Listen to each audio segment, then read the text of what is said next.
The First Book of Samuel. 1 Samuel, chapter 1.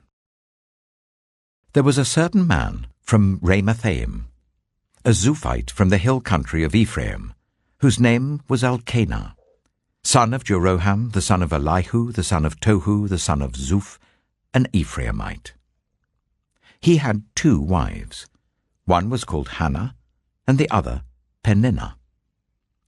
Peninnah had children, but Hannah had none. Year after year, this man went up from his town to worship and sacrifice to the Lord Almighty at Shiloh, where Hophni and Phinehas, the 2 sons of Eli, were priests of the Lord. Whenever the day came for Elkanah to sacrifice, he would give portions of the meat to his wife Peninnah and to all her sons and daughters. But to Hannah he gave a double portion, because he loved her, and the Lord had closed her womb. Because the Lord had closed Hannah's womb, her rival kept provoking her in order to irritate her. This went on year after year. Whenever Hannah went up to the house of the Lord, her rival provoked her till she wept and would not eat. Her husband, Elkanah, would say to her, "Hannah, why are you weeping? Why don't you eat? Why are you downhearted? Don't I mean more to you than 10 sons?" Once, when they had finished eating and drinking in Shiloh, Hannah stood up.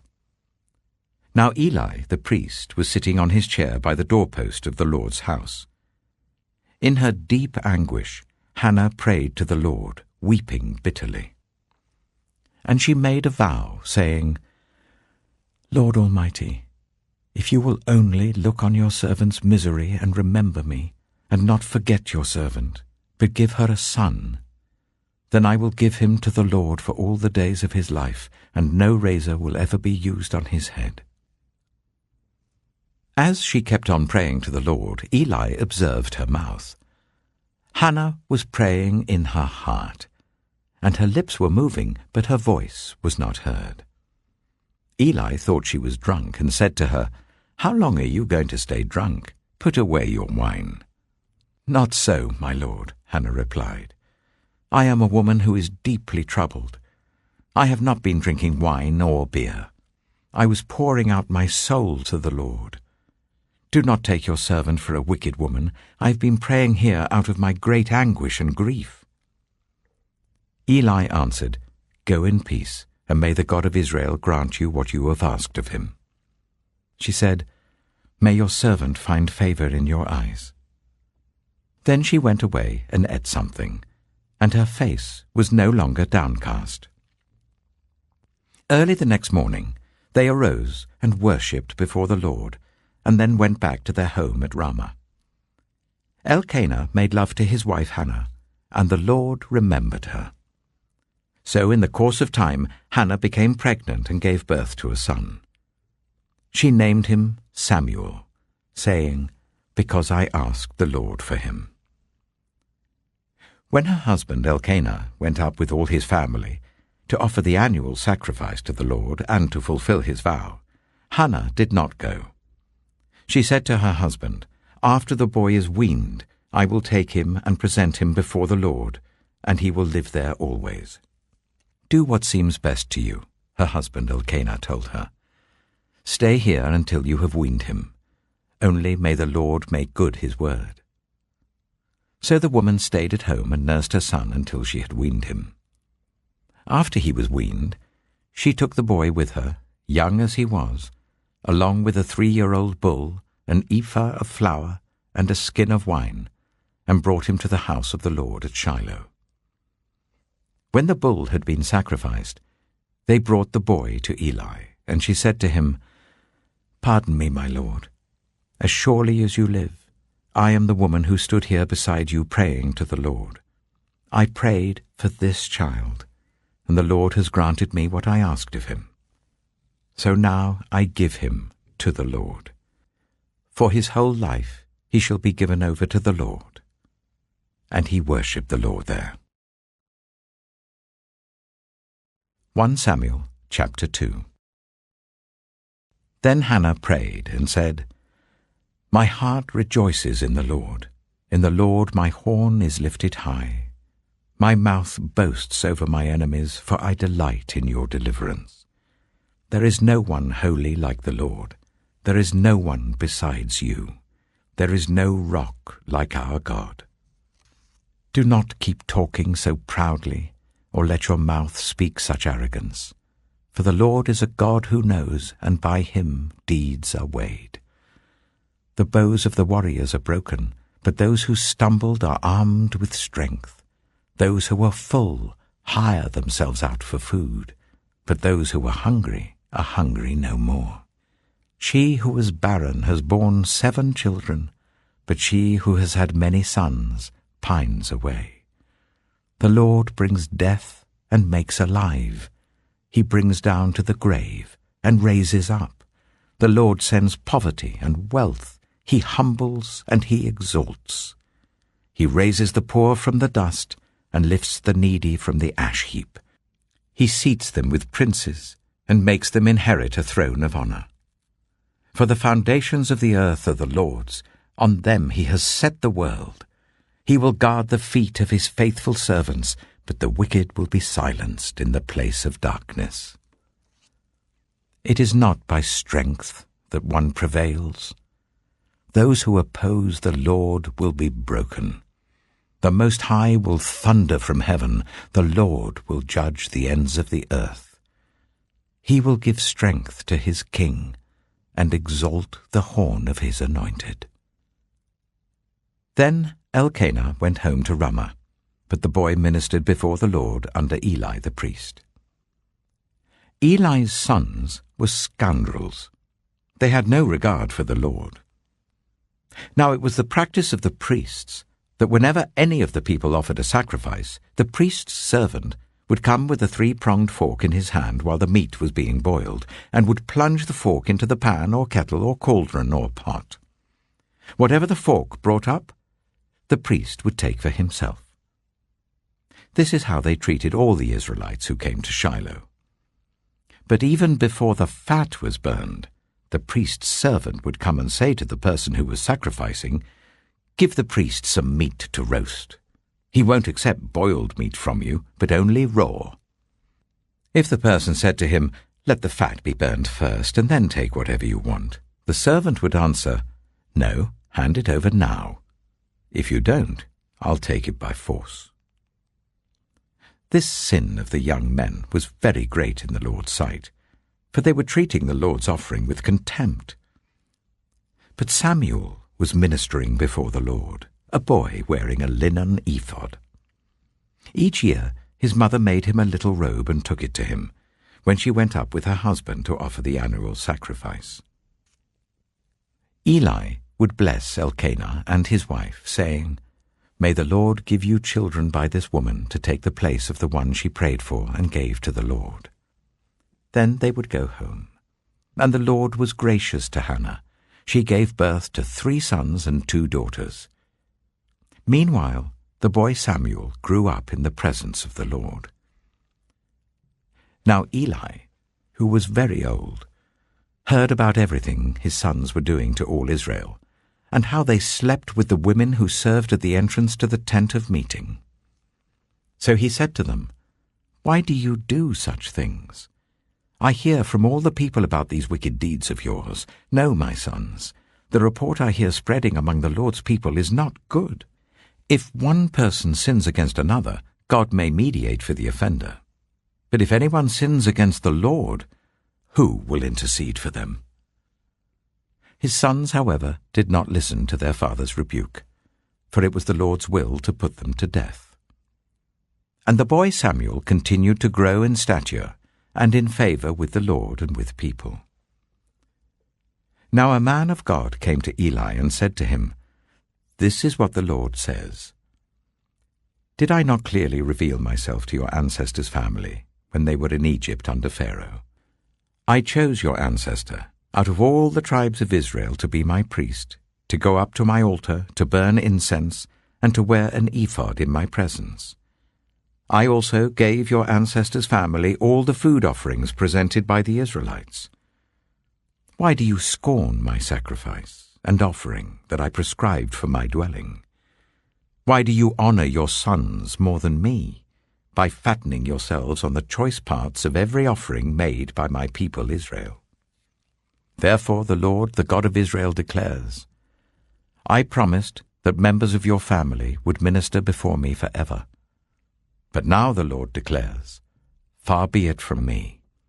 Those who honor me I will honor, but those who despise me will be disdained. The time is coming when I will cut short your strength, and the strength of your priestly house, so that no one in it will reach old age, and you will see distress in my dwelling. Although good will be done to Israel, no one in your family line will ever reach old age. Every one of you that I do not cut off from serving at my altar, I will spare only to destroy your sight and sap your strength, and all your descendants will die in the prime of life. And what happens to your 2 sons, Hophni and Phinehas, will be assigned to you. They will both die on the same day. I will raise up for myself a faithful priest, who will do according to what is in my heart and mind. I will firmly establish his priestly house, and they will minister before my anointed one always. Then everyone left in your family line will come and bow down before him for a piece of silver and a loaf of bread, and plead, appoint me to some priestly office, so that I can have food to eat. 1 Samuel chapter 3. The boy Samuel ministered before the Lord under Eli. In those days the word of the Lord was rare. There were not many visions. One night, Eli, whose eyes were becoming so weak that he could barely see, was lying down in his usual place. The lamp of God had not yet gone out, and Samuel was lying down in the house of the Lord where the ark of God was. Then the Lord called Samuel. Samuel answered, Here I am. And he ran to Eli and said, Here I am, you called me. But Eli said, I did not call. Go back and lie down. So he went and lay down. Again the Lord called Samuel. Then Samuel got up and went to Eli and said, Here I am, you called me. My son, Eli said, I did not call. Go back and lie down. Now Samuel did not yet know the Lord. The word of the Lord had not yet been revealed to him. A third time the Lord called, Samuel. And Samuel got up and went to Eli and said, Here I am, you called me. Then Eli realized that the Lord was calling the boy. So Eli told Samuel, Go and lie down, and if he calls you, say, Speak, Lord, for your servant is listening. So Samuel went and lay down in his place. The Lord came and stood there, calling as at the other times, Samuel, Samuel. Then Samuel said, Speak, for your servant is listening. And the Lord said to Samuel, See, I am about to do something in Israel that will make the ears of everyone who hears about it tingle. At that time I will carry out against Eli everything I spoke against his family, from beginning to end. For I told him that I would judge his family forever, because of the sin he knew about. His sons uttered blasphemies against God, and he failed to restrain them. Therefore I swore to the house of Eli, the guilt of Eli's house will never be atoned for by sacrifice or offering. Samuel lay down until morning, and then opened the doors of the house of the Lord. He was afraid to tell Eli the vision, but Eli called him and said, Samuel, my son. Samuel answered, Here I am. What was it he said to you? Eli asked. Do not hide it from me. May God deal with you, be it ever so severely, if you hide from me anything he told you. So Samuel told him everything, hiding nothing from him. Then Eli said, He is the Lord. Let him do what is good in his eyes. The Lord was with Samuel as he grew up, and he let none of Samuel's words fall to the ground. And all Israel from Dan to Beersheba recognized that Samuel was attested as a prophet of the Lord. The Lord continued to appear at Shiloh, and there he revealed himself to Samuel through his word. 1 Samuel chapter 4. And Samuel's word came to all Israel.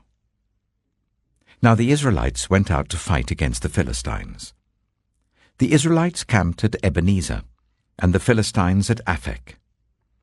The Philistines deployed their forces to meet Israel, and as the battle spread, Israel was defeated by the Philistines, who killed about 4,000 of them on the battlefield. When the soldiers returned to camp, the elders of Israel asked, "Why did the Lord bring defeat on us today before the Philistines? Let us bring the ark of the Lord's covenant from Shiloh, so that he may go with us and save us from the hand of our enemies." So the people sent men to Shiloh, and they brought back the ark of the covenant of the Lord Almighty, who is enthroned between the cherubim. And Eli's 2 sons, Hophni and Phinehas, were there with the ark of the covenant of God. When the ark of the Lord's covenant came into the camp, all Israel raised such a great shout that the ground shook. Hearing the uproar, the Philistines asked, "What's all this shouting in the Hebrew camp?" When they learned that the ark of the Lord had come into the camp, the Philistines were afraid. "A god has come into the camp," they said. "Oh no, nothing like this has happened before. We're doomed. Who will deliver us from the hand of these mighty gods? They are the gods who struck the Egyptians with all kinds of plagues in the wilderness. Be strong, Philistines. Be men, or you will be subject to the Hebrews, as they have been to you. Be men and fight." So the Philistines fought, and the Israelites were defeated, and every man fled to his tent. The slaughter was very great. Israel lost 30,000 foot soldiers. The ark of God was captured, and Eli's 2 sons, Hophni and Phinehas, died. That same day, a Benjaminite ran from the battle line and went to Shiloh with his clothes torn and dust on his head. When he arrived, there was Eli sitting on his chair by the side of the road, watching, because his heart feared for the ark of God. When the man entered the town and told what had happened, the whole town sent up a cry. Eli heard the outcry and asked, "What is the meaning of this uproar?" The man hurried over to Eli, who was 98 years old, and whose eyes had failed so that he could not see. He told Eli, "I have just come from the battle line. I fled from it this very day." Eli asked, "What happened, my son?"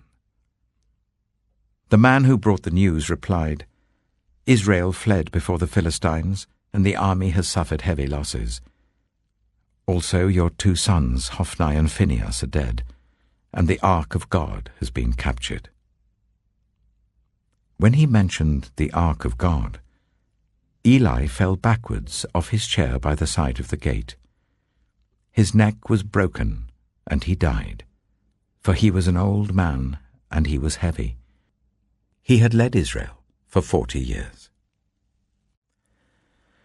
His daughter-in-law, the wife of Phinehas, was pregnant and near the time of delivery. When she heard the news that the ark of God had been captured and that her father-in-law and her husband were dead, she went into labor and gave birth, but was overcome by her labor pains. As she was dying, the women attending her said, "Don't despair, you've given birth to a son." But she did not respond or pay any attention. She named the boy Ichabod, saying, "The glory has departed from Israel," because of the capture of the ark of God and the deaths of her father-in-law and her husband. She said, "The glory has departed from Israel, for the ark of God has been captured." 1 Samuel chapter 5. After the Philistines had captured the ark of God, they took it from Ebenezer to Ashdod. Then they carried the ark into Dagon's temple and set it beside Dagon. When the people of Ashdod rose early the next day, there was Dagon fallen on his face on the ground before the ark of the Lord. They took Dagon and put him back in his place. But the following morning when they rose, there was Dagon fallen on his face on the ground before the ark of the Lord. His head and hands had been broken off and were lying on the threshold. Only his body remained. That is why to this day neither the priests of Dagon nor any others who enter Dagon's temple at Ashdod step on the threshold. The Lord's hand was heavy on the people of Ashdod and its vicinity. He brought devastation on them and afflicted them with tumors. When the people of Ashdod saw what was happening, they said, "The ark of the God of Israel must not stay here with us, because his hand is heavy on us and on Dagon our God." So they called together all the rulers of the Philistines and asked them, "What shall we do with the ark of the God of Israel?" They answered, "Let the ark of the God of Israel be moved to Gath." So they moved the ark of the God of Israel. But after they had moved it, the Lord's hand was against that city, throwing it into a great panic. He afflicted the people of the city, both young and old, with an outbreak of tumors. So they sent the ark of God to Ekron.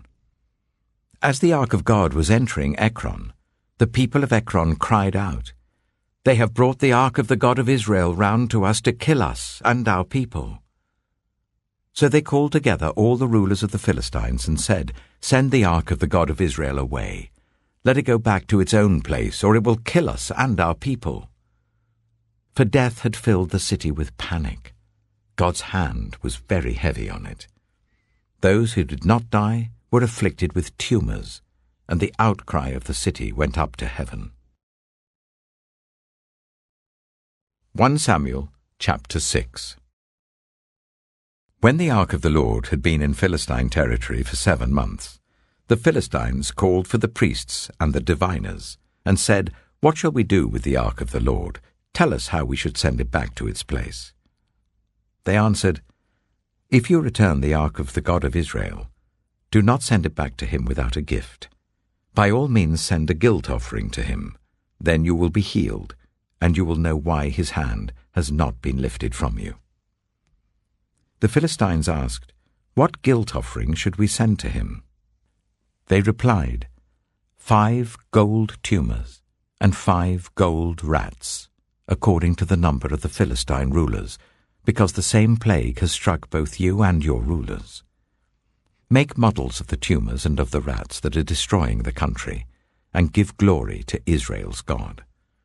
Perhaps he will lift his hand from you and your gods and your land. Why do you harden your hearts, as the Egyptians and Pharaoh did?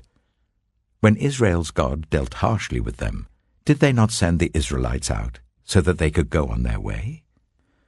Now then, get a new cart ready, with 2 cows that have calved and have never been yoked. Hitch the cows to the cart, but take their calves away and pen them up. Take the ark of the Lord and put it on the cart, and in a chest beside it put the gold objects you are sending back to him as a guilt offering. Send it on its way, but keep watching it. If it goes up to its own territory, towards Beth-Shemesh, then the Lord has brought this great disaster on us. But if it does not, then we shall know that it was not his hand that struck us, but that it happened to us by chance. So they did this. They took 2 such cows and hitched them to the cart and penned up their calves. They placed the ark of the Lord on the cart, and along with it the chest containing the gold rats and the models of the tumors. Then the cows went straight up towards Beth-Shemesh, keeping on the road and lowing all the way. They did not turn to the right or to the left. The rulers of the Philistines followed them as far as the border of Beth-Shemesh. Now the people of Beth-Shemesh were harvesting their wheat in the valley, and when they looked up and saw the ark, they rejoiced at the sight. The ark came to the field of Joshua of Beth-Shemesh, and there it stopped beside a large rock. The people chopped up the wood of the cart and sacrificed the cows as a burnt offering to the Lord. The Levites took down the ark of the Lord, together with the chest containing the gold objects, and placed them on the large rock. On that day, the people of Beth-shemesh offered burnt offerings and made sacrifices to the Lord. The 5 rulers of the Philistines saw all this, and then returned that same day to Ekron.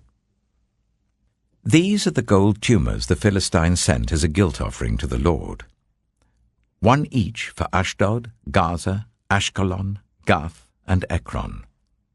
And the number of the gold rats was according to the number of Philistine towns belonging to the 5 rulers, the fortified towns with their country villages. The large rock on which the Levites set the ark of the Lord is a witness to this day in the field of Joshua of Beth-shemesh. But God struck down some of the inhabitants of Beth-shemesh, putting 70 of them to death, because they looked into the ark of the Lord. The people mourned because of the heavy blow the Lord had dealt them, and the people of Beth-shemesh asked, "Who can stand in the presence of the Lord, this holy God? To whom will the ark go up from here?" Then they sent messengers to the people of Kiriath-jearim, saying, "The Philistines have returned the ark of the Lord. Come down and take it up to your town."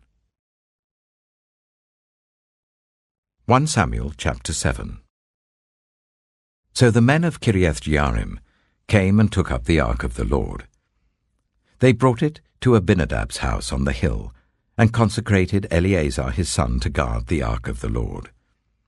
The ark remained at Kiriath-jearim a long time, 20 years in all.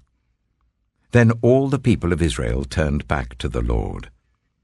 So Samuel said to all the Israelites, "If you are returning to the Lord with all your hearts, then rid yourselves of the foreign gods and the Ashtoreths, and commit yourselves to the Lord and serve him only, and he will deliver you out of the hand of the Philistines." So the Israelites put away their Baals and Ashtoreths, and served the Lord only. Then Samuel said, "Assemble all Israel at Mizpah, and I will intercede with the Lord for you." When they had assembled at Mizpah, they drew water and poured it out before the Lord. On that day they fasted, and there they confessed, "We have sinned against the Lord." Now Samuel was serving as leader of Israel at Mizpah. When the Philistines heard that Israel had assembled at Mizpah, the rulers of the Philistines came up to attack them.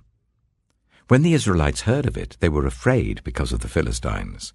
They said to Samuel, "Do not stop crying out to the Lord our God for us, that he may rescue us from the hand of the Philistines." Then Samuel took a suckling lamb and sacrificed it as a whole burnt offering to the Lord. He cried out to the Lord on Israel's behalf, and the Lord answered him.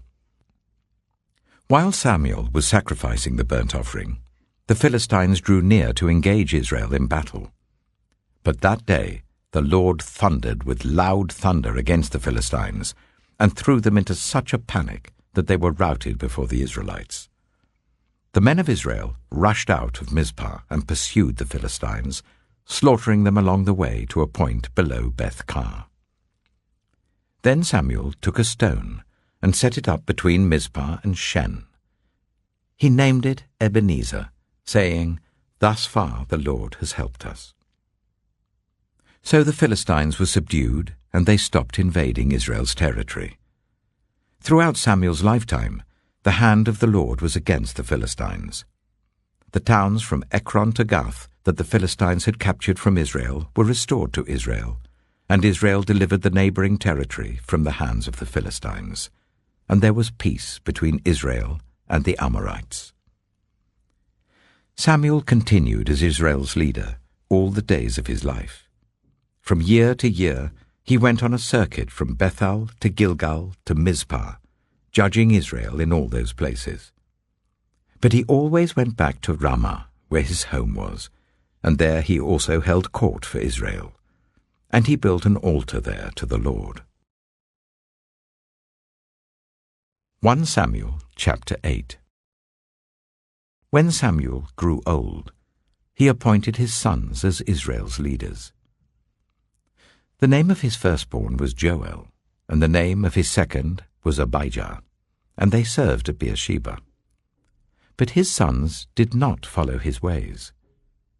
They turned aside after dishonest gain, and accepted bribes and perverted justice. So all the elders of Israel gathered together and came to Samuel at Ramah. They said to him, "You are old, and your sons do not follow your ways. Now appoint a king to lead us, such as all the other nations have." But when they said, "Give us a king to lead us," this displeased Samuel. So he prayed to the Lord. And the Lord told him, "Listen to all that the people are saying to you.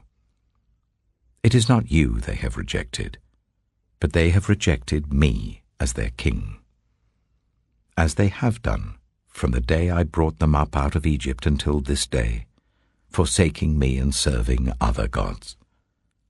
So they are doing to you. Now listen to them, but warn them solemnly, and let them know what the king who will reign over them will claim as his rights." Samuel told all the words of the Lord to the people who were asking him for a king. He said, "This is what the king who will reign over you will claim as his rights. He will take your sons and make them serve with his chariots and horses, and they will run in front of his chariots. Some he will assign to be commanders of thousands and commanders of 50s, and others to plough his ground and reap his harvest, and still others to make weapons of war and equipment for his chariots. He will take your daughters to be perfumers and cooks and bakers. He will take the best of your fields and vineyards and olive groves and give them to his attendants.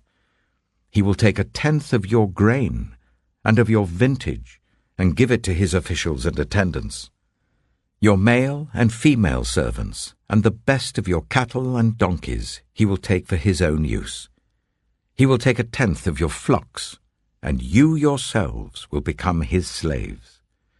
When that day comes, you will cry out for relief from the king you have chosen, but the Lord will not answer you in that day." But the people refused to listen to Samuel. "No," they said, "we want a king over us. Then we shall be like all the other nations, with a king to lead us, and to go out before us and fight our battles." When Samuel heard all that the people said, he repeated it before the Lord. The Lord answered, "Listen to them, and give them a king." Then Samuel said to the Israelites, "Everyone go back to your own town." 1 Samuel chapter 9. There was a Benjaminite, a man of standing, whose name was Kish, son of Abihail, the son of Zeror, the son of Bechorath, and the son of Aphiah of Benjamin. Kish had a son named Saul, as handsome a young man as could be found anywhere in Israel, and he was a head taller than anyone else. Now the donkeys belonging to Saul's father, Kish, were lost, and Kish said to his son Saul, "Take one of the servants with you and go and look for the donkeys." So he passed through the hill country of Ephraim and through the area around Shalisha, but they did not find them. They went on into the district of Shaalim, but the donkeys were not there. Then he passed through the territory of Benjamin, but they did not find them. When they reached the district of Zaph, Saul said to the servant who was with him, "Come, let's go back, or my father will stop thinking about the donkeys and start worrying about us." But the servant replied, "Look, in this town there is a man of God. He is highly respected, and everything he says comes true. Let's go there now. Perhaps he will tell us what way to take." Saul said to his servant, "If we go, what can we give the man? The food in our sacks is gone. We have no gift to take to the man of God. What do we have?" The servant answered him again. "Look," he said, "I have 1/4 of a shekel of silver. I will give it to the man of God, so that he will tell us what way to take." Formerly in Israel, if someone went to inquire of God, they would say, "Come, let us go to the seer," because the prophet of today used to be called a seer. "Good," Saul said to his servant. "Come, let's go." So they set out for the town where the man of God was. As they were going up the hill to the town, they met some young women coming out to draw water, and they asked them, "Is the seer here?" "He is," they answered. "He's ahead of you, Hurry now, he has just come to our town today, for the people have a sacrifice at the high place. As soon as you enter the town, you will find him before he goes up to the high place to eat. The people will not begin eating until he comes, because he must bless the sacrifice. Afterwards, those who are invited will eat. Go up now. You should find him about this time." They went up to the town, and as they were entering it, there was Samuel coming towards them on his way up to the high place. Now the day before Saul came, the Lord had revealed this to Samuel. "About this time tomorrow, I will send you a man from the land of Benjamin. Anoint him ruler over my people Israel. He will deliver them from the hand of the Philistines. I have looked on my people, for their cry has reached me." When Samuel caught sight of Saul, the Lord said to him, "This is the man I spoke to you about. He will govern my people." Saul approached Samuel in the gateway and asked, "Would you please tell me where the seer's house is?" "I am the seer," Samuel replied. "Go up ahead of me to the high place, for today you are to eat with me, and in the morning I will send you on your way and will tell you all that is in your heart. As for the donkeys you lost 3 days ago, do not worry about them. They have been found. And to whom is all the desire of Israel turned, if not to you and your whole family line?" Saul answered, "But am I not a Benjaminite, from the smallest tribe of Israel? And is not my clan the least of all the clans of the tribe of Benjamin? Why do you say such a thing to me?" Then Samuel brought Saul and his servant into the hall, and seated them at the head of those who were invited, about 30 in number. Samuel said to the cook, "Bring the piece of meat I gave you, the one I told you to lay aside." So the cook took up the thigh with what was on it, and set it in front of Saul. Samuel said, "Here is what has been kept for you. Eat, because it was set aside for you for this occasion from the time I said, 'I have invited guests.'" And Saul dined with Samuel that day. After they came down from the high place to the town, Samuel talked with Saul on the roof of his house. They rose about daybreak, and Samuel called to Saul on the roof, "Get ready, and I will send you on your way." When Saul got ready, he and Samuel went outside together. As they were going down to the edge of the town, Samuel said to Saul, "Tell the servant to go on ahead of us." And the servant did so. "But you stay here for a while, so that I may give you a message from God." 1 Samuel chapter 10. Then Samuel took a flask of olive oil, and poured it on Saul's head, and kissed him, saying, "Has not the Lord anointed you ruler over his inheritance? When you leave me today, you will meet 2 men near Rachel's tomb at Zelzah, on the border of Benjamin. They will say to you, 'The donkeys you set out to look for have been found, and now your father has stopped thinking about them and is worried about you. He is asking, "What shall I do about my son?" Then you will go on from there until you reach the great tree of Tabor. 3 men going up to worship God at Bethel will meet you there. One will be carrying 3 young goats, another 3 loaves of bread, and another a skin of wine. They will greet you and offer you 2 loaves of bread, which you will accept from them. After that, you will go to Gibeah of God, where there is a Philistine outpost. As you approach the town, you will meet a procession of prophets coming down from the high place, with lyres, tambourines, pipes, and harps being played before them, and they will be prophesying. The Spirit of the Lord will come powerfully upon you, and you will prophesy with them, and you will be changed into a different person. Once these signs are fulfilled, do whatever your hand finds to do, for God is with you. Go down ahead of me to Gilgal. I will surely come down to you to sacrifice burnt offerings and fellowship offerings, but you must wait 7 days until I come to you and tell you what you are to do." As Saul turned to leave Samuel, God changed Saul's heart, and all these signs were fulfilled that day. When he and his servant arrived at Gibeah, a procession of prophets met him.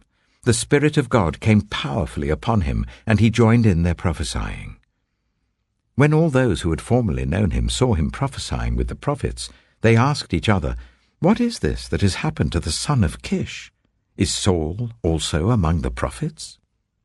A man who lived there answered, "And who is their father?" So it became a saying, "Is Saul also among the prophets?" After Saul stopped prophesying, he went to the high place. Now Saul's uncle asked him and his servant, "Where have you been?" "Looking for the donkeys," he said. "But when we saw they were not to be found, we went to Samuel." Saul's uncle said, "Tell me what Samuel said to you." Saul replied, "He assured us that the donkeys had been found." But he did not tell his uncle what Samuel had said about the kingship. Samuel summoned the people of Israel to the Lord at Mizpah, and said to them, "This is what the Lord, the God of Israel, says. I brought Israel up out of Egypt, and I delivered you from the power of Egypt and all the kingdoms that oppressed you. But you have now rejected your God, who saves you out of all your disasters and calamities. And you have said, 'No, appoint a king over us.' So now present yourselves before the Lord by your tribes and clans." When Samuel had made all Israel come forward by tribes, the tribe of Benjamin was taken by lot. Then he brought forward the tribe of Benjamin clan by clan, and Matri's clan was taken.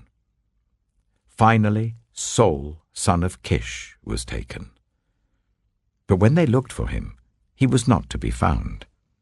So they inquired further of the Lord, "Has the man come here yet?" And the Lord said, "Yes, he has hidden himself among the supplies."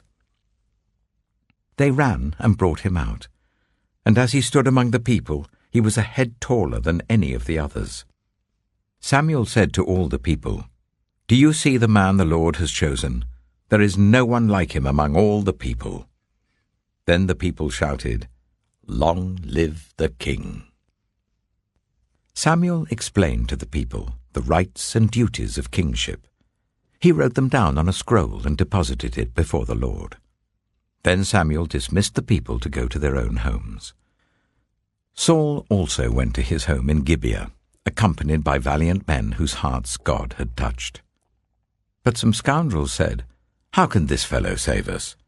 They despised him and brought him no gifts, but Saul kept silent. 1 Samuel chapter 11. Nahash the Ammonite went up and besieged Jabesh-Gilead. And all the men of Jabesh said to him, "Make a treaty with us, and we will be subject to you." But Nahash the Ammonite replied, "I will make a treaty with you only on the condition that I gouge out the right eye of every one of you, and so bring disgrace on all Israel." The elders of Jabesh said to him, "Give us 7 days so that we can send messengers throughout Israel. If no one comes to rescue us, we will surrender to you." When the messengers came to Gibeah of Saul and reported these terms to the people, they all wept aloud. Just then Saul was returning from the fields behind his oxen, and he asked, "What is wrong with everyone? Why are they weeping?" Then they repeated to him what the men of Jabesh had said. When Saul heard their words, the Spirit of God came powerfully upon him, and he burned with anger. He took a pair of oxen, cut them into pieces, and sent the pieces by messengers throughout Israel, proclaiming, "This is what will be done to the oxen of anyone who does not follow Saul and Samuel." Then the terror of the Lord fell on the people, and they came out together as one. When Saul mustered them at Bezek, the men of Israel numbered 300,000, and those of Judah 30,000. They told the messengers who had come, "Say to the men of Jabesh-Gilead, by the time the sun is hot tomorrow, you will be rescued." When the messengers went and reported this to the men of Jabesh, they were elated. They said to the Ammonites, Tomorrow we will surrender to you, and you can do to us whatever you like." The next day, Saul separated his men into 3 divisions. During the last watch of the night, they broke into the camp of the Ammonites and slaughtered them until the heat of the day. Those who survived were scattered, so that no 2 of them were left together. The people then said to Samuel, "Who was it that asked, 'Shall Saul reign over us?' Turn these men over to us, so that we may put them to death." But Saul said, "No one will be put to death today, for this day the Lord has rescued Israel." Then Samuel said to the people, "Come, let us go to Gilgal, and there renew the kingship." So all the people went to Gilgal and made Saul king in the presence of the Lord. There they sacrificed fellowship offerings before the Lord, and Saul and all the Israelites held a great celebration. 1 Samuel chapter 12. Samuel said to all Israel, "I have listened to everything you said to me, and have set a king over you. Now you have a king as your leader. As for me, I am old and grey, and my sons are here with you. I have been your leader from my youth until this day. Here I stand. Testify against me in the presence of the Lord and his anointed. Whose ox have I taken? Whose donkey have I taken? Whom have I cheated? Whom have I oppressed? From whose hand have I accepted a bribe to make me shut my eyes? If I have done any of these things, I will make it right." "You have not cheated or oppressed us," they replied. "You have not taken anything from anyone's hand." Samuel said to them, "The Lord is witness against you, and also his anointed is witness this day, that you have not found anything in my hand." "He is witness," they said. Then Samuel said to the people, "It is the Lord who appointed Moses and Aaron, and brought your ancestors up out of Egypt. Now then, stand here, because I am going to confront you with evidence before the Lord as to all the righteous acts performed by the Lord for you and your ancestors. After Jacob entered Egypt, they cried to the Lord for help, and the Lord sent Moses and Aaron, who brought your ancestors out of Egypt and settled them in this place. But they forgot the Lord their God. So he sold them into the hands of Sisera, the commander of the army of Hazor, and into the hands of the Philistines and the king of Moab, who fought against them. They cried out to the Lord and said, "We have sinned. We have forsaken the Lord and served the Baals and the Ashtoreths. But now deliver us from the hands of our enemies, and we will serve you." Then the Lord sent Jerubbaal, Barak, Jephthah, and Samuel, and he delivered you from the hands of your enemies all around you, so that you lived in safety. But when you saw that Nahash, king of the Ammonites, was moving against you, you said to me, "No, we want a king to rule over us, even though the Lord your God was your king. Now, here is the king you have chosen, the one you asked for. See, the Lord has set a king over you. If you fear the Lord and serve and obey him and do not rebel against his commands, and if both you and the king who reigns over you follow the Lord your God, good. But if you do not obey the Lord, and if you rebel against his commands, his hand will be against you as it was against your ancestors. Now then, stand still and see this great thing the Lord is about to do before your eyes. Is not wheat harvest now? I will call on the Lord to send thunder and rain, and you will realize what an evil thing you did in the eyes of the Lord when you asked for a king." Then Samuel called on the Lord, and that same day the Lord sent thunder and rain. So all the people stood in awe of the Lord and of Samuel. The people all said to Samuel, "Pray to the Lord your God for your servants, so that we will not die. For we have added to all our other sins the evil of asking for a king." "Do not be afraid," Samuel replied. "You have done all this evil. Yet do not turn away from the Lord, but serve the Lord with all your heart. Do not turn away after useless idols. They can do you no good, nor can they rescue you, because they are useless. For the sake of his great name, the Lord will not reject his people, because the Lord was pleased to make you his own. As for me, far be it from me that I should sin against the Lord by failing to pray for you. And I will teach you the way that is good and right. But be sure to fear the Lord and serve him faithfully with all your heart. Consider what great things he has done for you. Yet, if you persist in doing evil, both you and your king will perish." 1 Samuel chapter 13. Saul was 30 years old when he became king, and he reigned over Israel for 42 years. Saul chose 3,000 men from Israel. 2,000 were with him at Michmash in the hill country of Bethel, and 1,000 were with Jonathan at Gibeah in Benjamin. The rest of the men he sent back to their homes. Jonathan attacked the Philistine outpost at Geba, and the Philistines heard about it. Then Saul had the trumpet blown throughout the land and said, "Let the Hebrews hear." So all Israel heard the news. Saul has attacked the Philistine outpost, and now Israel has become obnoxious to the Philistines.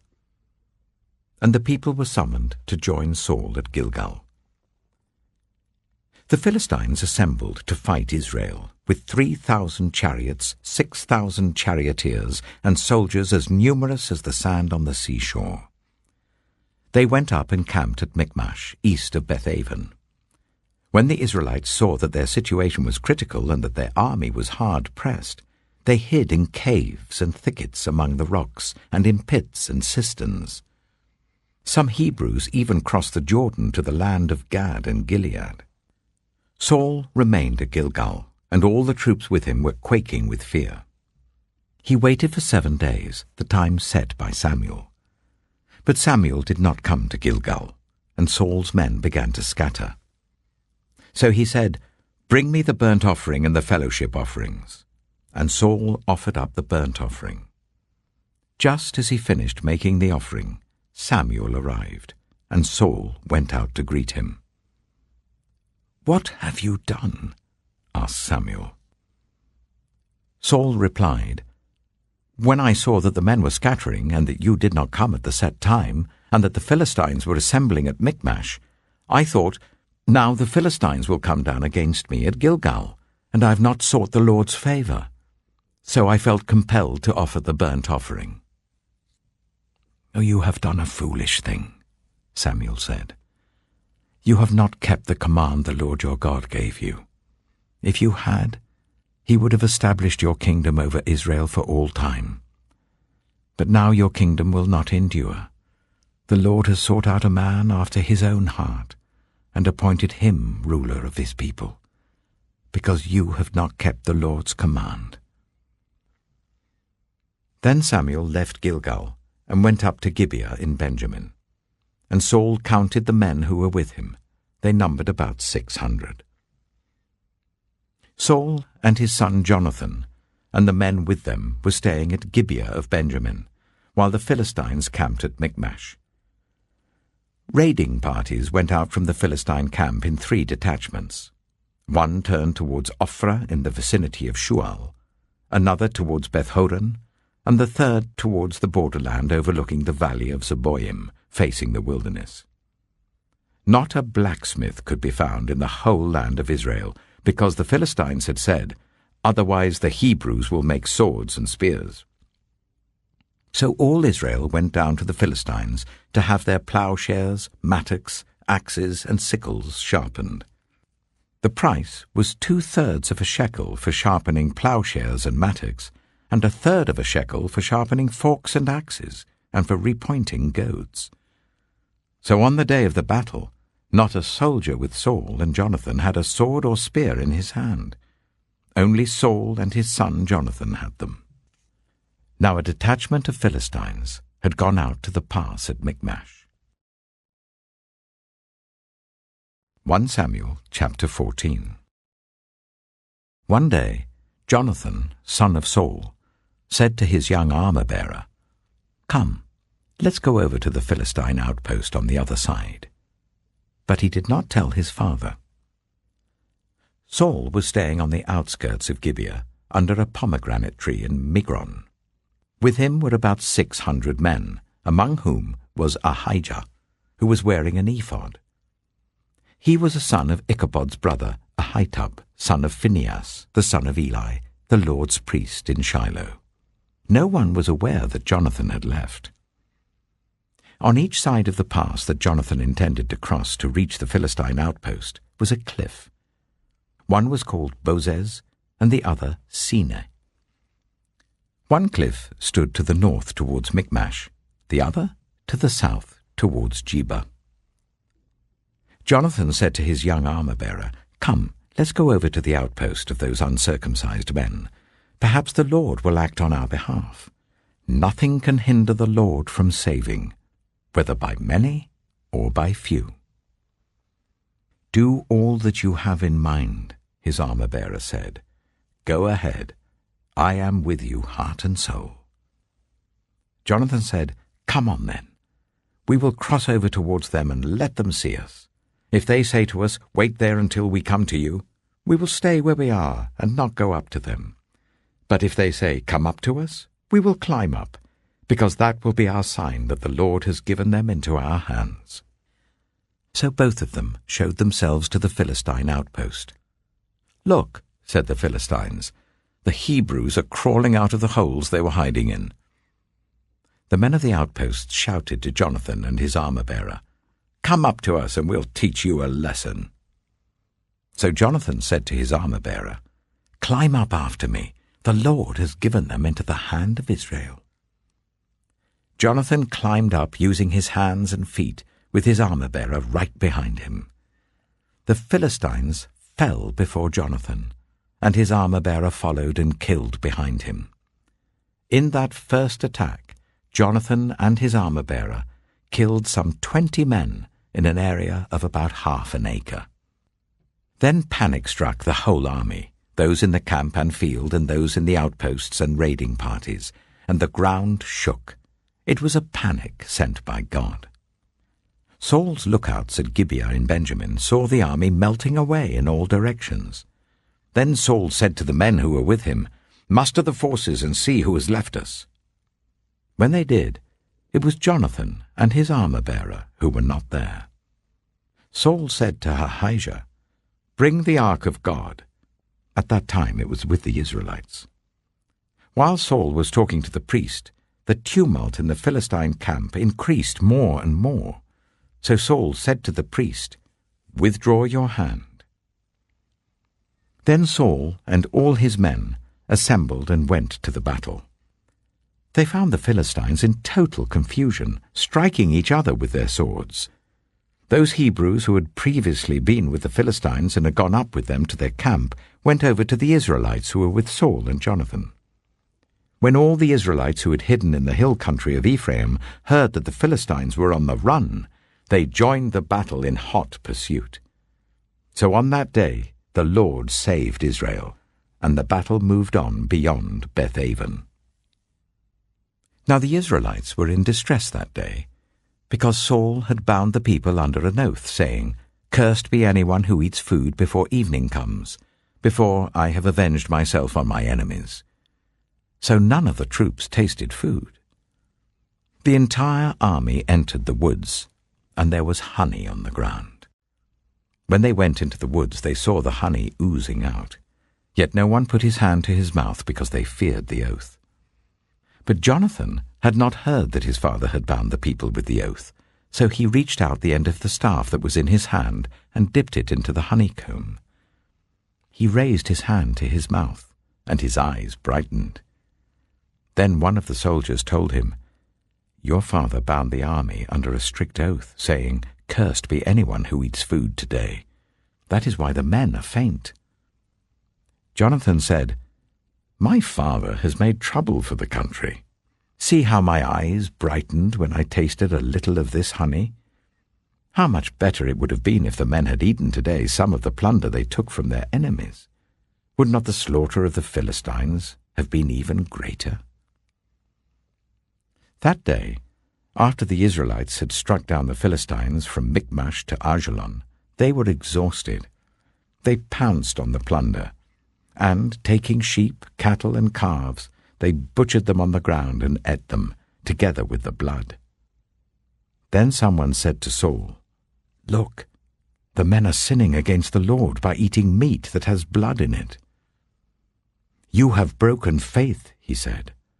"Roll a large stone over here at once."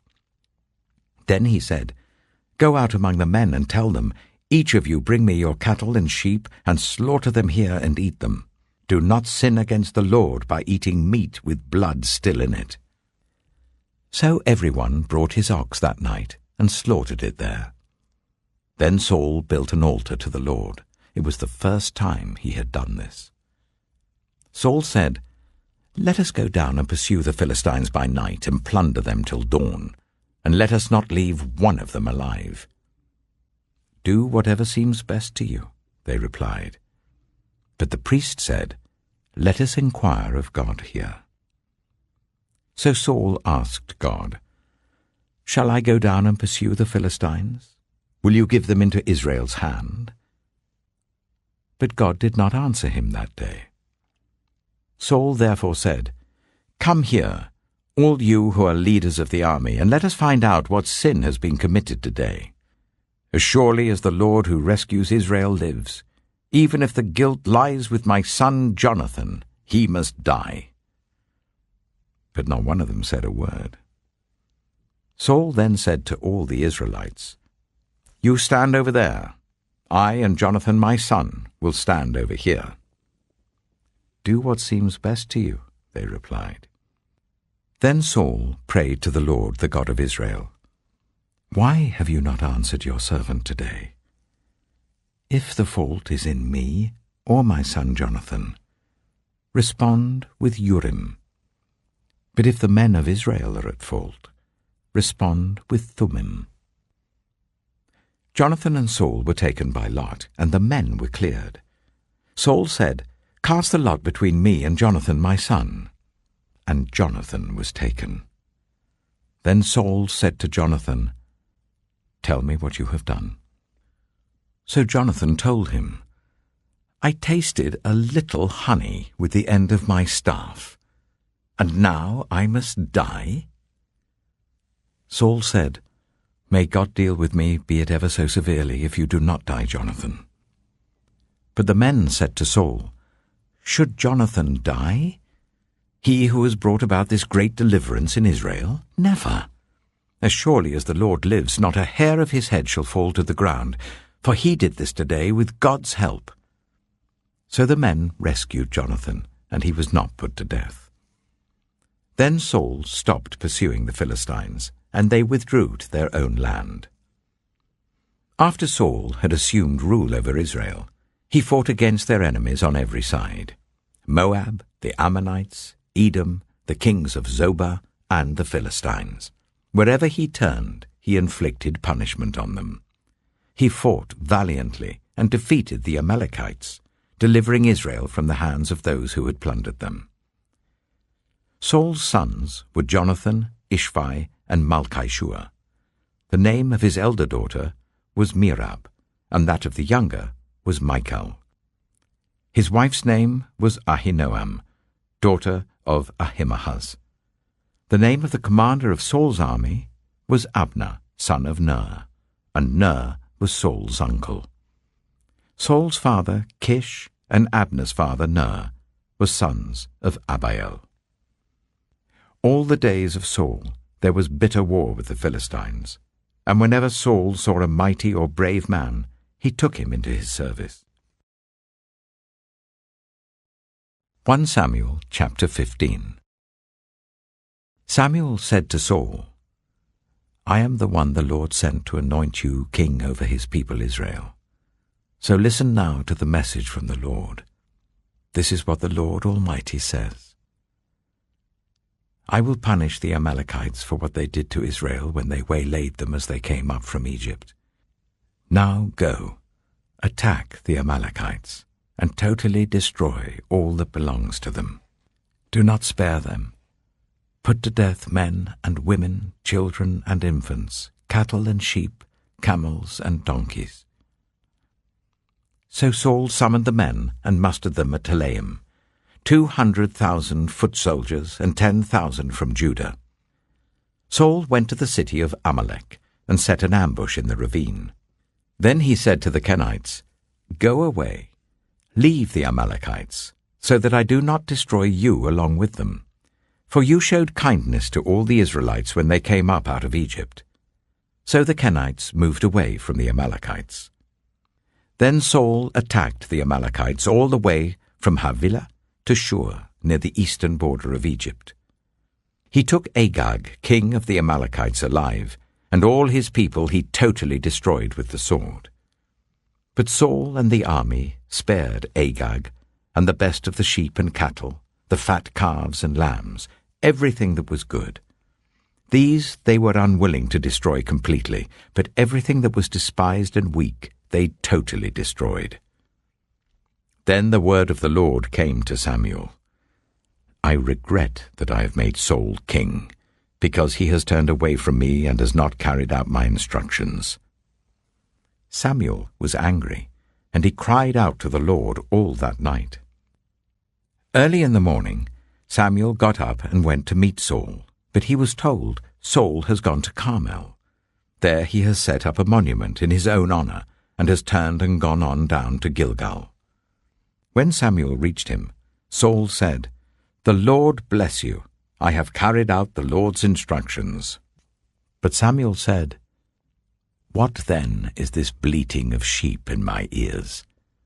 What is this lowing of cattle that I hear? Saul answered, The soldiers brought them from the Amalekites. They spared the best of the sheep and cattle to sacrifice to the Lord your God, but we totally destroyed the rest. Enough, Samuel said to Saul. Let me tell you what the Lord said to me last night. Tell me, Saul replied. Samuel said, Although you were once small in your own eyes, did you not become the head of the tribes of Israel? The Lord anointed you king over Israel, and he sent you on a mission, saying, Go and completely destroy those wicked people, the Amalekites. Wage war against them until you have wiped them out. Why did you not obey the Lord?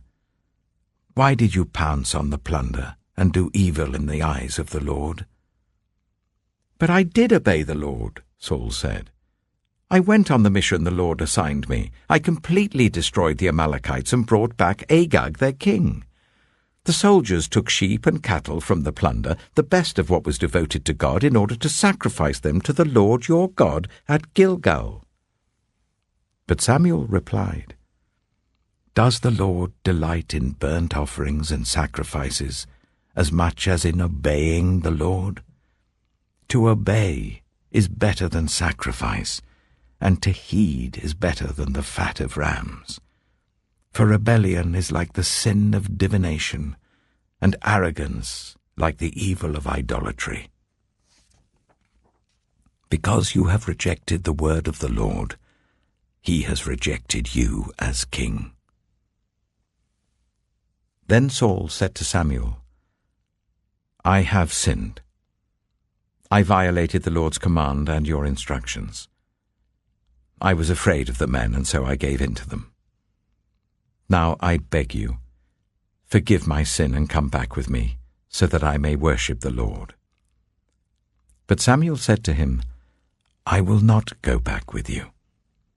You have rejected the word of the Lord, and the Lord has rejected you as king over Israel. As Samuel turned to leave, Saul caught hold of the hem of his robe, and it tore. Samuel said to him, The Lord has torn the kingdom of Israel from you today, and has given it to one of your neighbors, to one better than you. He who is the glory of Israel does not lie or change his mind, for he is not a human being that he should change his mind." Saul replied, "I have sinned, but please honor me before the elders of my people and before Israel. Come back with me so that I may worship the Lord your God." So Samuel went back with Saul, and Saul worshipped the Lord. Then Samuel said, "Bring me Agag, king of the Amalekites." Agag came to him in chains, and he thought, "Surely the bitterness of death is past." But Samuel said, "As your sword has made women childless, so will your mother be childless among women." And Samuel put Agag to death before the Lord at Gilgal. Then Samuel left for Ramah, but Saul went up to his home in Gibeah of Saul. Until the day Samuel died, he did not go to see Saul again, though Samuel mourned for him. And the Lord regretted that he had made Saul king over Israel. 1 Samuel chapter 16. The Lord said to Samuel, "How long will you mourn for Saul, since I have rejected him as king over Israel? Fill your horn with oil and be on your way. I am sending you to Jesse of Bethlehem. I have chosen one of his sons to be king." But Samuel said, "How can I go? If Saul hears about it, he will kill me." The Lord said, "Take a heifer with you and say, 'I have come to sacrifice to the Lord.'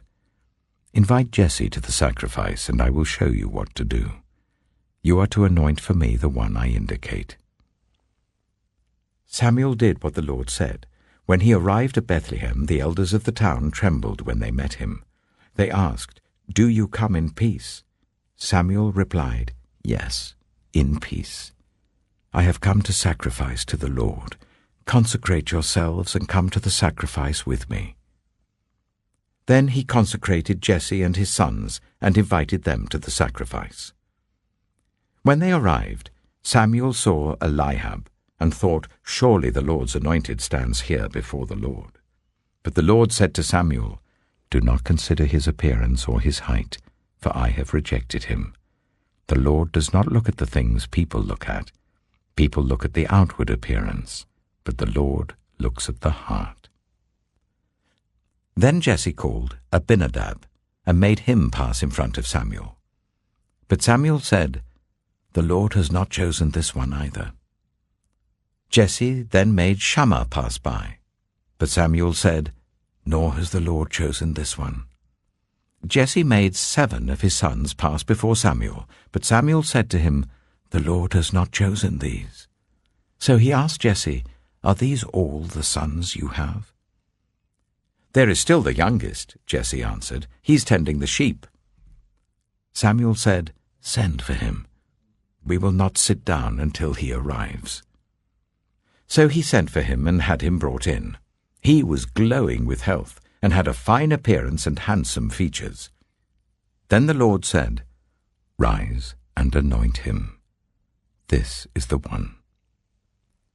So Samuel took the horn of oil and anointed him in the presence of his brothers.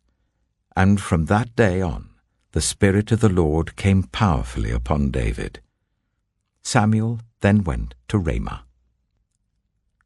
Now the Spirit of the Lord had departed from Saul, and an evil spirit from the Lord tormented him. Saul's attendants said to him, "See, an evil spirit from God is tormenting you. Let our Lord command his servants here to search for someone who can play the lyre. He will play when the evil spirit from God comes on you, and you will feel better." So Saul said to his attendants, "Find someone who plays well and bring him to me." One of the servants answered, "I've seen a son of Jesse of Bethlehem who knows how to play the lyre. He is a brave man and a warrior. He speaks well and is a fine-looking man, and the Lord is with him." Then Saul sent messengers to Jesse and said, "Send me your son David who is with the sheep." So Jesse took a donkey loaded with bread, a skin of wine, and a young goat, and sent them with his son David to Saul. David came to Saul and entered his service. Saul liked him very much, and David became one of his armor-bearers. Then Saul sent word to Jesse, saying, "Allow David to remain in my service, for I am pleased with him." Whenever the Spirit from God came on Saul, David would take up his lyre and play. Then relief would come to Saul.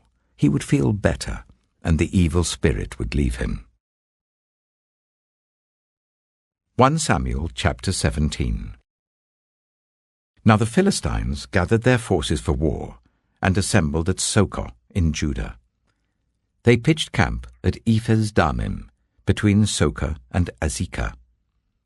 Saul and the Israelites assembled and camped in the valley of Elah, and drew up their battle line to meet the Philistines.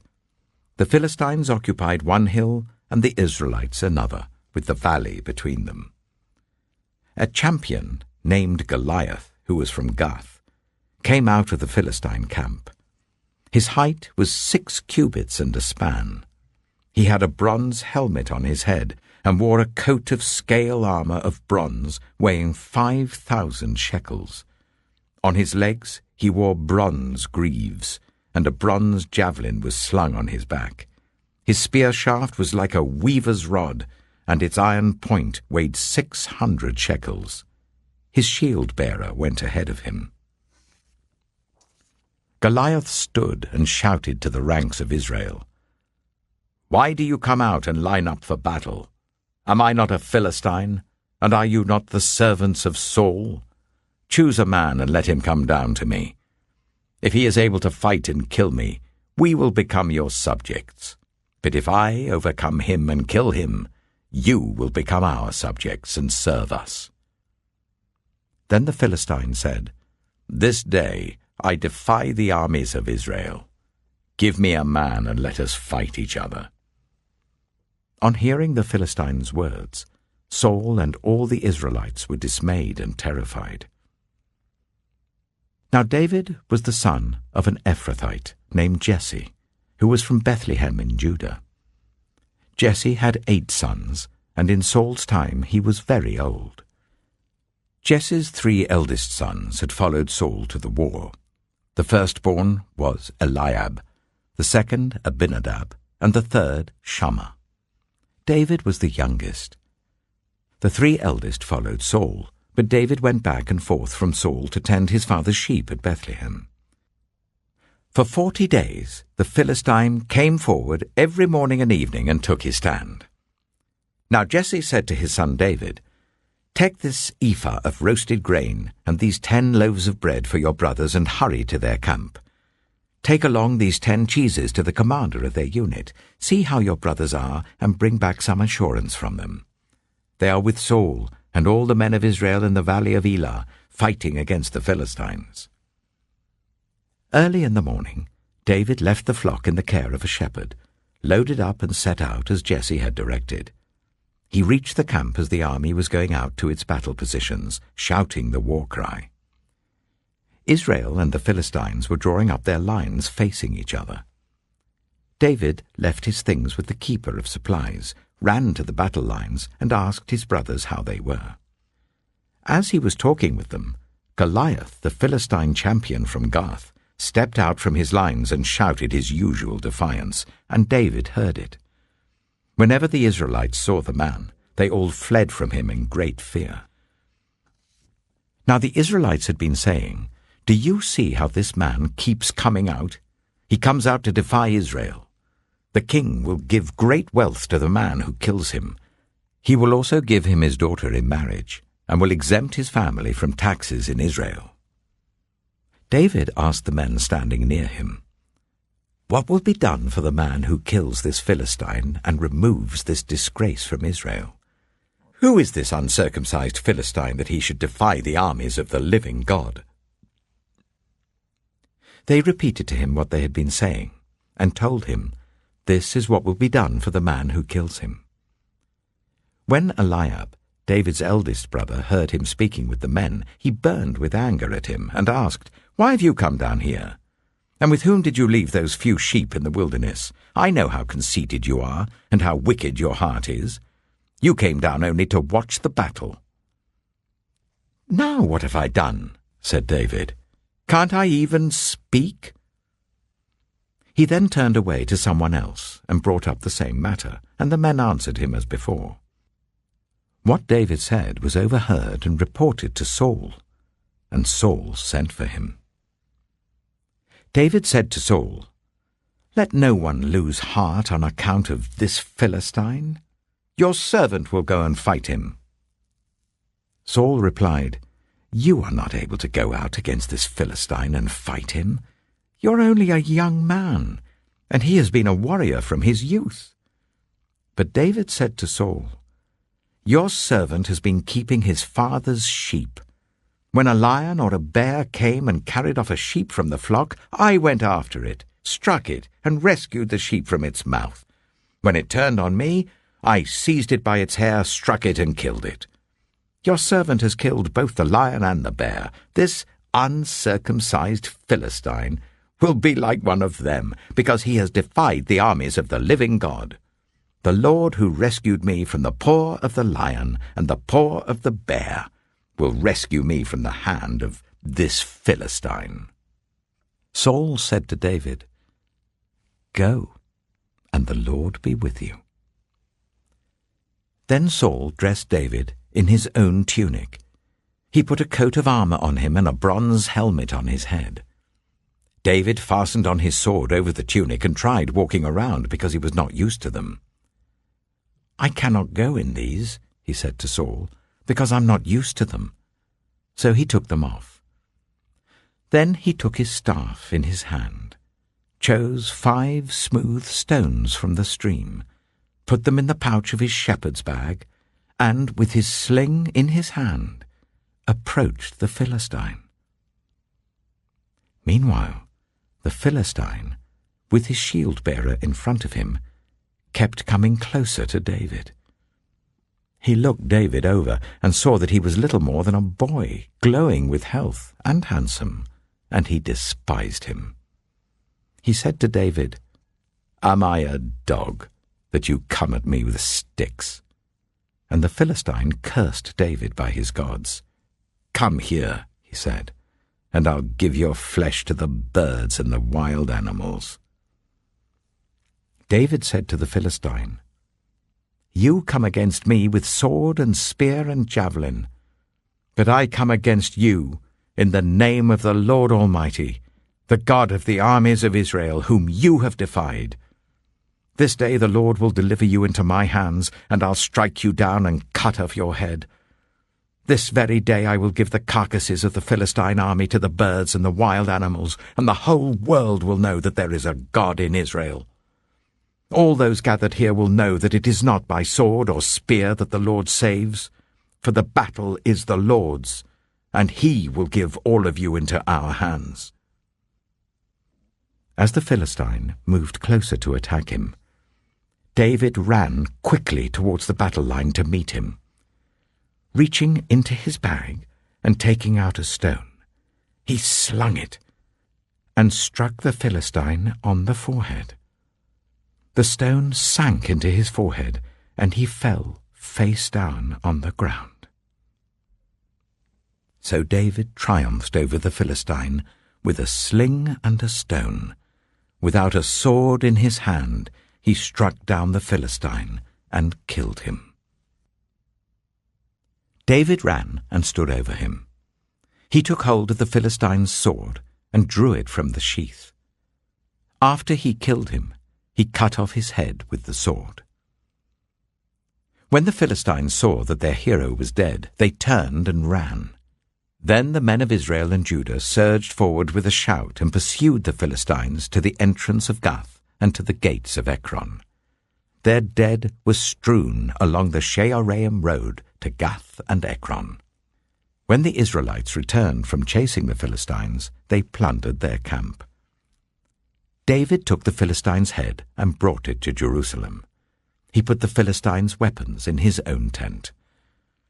As Saul watched David going out to meet the Philistine, he said to Abner, commander of the army, "Abner, whose son is that young man?" Abner replied, "As surely as you live, your majesty, I don't know."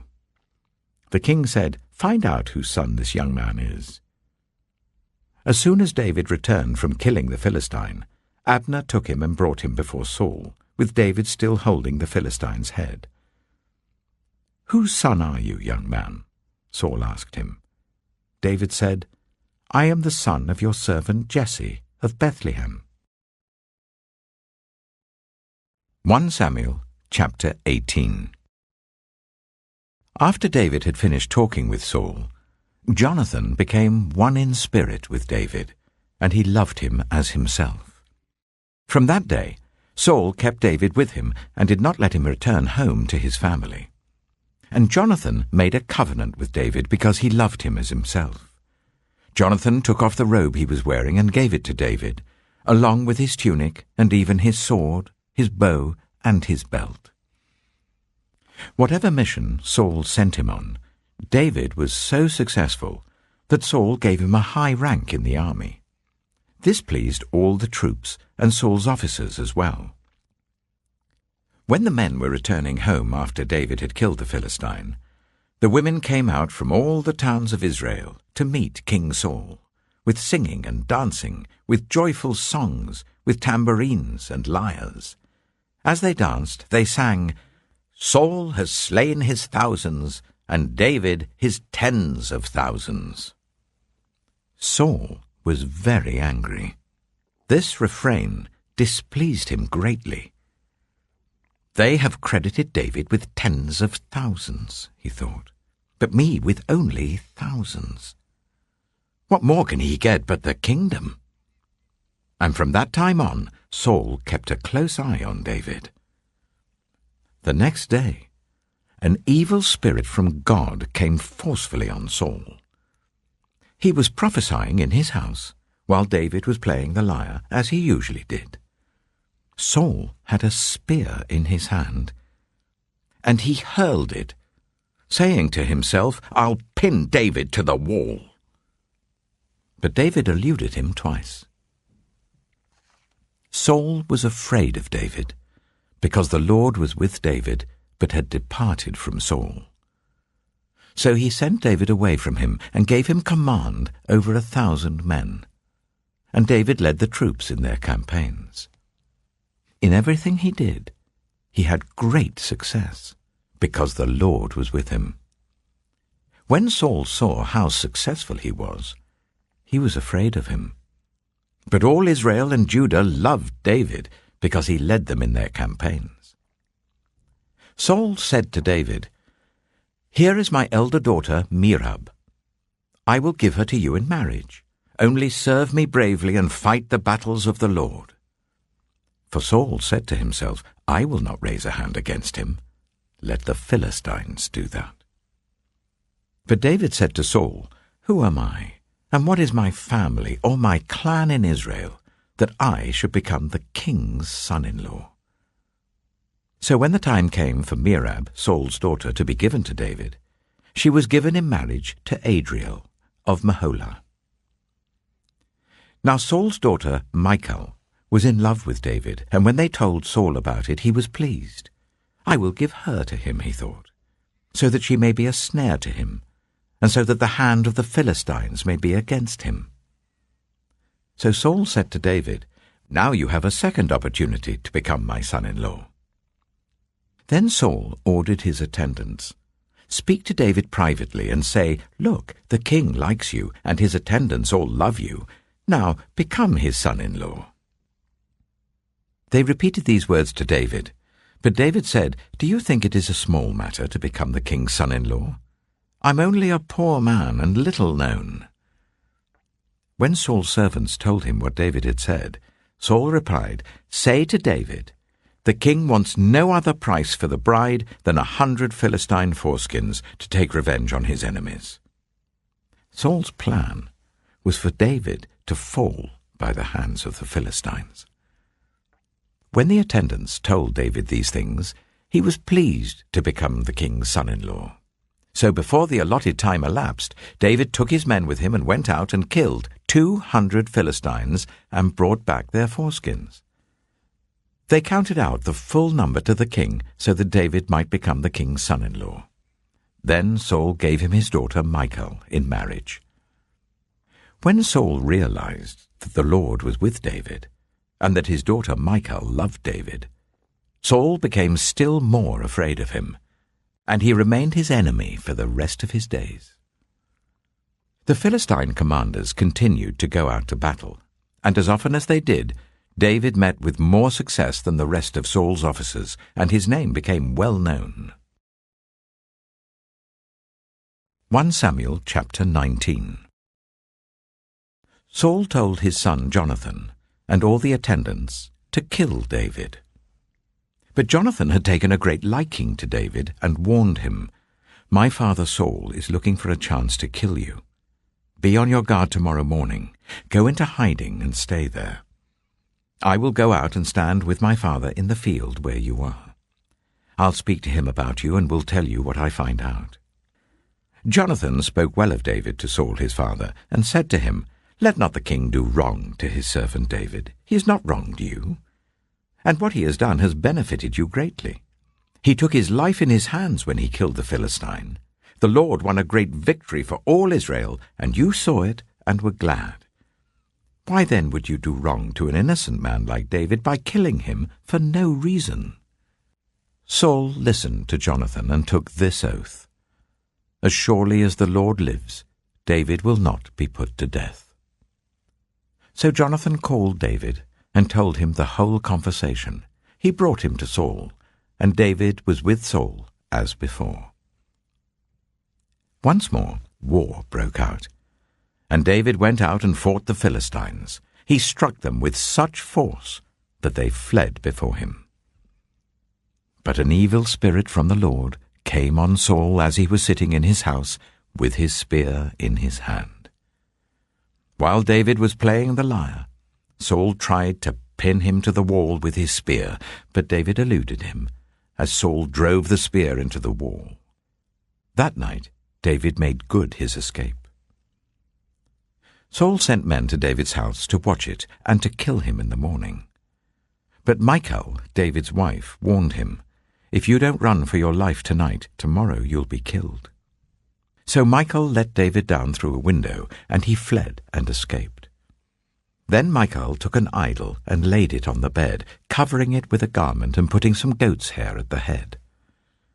When Saul sent the men to capture David, Michal said, "He is ill." Then Saul sent the men back to see David and told them, "Bring him up to me in his bed so that I may kill him." But when the men entered, there was the idol in the bed, and at the head was some goat's hair. Saul said to Michal, "Why did you deceive me like this and send my enemy away so that he escaped?" Michal told him, "He said to me, 'Let me get away. Why should I kill you?'" When David had fled and made his escape, he went to Samuel at Ramah and told him all that Saul had done to him. Then he and Samuel went to Naioth and stayed there. Word came to Saul, "David is in Naioth at Ramah." So he sent men to capture him. But when they saw a group of prophets prophesying, with Samuel standing there as their leader, the Spirit of God came on Saul's men, and they also prophesied. Saul was told about it, and he sent more men, and they prophesied too. Saul sent men a third time, and they also prophesied. Finally, he himself left for Ramah and went to the great cistern at Sikhu. And he asked, "Where are Samuel and David?" "Over in Naioth at Ramah," they said. So Saul went to Naioth at Ramah, but the Spirit of God came even on him. And he walked along prophesying until he came to Naioth. He stripped off his garments, and he too prophesied in Samuel's presence. He lay naked all that day and all that night. That is why people say, "Is Saul also among the prophets?" 1 Samuel chapter 20.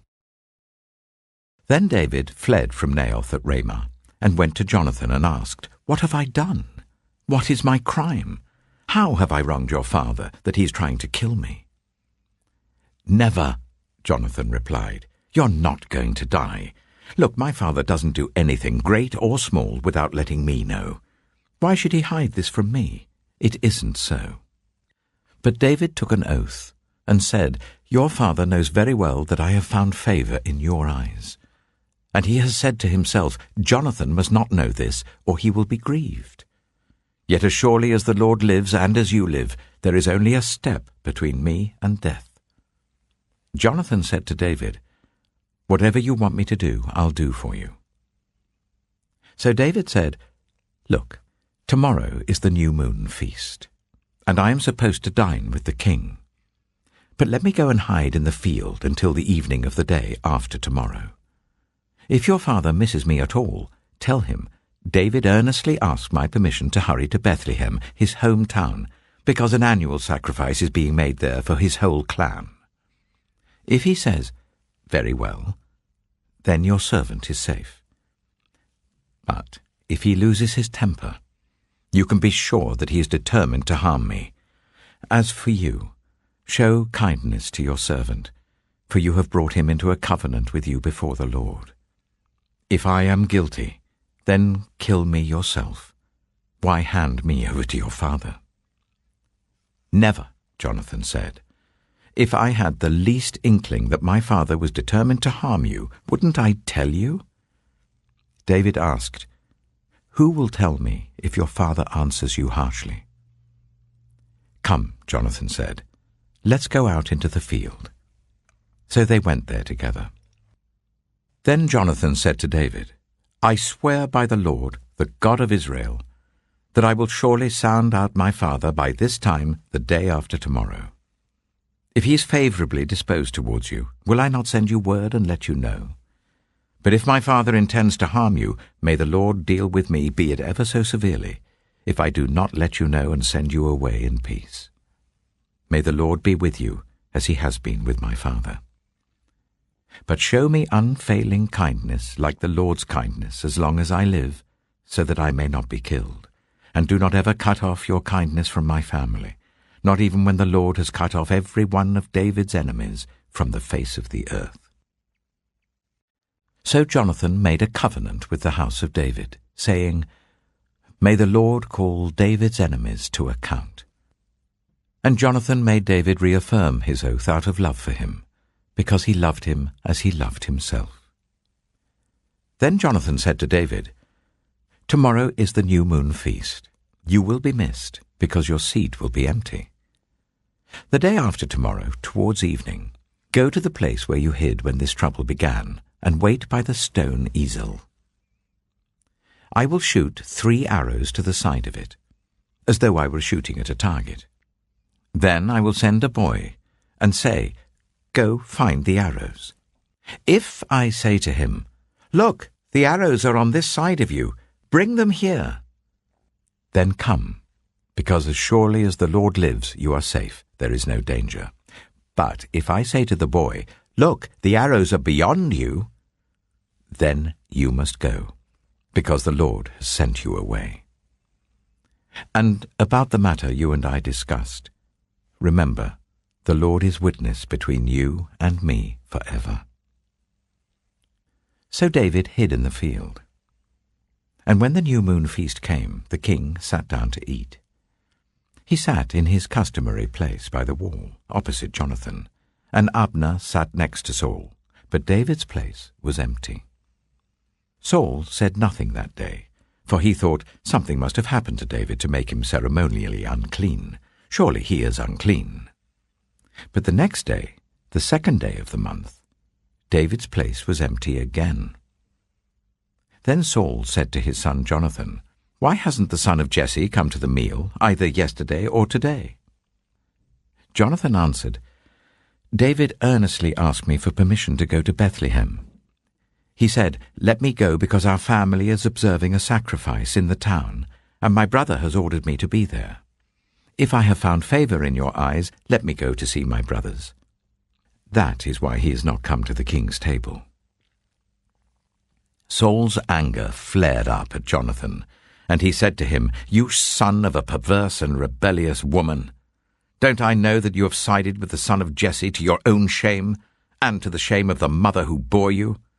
As long as the son of Jesse lives on this earth, neither you nor your kingdom will be established. Now send someone to bring him to me, for he must die." "Why should he be put to death? What has he done?" Jonathan asked his father. But Saul hurled his spear at him to kill him. Then Jonathan knew that his father intended to kill David. Jonathan got up from the table in fierce anger. On that second day of the feast he did not eat, because he was grieved at his father's shameful treatment of David. In the morning, Jonathan went out to the field for his meeting with David. He had a small boy with him, and he said to the boy, "Run and find the arrows I shoot." As the boy ran, he shot an arrow beyond him.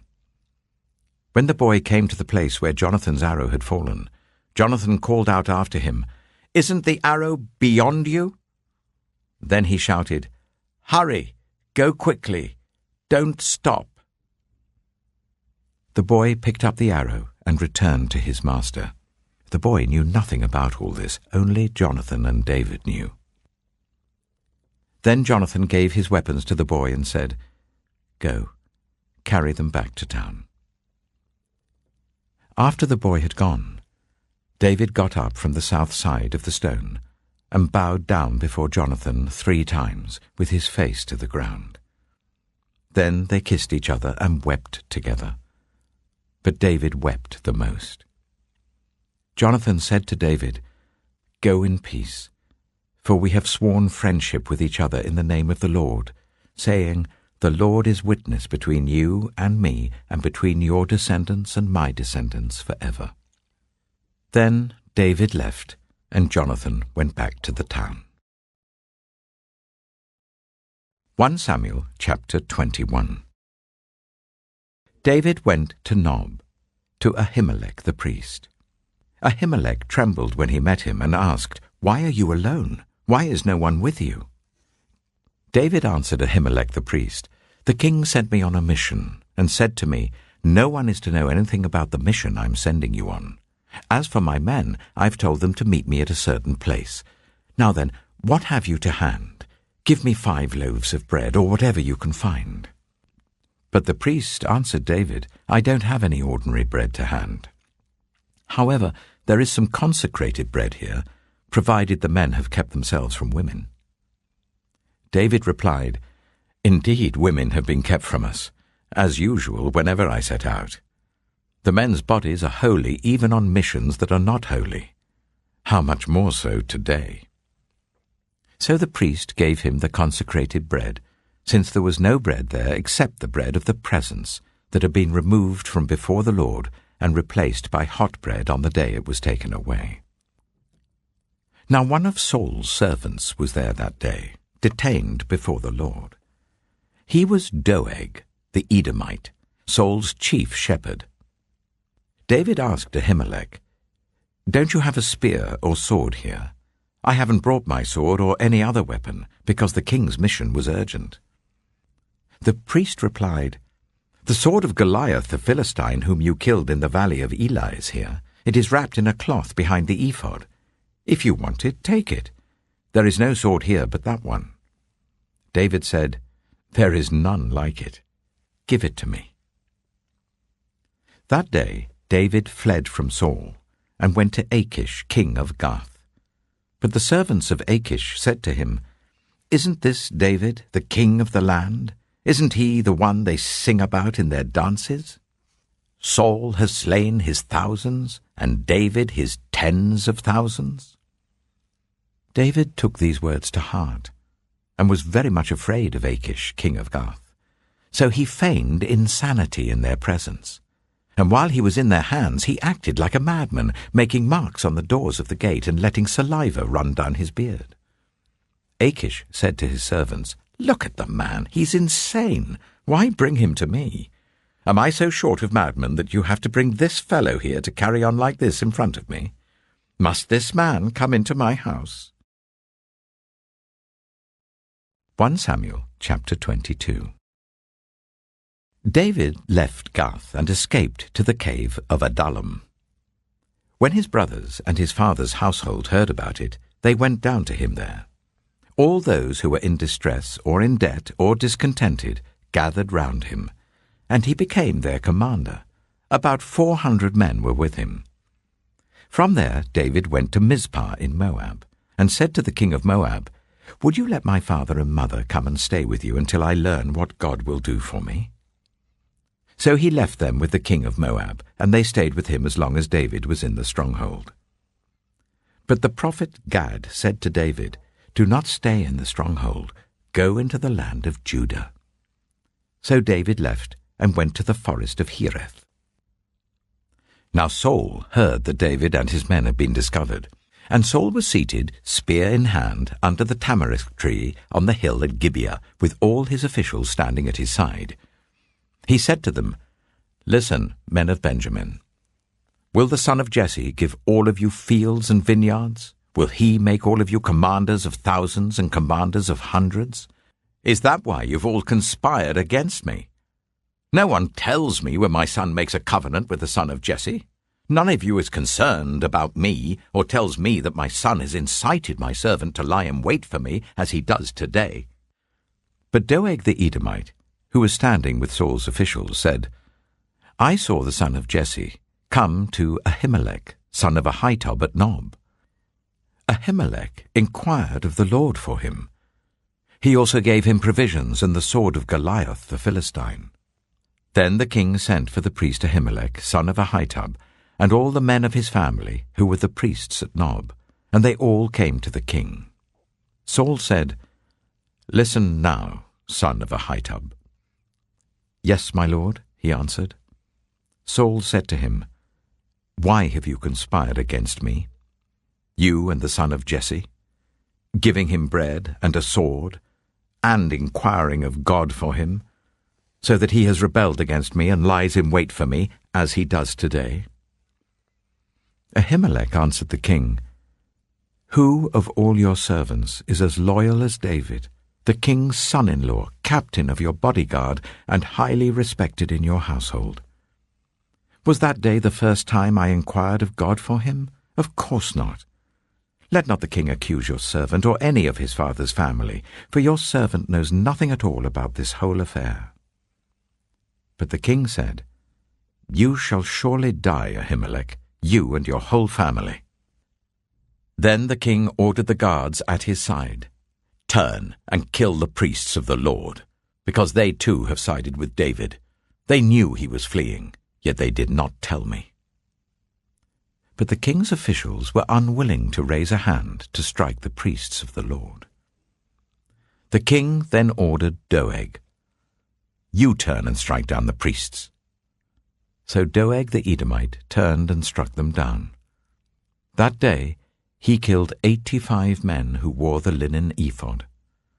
He also put to the sword Nob, the town of the priests, with its men and women, its children and infants, and its cattle, donkeys, and sheep.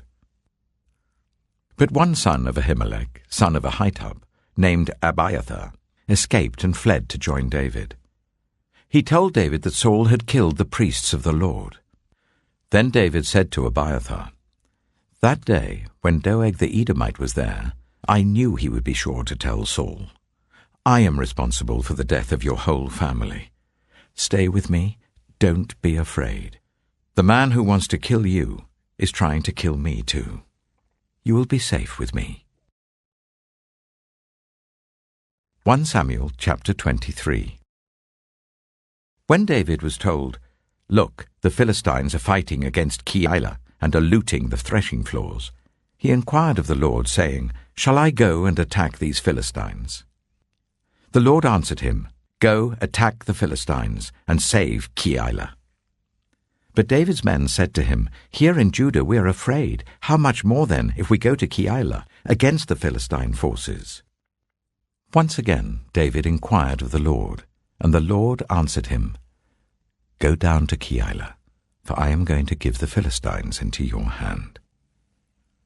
So David and his men went to Keilah, fought the Philistines, and carried off their livestock. He inflicted heavy losses on the Philistines and saved the people of Keilah. Now Abiathar, son of Ahimelech, had brought the ephod down with him when he fled to David at Keilah. Saul was told that David had gone to Keilah, and he said, "God has delivered him into my hands, for David has imprisoned himself by entering a town with gates and bars." And Saul called up all his forces for battle, to go down to Keilah to besiege David with his men. When David learned that Saul was plotting against him, he said to Abiathar the priest, "Bring the ephod." David said, "Lord God of Israel, your servant has heard definitely that Saul plans to come to Keilah and destroy the town on account of me. Will the citizens of Keilah surrender me to him? Will Saul come down as your servant has heard? Lord God of Israel, tell your servant."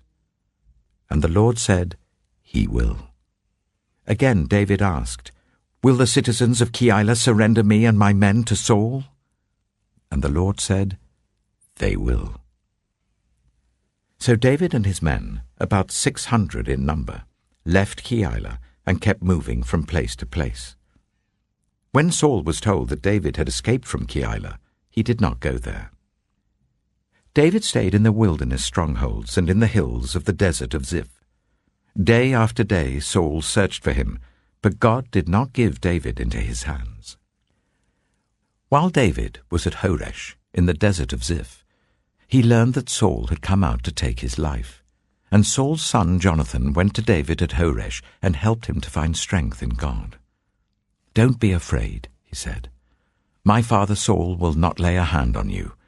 You shall be king over Israel, and I will be second to you. Even my father Saul knows this." The two of them made a covenant before the Lord. Then Jonathan went home, but David remained at Horesh. The Ziphites went up to Saul at Gibeah and said, "Is not David hiding among us in the strongholds at Horesh, on the hill of Keilah, south of Jeshimon? Now your majesty, come down whenever it pleases you to do so, and we will be responsible for giving him into your hands." Saul replied, "The Lord bless you for your concern for me. Go and get more information. Find out where David usually goes and who has seen him there. They tell me he's very crafty. Find out about all the hiding places he uses and come back to me with definite information. Then I will go with you. If he is in the area, I will track him down among all the clans of Judah." So they set out and went to Ziph ahead of Saul. Now David and his men were in the desert of Maon, in the Arabah south of Jeshimon. Saul and his men began to search, and when David was told about it, he went down to the rock and stayed in the desert of Maon. When Saul heard this, he went into the desert of Maon in pursuit of David. Saul was going along one side of the mountain, and David and his men were on the other side, hurrying to get away from Saul. As Saul and his forces were closing in on David and his men to capture them, a messenger came to Saul, saying, "Come quickly, the Philistines are raiding the land." Then Saul broke off his pursuit of David and went to meet the Philistines.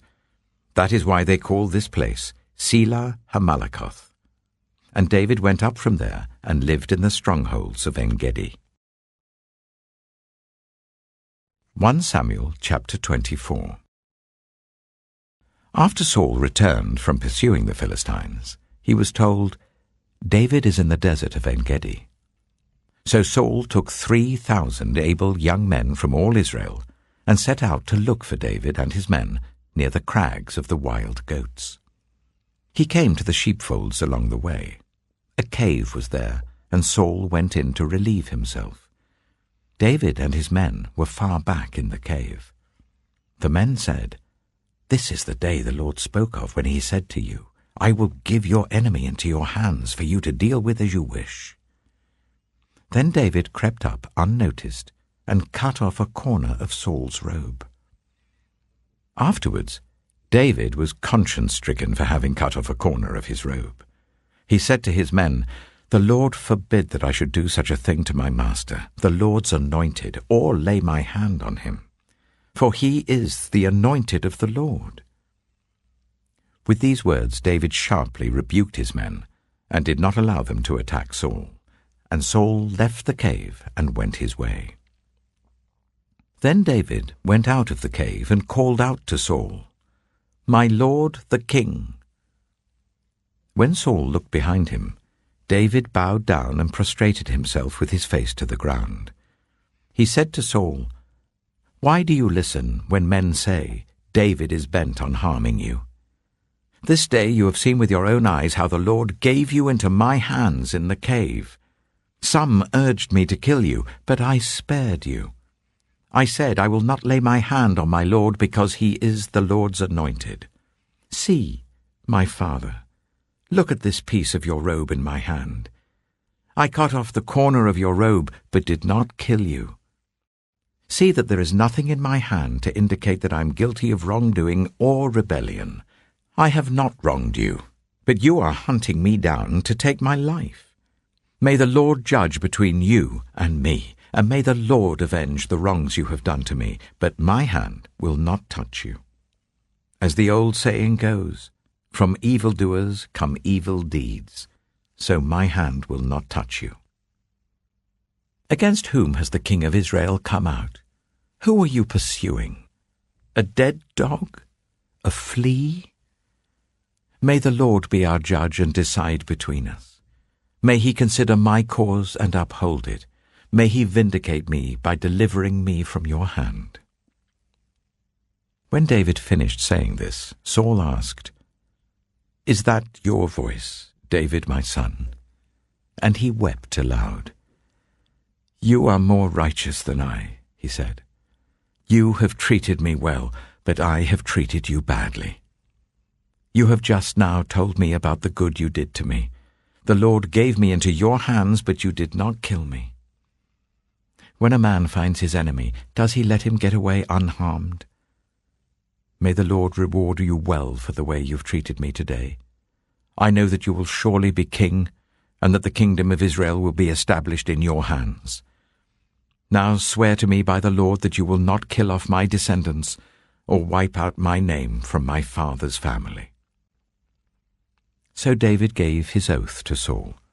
Then Saul returned home, but David and his men went up to the stronghold. 1 Samuel chapter 25. Now Samuel died, and all Israel assembled and mourned for him, and they buried him at his home in Ramah. Then David moved down into the desert of Paran.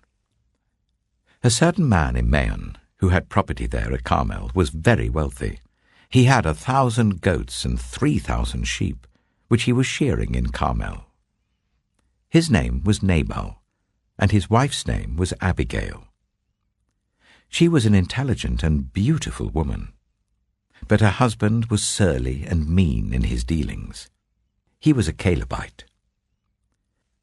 While David was in the wilderness, he heard that Nabal was shearing sheep. So he sent 10 young men and said to them, "Go up to Nabal at Carmel and greet him in my name. Say to him, 'Long life to you, good health to you and your household, and good health to all that is yours. Now I hear that it is sheep-shearing time. When your shepherds were with us, we did not ill-treat them, and the whole time they were at Carmel nothing of theirs was missing. Ask your own servants, and they will tell you. Therefore be favorable towards my men, since we come at a festive time. Please give your servants and your son David whatever you can find for them." When David's men arrived, they gave Nabal this message in David's name. Then they waited. Nabal answered David's servant, "Who is this David? Who is this son of Jesse? Many servants are breaking away from their masters these days. Why should I take my bread and water and the meat I've slaughtered for my shearers and give it to men coming from who knows where?" David's men turned round and went back. When they arrived, they reported every word. David said to his men, "Each of you strap on your sword." So they did, and David strapped his on as well. About 400 men went up with David, while 200 stayed with the supplies. One of the servants told Abigail, Nabal's wife, "David sent messengers from the wilderness to give our master his greetings, but he hurled insults at them. Yet these men were very good to us. They did not ill-treat us, and the whole time we were out in the fields near them, nothing was missing. Night and day, they were a wall around us the whole time we were herding our sheep near them. Now think it over and see what you can do, because disaster is hanging over our master and his whole household. He is such a wicked man that no one can talk to him." Abigail acted quickly. She took 200 loaves of bread, 2 skins of wine, 5 dressed sheep, 5 seahs of roasted grain, 100 cakes of raisins, and 200 cakes of pressed figs, and loaded them on donkeys. Then she told her servants, "Go on ahead, I'll follow you." But she did not tell her husband Nabal. As she came riding on her donkey into a mountain ravine, there were David and his men descending towards her, and she met them. David had just said, "It's been useless, all my watching over this fellow's property in the wilderness, so that nothing of his was missing. He has paid me back evil for good. May God deal with David, be it ever so severely, if by morning I leave alive 1 male of all who belong to him." When Abigail saw David, she quickly got off her donkey and bowed down before David with her face to the ground. She fell at his feet and said, "Pardon your servant, my lord, and let me speak to you. Hear what your servant has to say. Please pay no attention, my lord, to that wicked man Nabal. He is just like his name. His name means fool, and folly goes with him. As for me, your servant, I did not see the men my lord sent.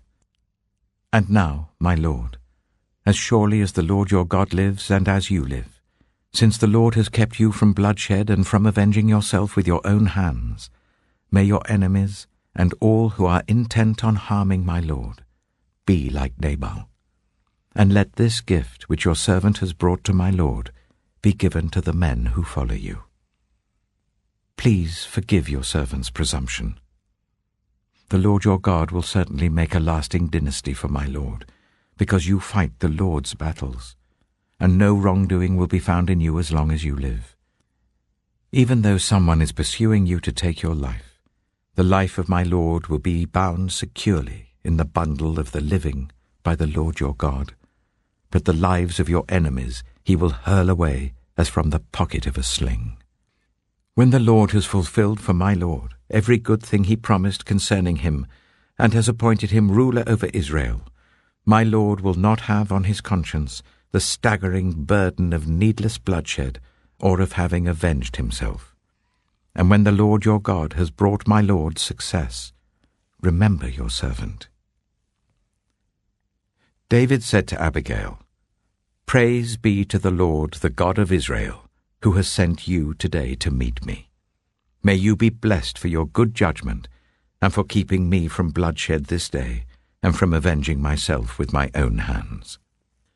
Otherwise, as surely as the Lord, the God of Israel, lives, who has kept me from harming you, if you had not come quickly to meet me, not one male belonging to Nabal would have been left alive by daybreak." Then David accepted from her hand what she had brought to him and said, "Go home in peace. I have heard your words and granted your request." When Abigail went to Nabal, he was in the house holding a banquet like that of a king. He was in high spirits and very drunk. So she told him nothing at all until daybreak. Then, in the morning, when Nabal was sober, his wife told him all these things, and his heart failed him, and he became like a stone. About 10 days later, the Lord struck Nabal, and he died. When David heard that Nabal was dead, he said, "Praise be to the Lord, who has upheld my cause against Nabal for treating me with contempt. He has kept his servant from doing wrong, and has brought Nabal's wrongdoing down on his own head."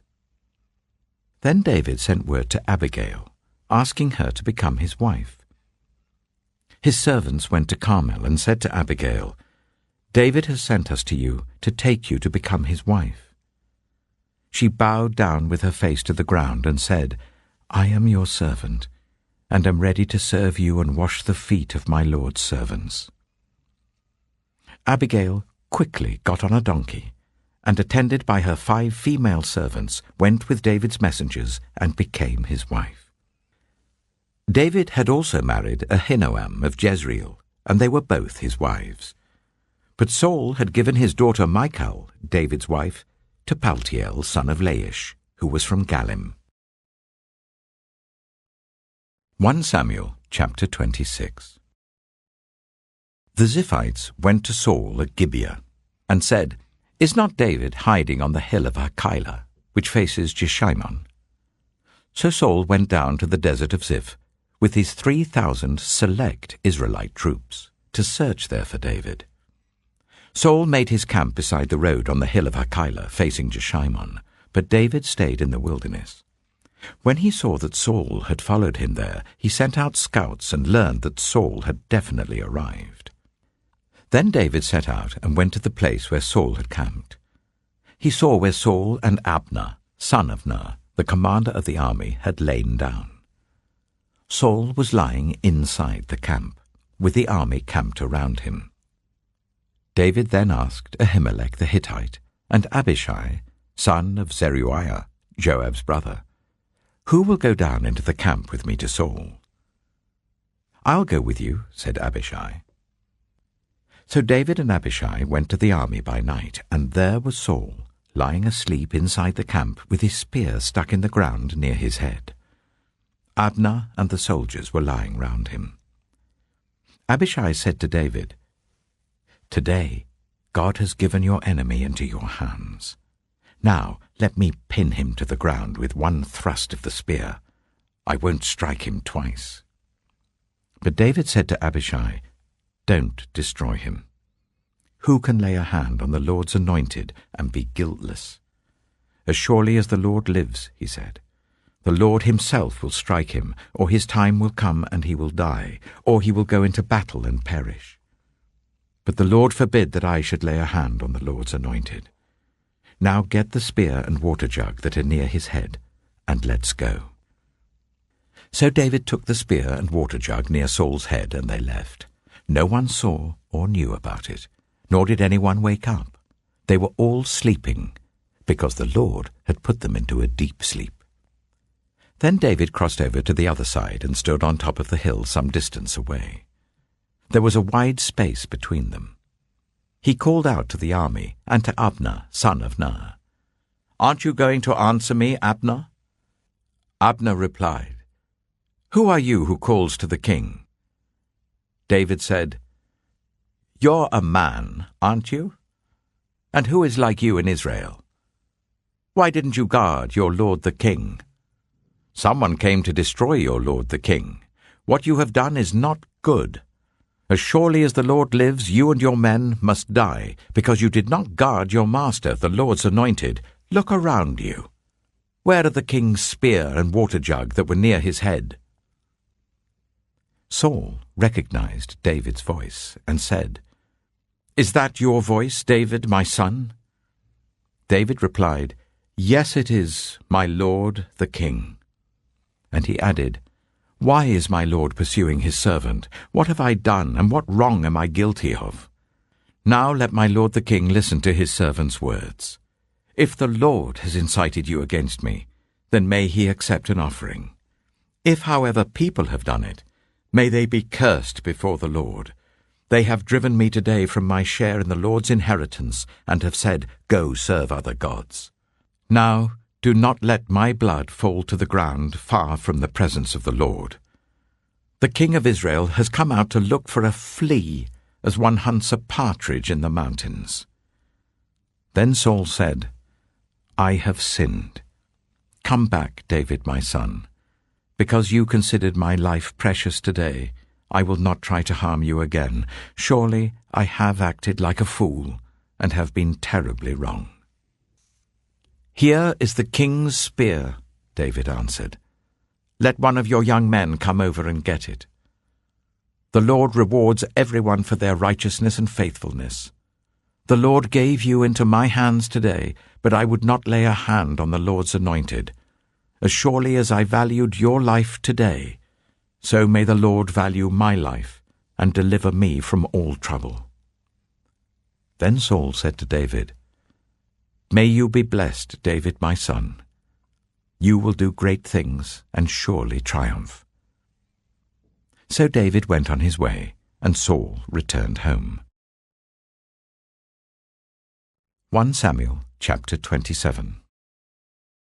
But David thought to himself, "One of these days I shall be destroyed by the hand of Saul. The best thing I can do is to escape to the land of the Philistines. Then Saul will give up searching for me anywhere in Israel, and I will slip out of his hand." So David and the 600 men with him left and went over to Achish, son of Maok, king of Gath. David and his men settled in Gath with Achish. Each man had his family with him, and David had his 2 wives, Ahinoam of Jezreel and Abigail of Carmel, the widow of Nabal. When Saul was told that David had fled to Gath, he no longer searched for him. Then David said to Achish, "If I have found favor in your eyes, let a place be assigned to me in one of the country towns, that I may live there. Why should your servant live in the royal city with you?" So on that day Achish gave him Ziklag, and it has belonged to the kings of Judah ever since. David lived in Philistine territory for 1 year and 4 months. Now David and his men went up and raided the Geshurites, the Girzites, and the Amalekites. From ancient times these people had lived in the land extending to Shur and Egypt. Whenever David attacked an area, he did not leave a man or woman alive, but took sheep and cattle, donkeys and camels, and clothes. Then he returned to Achish. When Achish asked, "Where did you go raiding today?" David would say, "Against the Negev of Judah," or "Against the Negev of Jerahmeel," or "Against the Negev of the Kenites." He did not leave a man or woman alive to be brought to Gath, for he thought they might inform on us and say, "This is what David did." And such was his practice as long as he lived in Philistine territory. Achish trusted David and said to himself, "He has become so obnoxious to his people, the Israelites, that he will be my servant for life." 1 Samuel chapter 28. In those days the Philistines gathered their forces to fight against Israel. Achish said to David, "You must understand that you and your men will accompany me in the army." David said, "Then you will see for yourself what your servant can do." Achish replied, "Very well. I will make you my bodyguard for life." Now Samuel was dead, and all Israel had mourned for him and buried him in his own town of Ramah. Saul had expelled the mediums and spiritists from the land. The Philistines assembled and came up and set up camp at Shunem, while Saul gathered all Israel and set up camp at Gilboa. When Saul saw the Philistine army, he was afraid. Terror filled his heart. He inquired of the Lord, but the Lord did not answer him by dreams or Urim or prophets. Saul then said to his attendants, "Find me a woman who is a medium, so that I may go and inquire of her." "There is one in Endor," they said. So Saul disguised himself, putting on other clothes, and at night he and 2 men went to the woman. "Consult a spirit for me," he said, "and bring up for me the one I name." But the woman said to him, "Surely you know what Saul has done. He has cut off the mediums and spiritists from the land. Why have you set a trap for my life to bring about my death?" Saul swore to her by the Lord, "As surely as the Lord lives, you will not be punished for this." Then the woman asked, "Whom shall I bring up for you?" "Bring up Samuel," he said. When the woman saw Samuel, she cried out at the top of her voice and said to Saul, "Why have you deceived me? You are Saul."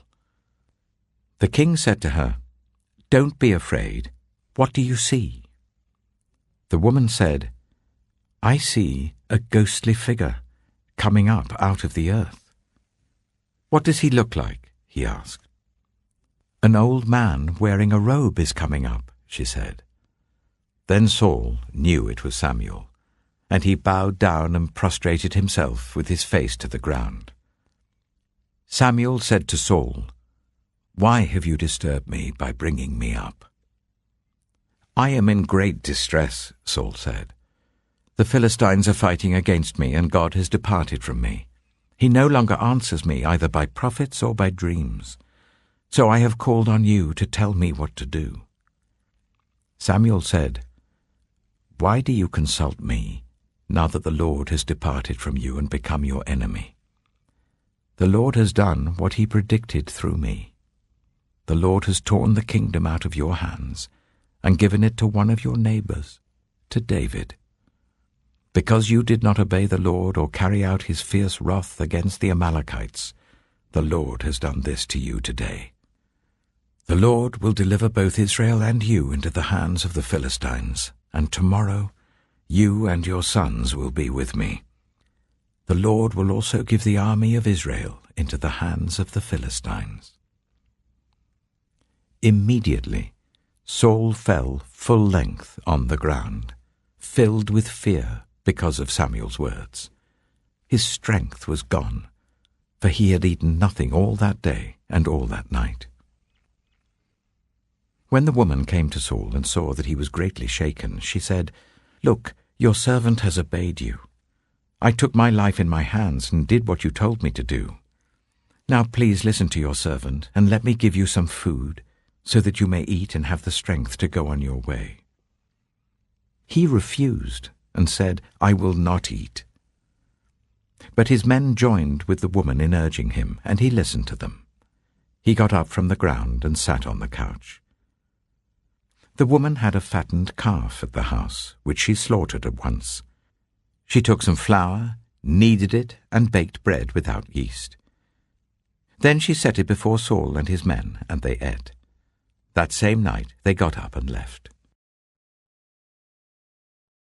1 Samuel chapter 29. The Philistines gathered all their forces at Aphek, and Israel camped by the spring in Jezreel. As the Philistine rulers marched with their units of hundreds and thousands, David and his men were marching at the rear with Achish. The commanders of the Philistines asked, "What about these Hebrews?" Achish replied, "Is this not David, who was an officer of Saul, king of Israel? He has already been with me for over a year, and from the day he left Saul until now I have found no fault in him." But the Philistine commanders were angry with Achish and said, "Send the man back, that he may return to the place you assigned him. He must not go with us into battle, or he will turn against us during the fighting. How better could he regain his master's favor than by taking the heads of our own men? Isn't this the David they sang about in their dances? Saul has slain his thousands, and David his tens of thousands." So Achish called David and said to him, "As surely as the Lord lives, you have been reliable, and I would be pleased for you to serve with me in the army. From the day you came to me until today, I have found no fault in you, but the rulers don't approve of you. Now turn back and go in peace. Do nothing to displease the Philistine rulers." "But what have I done?" asked David. "What have you found against your servant from the day I came to you until now? Why can't I go and fight against the enemies of my lord the king?" Achish answered, "I know that you have been as pleasing in my eyes as an angel of God. Nevertheless the Philistine commanders have said, 'He must not go up with us into battle.' Now get up early, along with your master's servants who have come with you, and leave in the morning as soon as it is light." So David and his men got up early in the morning to go back to the land of the Philistines, and the Philistines went up to Jezreel. 1 Samuel chapter 30. David and his men reached Ziklag on the third day. Now the Amalekites had raided the Negev and Ziklag. They had attacked Ziklag and burned it, and had taken captive the women and everyone else in it, both young and old. They killed none of them, but carried them off as they went on their way. When David and his men reached Ziklag, they found it destroyed by fire, and their wives and sons and daughters taken captive. So David and his men wept aloud until they had no strength left to weep. David's 2 wives had been captured, Ahinoam of Jezreel and Abigail the widow of Nabal of Carmel. David was greatly distressed because the men were talking of stoning him. Each one was bitter in spirit because of his sons and daughters. But David found strength in the Lord his God. Then David said to Abiathar the priest, the son of Ahimelech, "Bring me the ephod." Abiathar brought it to him, and David inquired of the Lord, "Shall I pursue this raiding party? Will I overtake them?" "Pursue them," he answered. "You will certainly overtake them and succeed in the rescue." David and 600 men with him came to the Bezor valley, where some stayed behind. 200 of them were too exhausted to cross the valley, but David and the other 400 continued the pursuit. They found an Egyptian in a field and brought him to David. They gave him water to drink and food to eat, part of a cake of pressed figs and 2 cakes of raisins. He ate and was revived, for he had not eaten any food or drunk any water for 3 days and 3 nights. David asked him, "Who do you belong to? Where do you come from?" He said, "I am an Egyptian, the slave of an Amalekite. My master abandoned me when I became ill 3 days ago. We raided the Negev of the Kirithites, some territory belonging to Judah, and the Negev of Caleb, and we burned Ziklag." David asked him, "Can you lead me down to this raiding party?" He said, "Swear to me before God that you will not kill me or hand me over to my master, and I will take you down to them." He led David down, and there they were, scattered over the countryside, eating, drinking, and reveling because of the great amount of plunder they had taken from the land of the Philistines and from Judah. David fought them from dusk until the evening of the next day, and none of them got away except 400 young men who rode off on camels and fled. David recovered everything the Amalekites had taken, including his 2 wives. Nothing was missing. Young or old, boy or girl, plunder or anything else they had taken, David brought everything back. He took all the flocks and herds, and his men drove them ahead of the other livestock, saying, "This is David's plunder." Then David came to the 200 men who had been too exhausted to follow him, and who were left behind at the Bezor valley. They came out to meet David and the men with him. As David and his men approached, he asked them how they were. But all the evil men and troublemakers among David's followers said, "Because they did not go out with us, we will not share with them the plunder we recovered. However, each man may take his wife and children and go." David replied, "No, my brothers, you must not do that with what the Lord has given us. He has protected us and delivered into our hands the raiding party that came against us. Who will listen to what you say? The share of the man who stayed with the supplies is to be the same as that of him who went down to the battle. All shall share alike." David made this a statute and ordinance for Israel from that day to this. When David reached Ziklag, he sent some of the plunder to the elders of Judah who were his friends, saying, "Here is a gift for you from the plunder of the Lord's enemies." David sent it to those who were in Bethel, Ramoth Negev, and Yattah, to those in Aroah, Sifmoth, and Eshtemoa, and Rachal, to those in the towns of the Jerahmeelites and the Kenites, to those in Hormah, Bor-Ashan, Athak, and Hebron, and to those in all the other places where he and his men had roamed. 1 Samuel chapter 31. Now the Philistines fought against Israel. The Israelites fled before them, and many fell dead on Mount Gilboa. The Philistines were in hot pursuit of Saul and his sons, and they killed his sons Jonathan, Abinadab, and Malchishua. The fighting grew fierce around Saul, and when the archers overtook him, they wounded him critically. Saul said to his armor-bearer, "Draw your sword and run me through, or these uncircumcised fellows will come and run me through and abuse me." But the armor-bearer was terrified and would not do it. So Saul took his own sword and fell on it. When the armor-bearer saw that Saul was dead, he too fell on his sword and died with him. So Saul and his 3 sons and his armor-bearer and all his men died together that same day. When the Israelites along the valley and those across the Jordan saw that the Israelite army had fled, and that Saul and his sons had died, they abandoned their towns and fled. And the Philistines came and occupied them. The next day, when the Philistines came to strip the dead, they found Saul and his 3 sons fallen on Mount Gilboa. They cut off his head and stripped off his armor, and they sent messengers throughout the land of the Philistines to proclaim the news in the temple of their idols and among their people. They put his armor in the temple of the Ashtoreths and fastened his body to the wall of Beth-shan. When the people of Jabesh-Gilead heard what the Philistines had done to Saul, all their valiant men marched through the night to Beth-shan. They took down the bodies of Saul and his sons from the wall of Beth-shan and went to Jabesh, where they burned them.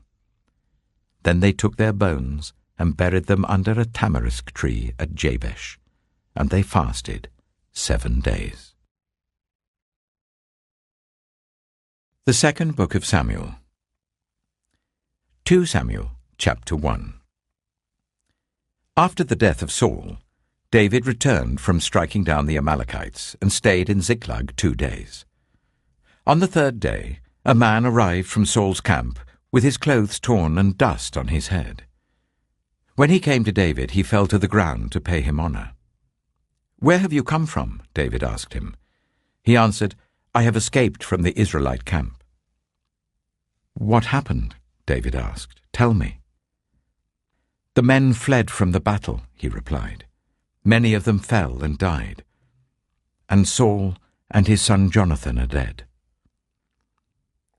Then David said to the young man who brought him the report, "How do you know that Saul and his son Jonathan are dead?" "I happened to be on Mount Gilboa," the young man said, "and there was Saul leaning on his spear with the chariots and their drivers in hot pursuit. When he turned round and saw me, he called out to me, and I said, 'What can I do?' He asked me, 'Who are you?' 'An Amalekite,' I answered. Then he said to me, 'Stand here by me and kill me. I'm in the throes of death, but I'm still alive.' So I stood beside him and killed him, because I knew that after he had fallen he could not survive. And I took the crown that was on his head and the band on his arm, and have brought them here to my lord." Then David and all the men with him took hold of their clothes and tore them. They mourned and wept and fasted till evening for Saul and his son Jonathan, and for the army of the Lord and for the nation of Israel, because they had fallen by the sword. David said to the young man who brought him the report, "Where are you from?" "I am the son of a foreigner, an Amalekite," he answered. David asked him, "Why weren't you afraid to lift your hand to destroy the Lord's anointed?" Then David called one of his men and said, "Go, strike him down." So he struck him down, and he died. For David had said to him, "Your blood be on your own head. Your own mouth testified against you when you said, 'I killed the Lord's anointed.'" David took up this lament concerning Saul and his son Jonathan, and he ordered that the people of Judah be taught this lament of the bow. It is written in the book of Jasher. "A gazelle lies slain on your heights, Israel. How the mighty have fallen. Tell it not in Gath. Proclaim it not in the streets of Ashkelon, lest the daughters of the Philistines be glad, lest the daughters of the uncircumcised rejoice. Mountains of Gilboa, may you have neither dew nor rain. May no showers fall on your terraced fields. For there the shield of the mighty was despised, the shield of Saul, no longer rubbed with oil. From the blood of the slain, from the flesh of the mighty, the bow of Jonathan did not turn back. The sword of Saul did not return unsatisfied. Saul and Jonathan, in life they were loved and admired, and in death they were not parted. They were swifter than eagles, they were stronger than lions. Daughters of Israel, weep for Saul, who clothed you in scarlet and finery, who adorned your garments with ornaments of gold. How the mighty have fallen in battle! Jonathan lies slain on your heights. I grieve for you, Jonathan, my brother. You were very dear to me. Your love for me was wonderful, more wonderful than that of women. How the mighty have fallen! The weapons of war have perished. 2 Samuel chapter 2. In the course of time, David inquired of the Lord. "Shall I go up to one of the towns of Judah?" he asked. The Lord said, "Go up." David asked, "Where shall I go?" "To Hebron," the Lord answered. So David went up there with his 2 wives, Ahinoam of Jezreel and Abigail, the widow of Nabal of Carmel. David also took the men who were with him, each with his family, and they settled in Hebron and its towns. Then the men of Judah came to Hebron, and there they anointed David king over the tribe of Judah. When David was told that it was the men from Jabesh-Gilead who had buried Saul, he sent messengers to them to say to them, "The Lord bless you for showing this kindness to Saul your master by burying him. May the Lord now show you kindness and faithfulness, and I too will show you the same favor because you have done this. Now then, be strong and brave, for Saul your master is dead, and the people of Judah have anointed me king over them." Meanwhile, Abner, son of Ner, the commander of Saul's army, had taken Ishbosheth, son of Saul, and brought him over to Mahanaim. He made him king over Gilead, Ashuri, and Jezreel, and also over Ephraim, Benjamin, and all Israel. Ishbosheth, son of Saul, was 40 years old when he became king over Israel, and he reigned 2 years. The tribe of Judah, however, remained loyal to David. The length of time David was king in Hebron over Judah was 7 years and 6 months. Abner, son of Ner, together with the men of Ishbosheth, son of Saul, left Mahanaim and went to Gibeon. Joab, son of Zeruiah, and David's men went out and met them at the pool of Gibeon. One group sat down on one side of the pool, and one group on the other side. Then Abner said to Joab, "Let's have some of the young men get up and fight hand to hand in front of us." "All right, let them do it," Joab said. So they stood up and were counted. 12 men for Benjamin and Ishbosheth, son of Saul, and 12 for David. Then each man grabbed his opponent by the head and thrust his dagger into his opponent's side, and they fell down together. So that place in Gibeon was called Helkath Hazurim. The battle that day was very fierce, and Abner and the Israelites were defeated by David's men. The 3 sons of Zeruiah were there, Joab, Abishai, and Asahel. Now Asahel was as fleet-footed as a wild gazelle. He chased Abner, turning neither to the right nor to the left as he pursued him. Abner looked behind him and asked, "Is that you, Asahel?" "It is," he answered. Then Abner said to him, "Turn aside to the right or to the left. Take on one of the young men and strip him of his weapons." But Asahel would not stop chasing him. Again Abner warned Asahel, "Stop chasing me. Why should I strike you down? How could I look your brother Joab in the face?" But Asahel refused to give up the pursuit. So Abner thrust the butt of his spear into Asahel's stomach, and the spear came out through his back. He fell there and died on the spot. And every man stopped when he came to the place where Asahel had fallen and died. But Joab and Abishai pursued Abner, and as the sun was setting they came to the hill of Ammah, near Giah, on the way to the wasteland of Gibeon.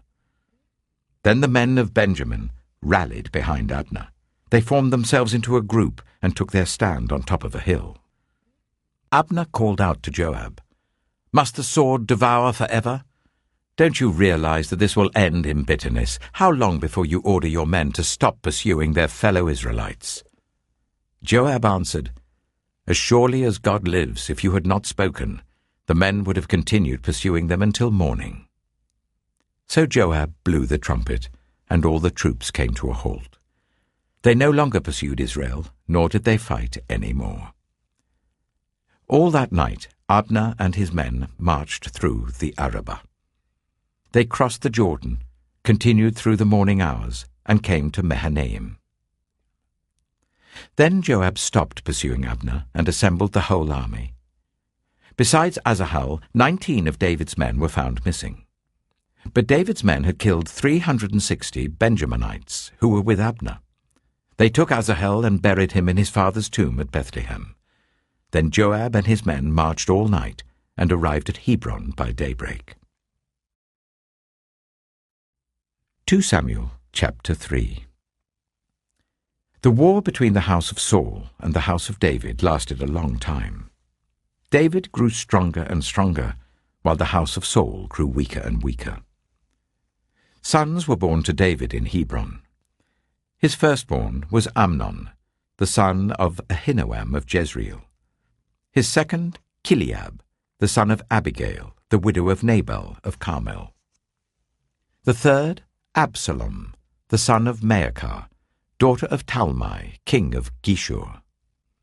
The fourth, Adonijah, the son of Haggith. The fifth, Shephatiah, the son of Abital. And the sixth, Ithream, the son of David's wife Eglah. These were born to David in Hebron. During the war between the house of Saul and the house of David, Abner had been strengthening his own position in the house of Saul. Now Saul had had a concubine named Rizpah, daughter of Aiah, and Ishbosheth said to Abner, "Why did you sleep with my father's concubine?" Abner was very angry because of what Ishbosheth had said. So he answered, "Am I a dog's head on Judah's side? This very day I am loyal to the house of your father Saul and to his family and friends. I haven't handed you over to David. Yet now you accuse me of an offense involving this woman. May God deal with Abner, be it ever so severely, if I do not do for David what the Lord promised him on oath, and transfer the kingdom from the house of Saul, and establish David's throne over Israel and Judah, from Dan to Beersheba." Ishbosheth did not dare to say another word to Abner, because he was afraid of him. Then Abner sent messengers on his behalf to say to David, "Whose land is it? Make an agreement with me, and I will help you bring all Israel over to you." "Good," said David, "I will make an agreement with you. But I demand one thing of you. Do not come into my presence unless you bring Michal, daughter of Saul, when you come to see me." Then David sent messengers to Ishbosheth, son of Saul, demanding, "Give me my wife Michal, whom I betrothed to myself for the price of 100 Philistine foreskins." So Ishbosheth gave orders and had her taken away from her husband Paltiel, son of Laish. Her husband, however, went with her, weeping behind her all the way to Bahurim. Then Abner said to him, "Go back home." So he went back. Abner conferred with the elders of Israel and said, "For some time you have wanted to make David your king. Now do it. For the Lord promised David, 'By my servant David I will rescue my people Israel from the hand of the Philistines and from the hand of all their enemies.'" Abner also spoke to the Benjaminites in person. Then he went to Hebron to tell David everything that Israel and the whole tribe of Benjamin wanted to do. When Abner, who had 20 men with him, came to David at Hebron, David prepared a feast for him and his men. Then Abner said to David, "Let me go at once and assemble all Israel for my lord the king, so that they may make a covenant with you, and that you may rule over all that your heart desires." So David sent Abner away, and he went in peace. Just then, David's men and Joab returned from a raid and brought with them a great deal of plunder. But Abner was no longer with David in Hebron, because David had sent him away, and he had gone in peace. When Joab and all the soldiers with him arrived, he was told that Abner, son of Ner, had come to the king, and that the king had sent him away, and that he had gone in peace. So Joab went to the king and said, "What have you done? Look, Abner came to you. Why did you let him go? Now he is gone. You know Abner, son of Ner. He came to deceive you and observe your movements and find out everything you're doing." Joab then left David and sent messengers after Abner, and they brought him back from the cistern at Sirah. But David did not know it.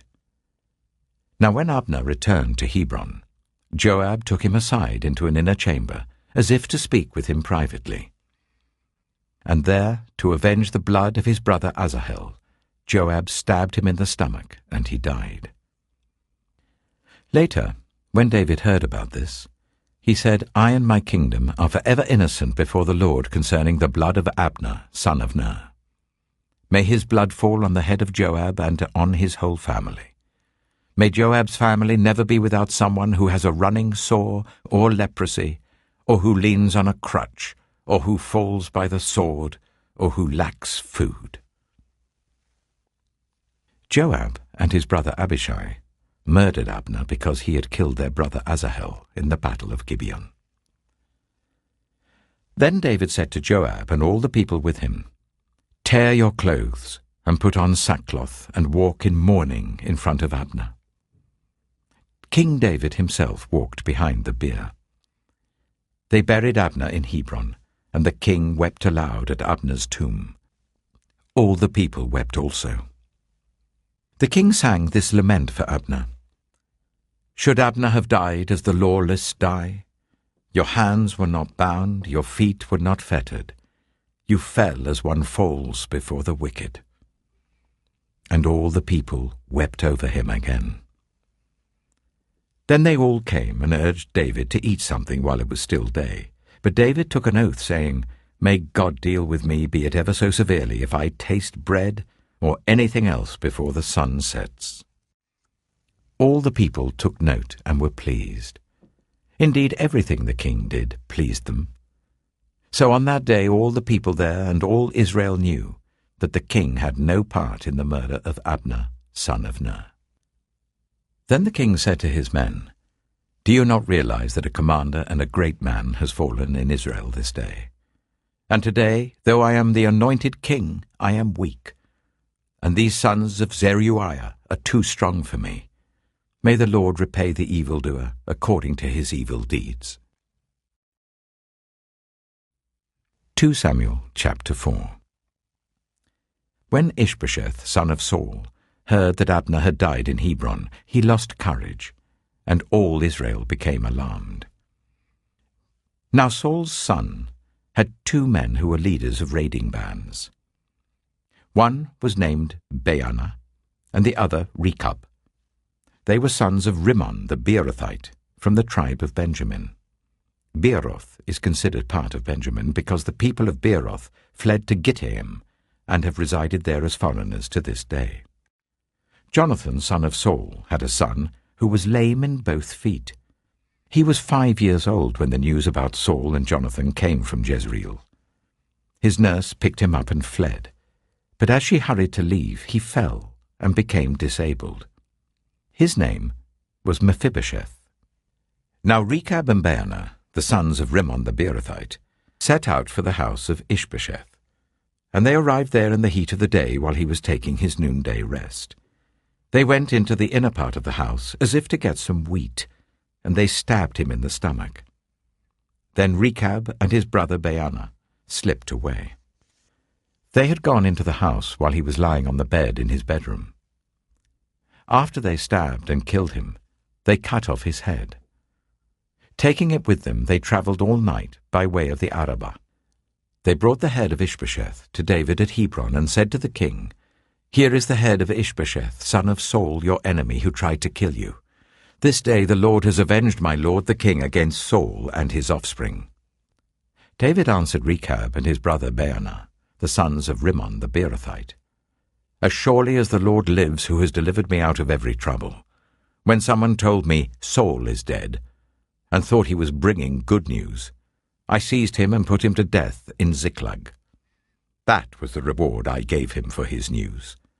How much more, when wicked men have killed an innocent man in his own house and on his own bed?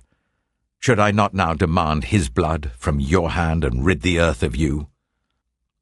So David gave an order to his men, and they killed them. They cut off their hands and feet and hung the bodies by the pool in Hebron. But they took the head of Ishbosheth and buried it in Abner's tomb at Hebron.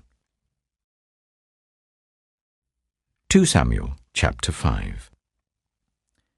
All the tribes of Israel came to David at Hebron and said, "We are your own flesh and blood. In the past, while Saul was king over us, you were the one who led Israel on their military campaigns. And the Lord said to you, 'You shall shepherd my people Israel, and you shall become their ruler.'" When all the elders of Israel had come to King David at Hebron, the king made a covenant with them at Hebron before the Lord, and they anointed David king over Israel. David was 30 years old when he became king, and he reigned for 40 years.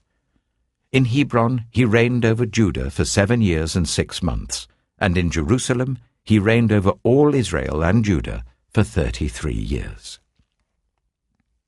The king and his men marched to Jerusalem to attack the Jebusites who lived there. The Jebusites said to David, "You will not get in here.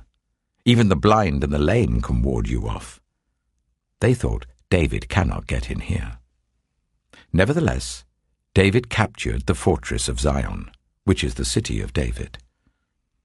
On that day, David had said, "Anyone who conquers the Jebusites will have to use the water shaft to reach those lame and blind, who are David's enemies. That is why they say, 'The blind and lame will not enter the palace.'"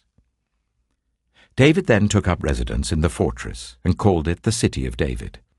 He built up the area around it from the terraces inwards, and he became more and more powerful because the Lord God Almighty was with him. Now Hiram, king of Tyre, sent envoys to David, along with cedar logs and carpenters and stonemasons, and they built a palace for David. Then David knew that the Lord had established him as king over Israel, and had exalted his kingdom for the sake of his people Israel. After he left Hebron, David took more concubines and wives in Jerusalem, and more sons and daughters were born to him.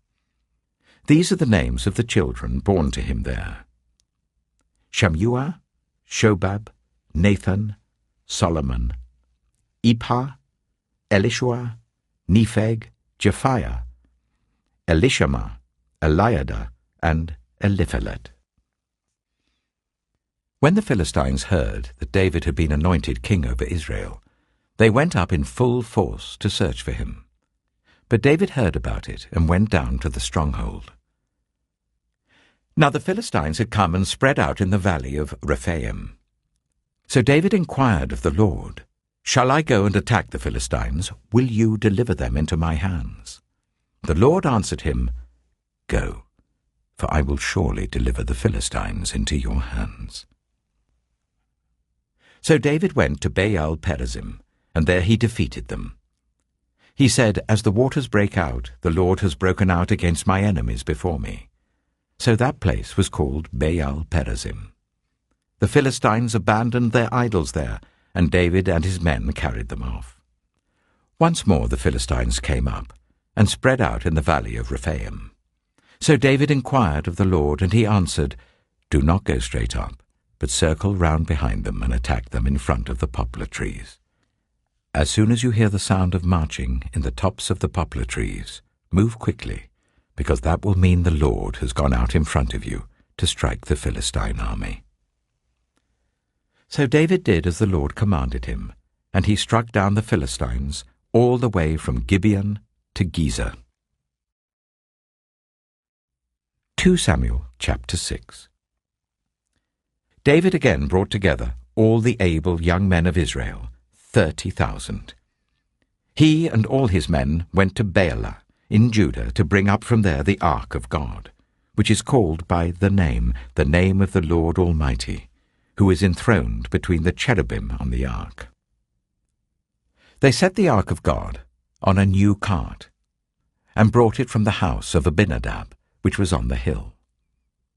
Uzzah and Ahio, sons of Abinadab, were guiding the new cart with the ark of God on it, and Ahio was walking in front of it. David and all Israel were celebrating with all their might before the Lord, with castanets, harps, lyres, tambourines, rattles, and cymbals. When they came to the threshing floor of Nachon, Uzzah reached out and took hold of the ark of God because the oxen stumbled. The Lord's anger burned against Uzzah because of his irreverent act. Therefore God struck him down, and he died there beside the ark of God. Then David was angry because the Lord's wrath had broken out against Uzzah, and to this day that place is called Perez Uzzah. David was afraid of the Lord that day and said, "How can the ark of the Lord ever come to me?" He was not willing to take the ark of the Lord to be with him in the city of David. Instead, he took it to the house of Obed-Edom, the Gittite. The ark of the Lord remained in the house of Obed-Edom the Gittite for 3 months, and the Lord blessed him and his entire household. Now King David was told, "The Lord has blessed the household of Obed-Edom and everything he has because of the ark of God." So David went to bring up the ark of God from the house of Obed-Edom to the city of David with rejoicing. When those who were carrying the ark of the Lord had taken 6 steps, he sacrificed a bull and a fattened calf. Wearing a linen ephod, David was dancing before the Lord with all his might, while he and all Israel were bringing up the ark of the Lord with shouts and the sound of trumpets. As the ark of the Lord was entering the city of David, Michal, daughter of Saul, watched from a window, and when she saw King David leaping and dancing before the Lord, she despised him in her heart. They brought the ark of the Lord and set it in its place inside the tent that David had pitched for it, and David sacrificed burnt offerings and fellowship offerings before the Lord. After he had finished sacrificing the burnt offerings and fellowship offerings, he blessed the people in the name of the Lord Almighty. Then he gave a loaf of bread, a cake of dates, and a cake of raisins to each person in the whole crowd of Israelites, both men and women, and all the people went to their homes. When David returned home to bless his household, Michal, daughter of Saul, came out to meet him and said, "How the king of Israel has distinguished himself today, going around half naked in full view of the slave girls of his servants, as any vulgar fellow would." David said to Michal, "It was before the Lord, who chose me rather than your father or anyone from his house when he appointed me ruler over the Lord's people Israel. I will celebrate before the Lord. I will become even more undignified than this. I will be humiliated in my own eyes. But by these slave girls you spoke of, I will be held in honor." And Michal, daughter of Saul, had no children to the day of her death. 2 Samuel chapter 7. After the king was settled in his palace, and the Lord had given him rest from all his enemies around him, he said to Nathan the prophet, "Here I am, living in a house of cedar, while the ark of God remains in a tent." Nathan replied to the king, "Whatever you have in mind, go ahead and do it, for the Lord is with you." But that night the word of the Lord came to Nathan, saying, "Go and tell my servant David, this is what the Lord says. Are you the one to build me a house to dwell in? I have not dwelt in a house from the day I brought the Israelites up out of Egypt to this day. I have been moving from place to place with a tent as my dwelling. Wherever I have moved with all the Israelites, did I ever say to any of their rulers, whom I commanded to shepherd my people Israel, 'Why have you not built me a house of cedar?' Now then, tell my servant David, this is what the Lord Almighty says. I took you from the pasture, from tending the flock, and appointed you ruler over my people Israel.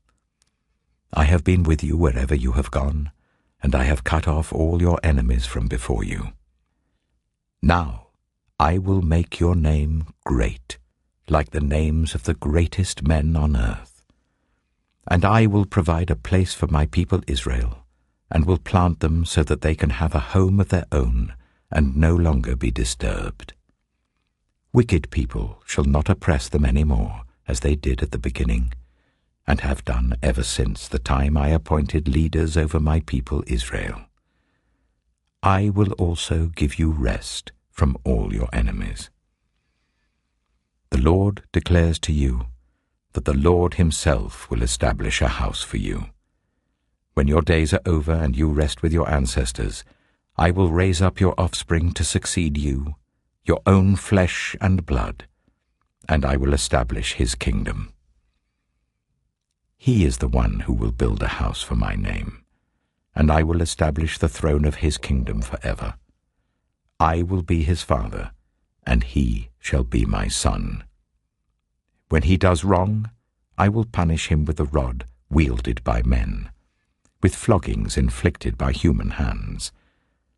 But my love will never be taken away from him, as I took it away from Saul, whom I removed from before you. Your house and your kingdom shall endure forever before me. Your throne shall be established forever. Nathan reported to David all the words of this entire revelation. Then King David went in and sat before the Lord, and he said, "Who am I, sovereign Lord? And what is my family, that you have brought me this far? And as if this were not enough in your sight, sovereign Lord, you have also spoken about the future of the house of your servant, and this decree, sovereign Lord, is for a mere human. What more can David say to you? For you know your servant, sovereign Lord. For the sake of your word and according to your will, you have done this great thing and made it known to your servant. How great you are, sovereign Lord! There is no one like you, and there is no God but you, as we have heard with our own ears. And who is like your people Israel, the one nation on earth that God went out to redeem as a people for himself, and to make a name for himself, and to perform great and awesome wonders by driving out nations and their gods from before your people, whom you redeemed from Egypt?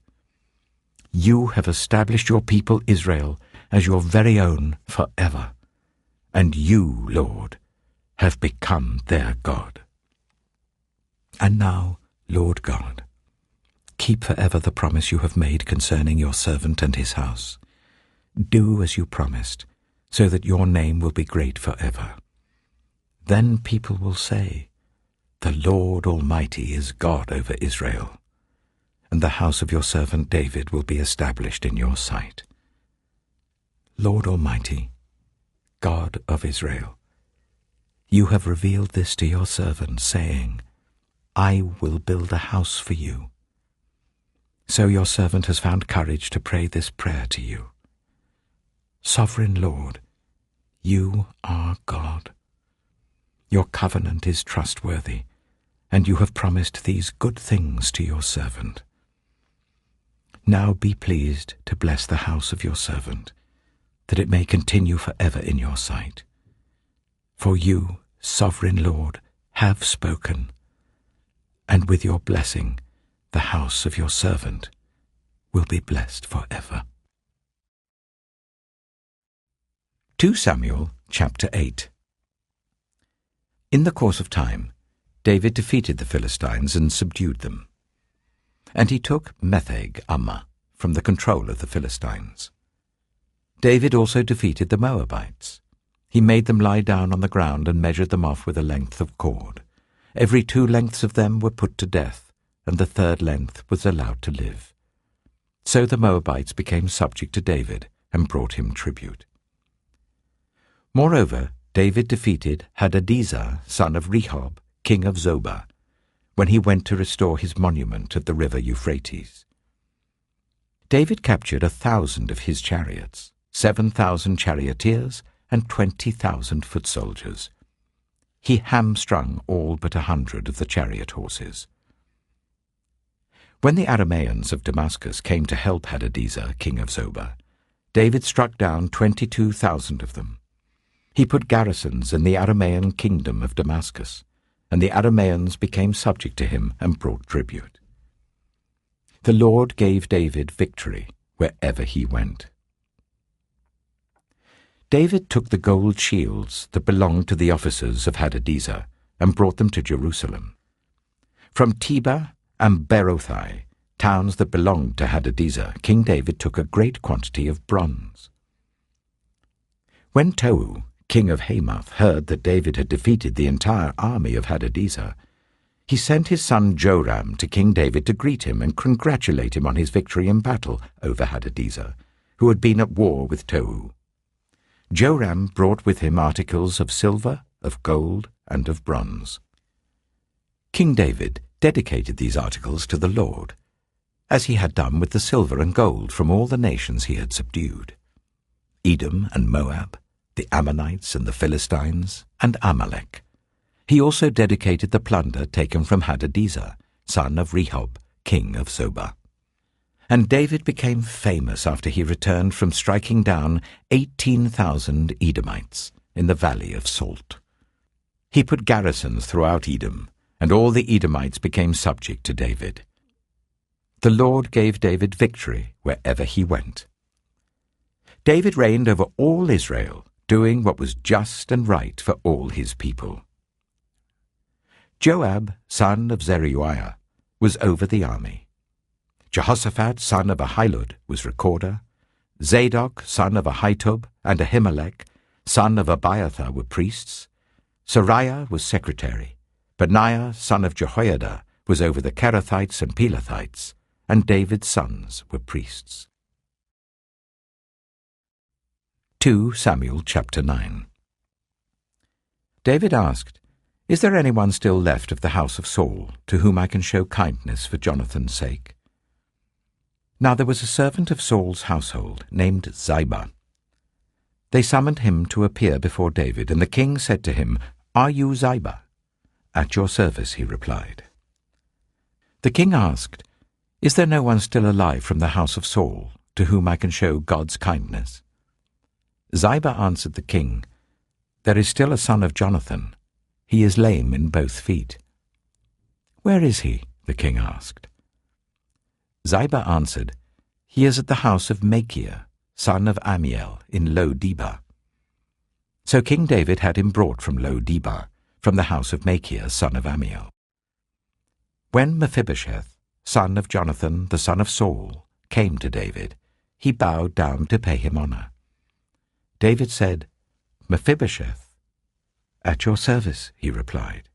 "Don't be afraid," David said to him, "for I will surely show you kindness for the sake of your father Jonathan. I will restore to you all the land that belonged to your grandfather Saul, and you will always eat at my table."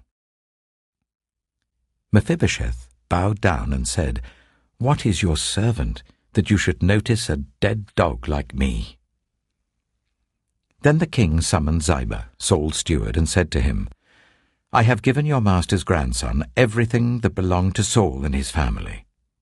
You and your sons and your servants are to farm the land for him and bring in the crops, so that your master's grandson may be provided for. And Mephibosheth, grandson of your master, will always eat at my table." Now Ziba had 15 sons and 20 servants. Then Ziba said to the king, "Your servant will do whatever my lord the king commands his servant to do." So Mephibosheth ate at David's table like one of the king's sons. Mephibosheth had a young son named Micah, and all the members of Ziba's household were servants of Mephibosheth. And Mephibosheth lived in Jerusalem because he always ate at the king's table. He was lame in both feet. 2 Samuel chapter 10. In the course of time, the king of the Ammonites died, and his son Hanun succeeded him as king. David thought, "I will show kindness to Hanun, son of Nahash, just as his father showed kindness to me." So David sent a delegation to express his sympathy to Hanun concerning his father. When David's men came to the land of the Ammonites, the Ammonite commanders said to Hanun their lord, "Do you think David is honoring your father by sending envoys to you to express sympathy? Hasn't David sent them to you only to explore the city and spy it out, and overthrow it?" So Hanun seized David's envoys, shaved off half of each man's beard, cut off their garments at the buttocks, and sent them away. When David was told about this, he sent messengers to meet the men, for they were greatly humiliated. The king said, "Stay at Jericho till your beards have grown, and then come back." When the Ammonites realized that they had become obnoxious to David, they hired 20,000 Aramean foot soldiers from Beth Rehob and Zobah, as well as the king of Maacah with 1,000 men, and also 12,000 men from Tob. On hearing this, David sent Joab out with the entire army of fighting men. The Ammonites came out and drew up in battle formation at the entrance of their city gate, while the Arameans of Zobah and Rehob and the men of Tob and Maacah were by themselves in the open country. Joab saw that there were battle lines in front of him and behind him. So he selected some of the best troops in Israel and deployed them against the Arameans. He put the rest of the men under the command of Abishai his brother, and deployed them against the Ammonites. Joab said, "If the Arameans are too strong for me, then you are to come to my rescue. But if the Ammonites are too strong for you, then I will come to rescue you. Be strong, and let us fight bravely for our people and the cities of our God. The Lord will do what is good in his sight." Then Joab and the troops with him advanced to fight the Arameans, and they fled before him. When the Ammonites realized that the Arameans were fleeing, they fled before Abishai and went inside the city. So Joab returned from fighting the Ammonites and came to Jerusalem. After the Arameans saw that they had been routed by Israel, they regrouped. Hadadezer had Arameans brought from beyond the river Euphrates. They went to Helam, with Shobach the commander of Hadadezer's army leading them. When David was told of this, he gathered all Israel, crossed the Jordan, and went to Helam. The Arameans formed their battle lines to meet David and fought against him.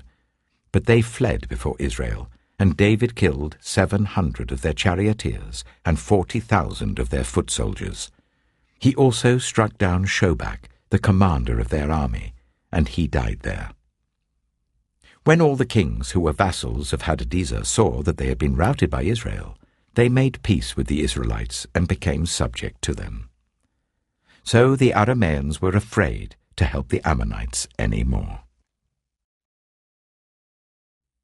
2 Samuel chapter 11. In the spring, at the time when kings go off to war, David sent Joab out with the king's men and the whole Israelite army. They destroyed the Ammonites and besieged Rabbah, but David remained in Jerusalem. One evening, David got up from his bed and walked around on the roof of the palace. From the roof, he saw a woman washing. The woman was very beautiful, and David sent someone to find out about her. The man said, "She is Bathsheba, the daughter of Eliam, and the wife of Uriah the Hittite." Then David sent messengers to get her. She came to him, and he slept with her. Now she was purifying herself from her monthly uncleanness. Then she went back home. The woman conceived and sent word to David, saying, "I am pregnant." So David sent this word to Joab, "Send me Uriah the Hittite." And Joab sent him to David. When Uriah came to him, David asked him how Joab was, how the soldiers were, and how the war was going. Then David said to Uriah, "Go down to your house and wash your feet." So Uriah left the palace, and a gift from the king was sent after him. But Uriah slept at the entrance to the palace with all his master's servants, and did not go down to his house. David was told Uriah did not go home. So he asked Uriah, "Haven't you just come from a military campaign? Why didn't you go home?"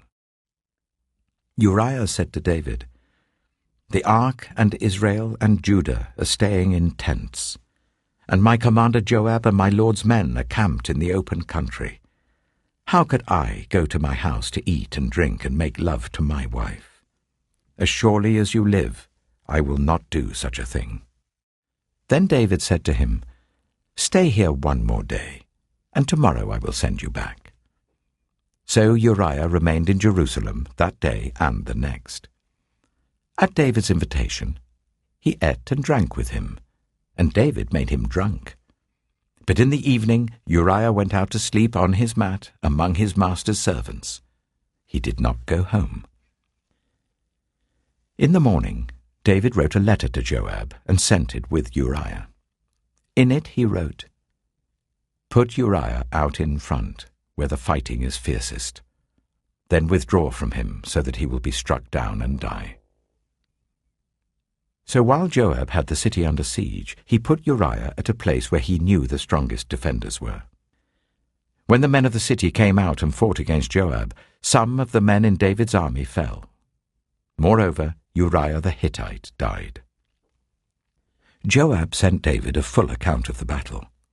He instructed the messenger, "When you have finished giving the king this account of the battle, the king's anger may flare up, and he may ask you, 'Why did you get so close to the city to fight?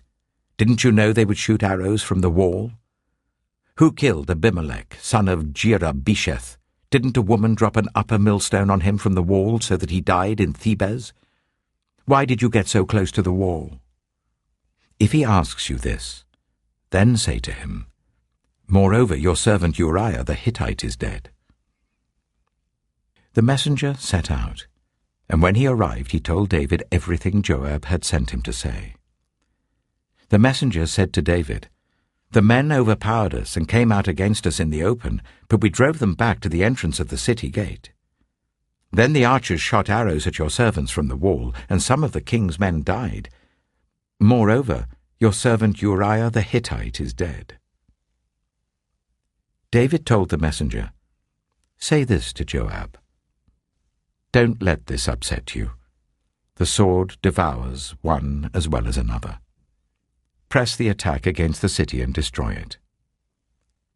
Say this to encourage Joab. When Uriah's wife heard that her husband was dead, she mourned for him. After the time of mourning was over, David had her brought to his house, and she became his wife and bore him a son. But the thing David had done displeased the Lord. 2 Samuel chapter 12. The Lord sent Nathan to David. When he came to him, he said, "There were 2 men in a certain town, one rich and the other poor. The rich man had a very large number of sheep and cattle, but the poor man had nothing except one little ewe lamb that he had bought. He raised it, and it grew up with him and his children. It shared his food, drank from his cup, and even slept in his arms. It was like a daughter to him. Now a traveller came to the rich man, but the rich man refrained from taking one of his own sheep or cattle to prepare a meal for the traveller who had come to him. Instead, he took the ewe lamb that belonged to the poor man and prepared it for the one who had come to him. David burned with anger against the man and said to Nathan, "As surely as the Lord lives, the man who did this must die.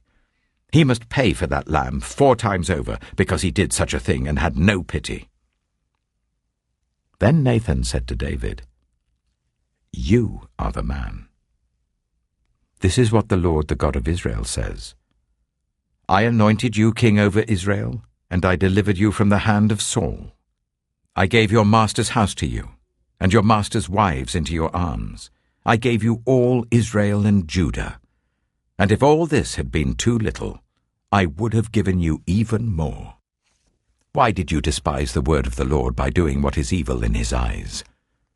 You struck down Uriah the Hittite with the sword and took his wife to be your own. You killed him with the sword of the Ammonites. Now, therefore, the sword shall never depart from your house, because you despised me and took the wife of Uriah the Hittite to be your own. This is what the Lord says. Out of your own household I'm going to bring calamity on you.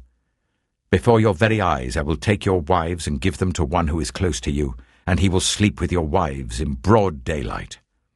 You did it in secret, but I will do this thing in broad daylight before all Israel." Then David said to Nathan, "I have sinned against the Lord." Nathan replied, "The Lord has taken away your sin. You're not going to die. But because by doing this you have shown utter contempt for the Lord, the son born to you will die." After Nathan had gone home, the Lord struck the child that Uriah's wife had borne to David, and he became ill. David pleaded with God for the child. He fasted and spent the nights lying in sackcloth on the ground. The elders of his household stood beside him to get him up from the ground, but he refused, and he would not eat any food with them.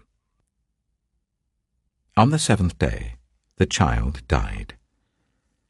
David's attendants were afraid to tell him that the child was dead, for they thought, while the child was still living, he wouldn't listen to us when we spoke to him. How can we now tell him the child is dead? He may do something desperate. David noticed that his attendants were whispering among themselves, and he realized that the child was dead. "Is the child dead?" he asked. "Yes," they replied, "he is dead." Then David got up from the ground. After he had washed, put on lotions and changed his clothes, he went into the house of the Lord and worshipped. Then he went to his own house, and at his request they served him food, and he ate. His attendants asked him, "Why are you acting in this way? While the child was alive, you fasted and wept, but now that the child is dead, you get up and eat." He answered, "While the child was alive, I fasted and wept. I thought, who knows? The Lord may be gracious to me and let the child live. But now that he is dead, why should I go on fasting? Can I bring him back again? I will go to him, but he will not return to me." Then David comforted his wife Bathsheba, and he went to her and made love to her. She gave birth to a son, and they named him Solomon. The Lord loved him, and because the Lord loved him, he sent word through Nathan the prophet to name him Jedidiah. Meanwhile, Joab fought against Rabbah of the Ammonites and captured the royal citadel. Joab then sent messengers to David, saying, "I have fought against Rabbah and taken its water supply. Now muster the rest of the troops and besiege the city and capture it. Otherwise I shall take the city, and it will be named after me." So David mustered the entire army and went to Rabbah, and attacked and captured it. David took the crown from their king's head, and it was placed on his own head. It weighed a talent of gold, and it was set with precious stones. David took a great quantity of plunder from the city, and brought out the people who were there, consigning them to labor with saws and with iron picks and axes, and he made them work at brickmaking. David did this to all the Ammonite towns. Then he and his entire army returned to Jerusalem. 2 Samuel chapter 13. In the course of time, Amnon, son of David, fell in love with Tamar, the beautiful sister of Absalom, son of David. Amnon became so obsessed with his sister Tamar that he made himself ill. She was a virgin, and it seemed impossible for him to do anything to her. Now Amnon had an adviser named Jonadab, son of Shimeah, David's brother. Jonadab was a very shrewd man. He asked Amnon, "Why do you, the king's son, look so haggard morning after morning? Won't you tell me?" Amnon said to him, "I'm in love with Tamar, my brother Absalom's sister." "Go to bed and pretend to be ill," Jonadab said. "When your father comes to see you, say to him, 'I would like my sister Tamar to come and give me something to eat. Let her prepare the food in my sight, so that I may watch her and then eat it from her hand.'" So Amnon lay down and pretended to be ill. When the king came to see him, Amnon said to him, "I would like my sister Tamar to come and make some special bread in my sight, so that I may eat from her hand." David sent word to Tamar at the palace, "Go to the house of your brother Amnon and prepare some food for him." So Tamar went to the house of her brother Amnon, who was lying down. She took some dough, kneaded it, made the bread in his sight, and baked it. Then she took the pan and served him the bread, but he refused to eat. "Send everyone out of here," Amnon said. So everyone left him. Then Amnon said to Tamar, "Bring the food here into my bedroom, so that I may eat it from your hand." And Tamar took the bread she had prepared and brought it to her brother Amnon in his bedroom. But when she took it to him to eat, he grabbed her and said, "Come to bed with me, my sister." "No, my brother," she said to him, "don't force me. Such a thing should not be done in Israel. Don't do this wicked thing. What about me? Where could I get rid of my disgrace? And what about you? You would be like one of the wicked fools in Israel. Please speak to the king. He will not keep me from being married to you." But he refused to listen to her, and since he was stronger than she, he raped her. Then Amnon hated her with intense hatred. In fact, he hated her more than he had loved her. Amnon said to her, "Get up and get out." "No," she said to him. "Sending me away would be a greater wrong than what you have already done to me." But he refused to listen to her. He called his personal servant and said, "Get this woman out of my sight and bolt the door after her." So his servant put her out and bolted the door after her. She was wearing an ornate robe, for this was the kind of garment the virgin daughters of the king wore. Tamar put ashes on her head and tore the ornate robe she was wearing. She put her hands on her head and went away, weeping aloud as she went. Her brother Absalom said to her, "Has that Amnon, your brother, been with you?" "Be quiet for now, my sister. He is your brother. Don't take this thing to heart." And Tamar lived in her brother Absalom's house, a desolate woman. When King David heard all this, he was furious. And Absalom never said a word to Amnon, either good or bad. He hated Amnon because he had disgraced his sister Tamar. 2 years later, when Absalom's sheep shearers were at Baal Hazor, near the border of Ephraim, he invited all the king's sons to come there. Absalom went to the king and said, "Your servant has had shearers come. Will the king and his attendants please join me?" "No, my son," the king replied. "All of us should not go. We would only be a burden to you." Although Absalom urged him, he still refused to go but gave him his blessing. Then Absalom said, "If not, please let my brother Amnon come with us." The king asked him, "Why should he go with you?" But Absalom urged him. So he sent with him Amnon and the rest of the king's sons. Absalom ordered his men, "Listen, when Amnon is in high spirits from drinking wine, and I say to you, 'Strike Amnon down,' then kill him. Don't be afraid. Haven't I given you this order? Be strong and brave." So Absalom's men did to Amnon what Absalom had ordered. Then all the king's sons got up, mounted their mules, and fled. While they were on their way, the report came to David, "Absalom has struck down all the king's sons. Not one of them is left." The king stood up, tore his clothes, and lay down on the ground, and all his attendants stood by with their clothes torn. But Jonadab, son of Shimeah, David's brother, said, "My lord should not think that they killed all the princes. Only Amnon is dead." This has been Absalom's express intention ever since the day that Amnon raped his sister Tamar. My lord the king should not be concerned about the report that all the king's sons are dead. Only Amnon is dead. Meanwhile, Absalom had fled. Now the man standing watch looked up and saw many people on the road west of him coming down the side of the hill. The watchman went and told the king, "I see men in the direction of Horonaim on the side of the hill." Jonadab said to the king, "See, the king's sons have come. It has happened just as your servant said." As he finished speaking, the king's sons came in, wailing loudly.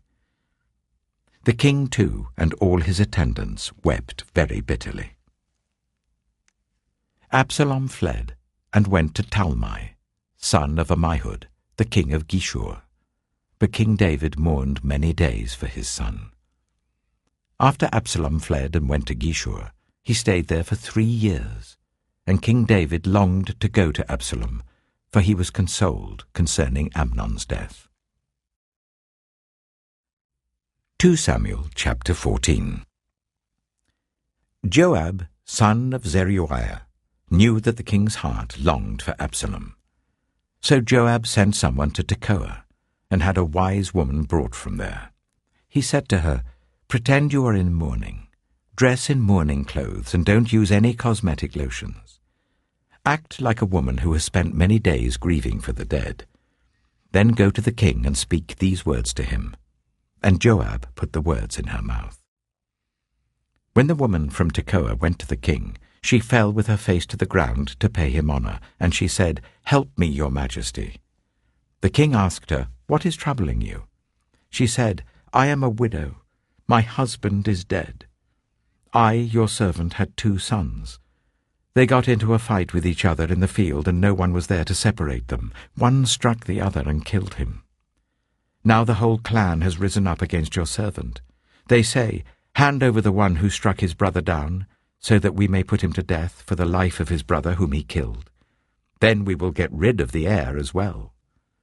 They would put out the only burning coal I have left, leaving my husband neither name nor descendant on the face of the earth."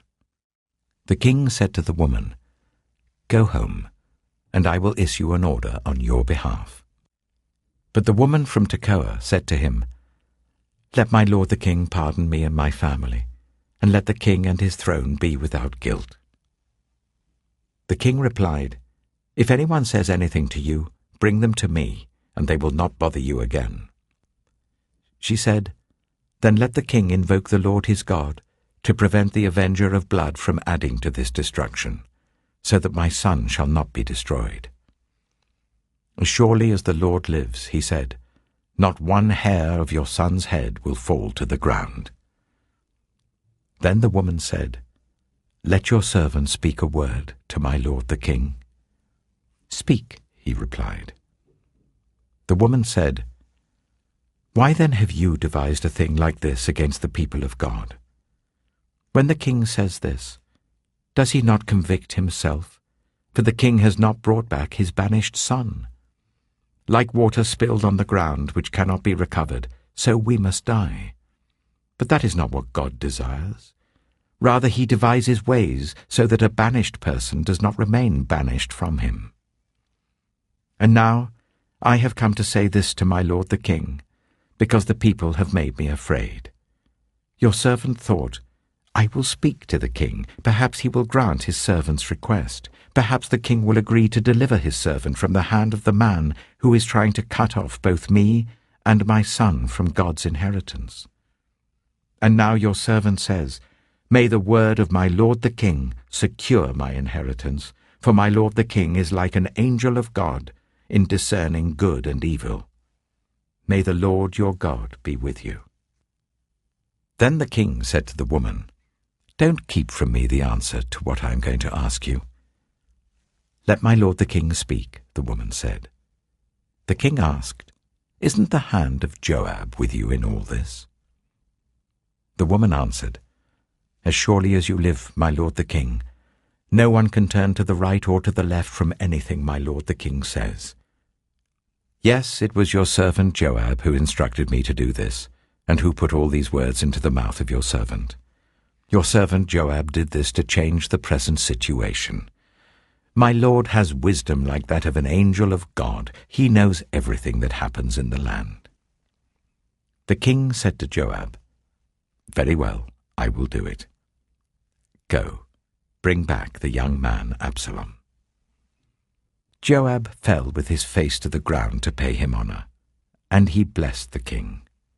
Joab said, "Today your servant knows that he has found favor in your eyes, my lord the king, because the king has granted his servant's request."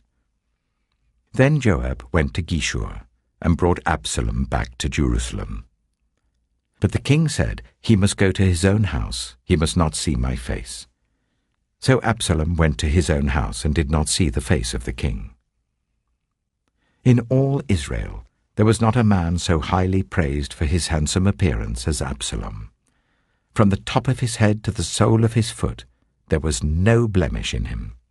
Whenever he cut the hair of his head, he used to cut his hair once a year because it became too heavy for him, he would weigh it, and its weight was 200 shekels by the royal standard. 3 sons and a daughter were born to Absalom. His daughter's name was Tamar, and she became a beautiful woman. Absalom lived for 2 years in Jerusalem without seeing the king's face. Then Absalom sent for Joab in order to send him to the king, but Joab refused to come to him. So he sent a second time, but he refused to come. Then he said to his servants, "Look, Joab's field is next to mine, and he has barley there. Go and set it on fire." So Absalom's servants set the field on fire. Then Joab did go to Absalom's house, and he said to him, "Why have your servants set my field on fire?" Absalom said to Joab, "Look, I sent word to you and said, 'Come here so that I can send you to the king to ask, why have I come from Geshur? It would be better for me if I were still there. Now then, I want to see the king's face, and if I'm guilty of anything, let him put me to death.'" So Joab went to the king and told him this. Then the king summoned Absalom, and he came in and bowed down with his face to the ground before the king, and the king kissed Absalom. 2 Samuel chapter 15. In the course of time, Absalom provided himself with a chariot and horses, and with 50 men to run ahead of him. He would get up early and stand by the side of the road leading to the city gate. Whenever anyone came with a complaint to be placed before the king for a decision, Absalom would call out to him, "What town are you from?" He would answer, "Your servant is from one of the tribes of Israel." Then Absalom would say to him, "Look, your claims are valid and proper, but there is no representative of the king to hear you." And Absalom would add, "If only I were appointed judge in the land, then everyone who has a complaint or case could come to me, and I would see that they receive justice." Also, whenever anyone approached him to bow down before him, Absalom would reach out his hand, take hold of him, and kiss him. Absalom behaved in this way towards all the Israelites who came to the king asking for justice, and so he stole the hearts of the people of Israel. At the end of 4 years, Absalom said to the king, "Let me go to Hebron and fulfill a vow I made to the Lord. While your servant was living in Geshur in Aram, I made this vow. If the Lord takes me back to Jerusalem, I will worship the Lord in Hebron." The king said to him, "Go in peace." So he went to Hebron. Then Absalom sent secret messengers throughout the tribes of Israel to say, "As soon as you hear the sound of the trumpets, then say, 'Absalom is king in Hebron.'" 200 men from Jerusalem had accompanied Absalom. They had been invited as guests and went quite innocently, knowing nothing about the matter. While Absalom was offering sacrifices, he also sent for Ahithophel, the Gilonite, David's counselor, to come from Gilo, his hometown. And so the conspiracy gained strength, and Absalom's following kept on increasing. A messenger came and told David, "The hearts of the people of Israel are with Absalom." Then David said to all his officials who were with him in Jerusalem, "Come, we must flee, or none of us will escape from Absalom. We must leave immediately, or he will move quickly to overtake us and bring ruin on us, and put the city to the sword." The king's officials answered him, "Your servants are ready to do whatever our lord the king chooses." The king set out, with his entire household following him. But he left 10 concubines to take care of the palace. So the king set out, with all the people following him, and they halted at the edge of the city. All his men marched past him, along with all the Kerethites and the Pelethites, and all the 600 Gittites who had accompanied him from Gath marched before the king. The king said to Ittai the Gittite, "Why should you come along with us? Go back and stay with King Absalom. You are a foreigner, an exile from your homeland. You came only yesterday. And today shall I make you wander about with us, when I do not know where I am going? Go back and take your people with you. May the Lord show you kindness and faithfulness." But Ittai replied to the king, "As surely as the Lord lives, and as my lord the king lives, wherever my lord the king may be, whether it means life or death, there will your servant be." David said to Ittai, "Go ahead, march on." So Ittai the Gittite marched on with all his men and the families that were with him. The whole countryside wept aloud as all the people passed by. The king also crossed the Kidron Valley, and all the people moved on towards the wilderness. Zadok was there too, and all the Levites who were with him were carrying the Ark of the Covenant of God. They set down the Ark of God, and Abiathar offered sacrifices until all the people had finished leaving the city. Then the king said to Zadok, "Take the Ark of God back into the city. If I find favor in the Lord's eyes, he will bring me back and let me see it and his dwelling place again. But if he says I am not pleased with you, then I am ready. Let him do to me whatever seems good to him." The king also said to Zadok the priest, "Do you understand? Go back to the city with my blessing. Take your son Ahimaaz with you, and also Abiathar's son Jonathan. You and Abiathar return with your 2 sons. I will wait at the fords in the wilderness until word comes from you to inform me." So Zadok and Abiathar took the Ark of God back to Jerusalem and stayed there. But David continued up the Mount of Olives, weeping as he went. His head was covered, and he was barefoot.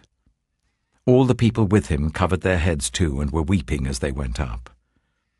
Now David had been told Ahithophel is among the conspirators with Absalom. So David prayed, "Lord, turn Ahithophel's counsel into foolishness." When David arrived at the summit, where people used to worship God, Hushai the Archite was there to meet him, his robe torn and dust on his head. David said to him, "If you go with me, you will be a burden to me. But if you return to the city and say to Absalom, 'Your Majesty, I will be your servant. I was your father's servant in the past, but now I will be your servant,' then you can help me by frustrating Ahithophel's advice. Won't the priests Zadok and Abiathar be there with you? Tell them anything you hear in the king's palace." Their 2 sons, Ahimaaz son of Zadok and Jonathan son of Abiathar, are there with them. Send them to me with anything you hear." So Hushai, David's confidant, arrived at Jerusalem as Absalom was entering the city. 2 Samuel chapter 16. When David had gone a short distance beyond the summit, there was Ziba, the steward of Mephibosheth, waiting to meet him. He had a string of donkeys saddled and loaded with 200 loaves of bread, 100 cakes of raisins, 100 cakes of figs, and a skin of wine. The king asked Ziba, "Why have you brought these?" Ziba answered, "The donkeys are for the king's household to ride on, the bread and fruit are for the men to eat, and the wine is to refresh those who become exhausted in the wilderness." The king then asked, "Where is your master's grandson?" Ziba said to him, "He is staying in Jerusalem because he thinks, 'Today the Israelites will restore to me my grandfather's kingdom.'" Then the king said to Ziba, "All that belonged to Mephibosheth is now yours." "I humbly bow," Ziba said. "May I find favor in your eyes, my lord the king." As King David approached Bahurim, a man from the same clan as Saul's family came out from there. His name was Shimei, the son of Jirah, and he cursed as he came out. He pelted David and all the king's officials with stones, though all the troops in the special guard were on David's right and left. As he cursed, Shimei said, get out, you murderer, you scoundrel. The Lord has repaid you for all the blood you shed in the household of Saul, in whose place you have reigned. The Lord has given the kingdom into the hands of your son Absalom. You have come to ruin because you are a murderer." Then Abishai, son of Zeruiah, said to the king, "Why should this dead dog curse my lord the king? Let me go over and cut off his head." But the king said, "What does this have to do with you, you sons of Zeruiah? If he is cursing because the Lord said to him, 'Curse David,' who can ask, 'Why do you do this?'" David then said to Abishai and all his officials, "My son, my own flesh and blood, is trying to kill me. How much more then this Benjaminite? Leave him alone, let him curse, for the Lord has told him to. It may be that the Lord will look upon my misery and restore to me his covenant blessing instead of his curse today." So David and his men continued along the road, while Shimei was going along the hillside opposite him, cursing as he went and throwing stones at him and showering him with dirt. The king and all the people with him arrived at their destination exhausted, and there he refreshed himself. Meanwhile, Absalom and all the men of Israel came to Jerusalem, and Ahithophel was with him. Then Hushai the Archite, David's confidant, went to Absalom and said to him, "Long live the king! Long live the king!" Absalom said to Hushai, "So this is the love you show your friend? If he's your friend, why didn't you go with him?"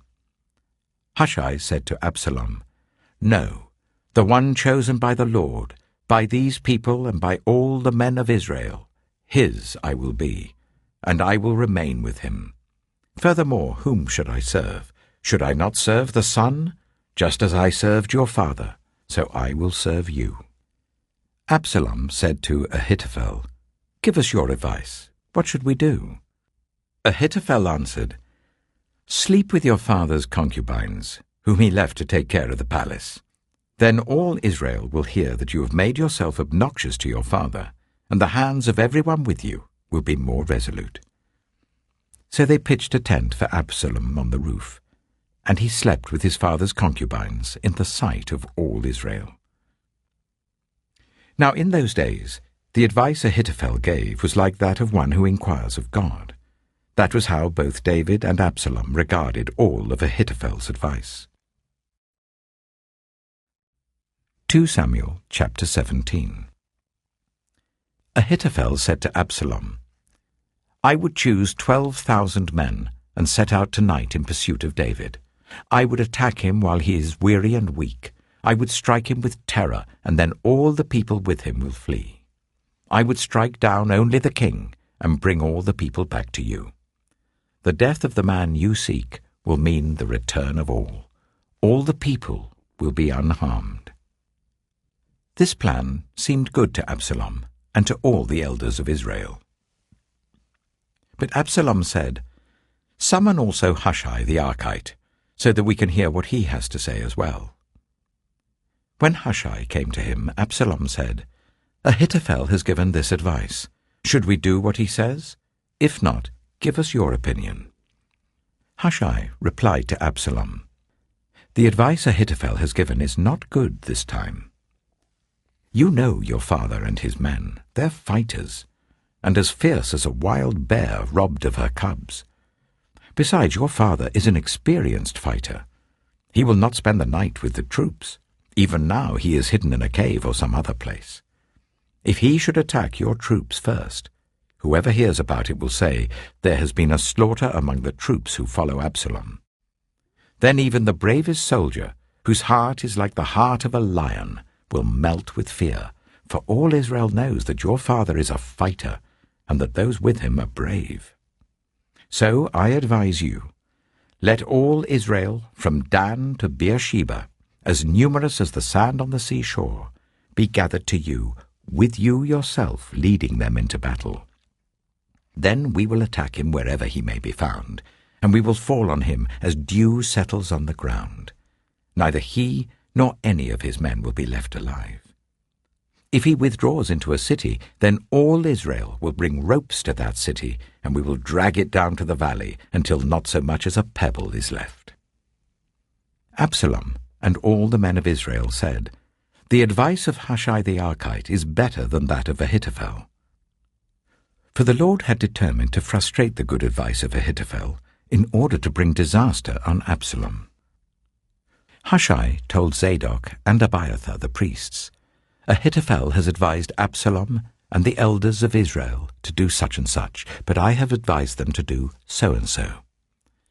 Now send a message at once and tell David, 'Do not spend the night at the fords in the wilderness.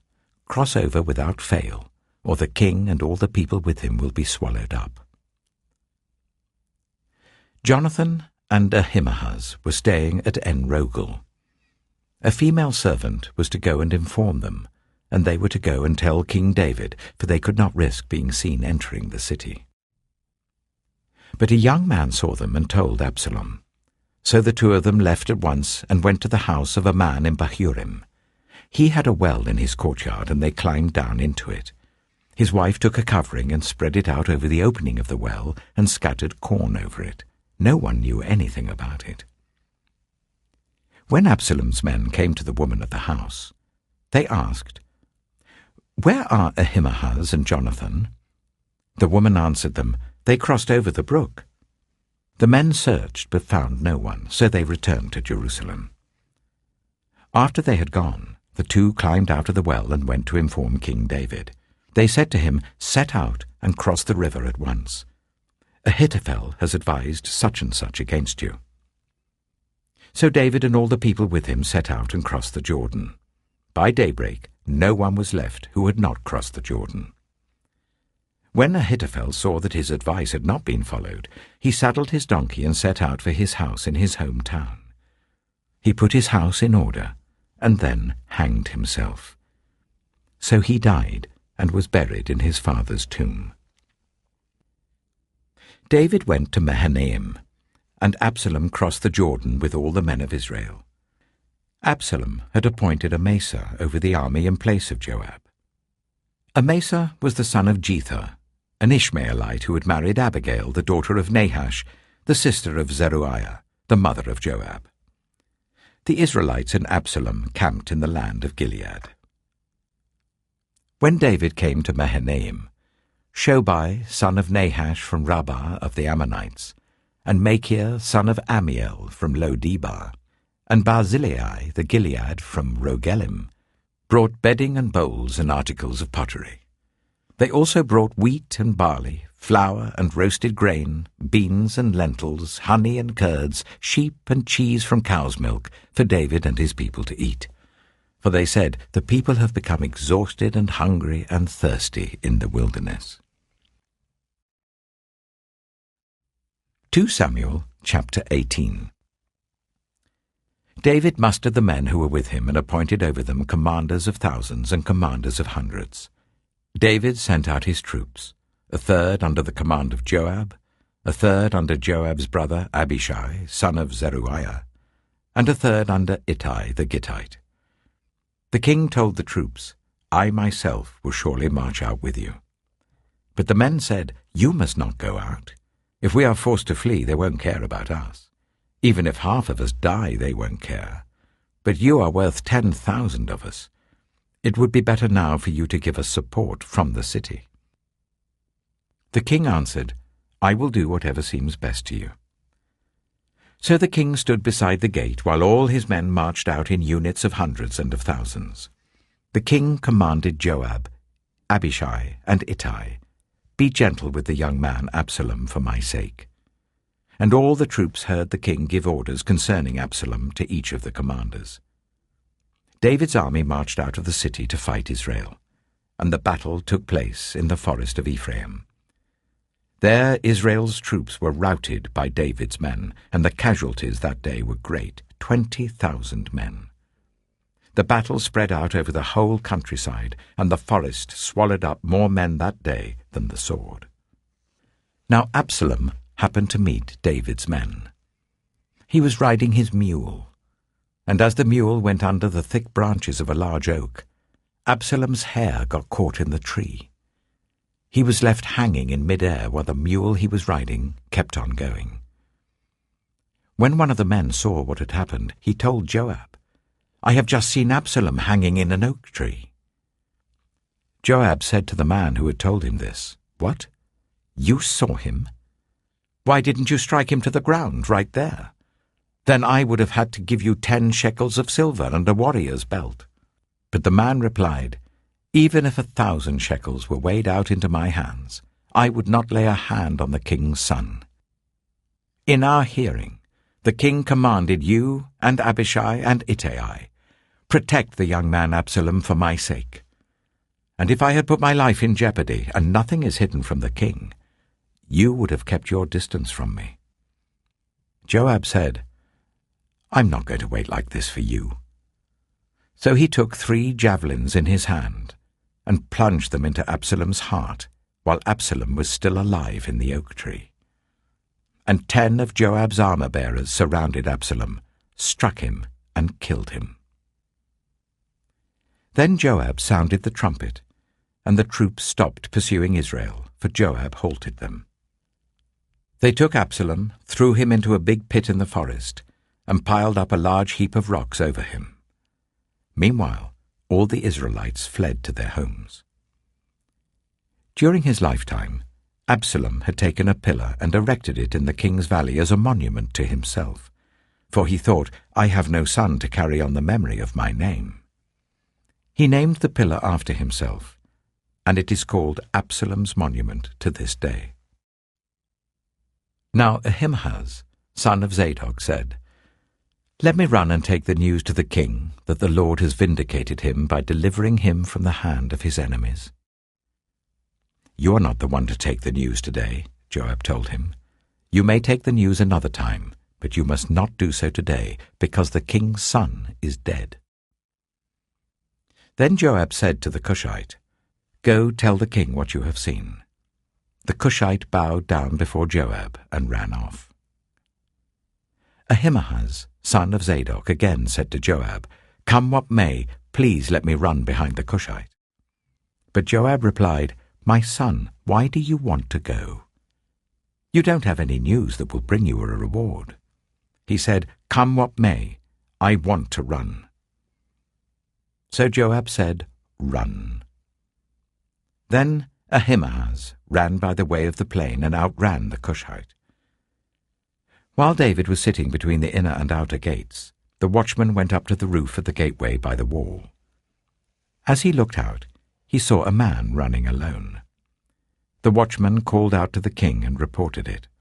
The king said, "If he is alone, he must have good news." And the runner came closer and closer.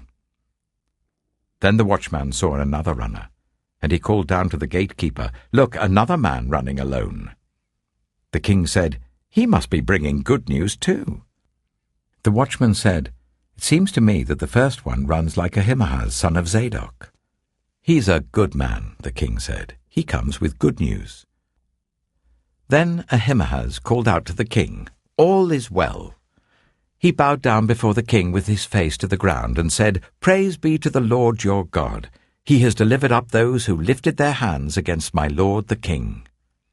The king asked, "Is the young man Absalom safe?" Ahimaaz answered, "I saw great confusion just as Joab was about to send the king's servant and me, your servant, but I don't know what it was." The king said, "Stand aside and wait here." So he stepped aside and stood there. Then the Cushite arrived and said, "My lord the king, hear the good news. The Lord has vindicated you today by delivering you from the hand of all who rose up against you." The king asked the Cushite, "Is the young man Absalom safe?" The Cushite replied, "May the enemies of my lord the king and all who rise up to harm you be like that young man." The king was shaken. He went up to the room over the gateway and wept. As he went, he said, "Oh, my son Absalom, my son Absalom! If only I had died instead of you, O Absalom, my son, my son!" 2 Samuel chapter 19. Joab was told, "The king is weeping and mourning for Absalom." And for the whole army, the victory that day was turned into mourning, because on that day the troops heard it said, "The king is grieving for his son." The men stole into the city that day, as men steal in who are ashamed when they flee from battle. The king covered his face and cried out, "Oh, my son, Absalom! Oh, Absalom, my son, my son!" Then Joab went into the house to the king and said, "Today you have humiliated all your men who have just saved your life and the lives of your sons and daughters and the lives of your wives and concubines. You love those who hate you and hate those who love you. You have made it clear today that the commanders and their men mean nothing to you. I see that you would be pleased if Absalom were alive today and all of us were dead. Now go out and encourage your men. I swear by the Lord that if you don't go out, not a man will be left with you by nightfall. This will be worse for you than all the calamities that have come on you from your youth till now." So the king got up and took his seat in the gateway. When the men were told the king is sitting in the gateway, they all came before him. Meanwhile, the Israelites had fled to their homes.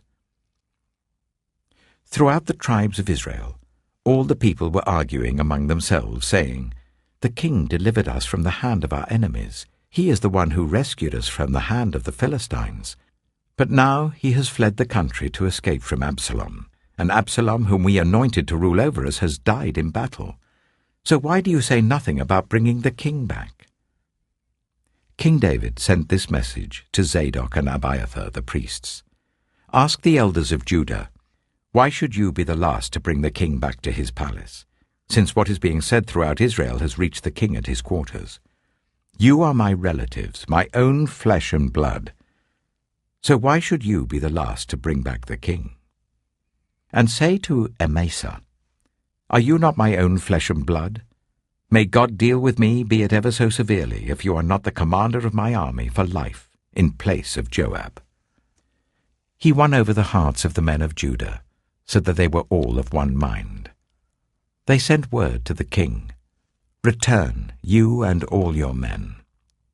Then the king returned and went as far as the Jordan. Now the men of Judah had come to Gilgal to go out and meet the king and bring him across the Jordan. Shimei, son of Gera, the Benjamite from Bahurim, hurried down with the men of Judah to meet King David. With him were 1,000 Benjaminites, along with Ziba, the steward of Saul's household, and his 15 sons and 20 servants. They rushed to the Jordan where the king was. They crossed at the ford to take the king's household over and to do whatever he wished. When Shimei, son of Gera, crossed the Jordan, he fell prostrate before the king and said to him, "May my lord not hold me guilty. Do not remember how your servant did wrong on the day my lord the king left Jerusalem. May the king put it out of his mind. For I, your servant, know that I have sinned. But today I have come here as the first from the tribes of Joseph, to come down and meet my lord the king."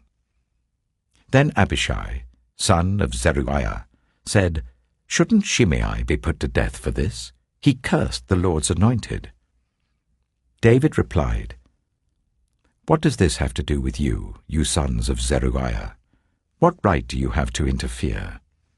Should anyone be put to death in Israel today? Don't I know that today I am king over Israel?"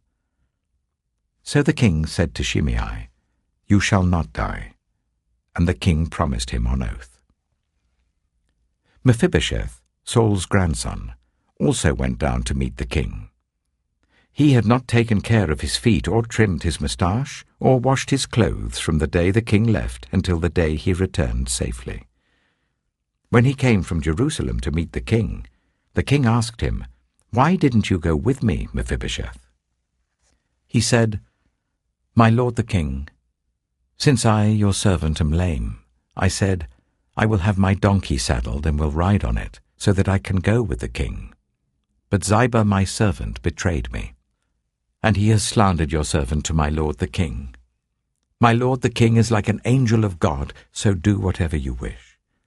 All my grandfather's descendants deserved nothing but death from my lord the king, but you gave your servant a place among those who eat at your table. So what right do I have to make any more appeals to the king?" The king said to him, "Why say more? I order you and Ziba to divide the land." Mephibosheth said to the king, "Let him take everything, now that my lord the king has returned home safely." Barzillai the Gileadite also came down from Rogelim to cross the Jordan with the king and to send him on his way from there. Now Barzillai was very old, 80 years of age. He had provided for the king during his stay in Mahanaim, for he was a very wealthy man. The king said to Barzillai, "Cross over with me and stay with me in Jerusalem, and I will provide for you." But Barzillai answered the king, "How many more years shall I live, that I should go up to Jerusalem with the king? I am now 80 years old. Can I tell the difference between what is enjoyable and what is not? Can your servant taste what he eats and drinks? Can I still hear the voices of male and female singers? Why should your servant be an added burden to my lord the king? Your servant will cross over the Jordan with the king for a short distance, but why should the king reward me in this way? Let your servant return, that I may die in my own town near the tomb of my father and mother. But here is your servant Kimham. Let him cross over with my lord the king. Do for him whatever you wish." The king said, "Kimham shall cross over with me, and I will do for him whatever you wish. And anything you desire from me I will do for you." So all the people crossed the Jordan, and then the king crossed over. The king kissed Barzillai and bade him farewell, and Barzillai returned to his home. When the king crossed over to Gilgal, Kimham crossed with him. All the troops of Judah and half the troops of Israel had taken the king over. Soon all the men of Israel were coming to the king and saying to him, "Why did our brothers, the men of Judah, steal the king away and bring him and his household across the Jordan, together with all his men?" All the men of Judah answered the men of Israel, "We did this because the king is closely related to us. Why are you angry about it? Have we eaten any of the king's provisions? Have we taken anything for ourselves?" Then the men of Israel answered the men of Judah, "We have 10 shares in the king, so we have a greater claim on David than you have. Why then do you treat us with contempt? Weren't we the first to speak of bringing back our king?" But the men of Judah pressed their claims even more forcefully than the men of Israel. 2 Samuel chapter 20. Now a troublemaker named Sheba, son of Bichri, a Benjaminite, happened to be there. He sounded the trumpet and shouted, "We have no share in David, no part in Jesse's son. Every man to his tent, Israel." So all the men of Israel deserted David to follow Sheba, son of Bichri. But the men of Judah stayed by their king all the way from the Jordan to Jerusalem.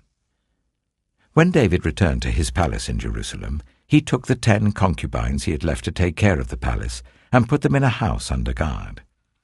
He provided for them but had no sexual relations with them. They were kept in confinement till the day of their death, living as widows.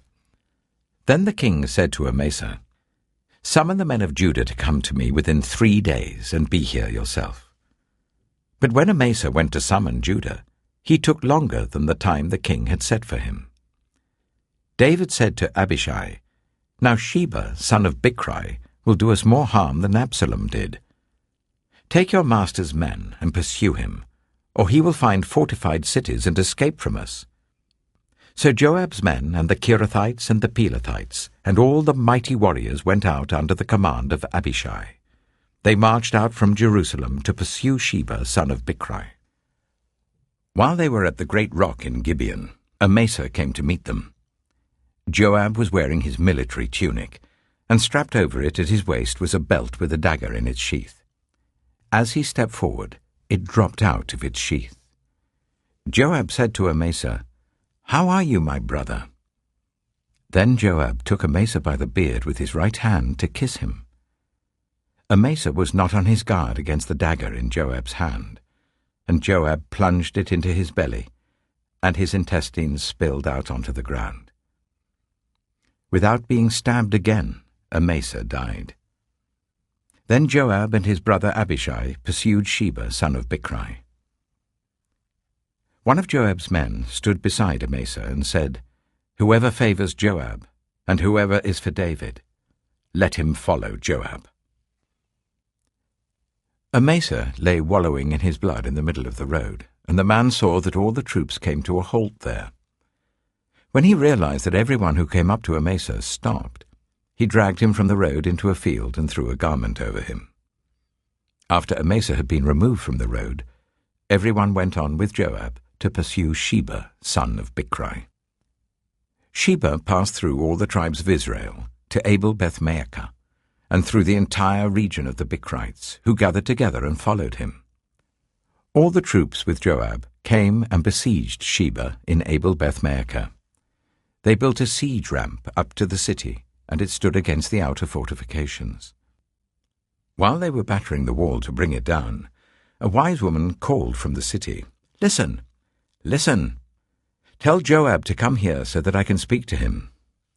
He went towards her, and she asked, "Are you Joab?" "I am," he answered. She said, "Listen to what your servant has to say." "I'm listening," he said. She continued, "Long ago they used to say, 'Get your answer at Abel,' and that settled it. We are the peaceful and faithful in Israel. You are trying to destroy a city that is a mother in Israel. Why do you want to swallow up the Lord's inheritance?" "Far be it from me," Joab replied. "Far be it from me to swallow up or destroy. That is not the case. A man named Sheba, son of Bichri, from the hill country of Ephraim, has lifted up his hand against the king, against David. Hand over this one man, and I'll withdraw from the city." The woman said to Joab, "His head will be thrown to you from the wall." Then the woman went to all the people with her wise advice, and they cut off the head of Sheba, son of Bichri, and threw it to Joab. So he sounded the trumpet, and his men dispersed from the city, each returning to his home. And Joab went back to the king in Jerusalem. Joab was over Israel's entire army. Benaiah, son of Jehoiada, was over the Kerethites and the Pelethites. Adoniram was in charge of forced labor. Jehoshaphat, son of Ahilud, was recorder. Sheva was secretary. Zadok and Abiathar were priests, and Ira the Jairite was David's priest. 2 Samuel chapter 21. During the reign of David, there was a famine for 3 successive years. So David sought the face of the Lord. The Lord said, "It is on account of Saul and his blood-stained house. It is because he put the Gibeonites to death." The king summoned the Gibeonites and spoke to them. Now the Gibeonites were not a part of Israel, but were survivors of the Amorites. The Israelites had sworn to spare them, but Saul, in his zeal for Israel and Judah, had tried to annihilate them. David asked the Gibeonites, "What shall I do for you? How shall I make atonement so that you will bless the Lord's inheritance?" The Gibeonites answered him, "We have no right to demand silver or gold from Saul or his family, nor do we have the right to put anyone in Israel to death." "What do you want me to do for you?" David asked. They answered the king, "As for the man who destroyed us and plotted against us, so that we have been decimated and have no place anywhere in Israel, let 7 of his male descendants be given to us to be killed, and their bodies exposed before the Lord at Gibeah of Saul, the Lord's chosen one." So the king said, "I will give them to you." The king spared Mephibosheth, son of Jonathan, the son of Saul, because of the oath before the Lord between David and Jonathan, son of Saul. But the king took Armoni and Mephibosheth, the 2 sons of Aiah's daughter Rizpah, whom she had borne to Saul, together with the 5 sons of Saul's daughter Merab, whom she had borne to Adriel, son of Barzillai, the Maholathite. He handed them over to the Gibeonites, who killed them and exposed their bodies on a hill before the Lord. All 7 of them fell together. They were put to death during the first days of harvest, just as the barley harvest was beginning. Rizpah, daughter of Aiah, took sackcloth and spread it out for herself on a rock. From the beginning of the harvest till the rain poured down from the heavens on the bodies, she did not let the birds touch them by day or the wild animals by night. When David was told what Aiah's daughter Rizpah, Saul's concubine, had done, he went and took the bones of Saul and his son Jonathan from the citizens of Jabesh-Gilead. They had stolen their bodies from the public square at Beth-shan, where the Philistines had hung them after they struck Saul down on Gilboa. David brought the bones of Saul and his son Jonathan from there, and the bones of those who had been killed and exposed were gathered up. They buried the bones of Saul and his son Jonathan in the tomb of Saul's father Kish, at Zelah in Benjamin, and did everything the king commanded. After that, God answered prayer on behalf of the land. Once again, there was a battle between the Philistines and Israel. David went down with his men to fight against the Philistines, and he became exhausted. And Ishbi-Benob, one of the descendants of Rapha, whose bronze spearhead weighed 300 shekels, and who was armed with a new sword, said he would kill David. But Abishai, son of Zeruiah, came to David's rescue. He struck the Philistine down and killed him. Then David's men swore to him, saying, "Never again will you go out with us in battle, so that the lamp of Israel will not be extinguished." In the course of time, there was another battle with the Philistines at Gob. At that time, Sibbecai, the Hushathite, killed Saph, one of the descendants of Rapha. In another battle with the Philistines at Gob, Elhanan, son of Jair, the Bethlehemite, killed the brother of Goliath, the Gittite, who had a spear with a shaft like a weaver's rod. In still another battle which took place at Gath, there was a huge man with 6 fingers on each hand and 6 toes on each foot, 24 in all. He also was descended from Rapha. When he taunted Israel, Jonathan, son of Shimeah, David's brother, killed him. There were 4 descendants of Rapha in Gath, and they fell at the hands of David and his men. 2 Samuel chapter 22. David sang to the Lord the words of this song, when the Lord delivered him from the hand of all his enemies and from the hand of Saul. He said, "The Lord is my rock, my fortress and my deliverer.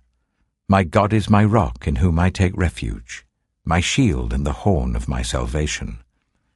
He is my stronghold, my refuge and my Saviour. From violent people you save me. I called to the Lord who is worthy of praise, and have been saved from my enemies. The waves of death swirled about me, the torrents of destruction overwhelmed me. The cords of the grave coiled around me, the snares of death confronted me. In my distress I called to the Lord. I called out to my God. From his temple he heard my voice. My cry came to his ears. The earth trembled and quaked. The foundations of the heavens shook. They trembled because he was angry. Smoke rose from his nostrils. Consuming fire came from his mouth. Burning coals blazed out of it. He parted the heavens and came down. Dark clouds were under his feet. He mounted the cherubim and flew. He soared on the wings of the wind. He made darkness his canopy around him, the dark rain clouds of the sky. Out of the brightness of his presence bolts of lightning blazed forth.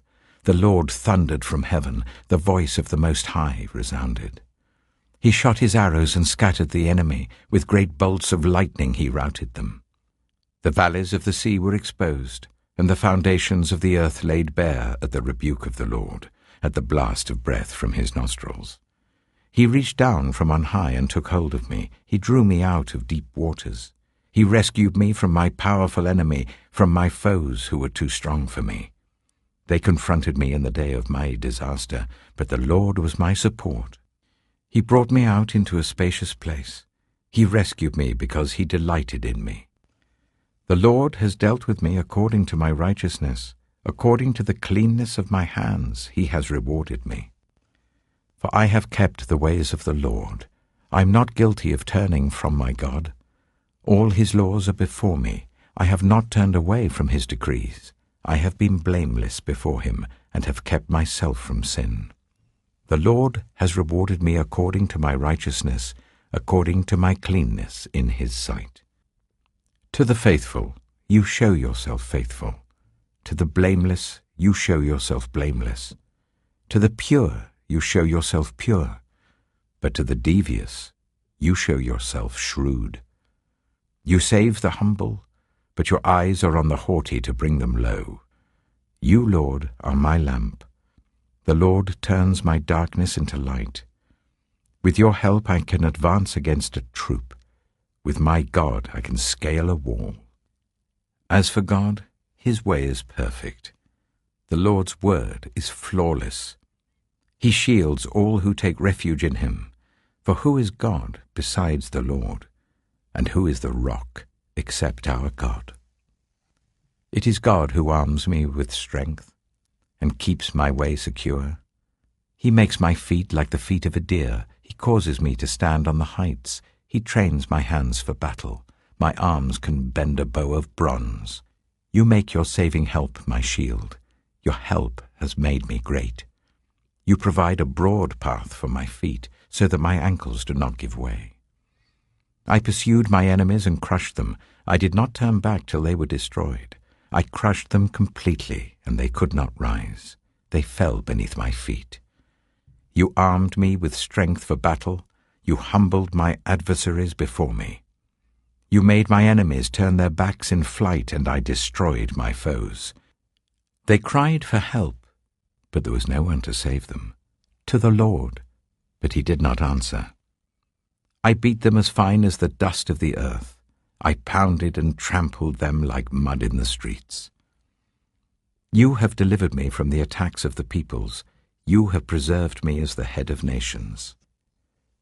People I did not know now serve me. Foreigners cower before me. As soon as they hear of me, they obey me. They all lose heart. They come trembling from their strongholds. The Lord lives. Praise be to my rock. Exalted be my God, the rock, my Saviour. He is the God who avenges me, who puts the nations under me, who sets me free from my enemies. You exalted me above my foes. From a violent man you rescued me. Therefore I will praise you, Lord, among the nations. I will sing the praises of your name. He gives his king great victories. He shows unfailing kindness to his anointed, to David and his descendants forever. 2 Samuel chapter 23. These are the last words of David. The inspired utterance of David, son of Jesse, the utterance of the man exalted by the Most High, the man anointed by the God of Jacob, the hero of Israel's songs. The Spirit of the Lord spoke through me. His word was on my tongue. The God of Israel spoke. The Rock of Israel said to me, When one rules over people in righteousness, when he rules in the fear of God, he is like the light of morning at sunrise on a cloudless morning, like the brightness after rain that brings grass from the earth. If my house were not right with God, surely he would not have made with me an everlasting covenant, arranged and secured in every part. Surely he would not bring to fruition my salvation and grant me my every desire.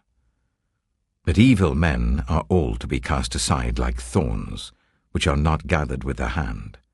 Whoever touches thorns uses a tool of iron or the shaft of a spear. They are burned up where they lie. These are the names of David's mighty warriors. Josheb-Bashebeth, a Tachimonite, was chief of the three. He raised his spear against 800 men whom he killed in one encounter. Next to him was Eleazar, son of Dodai the Ahohite. As one of the 3 mighty warriors, he was with David when they taunted the Philistines gathered at Pasdammim for battle. Then the Israelites retreated, but Eleazar stood his ground and struck down the Philistines till his hand grew tired and froze to the sword. The Lord brought about a great victory that day. The troops returned to Eleazar, but only to strip the dead. Next to him was Shammah, son of Agi, the Hararite. When the Philistines banded together at a place where there was a field full of lentils, Israel's troops fled from them. But Shammah took his stand in the middle of the field. He defended it and struck the Philistines down, and the Lord brought about a great victory. During harvest time, 3 of the 30 chief warriors came down to David at the cave of Adullam, while a band of Philistines were encamped in the valley of Rephaim. At that time, David was in the stronghold, and the Philistine garrison was at Bethlehem. David longed for water, and said, "Oh, that someone would get me a drink of water from the well near the gate of Bethlehem." So the 3 mighty warriors broke through the Philistine lines, drew water from the well near the gate of Bethlehem, and carried it back to David. But he refused to drink it. Instead, he poured it out before the Lord. "Far be it from me, Lord, to do this," he said. "Is it not the blood of men who went at the risk of their lives?" And David would not drink it. Such were the exploits of the 3 mighty warriors.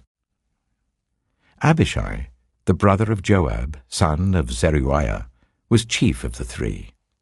He raised his spear against 300 men, whom he killed, and so he became as famous as the 3. Was he not held in greater honor than the 3? He became their commander, even though he was not included among them. Benaiah, son of Jehoiada, a valiant fighter from Kabzeel, performed great exploits. He struck down Moab's 2 mightiest warriors. He also went down into a pit on a snowy day and killed a lion. And he struck down a huge Egyptian. Although the Egyptian had a spear in his hand, Benaiah went against him with a club. He snatched the spear from the Egyptian's hand and killed him with his own spear. Such were the exploits of Benaiah, son of Jehoiada. He too was as famous as the 3 mighty warriors. He was held in greater honor than any of the 30, but he was not included among the 3. And David put him in charge of his bodyguard. Among the 30 were Asahel, the brother of Joab, Elhanan, son of Dodo, from Bethlehem, Shammah, the Harodite, Elika, the Harodite, Helez, the Paltite, Ira, son of Ikesh, from Tekoa, Abiezer, from Anathoth, Sibbecai, the Hushathite, Zalmon, the Ahohite, Maharai, the Netophathite, Heled, son of Baanah, the Netophathite, Ittai, son of Ribai, from Gibeah in Benjamin, Benaiah, the Pirathonite, Hiddai, from the ravines of Gaash, Abi-Albon, the Arbathite, Asmaveth, the Barumite, Eliabah, the Shaalbonite, the sons of Jashen, Jonathan, son of Shammah, the Hararite, Ahiam, son of Sherah, the Hararite, Eliphalet, son of Ahasbai, the Maacathite, Eliam, son of Ahithophel, the Gilonite, Hezro, the Carmelite, Perai, the Arbite, Igal, son of Nathan from Zobah, the son of Hagrai, Zelek, the Ammonite, Naharai, the Beerothite, the armor-bearer of Joab, son of Zeruiah, Ira, the Ithrite, Gareb, the Ithrite, and Uriah, the Hittite. There were 37 in all. 2 Samuel chapter 24. Again the anger of the Lord burned against Israel, and he incited David against them, saying, "Go and take a census of Israel and Judah." So the king said to Joab and the army commanders with him, "Go throughout the tribes of Israel from Dan to Beersheba, and enroll the fighting men, so that I may know how many there are." But Joab replied to the king, "May the Lord your God multiply the troops 100 times over, and may the eyes of my lord the king see it. But why does my lord the king want to do such a thing?" The king's word, however, overruled Joab and the army commanders. So they left the presence of the king to enroll the fighting men of Israel. After crossing the Jordan, they camped near Aroer, south of the town in the gorge, and then went through Gad and on to Jazer. They went to Gilead and the region of Tatim Hodshai, and on to Dan Jair, and around towards Sidon.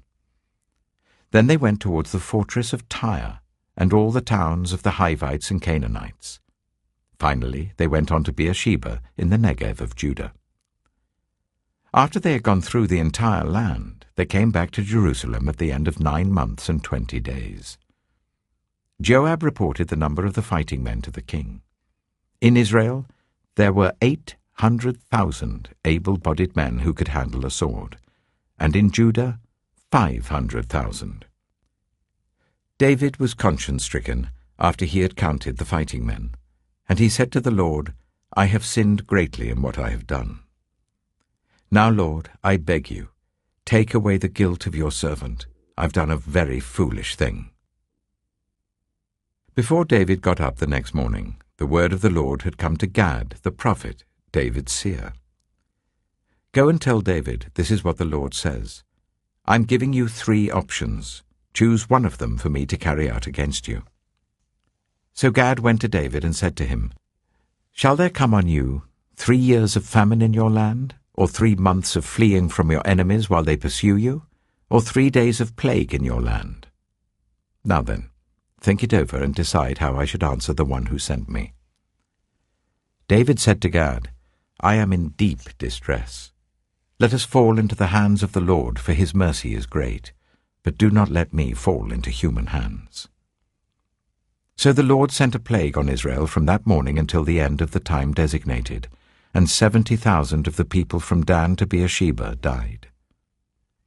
When the angel stretched out his hand to destroy Jerusalem, the Lord relented concerning the disaster, and said to the angel who was afflicting the people, Enough, withdraw your hand. The angel of the Lord was then at the threshing floor of Araunah the Jebusite. When David saw the angel who was striking down the people, he said to the Lord, I have sinned. I, the shepherd, have done wrong. These are but sheep. What have they done? Let your hand fall on me and my family. On that day, Gad went to David and said to him, Go up and build an altar to the Lord on the threshing floor of Araunah the Jebusite. So David went up as the Lord had commanded through Gad. When Araunah looked and saw the king and his officials coming towards him, he went out and bowed down before the king with his face to the ground. Araunah said, Why has my lord the king come to his servant? To buy your threshing floor, David answered, so that I can build an altar to the Lord, that the plague on the people may be stopped. Araunah said to David, Let my lord the king take whatever he wishes and offer it up. Here are oxen for the burnt offering, and here are threshing sledges and ox yokes for the wood. Your Majesty, Araunah gives all this to the king. Araunah also said to him, May the Lord your God accept you. But the king replied to Araunah, No, I insist on paying you for it. I will not sacrifice to the Lord my God burnt offerings that cost me nothing. So David bought the threshing floor and the oxen and paid 50 shekels of silver for them. David built an altar to the Lord there and sacrificed burnt offerings and fellowship offerings. Then the Lord answered his prayer on behalf of the land, and the plague on Israel was stopped. The First Book of Kings. 1 Kings, chapter 1. When King David was very old, he could not keep warm, even when they put covers over him. So his attendants said to him, Let us look for a young virgin to serve the king and take care of him. She can lie beside him, so that our lord the king may keep warm. Then they searched throughout Israel for a beautiful young woman, and found Abishag, a Shunammite, and brought her to the king. The woman was very beautiful. She took care of the king and waited on him, but the king had no sexual relations with her. Now Adonijah, whose mother was Haggith, put himself forward and said, I will be king."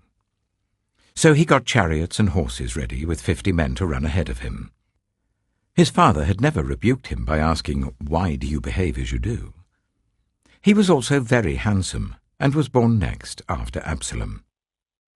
Adonijah conferred with Joab son of Zeruiah, and with Abiathar the priest, and they gave him their support. But Zadok the priest, Benaiah son of Jehoiada, Nathan the prophet, Shimei, and Rei, and David's special guard, did not join Adonijah. Adonijah then sacrificed sheep, cattle, and fattened calves at the stone of Zoheleth near Enrogel. He invited all his brothers, the king's sons, and all the royal officials of Judah, but he did not invite Nathan the prophet, or Benaiah, or the special guard, or his brother Solomon. Then Nathan asked Bathsheba, Solomon's mother, "Have you not heard that Adonijah the son of Haggith has become king, and our Lord David knows nothing about it? Now then, let me advise you how you can save your own life and the life of your son Solomon. Go into King David and say to him, 'My lord the king, did you not swear to me, your servant, surely Solomon your son shall be king after me, and he will sit on my throne? Why then has Adonijah become king?' While you're still there talking to the king, I will come in and add my word to what you have said." So Bathsheba went to see the aged king in his room, where Abishag the Shunammite was attending him. Bathsheba bowed down, prostrating herself before the king. "What is it you want?" the king asked. She said to him, "My lord, you yourself swore to me, your servant, by the Lord your God, Solomon your son shall become king after me, and he will sit on my throne. But now Adonijah has become king, and you, my lord the king, do not know about it. He has sacrificed great numbers of cattle, fattened calves, and sheep, and has invited all the king's sons, Abiathar the priest, and Joab the commander of the army, but he has not invited Solomon your servant. My lord the king, the eyes of all Israel are on you, to learn from you who will sit on the throne of my lord the king after him. Otherwise, as soon as my lord the king is laid to rest with his ancestors, I and my son Solomon will be treated as criminals." While she was still speaking with the king, Nathan the prophet arrived. And the king was told, "Nathan the prophet is here." So he went before the king and bowed with his face to the ground. Nathan said, "Have you, my lord the king, declared that Adonijah shall be king after you, and that he will sit on your throne? Today he has gone down and sacrificed great numbers of cattle, fattened calves, and sheep. He has invited all the king's sons, the commanders of the army, and Abiathar the priest. At this very moment they're eating and drinking with him and saying, 'Long live King Adonijah!' But me, your servant, and Zadok the priest, and Benaiah son of Jehoiada, and your servant Solomon he did not invite. Is this something my lord the king has done without letting his servants know who should sit on the throne of my lord the king after him?" Then King David said, "Call in Bathsheba." So she came into the king's presence and stood before him. The king then took an oath. "As surely as the Lord lives, who has delivered me out of every trouble, I will surely carry out this very day what I swore to you by the Lord, the God of Israel. Solomon, your son, shall be king after me, and he will sit on my throne in my place." Then Bathsheba bowed down with her face to the ground, prostrating herself before the king, and said, "May my lord King David live forever." King David said, "Call in Zadok the priest, Nathan the prophet, and Benaiah son of Jehoiada." When they came before the king, he said to them, "Take your lord's servants with you, and put Solomon my son on my mule, and take him down to Gihon. There shall Zadok the priest and Nathan the prophet anoint him king over Israel. Blow the trumpet and shout, 'Long live King Solomon!' Then you are to go up with him, and he is to come and sit on my throne and reign in my place. I have appointed him ruler over Israel and Judah." Benaiah, son of Jehoiada, answered the king, "Amen. May the Lord, the God of my lord the king, so declare it. As the Lord was with my lord the king, so may he be with Solomon to make his throne even greater than the throne of my lord King David." So Zadok the priest, Nathan the prophet, Benaiah son of Jehoiada, the Kerethites and the Pelethites went down and put Solomon on King David's mule, and they escorted him to Gihon.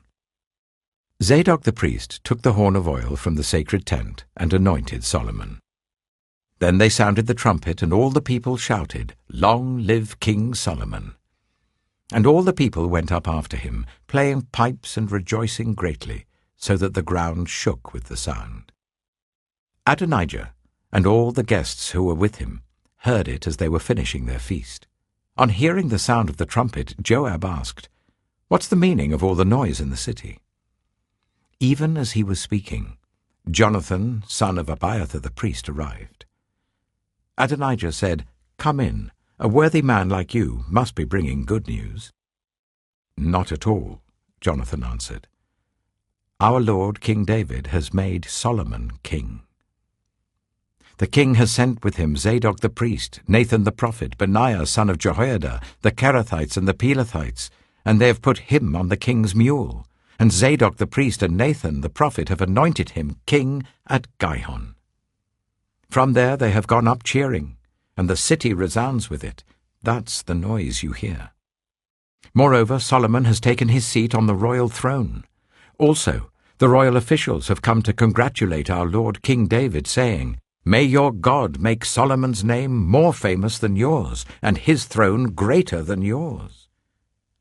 And the king bowed in worship on his bed and said, 'Praise be to the Lord, the God of Israel, who has allowed my eyes to see a successor on my throne today.'" At this, all Adonijah's guests rose in alarm and dispersed. But Adonijah, in fear of Solomon, went and took hold of the horns of the altar. Then Solomon was told, "Adonijah is afraid of King Solomon and is clinging to the horns of the altar. He says, 'Let King Solomon swear to me today that he will not put his servant to death with the sword.'" Solomon replied, "If he shows himself to be worthy, not a hair of his head will fall to the ground. But if evil is found in him, he will die." Then King Solomon sent men, and they brought him down from the altar. And Adonijah came and bowed down to King Solomon, and Solomon said, "Go to your home." 1 Kings chapter 2. When the time drew near for David to die, he gave a charge to Solomon his son. "I am about to go the way of all the earth," he said. "So be strong, act like a man, and observe what the Lord your God requires. Walk in obedience to him, and keep his decrees and commands, his laws and regulations, as written in the law of Moses. Do this so that you may prosper in all you do and wherever you go, and that the Lord may keep his promise to me. If your descendants watch how they live, and if they walk faithfully before me with all their heart and soul, you will never fail to have a successor on the throne of Israel. Now you yourself know what Joab son of Zeruiah did to me, what he did to the 2 commanders of Israel's armies, Abner son of Ner and Amasa son of Jether. He killed them, shedding their blood in peacetime as if in battle. And with that blood he stained the belt around his waist and the sandals on his feet. Deal with him according to your wisdom, but do not let his grey head go down to the grave in peace. But show kindness to the sons of Barzillai of Gilead, and let them be among those who eat at your table. They stood by me when I fled from your brother Absalom. And remember, you have with you Shimei, son of Gera the Benjaminite from Bahurim, who called down bitter curses on me the day I went to Mahanaim. When he came down to meet me at the Jordan, I swore to him by the Lord, I will not put you to death by the sword. But now do not consider him innocent. You are a man of wisdom. You will know what to do to him. Bring his grey head down to the grave in blood." Then David rested with his ancestors and was buried in the city of David. He had reigned for 40 years over Israel, 7 years in Hebron and 33 in Jerusalem. So Solomon sat on the throne of his father David, and his rule was firmly established. Now Adonijah, the son of Haggith, went to Bathsheba, Solomon's mother. Bathsheba asked him, "Do you come peacefully?" He answered, "Yes, peacefully." Then he added, "I have something to say to you." "You may say it," she replied. "As you know," he said, "the kingdom was mine. All Israel looked to me as their king, but things changed, and the kingdom has gone to my brother, for it has come to him from the Lord. Now I have one request to make of you. Do not refuse me." "You may make it," she said. So he continued, "Please ask King Solomon, he will not refuse you, to give me Abishag the Shunammite as my wife." "Very well," Bathsheba replied, "I will speak to the king for you." When Bathsheba went to King Solomon to speak to him for Adonijah, the king stood up to meet her, bowed down to her, and sat down on his throne. He had a throne brought for the king's mother, and she sat down at his right hand. "I have one small request to make of you," she said. "Do not refuse me." The king replied, "Make it, my mother. I will not refuse you." So she said, "Let Abishag the Shunammite be given in marriage to your brother Adonijah." King Solomon answered his mother, "Why do you request Abishag the Shunammite for Adonijah? You might as well request the kingdom for him. After all, he is my older brother. Yes, for him and for Abiathar the priest, and Joab son of Zeruiah." Then King Solomon swore by the Lord, "May God deal with me, be it ever so severely, if Adonijah does not pay with his life for this request. And now, as surely as the Lord lives, he who has established me securely on the throne of my father David, and has founded a dynasty for me as he promised, Adonijah shall be put to death today." So King Solomon gave orders to Benaiah son of Jehoiada, and he struck down Adonijah, and he died. To Abiathar the priest the king said, "Go back to your fields in Anathoth. You deserve to die, but I will not put you to death now, because you carried the ark of the sovereign Lord before my father David, and shared all my father's hardships." So Solomon removed Abiathar from the priesthood of the Lord, fulfilling the word the Lord had spoken at Shiloh about the house of Eli. When the news reached Joab, who had conspired with Adonijah, though not with Absalom, he fled to the tent of the Lord and took hold of the horns of the altar. King Solomon was told that Joab had fled to the tent of the Lord and was beside the altar. Then Solomon ordered Benaiah son of Jehoiada, "Go, strike him down." So Benaiah entered the tent of the Lord and said to Joab, "The king says, 'Come out.'" But he answered, "No, I will die here." Benaiah reported to the king, "This is how Joab answered me." Then the king commanded Benaiah, "Do as he says. Strike him down and bury him, and so clear me and my whole family of the guilt of the innocent blood that Joab shed. The Lord will repay him for the blood he shed, because without my father David knowing it, he attacked 2 men and killed them with the sword. Both of them, Abner son of Ner, commander of Israel's army, and Amasa son of Jether, commander of Judah's army, were better men and more upright than he. May the guilt of their blood rest on the head of Joab and his descendants forever. But on David and his descendants, his house and his throne, may there be the Lord's peace forever." So Benaiah son of Jehoiada went up and struck down Joab and killed him, and he was buried at his home out in the country. The king put Benaiah son of Jehoiada over the army in Joab's position, and replaced Abiathar with Zadok the priest. Then the king sent for Shimei, and said to him, "Build yourself a house in Jerusalem and live there, but do not go anywhere else. The day you leave and cross the Kidron Valley, you can be sure you will die. Your blood will be on your own head." Shimei answered the king, "What you say is good. Your servant will do as my lord the king has said." And Shimei stayed in Jerusalem for a long time. But 3 years later, 2 of Shimei's slaves ran off to Achish, son of Maacah, king of Gath, and Shimei was told, "Your slaves are in Gath." At this he saddled his donkey and went to Achish at Gath in search of his slaves. So Shimei went away and brought the slaves back from Gath. When Solomon was told that Shimei had gone from Jerusalem to Gath and had returned, the king summoned Shimei and said to him, "Did I not make you swear by the Lord and warn you? On the day you leave to go anywhere else, you can be sure you will die. At that time you said to me, 'What you say is good, I will obey.' Why then did you not keep your oath to the Lord and obey the command I gave you?" The king also said to Shimei, "You know in your heart all the wrong you did to my father David. Now the Lord will repay you for your wrongdoing." But King Solomon will be blessed, and David's throne will remain secure before the Lord forever. Then the king gave the order to Benaiah son of Jehoiada, and he went out and struck Shimei down, and he died.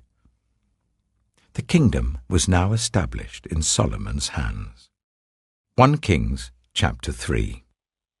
Solomon made an alliance with Pharaoh king of Egypt and married his daughter. He brought her to the city of David until he finished building his palace and the temple of the Lord and the wall around Jerusalem. The people, however, were still sacrificing at the high places because a temple had not yet been built for the name of the Lord. Solomon showed his love for the Lord by walking according to the instructions given him by his father David, except that he offered sacrifices and burned incense on the high places. The king went to Gibeon to offer sacrifices, for that was the most important high place, and Solomon offered 1,000 burnt offerings on that altar. At Gibeon, the Lord appeared to Solomon during the night in a dream, and God said, "Ask for whatever you want me to give you." Solomon answered, "You have shown great kindness to your servant, my father David, because he was faithful to you and righteous and upright in heart. You have continued this great kindness to him, and have given him a son to sit on his throne this very day. Now, Lord my God, you have made your servant king in place of my father David, but I am only a little child, and do not know how to carry out my duties. Your servant is here among the people you have chosen, a great people, too numerous to count or number. So give your servant a discerning heart, to govern your people, and to distinguish between right and wrong. For who is able to govern this great people of yours?" The Lord was pleased that Solomon had asked for this. So God said to him, "Since you have asked for this, and not for long life or wealth for yourself, nor have asked for the death of your enemies, but for discernment in administering justice, I will do what you have asked. I will give you a wise and discerning heart, so that there will never have been anyone like you, nor will there ever be. Moreover, I will give you what you have not asked for, both wealth and honor, so that in your lifetime you will have no equal among kings. And if you walk in obedience to me and keep my decrees and commands as David your father did, I will give you a long life." Then Solomon awoke, and he realized it had been a dream. He returned to Jerusalem, stood before the ark of the Lord's covenant, and sacrificed burnt offerings and fellowship offerings. Then he gave a feast for all his court. Now 2 prostitutes came to the king and stood before him. One of them said, "Pardon me, my lord, this woman and I live in the same house. I had a baby while she was there with me. The 3rd day after my child was born, this woman also had a baby. We were alone. There was no one in the house but the 2 of us. During the night, this woman's son died because she lay on him. So she got up in the middle of the night and took my son from my side while I, your servant, was asleep. She put him by her breast and put her dead son by my breast. The next morning I got up to nurse my son, and he was dead. But when I looked at him closely in the morning light, I saw that it wasn't the son I had borne." The other woman said, "No, the living one is my son, the dead one is yours."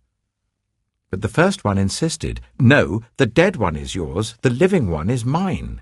And so they argued before the king. The king said, "This one says, 'My son is alive and your son is dead,' while that one says, 'No, your son is dead and mine is alive.'" Then the king said, "Bring me a sword." So they brought a sword for the king. He then gave an order. "Cut the living child in two, and give half to one and half to the other." The woman, whose son was alive, was deeply moved out of love for her son, and said to the king, "Please, my lord, give her the living baby. Don't kill him." But the other said, "Neither I nor you shall have him. Cut him in two." Then the king gave his ruling. "Give the living baby to the first woman. Do not kill him. She is his mother."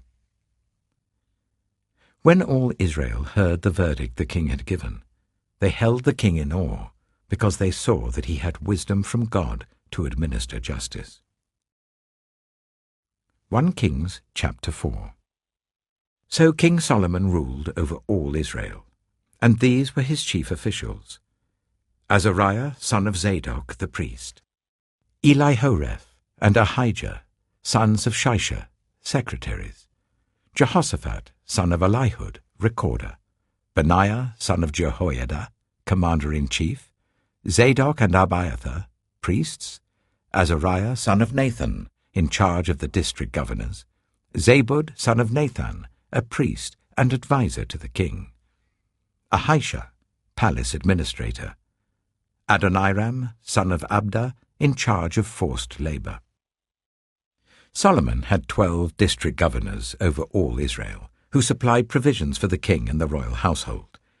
Each one had to provide supplies for 1 month in the year.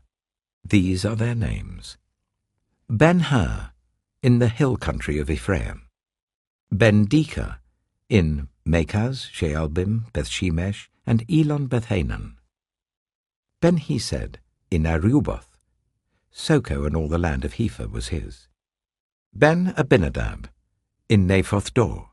He was married to Taphar, daughter of Solomon; Baana, son of Ahilud, in Taanach and Megiddo, and in all of Beth-Shan, next to Zarathan below Jezreel, from Beth-Shan to Abel-Maholah, across to Jokmeam; Ben-Jeba, in Ramoth-Gilead.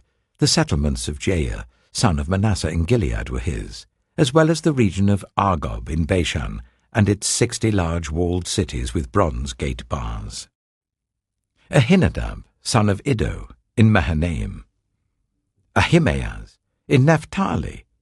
He had married Basemath, daughter of Solomon; Baana, son of Hushai, in Asher and in Aloth; Jehoshaphat, son of Peruah, in Issachar; Shimei, son of Elah, in Benjamin; Jeba, son of Uri, in Gilead; the country of Sihon, king of the Amorites, and the country of Og, king of Bashan. He was the only governor over the district. The people of Judah and Israel were as numerous as the sand on the seashore. They ate, they drank, and they were happy. And Solomon ruled over the kingdoms from the river Euphrates to the land of the Philistines, as far as the border of Egypt. These countries brought tribute and were Solomon's subjects all his life.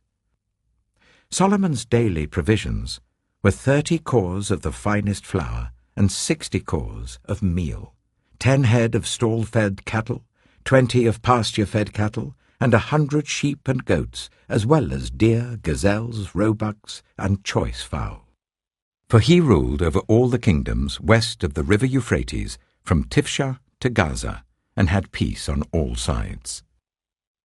During Solomon's lifetime, Judah and Israel, from Dan to Beersheba, lived in safety, everyone under their own vine and under their own fig tree. Solomon had 4,000 stalls for chariot horses and 12,000 horses. The district governors, each in his month, supplied provisions for King Solomon and all who came to the king's table. They saw to it that nothing was lacking. They also brought to the proper place their quotas of barley and straw for the chariot horses and the other horses. God gave Solomon wisdom and very great insight, and a breadth of understanding as measureless as the sand on the seashore. Solomon's wisdom was greater than the wisdom of all the people of the East, and greater than all the wisdom of Egypt. He was wiser than anyone else, including Ethan the Ezrahite, wiser than Heman, Calcol, and Dada, the sons of Mahol. And his fame spread to all the surrounding nations. He spoke 3,000 proverbs, and his songs numbered 1,005. He spoke about plant life, from the cedar of Lebanon to the hyssop that grows out of walls. He also spoke about animals and birds, reptiles and fish. From all nations people came to listen to Solomon's wisdom, sent by all the kings of the world who had heard of his wisdom. 1 Kings chapter 5. When Hiram, king of Tyre, heard that Solomon had been anointed king to succeed his father David, he sent his envoys to Solomon, because he had always been on friendly terms with David. Solomon sent back this message to Hiram.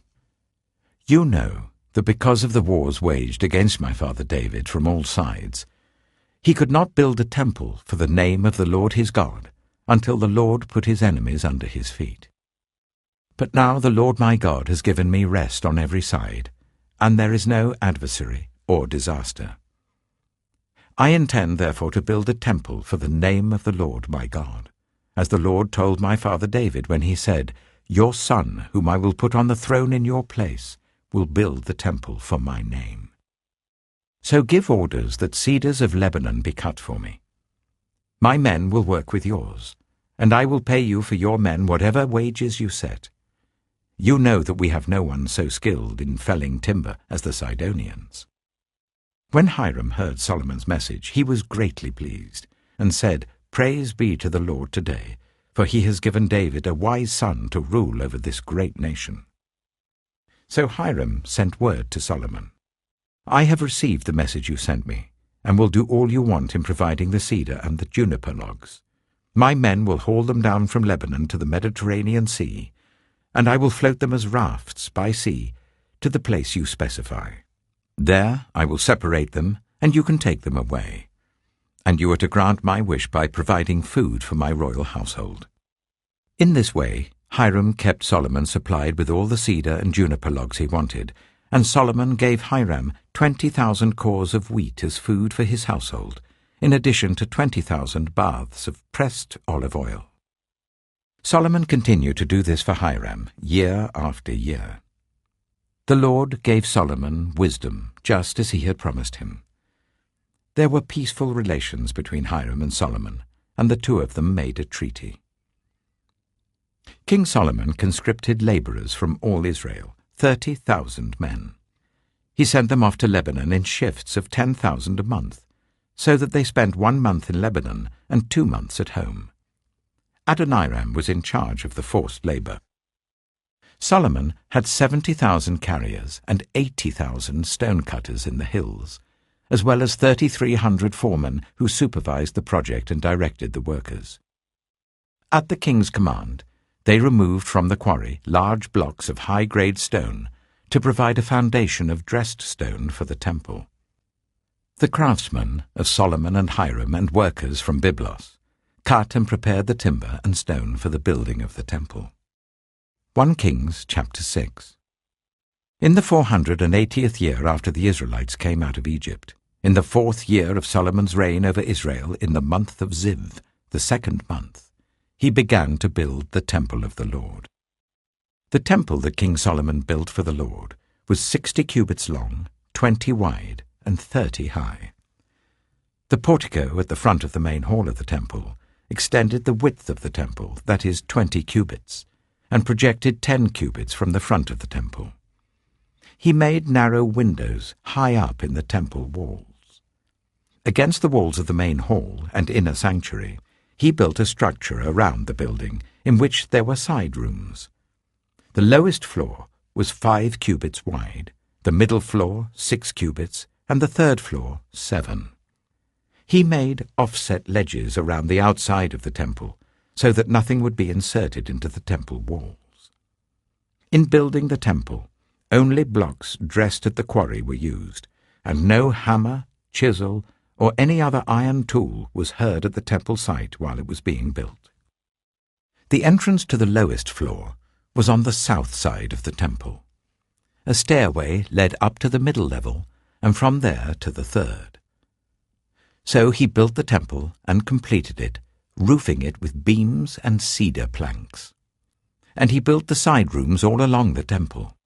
The height of each was 5 cubits, and they were attached to the temple by beams of cedar. The word of the Lord came to Solomon.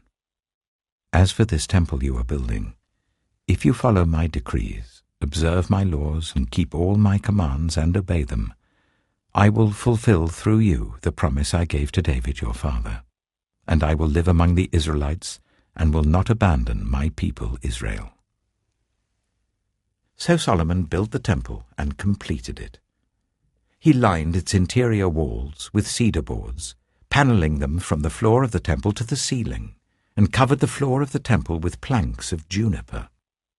He partitioned off 20 cubits at the rear of the temple with cedar boards from floor to ceiling to form within the temple an inner sanctuary, the most holy place.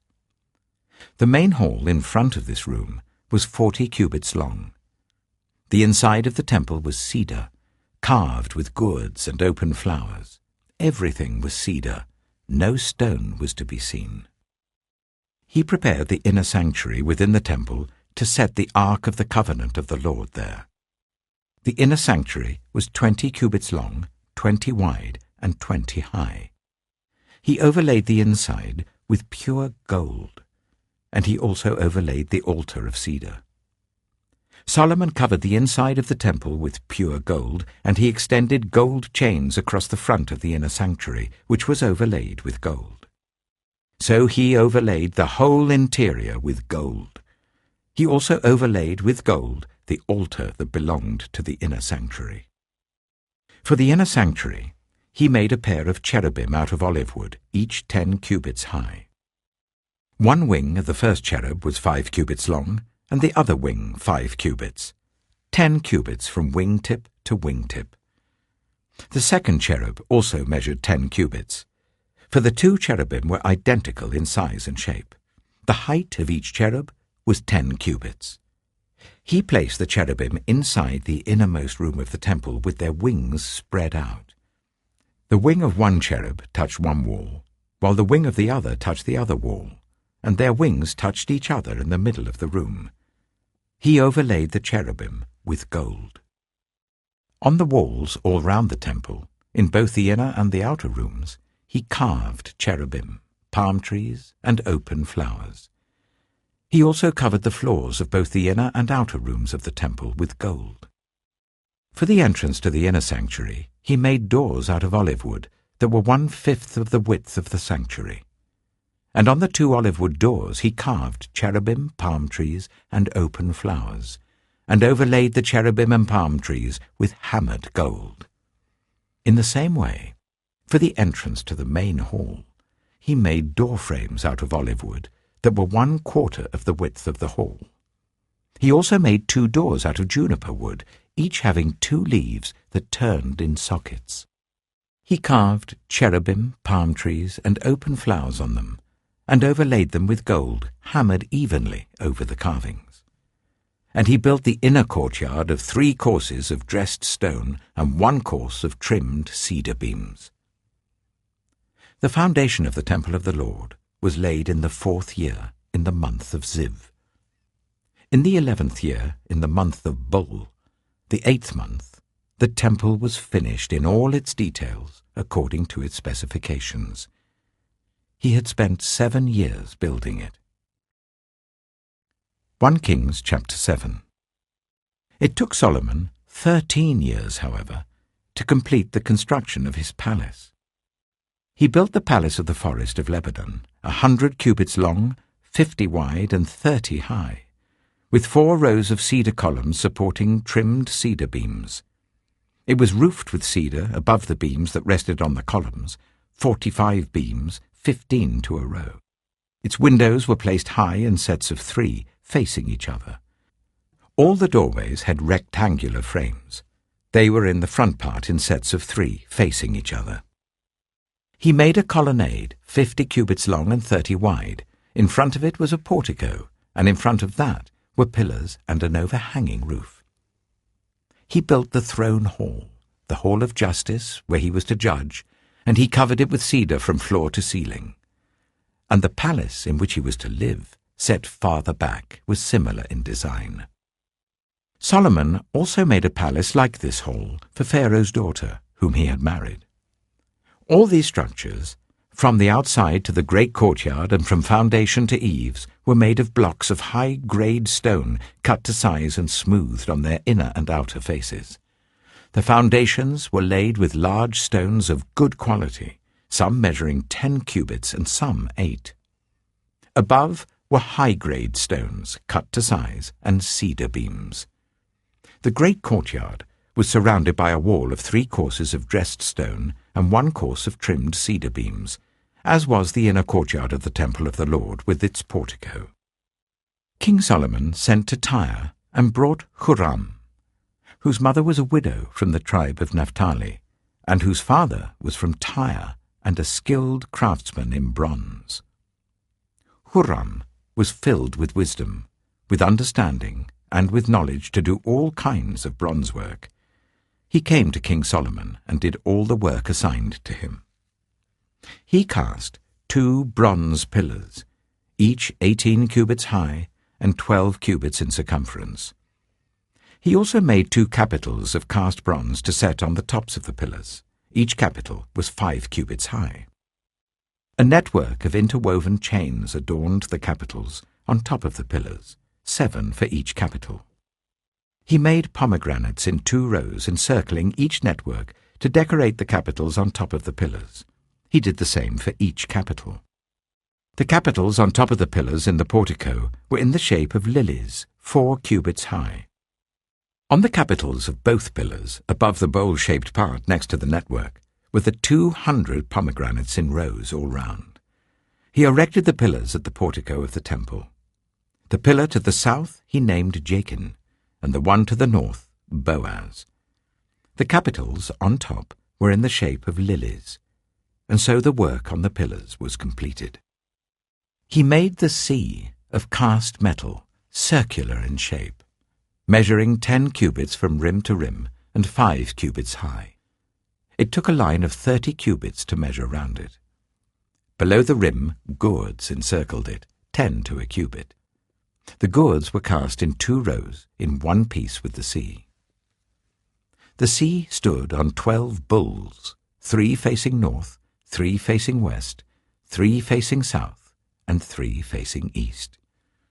The sea rested on top of them, and their hindquarters were towards the center. It was a handbreadth in thickness, and its rim was like the rim of a cup, like a lily blossom. It held 2,000 baths. He also made 10 movable stands of bronze. Each was 4 cubits long, 4 wide, and 3 high. This is how the stands were made. They had side panels attached to uprights. On the panels between the uprights were lions, bulls, and cherubim, and on the uprights as well. Above and below the lions and bulls were wreaths of hammered work. Each stand had 4 bronze wheels with bronze axles, and each had a basin resting on 4 supports cast with wreaths on each side. On the inside of the stand there was an opening that had a circular frame 1 cubit deep. This opening was round, and with its basework it measured 1.5 cubits. Around its opening there was engraving. The panels of the stands were square, not round. The 4 wheels were under the panels, and the axles of the wheels were attached to the stand. The diameter of each wheel was 1.5 cubits. The wheels were made like chariot wheels. The axles, rims, spokes, and hubs were all of cast metal. Each stand had 4 handles, 1 on each corner projecting from the stand. At the top of the stand there was a circular band 0.5 cubit deep. The supports and panels were attached to the top of the stand. He engraved cherubim, lions, and palm trees on the surfaces of the supports and on the panels in every available space, with wreaths all round. This is the way he made the 10 stands. They were all cast in the same moulds and were identical in size and shape. He then made 10 bronze basins, each holding 40 baths and measuring 4 cubits across, 1 basin to go on each of the 10 stands. He placed 5 of the stands on the south side of the temple and 5 on the north. He placed the sea on the south side, at the southeast corner of the temple. He also made the pots and shovels and sprinkling bowls. So Huram finished all the work he had undertaken for King Solomon in the temple of the Lord. The 2 pillars, the 2 bowl-shaped capitals on top of the pillars, the 2 sets of network decorating the 2 bowl-shaped capitals on top of the pillars, the 400 pomegranates for the 2 sets of network, 2 rows of pomegranates for each network decorating the bowl-shaped capitals on top of the pillars, the 10 stands with their 10 basins, the sea and the 12 bulls under it, the pots, shovels, and sprinkling bowls. All these objects that Huram made for King Solomon for the temple of the Lord were of burnished bronze. The king had them cast in clay moulds in the plain of the Jordan between Succoth and Zarethan. Solomon left all these things unweighed, because there were so many. The weight of the bronze was not determined. Solomon also made all the furnishings that were in the Lord's temple: the golden altar, the golden table on which was the bread of the presence, the lampstands of pure gold, 5 on the right and 5 on the left, in front of the inner sanctuary, the gold floral work and lamps and tongs, the pure gold dishes, wick trimmers, sprinkling bowls, dishes and censers, and the gold sockets for the doors of the innermost room, the most holy place, and also for the doors of the main hall of the temple. When all the work King Solomon had done for the temple of the Lord was finished, he brought in the things his father David had dedicated, the silver and gold and the furnishings, and he placed them in the treasuries of the Lord's temple. 1 Kings chapter 8. Then King Solomon summoned into his presence at Jerusalem the elders of Israel, all the heads of the tribes, and the chiefs of the Israelite families, to bring up the ark of the Lord's covenant from Zion, the city of David. All the Israelites came together to King Solomon at the time of the festival in the month of Ethanim, the 7th month. When all the elders of Israel had arrived, the priests took up the ark, and they brought up the ark of the Lord and the tent of meeting and all the sacred furnishings in it. The priests and Levites carried them up, and King Solomon and the entire assembly of Israel that had gathered about him were before the ark, sacrificing so many sheep and cattle that they could not be recorded or counted. The priests then brought the ark of the Lord's covenant to its place in the inner sanctuary of the temple, the most holy place, and put it beneath the wings of the cherubim. The cherubim spread their wings over the place of the ark, and overshadowed the ark and its carrying poles. These poles were so long that their ends could be seen from the holy place in front of the inner sanctuary, but not from outside the holy place, and they are still there today. There was nothing in the ark except the 2 stone tablets that Moses had placed in it at Horeb, where the Lord made a covenant with the Israelites after they came out of Egypt. When the priests withdrew from the holy place, the cloud filled the temple of the Lord, and the priests could not perform their service because of the cloud, for the glory of the Lord filled his temple. Then Solomon said, "The Lord has said that he would dwell in a dark cloud. I have indeed built a magnificent temple for you, a place for you to dwell forever." While the whole assembly of Israel was standing there, the king turned round and blessed them. Then he said, "Praise be to the Lord, the God of Israel, who with his own hand has fulfilled what he promised with his own mouth to my father David. For he said, 'Since the day I brought my people Israel out of Egypt, I have not chosen a city in any tribe of Israel to have a temple built, so that my name might be there. But I have chosen David to rule my people Israel.' My father David had it in his heart to build a temple for the name of the Lord, the God of Israel. But the Lord said to my father David, 'You did well to have it in your heart to build a temple for my name. Nevertheless, you are not the one to build the temple, but your son, your own flesh and blood. He is the one who will build the temple for my name.'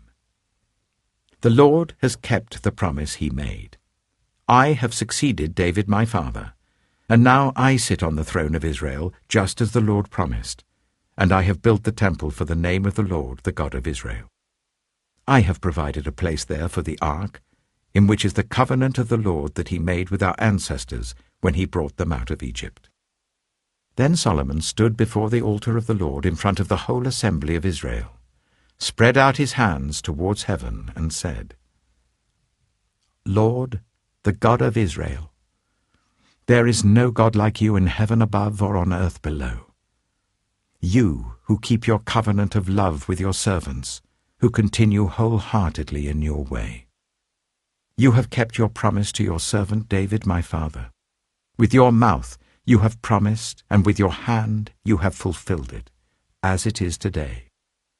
Now, Lord, the God of Israel, keep for your servant David my father the promises you made to him when you said, 'You shall never fail to have a successor to sit before me on the throne of Israel, if only your descendants are careful in all they do to walk before me faithfully as you have done.' And now, God of Israel, let your word that you promised your servant David my father come true. But will God really dwell on earth? The heavens, even the highest heaven, cannot contain you. How much less this temple I have built? Yet give attention to your servant's prayer and his plea for mercy, Lord my God. Hear the cry and the prayer that your servant is praying in your presence this day. May your eyes be open towards this temple night and day, this place of which you said, 'My name shall be there,' so that you will hear the prayer your servant prays towards this place. Hear the supplication of your servant and of your people Israel when they pray towards this place. Hear from heaven your dwelling place, and when you hear, forgive. When anyone wrongs their neighbor and is required to take an oath, and they come and swear the oath before your altar in this temple, then hear from heaven and act. Judge between your servants, condemning the guilty by bringing down on their heads what they have done, and vindicating the innocent by treating them in accordance with their innocence.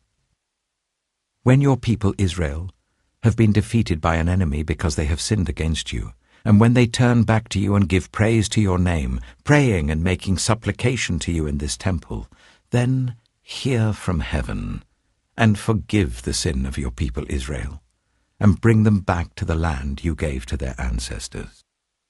When the heavens are shut up, and there is no rain because your people have sinned against you, and when they pray towards this place and give praise to your name and turn from their sin because you have afflicted them, then hear from heaven and forgive the sin of your servants, your people Israel.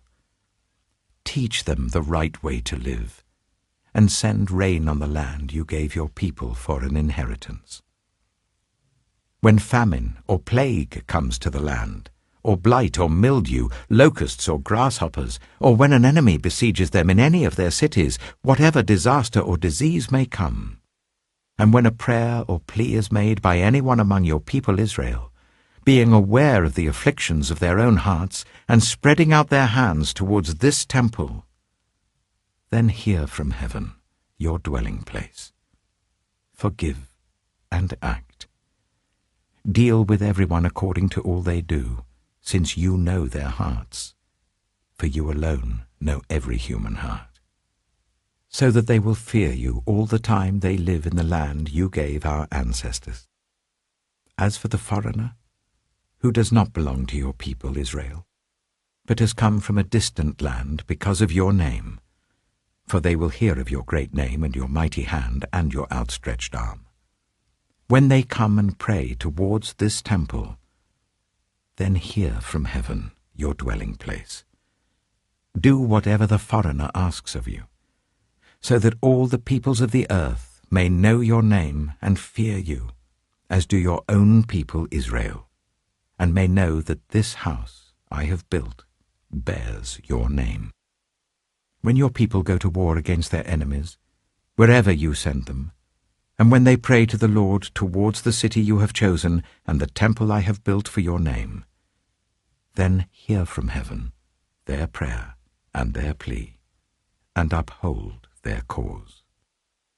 When they sin against you, for there is no one who does not sin, and you become angry with them and give them over to their enemies, who take them captive to their own lands, far away or near. And if they have a change of heart in the land where they are held captive, and repent, and plead with you in the land of their captors, and say, We have sinned, we have done wrong, we have acted wickedly. And if they turn back to you with all their heart and soul in the land of their enemies who took them captive, and pray to you towards the land you gave their ancestors, towards the city you have chosen, and the temple I have built for your name, then from heaven, your dwelling place, hear their prayer and their plea, and uphold their cause. And forgive your people who have sinned against you. Forgive all the offenses they have committed against you, and cause their captors to show them mercy. For they are your people and your inheritance, whom you brought out of Egypt, out of that iron-smelting furnace. May your eyes be open to your servant's plea, and to the plea of your people Israel, and may you listen to them whenever they cry out to you. For you singled them out from all the nations of the world to be your own inheritance, just as you declared through your servant Moses, when you, sovereign Lord, brought our ancestors out of Egypt. When Solomon had finished all these prayers and supplications to the Lord, he rose from before the altar of the Lord, where he had been kneeling, with his hands spread out towards heaven. He stood and blessed the whole assembly of Israel in a loud voice, saying, Praise be to the Lord, who has given rest to his people Israel just as he promised. Not one word has failed of all the good promises he gave through his servant Moses. May the Lord our God be with us as he was with our ancestors. May he never leave us nor forsake us. May he turn our hearts to him, to walk in obedience to him and keep the commands, decrees, and laws he gave our ancestors. And may these words of mine, which I have prayed before the Lord, be near to the Lord our God day and night, that he may uphold the cause of his servant and the cause of his people Israel, according to each day's need, so that all the peoples of the earth may know that the Lord is God and that there is no other. And may your hearts be fully committed to the Lord our God, to live by his decrees and obey his commands, as at this time. Then the king and all Israel with him offered sacrifices before the Lord. Solomon offered a sacrifice of fellowship offerings to the Lord, 22,000 cattle and 120,000 sheep and goats. So the king and all the Israelites dedicated the temple of the Lord. On that same day, the king consecrated the middle part of the courtyard in front of the temple of the Lord, and there he offered burnt offerings, grain offerings, and the fat of the fellowship offerings, because the bronze altar that stood before the Lord was too small to hold the burnt offerings, the grain offerings, and the fat of the fellowship offerings. So Solomon observed the festival at that time, and all Israel with him. A vast assembly, people from Lebo-Hamath to the Wadi of Egypt. They celebrated it before the Lord our God for 7 days, and 7 days more, 14 days in all. On the following day he sent the people away. They blessed the king and then went home, joyful and glad in heart, for all the good things the Lord had done for his servant David and his people Israel. 1 Kings chapter 9. When Solomon had finished building the temple of the Lord and the royal palace, and had achieved all he had desired to do, the Lord appeared to him a second time, as he had appeared to him at Gibeon. The Lord said to him, I have heard the prayer and plea you have made before me. I have consecrated this temple which you have built, by putting my name there forever. My eyes and my heart will always be there. As for you, if you walk before me faithfully, with integrity of heart and uprightness, as David your father did, and do all I command and observe my decrees and laws, I will establish your royal throne over Israel forever, as I promised David your father when I said, You shall never fail to have a successor on the throne of Israel. But if you or your descendants turn away from me, and do not observe the commands and decrees I have given you, and go off to serve other gods and worship them, then I will cut off Israel from the land I have given them, and will reject this temple I have consecrated for my name. Israel will then become a byword and an object of ridicule among all peoples. This temple will become a heap of rubble. All who pass by will be appalled and will scoff and say, Why has the Lord done such a thing to this land and to this temple? People will answer, Because they have forsaken the Lord their God, who brought their ancestors out of Egypt, and have embraced other gods, worshipping and serving them. That is why the Lord brought all this disaster on them. At the end of 20 years, during which Solomon built these two buildings, the temple of the Lord and the royal palace, King Solomon gave 20 towns in Galilee to Hiram, king of Tyre, because Hiram had supplied him with all the cedar and juniper and gold he wanted. But when Hiram went from Tyre to see the towns that Solomon had given him, he was not pleased with them. What kind of towns are these you have given me, my brother? He asked. And he called them the land of Kabul, a name they have to this day. Now Hiram had sent to the king 120 talents of gold. Here is the account of the forced labor King Solomon conscripted to build the Lord's temple, his own palace, the terraces, the wall of Jerusalem, and Hazor, Megiddo, and Giza. Pharaoh, king of Egypt, had attacked and captured Giza. He had set it on fire. He killed its Canaanite inhabitants, and then gave it as a wedding gift to his daughter, Solomon's wife. And Solomon rebuilt Giza. He built up Lower Beth-horon, Baalath and Tadmor in the desert, within his land, as well as all his store cities and the towns for his chariots and for his horses, whatever he desired to build in Jerusalem, in Lebanon, and throughout all the territory he ruled. There were still people left from the Amorites, Hittites, Perizzites, Hivites, and Jebusites. These people were not Israelites. Solomon conscripted the descendants of all these people remaining in the land, whom the Israelites could not exterminate, to serve as slave labor, as it is to this day. But Solomon did not make slaves of any of the Israelites. They were his fighting men, his government officials, his officers, his captains, and the commanders of his chariots and charioteers. They were also the chief officials in charge of Solomon's projects, 550 officials supervising those who did the work.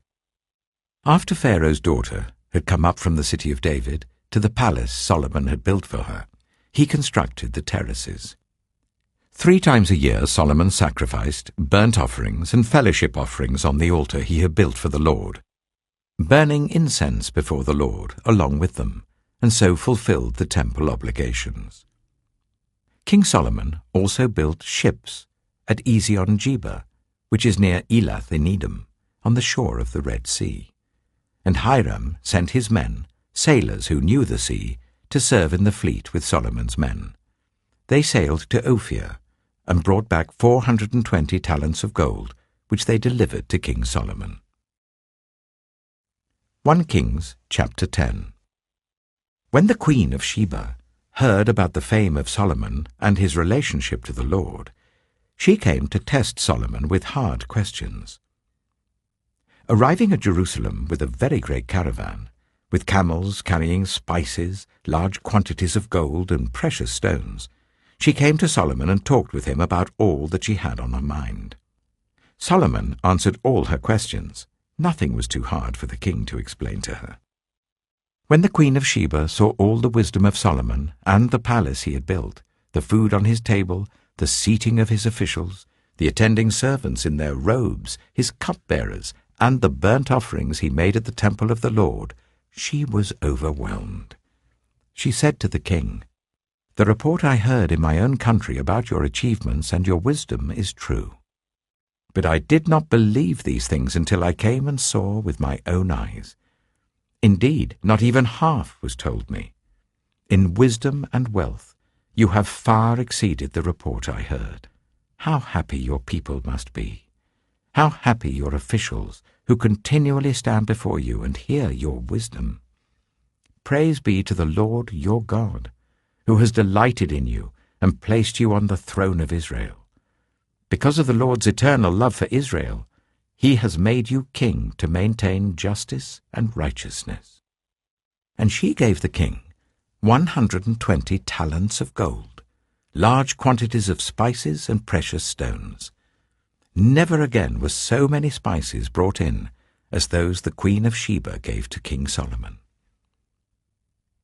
Hiram's ships brought gold from Ophir, and from there they brought great cargoes of almug wood and precious stones. The king used the almug wood to make supports for the temple of the Lord and for the royal palace, and to make harps and lyres for the musicians. So much almug wood has never been imported or seen since that day. King Solomon gave the Queen of Sheba all she desired and asked for, besides what he had given her out of his royal bounty.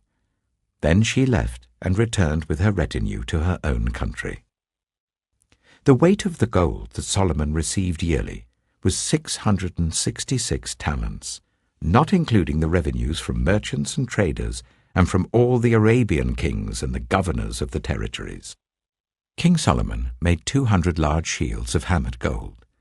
600 shekels of gold went into each shield. He also made 300 small shields of hammered gold, with 3 minas of gold in each shield. The king put them in the palace of the forest of Lebanon. Then the king made a great throne covered with ivory and overlaid with fine gold. The throne had 6 steps, and its back had a rounded top. On both sides of the seat were armrests, with a lion standing beside each of them.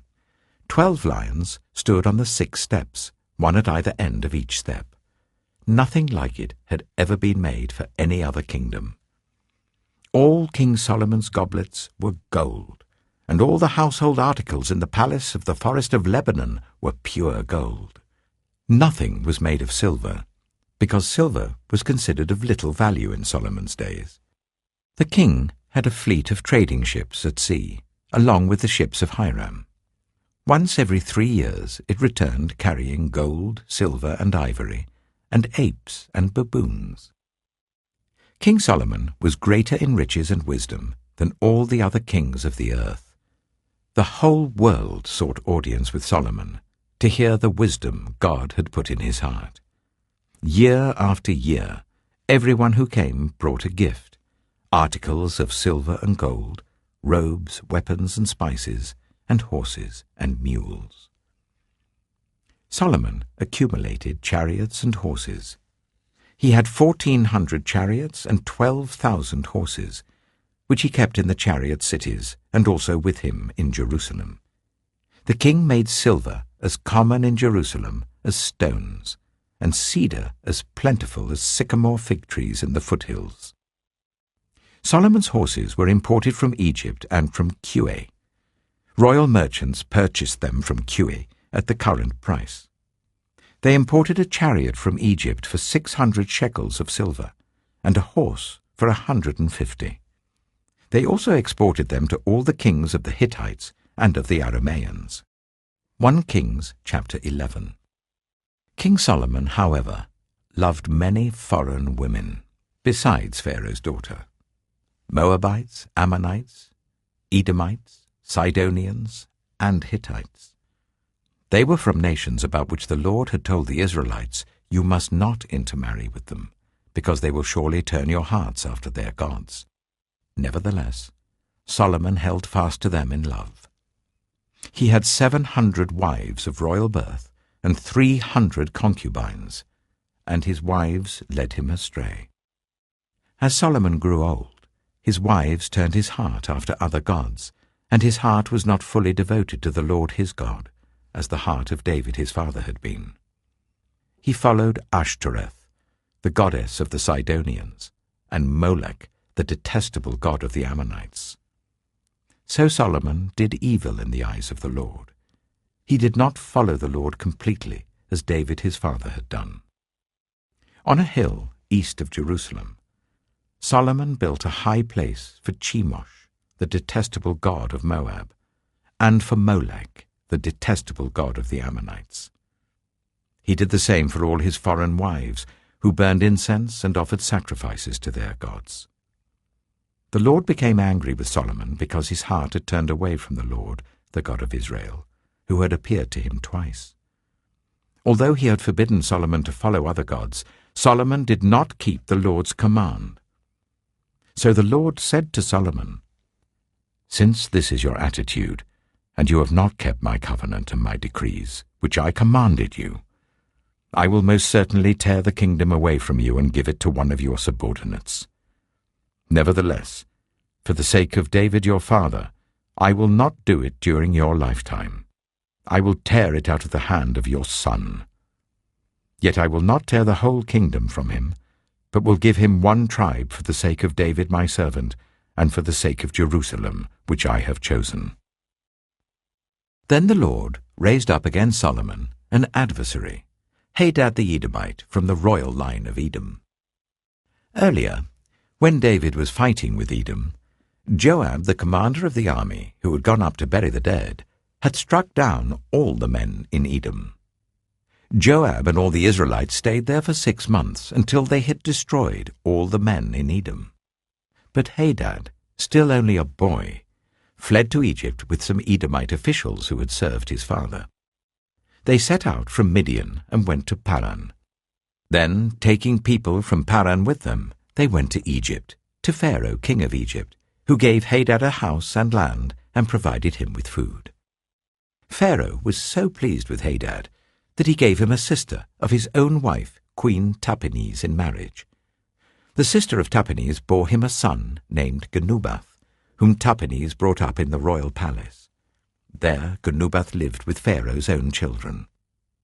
While he was in Egypt, Hadad heard that David rested with his ancestors, and that Joab, the commander of the army, was also dead. Then Hadad said to Pharaoh, "Let me go, so that I may return to my own country." "What have you lacked here, that you want to go back to your own country?" Pharaoh asked. "Nothing," Hadad replied, "but do let me go." And God raised up against Solomon another adversary, Rezon, son of Eliada, who had fled from his master, Hadadezer, king of Zobah.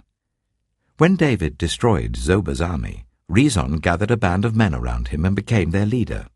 They went to Damascus, where they settled and took control. Rezon was Israel's adversary as long as Solomon lived, adding to the trouble caused by Hadad. So Rezon ruled in Aram and was hostile towards Israel. Also, Jeroboam, son of Nebat, rebelled against the king. He was one of Solomon's officials, an Ephraimite from Zeradah, and his mother was a widow named Zeruah. Here is the account of how he rebelled against the king. Solomon had built the terraces and had filled in the gap in the wall of the city of David his father. Now Jeroboam was a man of standing, and when Solomon saw how well the young man did his work, he put him in charge of the whole labor force of the tribes of Joseph. About that time, Jeroboam was going out of Jerusalem, and Ahijah, the prophet of Shiloh, met him on the way, wearing a new cloak. The two of them were alone out in the country, and Ahijah took hold of the new cloak he was wearing and tore it into 12 pieces. Then he said to Jeroboam, "Take 10 pieces for yourself, for this is what the Lord, the God of Israel, says. See, I am going to tear the kingdom out of Solomon's hand and give you 10 tribes. But for the sake of my servant David and the city of Jerusalem, which I have chosen out of all the tribes of Israel, he will have 1 tribe. I will do this because they have forsaken me and worshipped Ashtoreth, the goddess of the Sidonians, Chemosh, the god of the Moabites, and Molech, the god of the Ammonites, and have not walked in obedience to me, nor done what is right in my eyes, nor kept my decrees and laws, as David, Solomon's father, did. But I will not take the whole kingdom out of Solomon's hand. I have made him ruler all the days of his life for the sake of David my servant, whom I chose and who obeyed my commands and decrees. I will take the kingdom from his son's hands and give you 10 tribes. I will give 1 tribe to his son, so that David my servant may always have a lamp before me in Jerusalem, the city where I chose to put my name. However, as for you, I will take you, and you will rule over all that your heart desires. You will be king over Israel. If you do whatever I command you, and walk in obedience to me, and do what is right in my eyes by obeying my decrees and commands, as David my servant did, I will be with you. I will build you a dynasty as enduring as the one I built for David, and will give Israel to you. I will humble David's descendants because of this, but not forever. Solomon tried to kill Jeroboam, but Jeroboam fled to Egypt, to Shishak the king, and stayed there until Solomon's death. As for the other events of Solomon's reign, all he did and the wisdom he displayed, are they not written in the book of the Annals of Solomon? Solomon reigned in Jerusalem over all Israel for 40 years. Then he rested with his ancestors and was buried in the city of David his father. And Rehoboam his son succeeded him as king. 1 Kings chapter 12. Rehoboam went to Shechem, for all Israel had gone there to make him king. When Jeroboam son of Nebat heard this, he was still in Egypt, where he had fled from King Solomon. He returned from Egypt. So they sent for Jeroboam, and he and the whole assembly of Israel went to Rehoboam and said to him, Your father put a heavy yoke on us, but now lighten the harsh labor and the heavy yoke he put on us, and we will serve you. Rehoboam answered, Go away for 3 days and then come back to me. So the people went away. Then King Rehoboam consulted the elders who had served his father Solomon during his lifetime. How would you advise me to answer these people? He asked. They replied, If today you will be a servant to these people and serve them and give them a favorable answer, they will always be your servants. But Rehoboam rejected the advice the elders gave him and consulted the young men who had grown up with him and who were serving him. He asked them, What is your advice? How should we answer these people who say to me, Lighten the yoke your father put on us? The young men who had grown up with him replied, These people have said to you, Your father put a heavy yoke on us, but make our yoke lighter. Now tell them, My little finger is thicker than my father's waist. My father laid on you a heavy yoke, I will make it even heavier. My father scourged you with whips, I will scourge you with scorpions. 3 days later, Jeroboam and all the people returned to Rehoboam, as the king had said, Come back to me in 3 days. The king answered the people harshly, rejecting the advice given him by the elders. He followed the advice of the young men and said, My father made your yoke heavy, I will make it even heavier. My father scourged you with whips, I will scourge you with scorpions.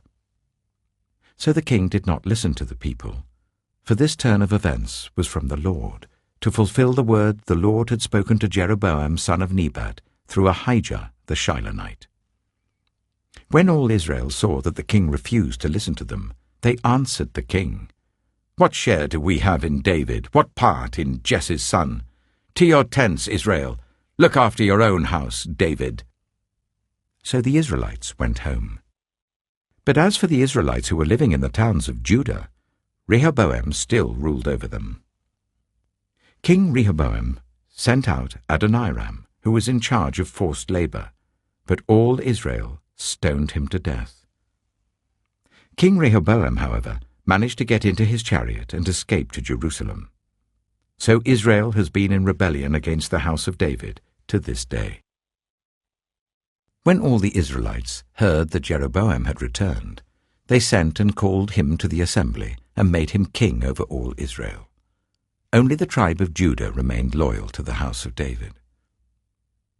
When Rehoboam arrived in Jerusalem, he mustered all Judah and the tribe of Benjamin, 180,000 able young men, to go to war against Israel and to regain the kingdom for Rehoboam son of Solomon. But this word of God came to Shemaiah the man of God. Say to Rehoboam son of Solomon king of Judah, to all Judah and Benjamin, and to the rest of the people, this is what the Lord says. Do not go up to fight against your brothers, the Israelites. Go home, every one of you, for this is my doing. So they obeyed the word of the Lord and went home again, as the Lord had ordered. Then Jeroboam fortified Shechem in the hill country of Ephraim and lived there. From there he went out and built up Peniel. Jeroboam thought to himself, the kingdom is now likely to revert to the house of David. If these people go up to offer sacrifices at the temple of the Lord in Jerusalem, they will again give their allegiance to their lord, Rehoboam king of Judah. They will kill me and return to King Rehoboam. After seeking advice, the king made 2 golden calves. He said to the people, It is too much for you to go up to Jerusalem. Here are your gods, Israel, who brought you up out of Egypt. One he set up in Bethel, and the other in Dan. And this thing became a sin. The people came to worship the one at Bethel, and went as far as Dan to worship the other. Jeroboam built shrines on high places, and appointed priests from all sorts of people, even though they were not Levites. He instituted a festival on the 15th day of the 8th month, like the festival held in Judah, and offered sacrifices on the altar. This he did in Bethel, sacrificing to the calves he had made. And at Bethel he also installed priests at the high places he had made. On the 15th day of the 8th month, a month of his own choosing, he offered sacrifices on the altar he had built at Bethel. So he instituted the festival for the Israelites and went up to the altar to make offerings. 1 Kings chapter 13. By the word of the Lord, a man of God came from Judah to Bethel, as Jeroboam was standing by the altar to make an offering. By the word of the Lord he cried out against the altar. Altar! Altar! This is what the Lord says. A son named Josiah will be born to the house of David. On you he will sacrifice the priests of the high places who make offerings here, and human bones will be burned on you. That same day the man of God gave a sign. This is the sign the Lord has declared. The altar will be split apart, and the ashes on it will be poured out. When King Jeroboam heard what the man of God cried out against the altar at Bethel, he stretched out his hand from the altar and said, Seize him!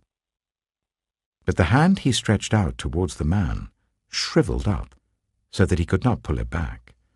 Also the altar was split apart, and its ashes poured out according to the sign given by the man of God by the word of the Lord. Then the king said to the man of God, Intercede with the Lord your God, and pray for me that my hand may be restored. So the man of God interceded with the Lord, and the king's hand was restored, and became as it was before. The king said to the man of God, Come home with me for a meal, and I will give you a gift. But the man of God answered the king, Even if you were to give me half your possessions, I would not go with you, nor would I eat bread or drink water here. For I was commanded by the word of the Lord, You must not eat bread or drink water or return by the way you came. So he took another road, and did not return by the way he had come to Bethel. Now there was a certain old prophet living in Bethel, whose sons came and told him all that the man of God had done there that day. They also told their father what he had said to the king. Their father asked them, Which way did he go? And his sons showed him which road the man of God from Judah had taken. So he said to his sons, Saddle the donkey for me. And when they had saddled the donkey for him, he mounted it, and rode after the man of God. He found him sitting under an oak tree, and asked, Are you the man of God who came from Judah? I am, he replied. So the prophet said to him, "Come home with me and eat." The man of God said, "I cannot turn back and go with you, nor can I eat bread or drink water with you in this place. I have been told by the word of the Lord, you must not eat bread or drink water there, or return by the way you came." The old prophet answered, "I too am a prophet as you are. And an angel said to me by the word of the Lord, bring him back with you to your house, so that he may eat bread and drink water." But he was lying to him. So the man of God returned with him and ate and drank in his house. While they were sitting at the table, the word of the Lord came to the old prophet who had brought him back. He cried out to the man of God who had come from Judah, "This is what the Lord says. You have defied the word of the Lord and have not kept the command the Lord your God gave you. You came back and ate bread and drank water in the place where he told you not to eat or drink. Therefore your body will not be buried in the tomb of your ancestors." When the man of God had finished eating and drinking, the prophet who had brought him back saddled his donkey for him. As he went on his way, a lion met him on the road and killed him, and his body was left lying on the road with both the donkey and the lion standing beside it. Some people who passed by saw the body lying there, with the lion standing beside the body, and they went and reported it in the city where the old prophet lived. When the prophet who had brought him back from his journey heard of it, he said, "It is the man of God who defied the word of the Lord. The Lord has given him over to the lion, which has mauled him and killed him, as the word of the Lord had warned him." The prophet said to his sons, "Saddle the donkey for me," and they did so. Then he went out and found the body lying on the road, with the donkey and the lion standing beside it. The lion had neither eaten the body nor mauled the donkey. So the prophet picked up the body of the man of God, laid it on the donkey, and brought it back to his own city to mourn for him and bury him. Then he laid the body in his own tomb, and they mourned over him and said, "Alas, my brother." After burying him, he said to his sons, "When I die, bury me in the grave where the man of God is buried. Lay my bones beside his bones." For the message he declared by the word of the Lord against the altar in Bethel, and against all the shrines on the high places in the towns of Samaria, will certainly come true. Even after this, Jeroboam did not change his evil ways, but once more appointed priests for the high places from all sorts of people. Anyone who wanted to become a priest, he consecrated for the high places. This was the sin of the house of Jeroboam that led to its downfall and to its destruction from the face of the earth. 1 Kings chapter 14. At that time, Abijah, son of Jeroboam, became ill. And Jeroboam said to his wife, "Go, disguise yourself, so that you won't be recognized as the wife of Jeroboam. Then go to Shiloh. Ahijah the prophet is there, the one who told me I would be king over this people. Take 10 loaves of bread with you, some cakes and a jar of honey, and go to him. He will tell you what will happen to the boy." So Jeroboam's wife did what he said and went to Ahijah's house in Shiloh. Now Ahijah could not see. His sight was gone because of his age. But the Lord had told Ahijah, "Jeroboam's wife is coming to ask you about her son, for he is ill, and you are to give her such and such an answer. When she arrives, she will pretend to be someone else." So when Ahijah heard the sound of her footsteps at the door, he said, "Come in, wife of Jeroboam. Why this pretense? I have been sent to you with bad news. Go, tell Jeroboam, this is what the Lord, the God of Israel, says. I raised you up from among the people and appointed you ruler over my people Israel. I tore the kingdom away from the house of David and gave it to you. But you have not been like my servant David, who kept my commands and followed me with all his heart, doing only what was right in my eyes. You have done more evil than all who lived before you. You have made for yourself other gods, idols made of metal. You have aroused my anger and turned your back on me.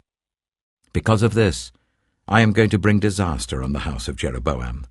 I will cut off from Jeroboam every last male in Israel, slave or free. I will burn up the house of Jeroboam as one burns dung, until it is all gone. Dogs will eat those belonging to Jeroboam who die in the city, and the birds will feed on those who die in the country. The Lord has spoken. As for you, go back home. When you set foot in your city, the boy will die. All Israel will mourn for him and bury him. He is the only one belonging to Jeroboam who will be buried, because he is the only one in the house of Jeroboam in whom the Lord, the God of Israel, has found anything good. The Lord will raise up for himself a king over Israel who will cut off the family of Jeroboam. Even now this is beginning to happen, and the Lord will strike Israel so that it will be like a reed swaying in the water. He will uproot Israel from this good land that he gave to their ancestors and scatter them beyond the river Euphrates, because they aroused the Lord's anger by making Asherah poles. And he will give Israel up because of the sins Jeroboam has committed and has caused Israel to commit. Then Jeroboam's wife got up and left and went to Tirzah. As soon as she stepped over the threshold of the house, the boy died. They buried him, and all Israel mourned for him, as the Lord had said through his servant the prophet Ahijah. The other events of Jeroboam's reign, his wars and how he ruled, are written in the book of the annals of the kings of Israel. He reigned for 22 years, and then rested with his ancestors. And Nadab, his son, succeeded him as king. Rehoboam, son of Solomon, was king in Judah. He was 41 years old when he became king, and he reigned for 17 years in Jerusalem, the city the Lord had chosen out of all the tribes of Israel in which to put his name. His mother's name was Naamah. She was an Ammonite. Judah did evil in the eyes of the Lord. By the sins they committed, they stirred up his jealous anger more than those who were before them had done. They also set up for themselves high places, sacred stones, and Asherah poles on every high hill and under every spreading tree. There were even male shrine prostitutes in the land. The people engaged in all the detestable practices of the nations the Lord had driven out before the Israelites. In the 5th year of King Rehoboam, Shishak, king of Egypt, attacked Jerusalem. He carried off the treasures of the temple of the Lord and the treasures of the royal palace. He took everything, including all the gold shields Solomon had made. So King Rehoboam made bronze shields to replace them, and assigned these to the commanders of the guard on duty at the entrance to the royal palace. Whenever the king went to the Lord's temple, the guards bore the shields, and afterwards they returned them to the guard-room. As for the other events of Rehoboam's reign, and all he did, are they not written in the book of the annals of the kings of Judah? There was continual warfare between Rehoboam and Jeroboam, and Rehoboam rested with his ancestors and was buried with them in the city of David. His mother's name was Naamah. She was an Ammonite, and Abijah his son succeeded him as king. 1 Kings chapter 15. In the 18th reign of the year of Jeroboam son of Nebat, Abijah became king of Judah, and he reigned in Jerusalem for 3 years. His mother's name was Maacah, daughter of Abishalom. He committed all the sins his father had done before him. His heart was not fully devoted to the Lord his God, as the heart of David his forefather had been. Nevertheless, for David's sake, the Lord his God gave him a lamp in Jerusalem, by raising up a son to succeed him, and by making Jerusalem strong. For David had done what was right in the eyes of the Lord, and had not failed to keep any of the Lord's commands all the days of his life, except in the case of Uriah the Hittite.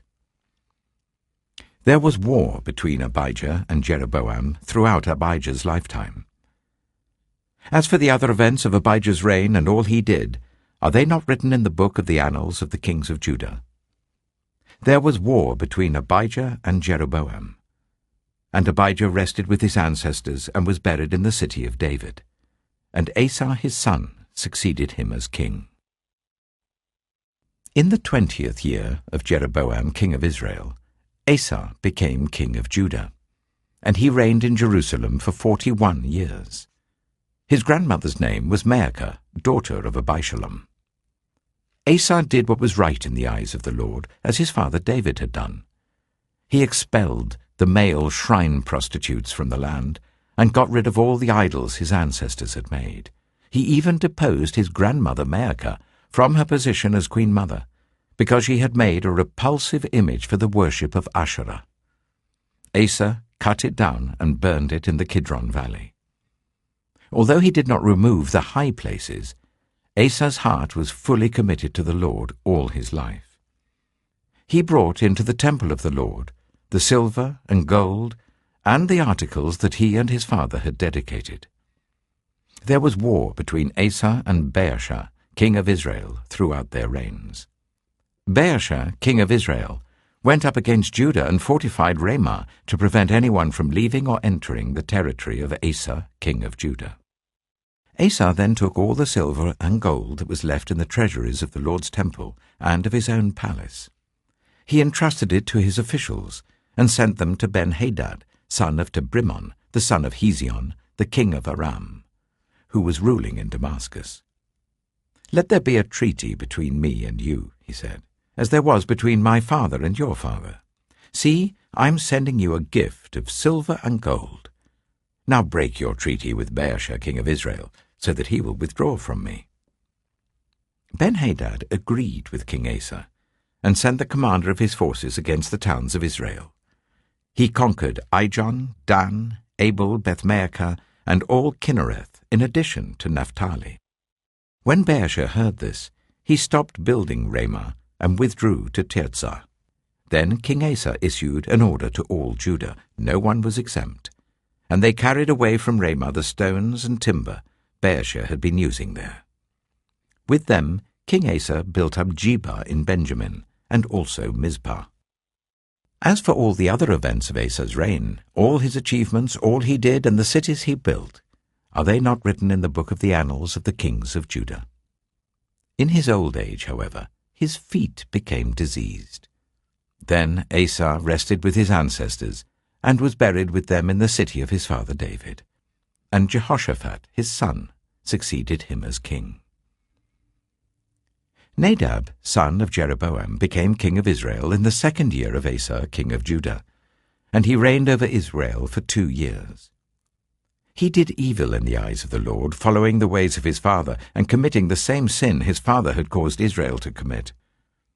Baasha, son of Ahijah, from the tribe of Issachar, plotted against him, and he struck him down at Gibbethon, a Philistine town, while Nadab and all Israel were besieging it.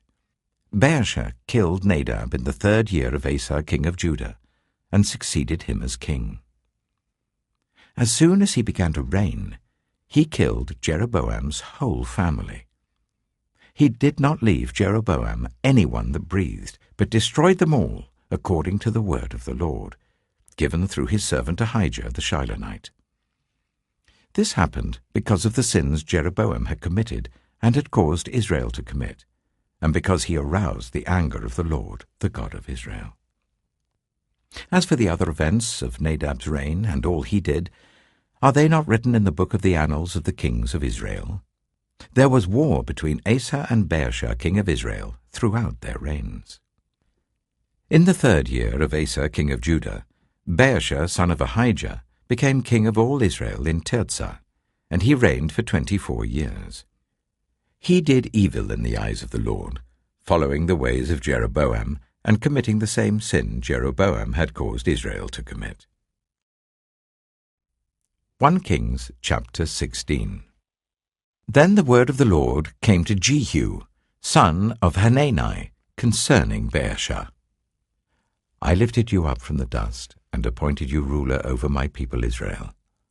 But you followed the ways of Jeroboam, and caused my people Israel to sin, and to arouse my anger by their sins.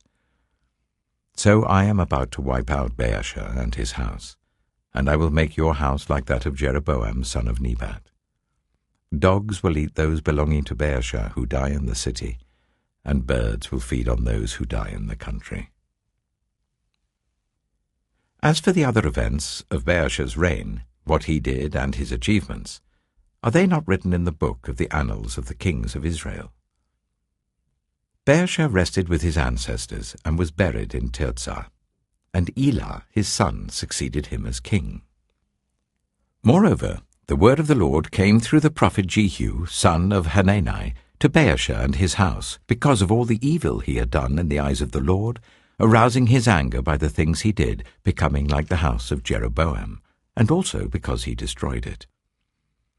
In the 26th year of Asa king of Judah, Elah son of Baasha became king of Israel, and he reigned in Tirzah for 2 years.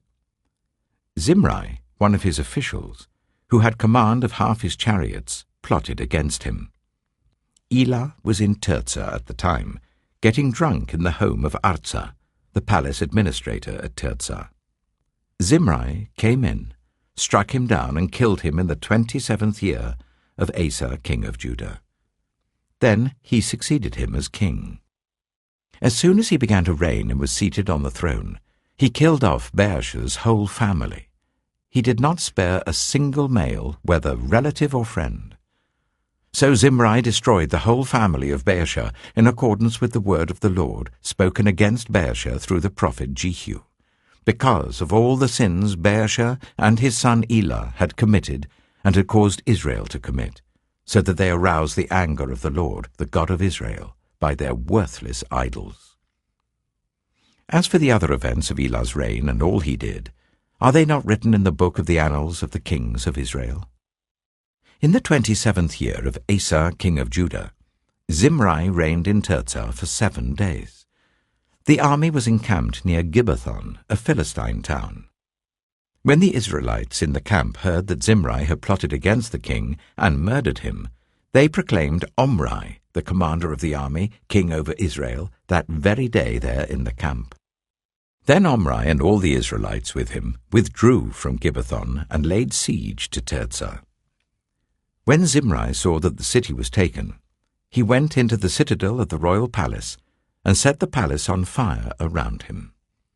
So he died because of the sins he had committed, doing evil in the eyes of the Lord, and following the ways of Jeroboam, and committing the same sin Jeroboam had caused Israel to commit.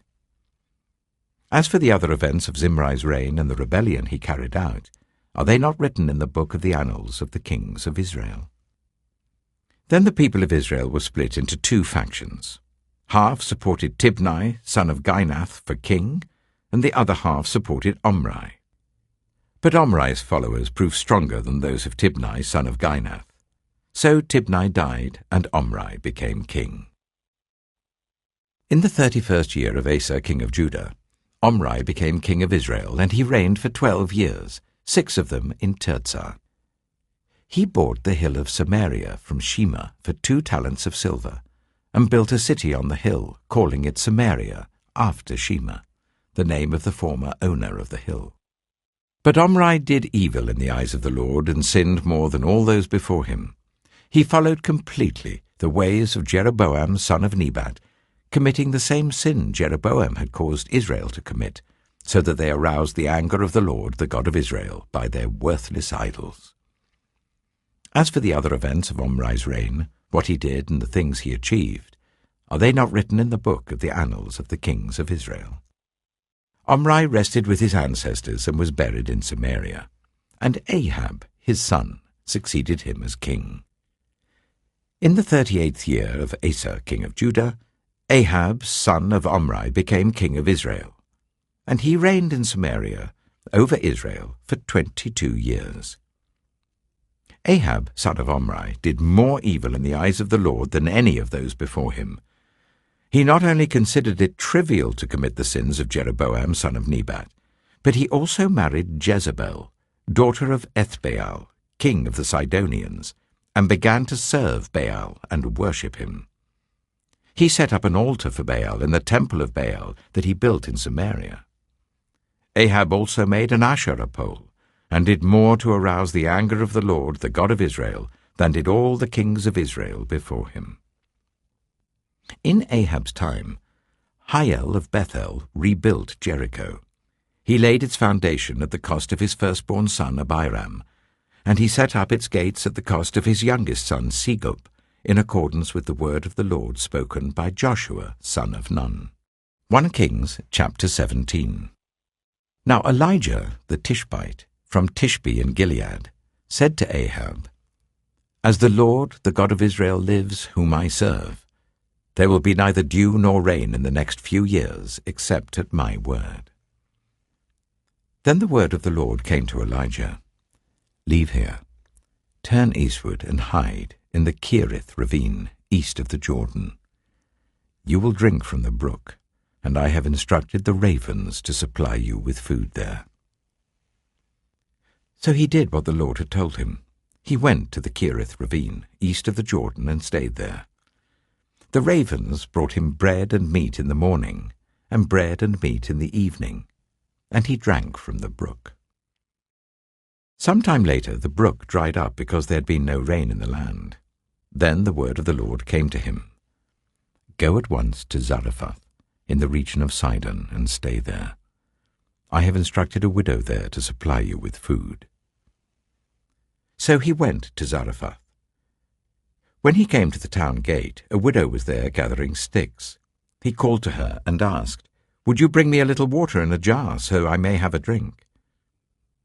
As she was going to get it, he called, And bring me, please, a piece of bread.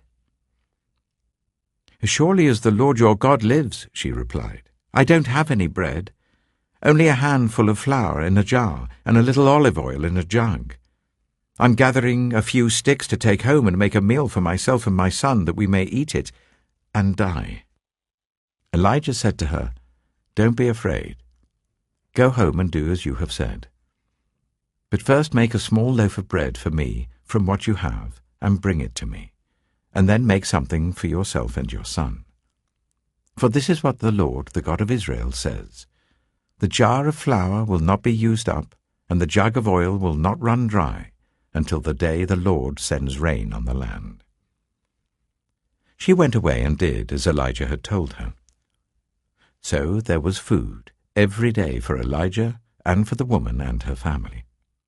For the jar of flour was not used up, and the jug of oil did not run dry, in keeping with the word of the Lord spoken by Elijah.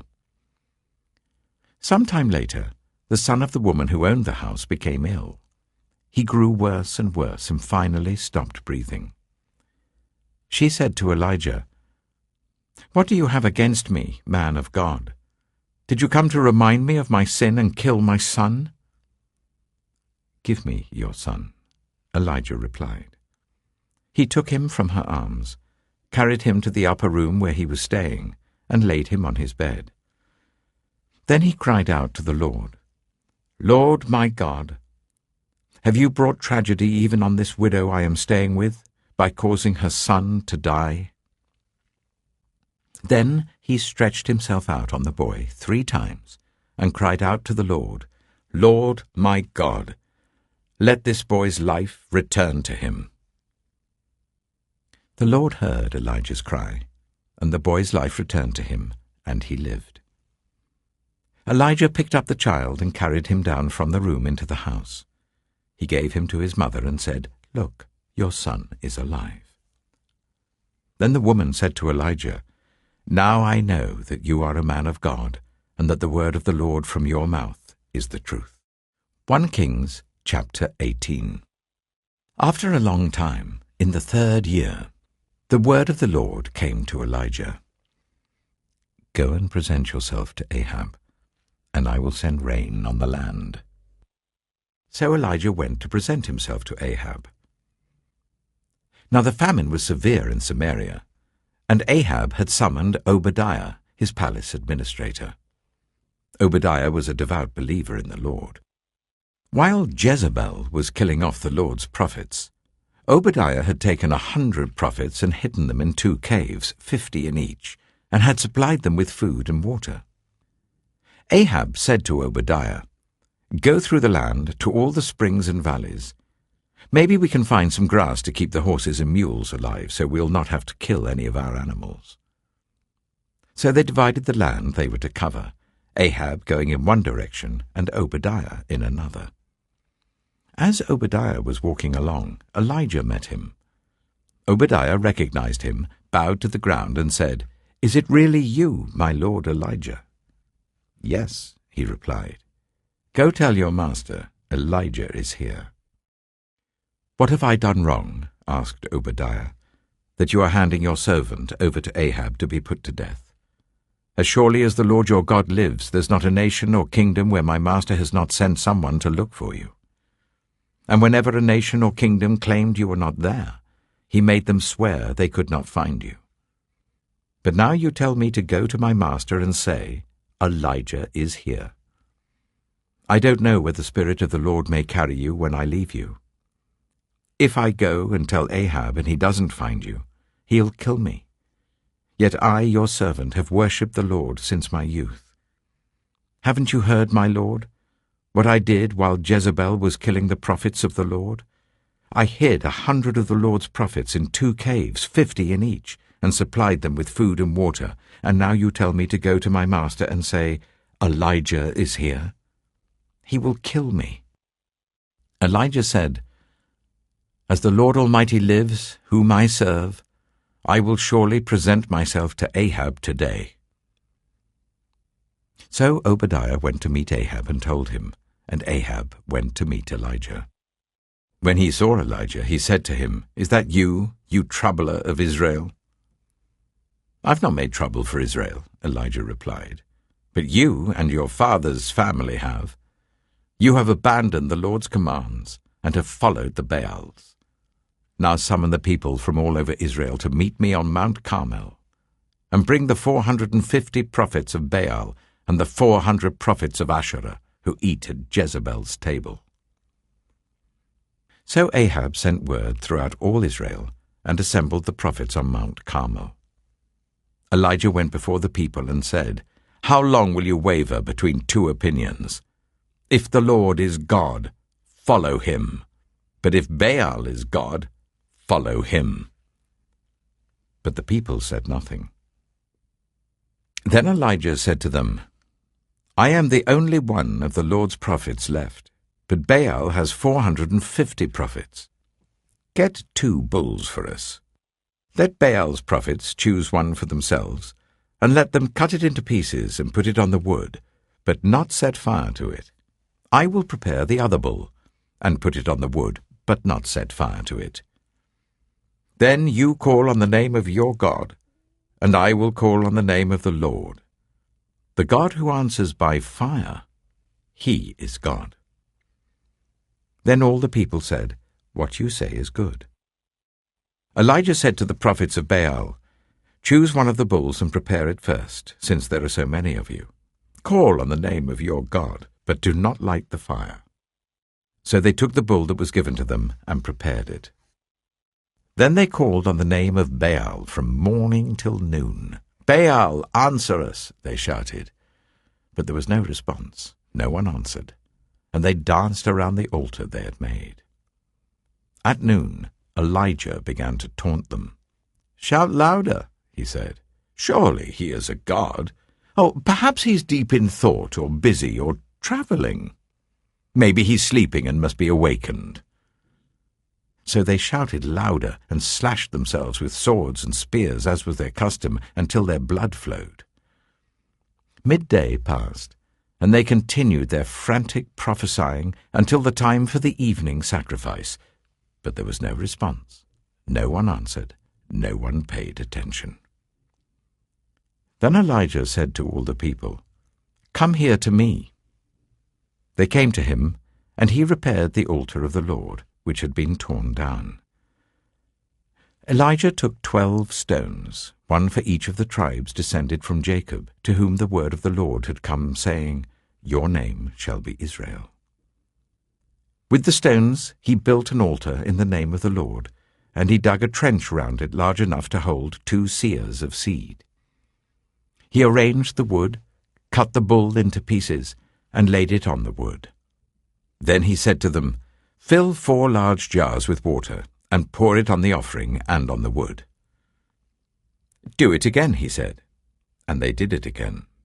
"Do it a 3rd time," he ordered, and they did it a 3rd time. The water ran down around the altar and even filled the trench. At the time of sacrifice, the prophet Elijah stepped forward and prayed, "Lord, the God of Abraham, Isaac, and Israel, let it be known today that you are God in Israel, and that I am your servant, and have done all these things at your command. Answer me, Lord, answer me, so these people will know that you, Lord, are God, and that you are turning their hearts back again." Then the fire of the Lord fell and burned up the sacrifice, the wood, the stones, and the soil, and also licked up the water in the trench. When all the people saw this, they fell prostrate and cried, "The Lord, He is God! The Lord, He is God!" Then Elijah commanded them, "Seize the prophets of Baal. Don't let anyone get away." They seized them, and Elijah had them brought down to the Kishon valley and slaughtered there. And Elijah said to Ahab, "Go, eat and drink, for there is the sound of a heavy rain." So Ahab went off to eat and drink. But Elijah climbed to the top of Carmel, bent down to the ground, and put his face between his knees. "Go and look towards the sea," he told his servant. And he went up and looked. "There's nothing there," he said. 7 times Elijah said, "Go back." The 7th time the servant reported, "A cloud as small as a man's hand is rising from the sea." So Elijah said, "Go and tell Ahab, hitch up your chariot and go down before the rain stops you." Meanwhile, the sky grew black with clouds, the wind rose, a heavy rainstorm came on, and Ahab rode off to Jezreel. The power of the Lord came on Elijah, and tucking his cloak into his belt, he ran ahead of Ahab all the way to Jezreel. 1 Kings chapter 19. Now Ahab told Jezebel everything Elijah had done and how he had killed all the prophets with the sword. So Jezebel sent a messenger to Elijah to say, "May the gods deal with me, be it ever so severely, if by this time tomorrow I do not make your life like that of one of them." Elijah was afraid and ran for his life. When he came to Beersheba in Judah, he left his servant there, while he himself went a day's journey into the wilderness. He came to a broom bush, sat down under it and prayed that he might die. "I've had enough, Lord," he said. "Take my life. I am no better than my ancestors." Then he laid down under the bush and fell asleep. All at once an angel touched him and said, "Get up and eat." He looked around, and there by his head was some bread baked over hot coals, and a jar of water.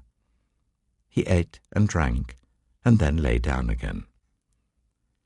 The angel of the Lord came back a second time and touched him and said, "Get up and eat, for the journey is too much for you." So he got up and ate and drank. Strengthened by that food, he travelled for 40 days and 40 nights until he reached Horeb, the mountain of God. There he went into a cave and spent the night. And the word of the Lord came to him, "What are you doing here, Elijah?" He replied, "I have been very zealous for the Lord God Almighty. The Israelites have rejected your covenant, torn down your altars, and put your prophets to death with the sword. I am the only one left, and now they are trying to kill me too." The Lord said, "Go out and stand on the mountain in the presence of the Lord, for the Lord is about to pass by." Then a great and powerful wind tore the mountains apart and shattered the rocks before the Lord. But the Lord was not in the wind. After the wind there was an earthquake, but the Lord was not in the earthquake. After the earthquake came a fire, but the Lord was not in the fire.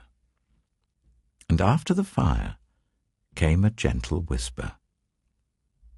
When Elijah heard it, he pulled his cloak over his face and went out and stood at the mouth of the cave. Then a voice said to him, "What are you doing here, Elijah?" He replied, "I have been very zealous for the Lord God Almighty. The Israelites have rejected your covenant, torn down your altars, and put your prophets to death with the sword. I am the only one left, and now they are trying to kill me too." The Lord said to him, "Go back the way you came, and go to the desert of Damascus. When you get there, anoint Hazael king over Aram. Also anoint Jehu, son of Nimshi, king over Israel. And anoint Elisha, son of Shaphat, from Abel-Meholah, to succeed you as prophet. Jehu will put to death any who escape the sword of Hazael, and Elisha will put to death any who escape the sword of Jehu. Yet I reserve 7,000 in Israel, all whose knees have not bowed down to Baal, and whose mouths have not kissed him." So Elijah went from there and found Elisha, son of Shaphat.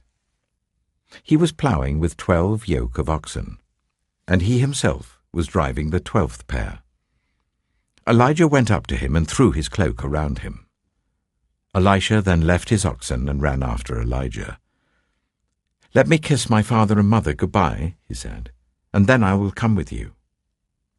"Go back," Elijah replied. "What have I done to you?" So Elisha left him and went back. He took his yoke of oxen and slaughtered them. He burned the ploughing equipment to cook the meat and gave it to the people, and they ate. Then he set out to follow Elijah and became his servant. 1 Kings chapter 20. Now Ben-Hadad, king of Aram, mustered his entire army. Accompanied by 32 kings with their horses and chariots, he went up and besieged Samaria and attacked it. He sent messengers into the city to Ahab, king of Israel, saying, "This is what Ben-Hadad says, 'Your silver and gold are mine, and the best of your wives and children are mine.'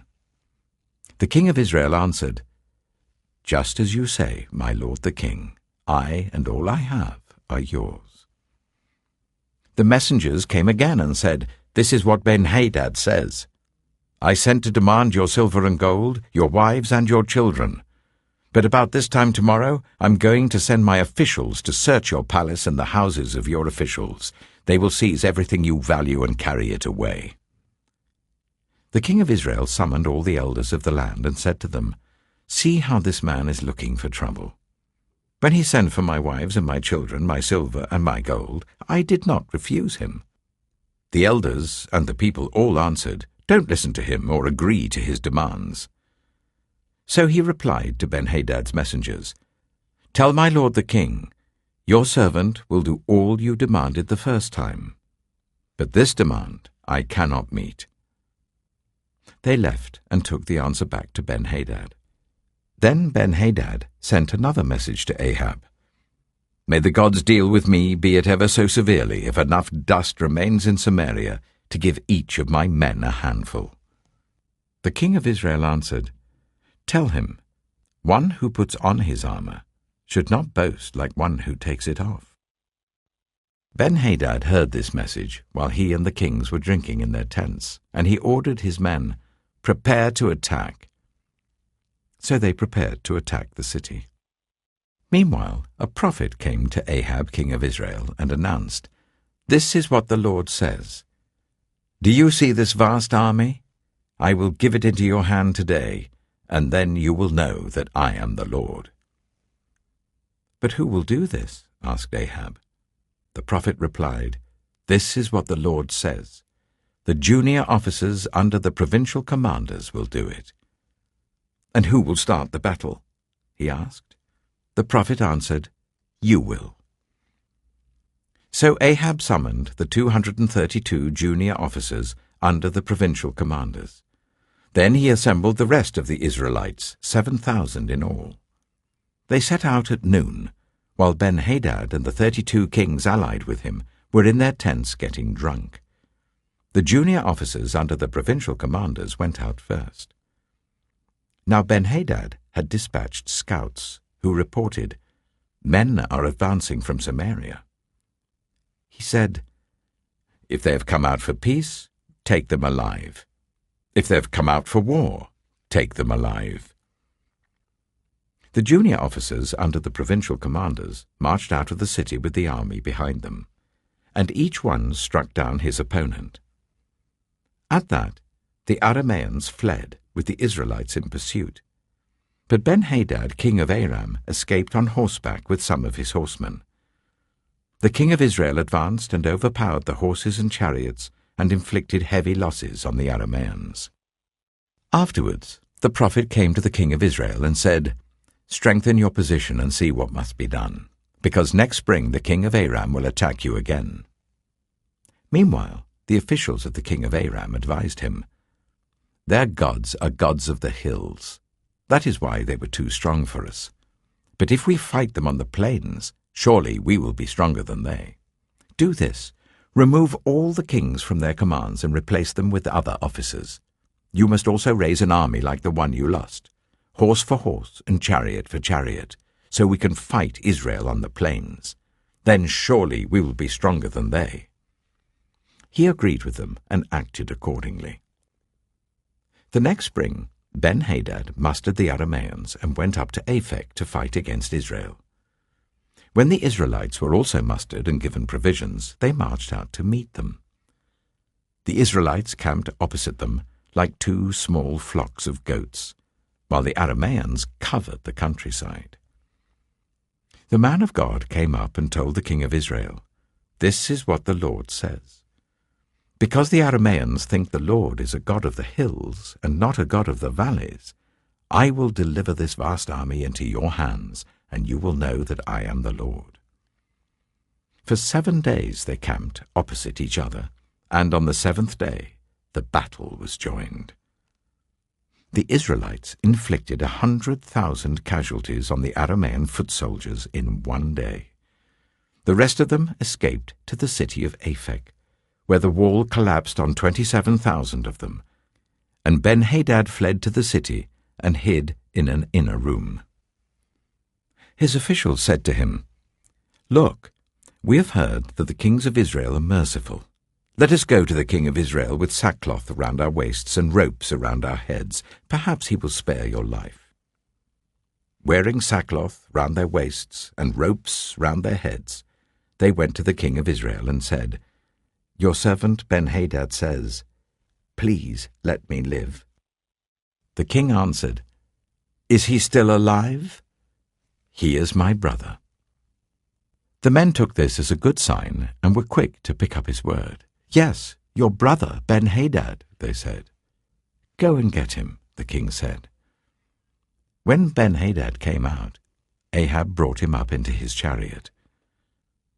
"I will return the cities my father took from your father," Ben-Hadad offered.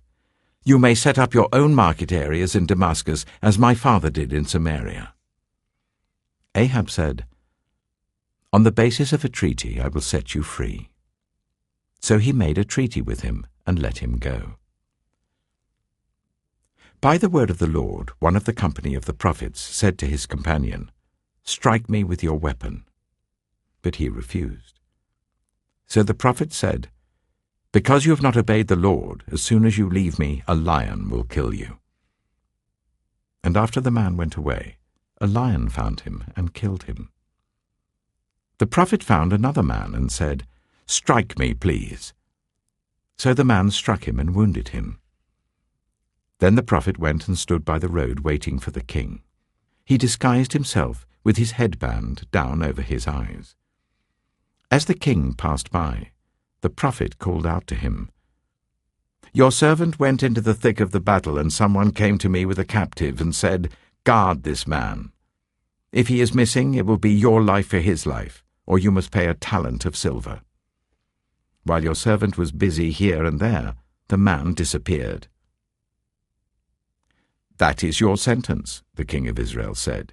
"You have pronounced it yourself." Then the prophet quickly removed the headband from his eyes, and the king of Israel recognized him as one of the prophets. He said to the king, "This is what the Lord says. You have set free a man I had determined should die. Therefore it is your life for his life, your people for his people." Sullen and angry, the king of Israel, went to his palace in Samaria. 1 Kings chapter 21. Sometime later, there was an incident involving a vineyard belonging to Naboth the Jezreelite. The vineyard was in Jezreel, close to the palace of Ahab, king of Samaria. Ahab said to Naboth, "Let me have your vineyard to use for a vegetable garden, since it is close to my palace. In exchange, I will give you a better vineyard, or, if you prefer, I will pay you whatever it is worth." But Naboth replied, "The Lord forbid that I should give you the inheritance of my ancestors." So Ahab went home, sullen and angry, because Naboth the Jezreelite had said, "I will not give you the inheritance of my ancestors." He lay on his bed sulking and refused to eat.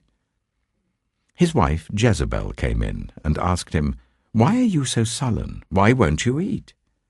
He answered her, "Because I said to Naboth the Jezreelite, 'Sell me your vineyard, or if you prefer, I will give you another vineyard in its place.' But he said, 'I will not give you my vineyard.'" Jezebel, his wife, said, "Is this how you act as king over Israel? Get up and eat. Cheer up.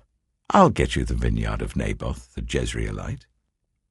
So she wrote letters in Ahab's name, placed his seal on them, and sent them to the elders and nobles who lived in Naboth's city with him. In those letters she wrote, "Proclaim a day of fasting, and give Naboth a prominent seat among the people. But put 2 scoundrels opposite him, and get them to bring charges that he has cursed both God and the king. Then take him out and stone him to death." So the elders and nobles who lived in Naboth's city did as Jezebel directed in the letters she had written to them. They proclaimed a fast and seated Naboth in a prominent place among the people. Then 2 scoundrels came and sat opposite him and brought charges against Naboth before the people, saying, "Naboth has cursed both God and the king." So they took him outside the city and stoned him to death. Then they sent word to Jezebel, "Naboth has been stoned to death." As soon as Jezebel heard that Naboth had been stoned to death, she said to Ahab, "Get up and take possession of the vineyard of Naboth the Jezreelite that he refused to sell you. He is no longer alive, but dead." When Ahab heard that Naboth was dead, he got up and went down to take possession of Naboth's vineyard. Then the word of the Lord came to Elijah the Tishbite, "Go down to meet Ahab, king of Israel, who rules in Samaria. He is now in Naboth's vineyard, where he has gone to take possession of it. Say to him, 'This is what the Lord says. Have you not murdered a man and seized his property?' Then say to him, 'This is what the Lord says. In the place where dogs licked up Naboth's blood, dogs will lick up your blood. Yes, yours.'" Ahab said to Elijah, "So, you have found me, my enemy." "I have found you," he answered, "because you have sold yourself to do evil in the eyes of the Lord. He says, 'I'm going to bring disaster on you. I will wipe out your descendants and cut off from Ahab every last male in Israel, slave or free. I will make your house like that of Jeroboam, son of Nebat, and that of Baasha, son of Ahijah, because you have aroused my anger and have caused Israel to sin.' And also concerning Jezebel, the Lord says, 'Dogs will devour Jezebel by the wall of Jezreel. Dogs will eat those belonging to Ahab who die in the city, and the birds will feed on those who die in the country.'" There was never anyone like Ahab, who sold himself to do evil in the eyes of the Lord, urged on by Jezebel his wife. He behaved in the vilest manner by going after idols, like the Amorites the Lord drove out before Israel. When Ahab heard these words, he tore his clothes, put on sackcloth and fasted. He lay in sackcloth and went around meekly. Then the word of the Lord came to Elijah the Tishbite, "Have you noticed how Ahab has humbled himself before me? Because he has humbled himself, I will not bring this disaster in his day, but I will bring it on his house in the days of his son." 1 Kings chapter 22. For 3 years there was no war between Aram and Israel. But in the 3rd year, Jehoshaphat, king of Judah, went down to see the king of Israel. The king of Israel had said to his officials, "Don't you know that Ramoth-Gilead belongs to us, and yet we are doing nothing to retake it from the king of Aram?" So he asked Jehoshaphat, "Will you go with me to fight against Ramoth-Gilead?" Jehoshaphat replied to the king of Israel, "I am as you are, my people as your people, my horses as your horses." But Jehoshaphat also said to the king of Israel, "First seek the counsel of the Lord." So the king of Israel brought together the prophets, about 400 men, and asked them, "Shall I go to war against Ramoth-Gilead, or shall I refrain?" "Go," they answered, "for the Lord will give it into the king's hand." But Jehoshaphat asked, "Is there no longer a prophet of the Lord here, whom we can inquire of?" The king of Israel answered Jehoshaphat, "There is still one prophet through whom we can inquire of the Lord, but I hate him, because he never prophesies anything good about me, but always bad. He is Micaiah, son of Imlah." "The king should not say such a thing," Jehoshaphat replied. So the king of Israel called one of his officials and said, "Bring Micaiah, son of Imlah, at once." Dressed in their royal robes, the king of Israel and Jehoshaphat, king of Judah, were sitting on their thrones at the threshing floor by the entrance of the gate of Samaria, with all the prophets prophesying before them. Now Zedekiah, son of Chenaanah, had made iron horns, and he declared, "This is what the Lord says. With these you will gore the Arameans until they are destroyed." All the other prophets were prophesying the same thing. "Attack Ramoth-Gilead and be victorious," they said, "for the Lord will give it into the king's hand." The messenger who had gone to summon Micaiah said to him, "Look, the other prophets without exception are predicting success for the king. Let your word agree with theirs and speak favorably." But Micaiah said, "As surely as the Lord lives, I can tell him only what the Lord tells me." When he arrived, the king asked him, "Micaiah, shall we go to war against Ramoth-Gilead or not?" "Attack and be victorious," he answered, "for the Lord will give it into the king's hand." The king said to him, "How many times must I make you swear to tell me nothing but the truth in the name of the Lord?" Then Micaiah answered, "I saw all Israel scattered on the hills like sheep without a shepherd, and the Lord said, 'These people have no master. Let each one go home in peace.'" The king of Israel said to Jehoshaphat, "Didn't I tell you that he never prophesies anything good about me, but only bad?" Micaiah continued, "Therefore hear the word of the Lord. I saw the Lord sitting on his throne with all the multitudes of heaven standing round him on his right and on his left. And the Lord said, 'Who will entice Ahab into attacking Ramoth-Gilead and going to his death there?' One suggested this, and another that. Finally a spirit came forward, stood before the Lord, and said, 'I will entice him.' 'By what means?' the Lord asked. 'I will go out and be a deceiving spirit in the mouths of all his prophets,' he said. 'You will succeed in enticing him,' said the Lord. 'Go and do it.' So now the Lord has put a deceiving spirit in the mouths of all these prophets of yours. The Lord has decreed disaster for you." Then Zedekiah, son of Chenaanah, went up and slapped Micaiah in the face.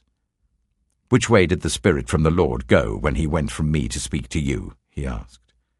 Micaiah replied, "You will find out on the day you go to hide in an inner room." The king of Israel then ordered, "Take Micaiah, and send him back to Amon, the ruler of the city, and to Joash, the king's son, and say, 'This is what the king says. Put this fellow in prison, and give him nothing but bread and water until I return safely.'" Micaiah declared, "If you ever return safely, the Lord has not spoken through me." Then he added, "Mark my words, all you people." So the king of Israel and Jehoshaphat king of Judah went up to Ramoth-Gilead. The king of Israel said to Jehoshaphat, "I will enter the battle in disguise, but you wear your royal robes." So the king of Israel disguised himself and went into battle. Now the king of Aram had ordered his 32 chariot commanders, "Do not fight with anyone, small or great, except the king of Israel."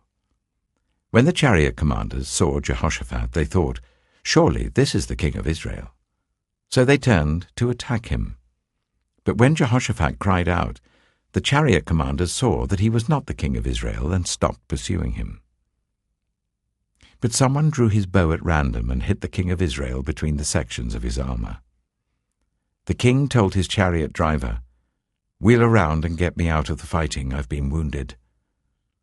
All day long the battle raged, and the king was propped up in his chariot facing the Arameans. The blood from his wound ran onto the floor of the chariot, and that evening he died. As the sun was setting, a cry spread through the army, "Every man to his town, every man to his land." So the king died and was brought to Samaria, and they buried him there. They washed the chariot at a pool in Samaria, where the prostitutes bathed, and the dogs licked up his blood, as the word of the Lord had declared. As for the other events of Ahab's reign, including all he did, the palace he built and adorned with ivory, and the cities he fortified, are they not written in the book of the annals of the kings of Israel? Ahab rested with his ancestors, and Ahaziah his son succeeded him as king. Jehoshaphat, son of Asa, became king of Judah in the 4th year of Ahab, king of Israel. Jehoshaphat was 35 years old when he became king, and he reigned in Jerusalem for 25 years. His mother's name was Azubah, daughter of Shilhi. In everything he followed the ways of his father Asa, and did not stray from them. He did what was right in the eyes of the Lord. The high places, however, were not removed, and the people continued to offer sacrifices and burn incense there. Jehoshaphat was also at peace with the king of Israel. As for the other events of Jehoshaphat's reign, the things he achieved and his military exploits, are they not written in the book of the annals of the kings of Judah? He rid the land of the rest of the male shrine prostitutes who remained there even after the reign of his father Asa. There was then no king in Edom. A provincial governor ruled. Now Jehoshaphat built a fleet of trading ships to go to Ophir for gold, but they never set sail. They were wrecked at Ezion-Geber. At that time Ahaziah, son of Ahab, said to Jehoshaphat, "Let my men sail with yours." But Jehoshaphat refused. Then Jehoshaphat rested with his ancestors, and was buried with them in the city of David his father, and Jehoram his son succeeded him as king. Ahaziah, son of Ahab, became king of Israel in Samaria in the 17th year of Jehoshaphat, king of Judah, and he reigned over Israel for 2 years. He did evil in the eyes of the Lord, because he followed the ways of his father and mother, and of Jeroboam son of Nebat, who caused Israel to sin. He served and worshipped Baal, and aroused the anger of the Lord, the God of Israel, just as his father had done. The Second Book of Kings. 2 Kings, chapter 1. After Ahab's death, Moab rebelled against Israel. Now Ahaziah had fallen through the lattice of his upper room in Samaria and injured himself. So he sent messengers, saying to them, "Go and consult Beelzebub, the god of Ekron, to see if I'll recover from this injury." But the angel of the Lord said to Elijah the Tishbite, "Go up and meet the messengers of the king of Samaria, and ask them, 'Is it because there is no God in Israel that you are going off to consult Beelzebub, the god of Ekron?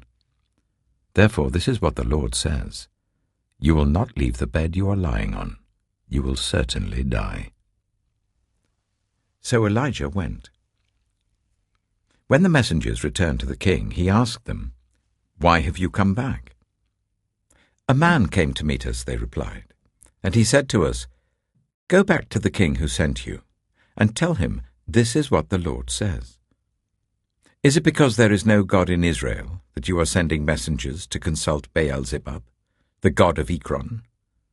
Therefore you will not leave the bed you are lying on. You will certainly die.'" The king asked them, "What kind of man was it who came to meet you and told you this?" They replied, "He had a garment of hair and had a leather belt round his waist." The king said, "That was Elijah the Tishbite." Then he sent to Elijah a captain with his company of 50 men. The captain went up to Elijah, who was sitting on the top of a hill, and said to him, "Man of God, the king says, 'Come down.'" Elijah answered the captain, "If I am a man of God, may fire come down from heaven and consume you and your 50 men."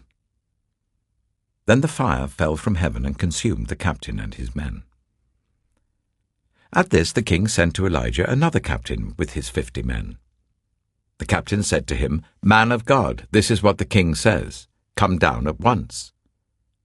"If I am a man of God," Elijah replied, "may fire come down from heaven and consume you and your 50 men." Then the fire of God fell from heaven and consumed him and his 50 men. So the king sent a third captain with his 50 men. This third captain went up and fell on his knees before Elijah.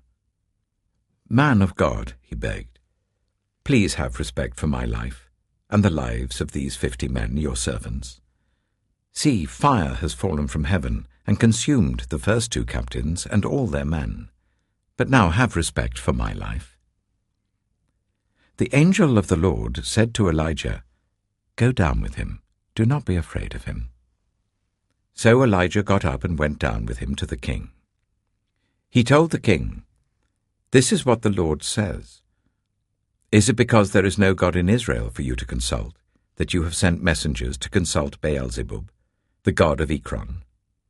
Because you have done this, you will never leave the bed you are lying on. You will certainly die." So he died according to the word of the Lord that Elijah had spoken. Because Ahaziah had no son, Joram succeeded him as king in the 2nd year of Jehoram son of Jehoshaphat, king of Judah. As for all the other events of Ahaziah's reign, and what he did, are they not written in the book of the annals of the kings of Israel? 2 Kings chapter 2. When the Lord was about to take Elijah up to heaven in a whirlwind, Elijah and Elisha were on their way from Gilgal. Elijah said to Elisha, "Stay here. The Lord has sent me to Bethel." But Elisha said, "As surely as the Lord lives and as you live, I will not leave you." So they went down to Bethel.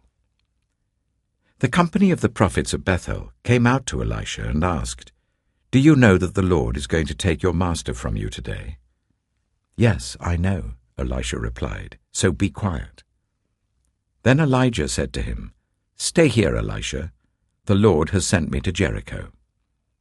And he replied, "As surely as the Lord lives and as you live, I will not leave you." So they went to Jericho. The company of the prophets at Jericho went up to Elisha and asked him, "Do you know that the Lord is going to take your master from you today?" "Yes, I know," he replied, "so be quiet." Then Elijah said to him, "Stay here. The Lord has sent me to the Jordan." And he replied, "As surely as the Lord lives and as you live, I will not leave you." So the 2 of them walked on. 50 men from the company of the prophets went and stood at a distance, facing the place where Elijah and Elisha had stopped at the Jordan. Elijah took his cloak, rolled it up, and struck the water with it. The water divided to the right and to the left, and the 2 of them crossed over on dry ground. When they had crossed, Elijah said to Elisha, "Tell me, what can I do for you before I am taken from you?" "Let me inherit a double portion of your spirit," Elisha replied. "You have asked a difficult thing," Elijah said. "Yet, if you see me when I'm taken from you, it will be yours. Otherwise, it will not." As they were walking along and talking together, suddenly a chariot of fire and horses of fire appeared and separated the 2 of them, and Elijah went up to heaven in a whirlwind. Elisha saw this and cried out, "My father, my father, the chariots and horsemen of Israel!" And Elisha saw him no more. Then he took hold of his garment and tore it in two. Elisha then picked up Elijah's cloak that had fallen from him and went back and stood on the bank of the Jordan. He took the cloak that had fallen from Elijah and struck the water with it. "Where now is the Lord, the God of Elijah?" he asked. When he struck the water, it divided to the right and to the left, and he crossed over. The company of the prophets from Jericho who were watching said, "The spirit of Elijah is resting on Elisha." And they went to meet him and bowed to the ground before him. "Look," they said, "we your servants have 50 able men. Let them go and look for your master. Perhaps the Spirit of the Lord has picked him up and set him down on some mountain or in some valley." "No," Elisha replied, "do not send them." But they persisted until he was too embarrassed to refuse. So he said, "Send them." And they sent 50 men who searched for 3 days but did not find him. When they returned to Elisha, who was staying in Jericho, he said to them, "Didn't I tell you not to go?" The people of the city said to Elisha, "Look, our lord, this town is well situated, as you can see, but the water is bad and the land is unproductive." "Bring me a new bowl," he said, "and put salt in it." So they brought it to him. Then he went out to the spring and threw the salt into it, saying, "This is what the Lord says, I have healed this water. Never again will it cause death or make the land unproductive." And the water has remained pure to this day, according to the word Elisha had spoken. From there, Elisha went up to Bethel. As he was walking along the road, some boys came out of the town and jeered at him. "Get out of here, Baldy," they said. "Get out of here, Baldy." He turned round, looked at them, and called down a curse on them in the name of the Lord. Then 2 bears came out of the woods and mauled 42 of the boys. And he went on to Mount Carmel, and from there returned to Samaria. 2 Kings, chapter 3.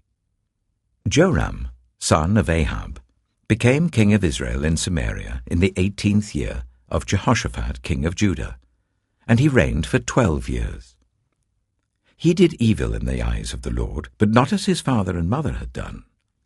He got rid of the sacred stone of Baal that his father had made. Nevertheless, he clung to the sins of Jeroboam, son of Nebat, which he had caused Israel to commit. He did not turn away from them.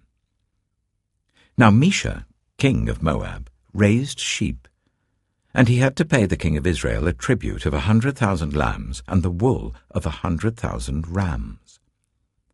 But after Ahab died, the king of Moab rebelled against the king of Israel. So at that time King Joram set out from Samaria and mobilized all Israel.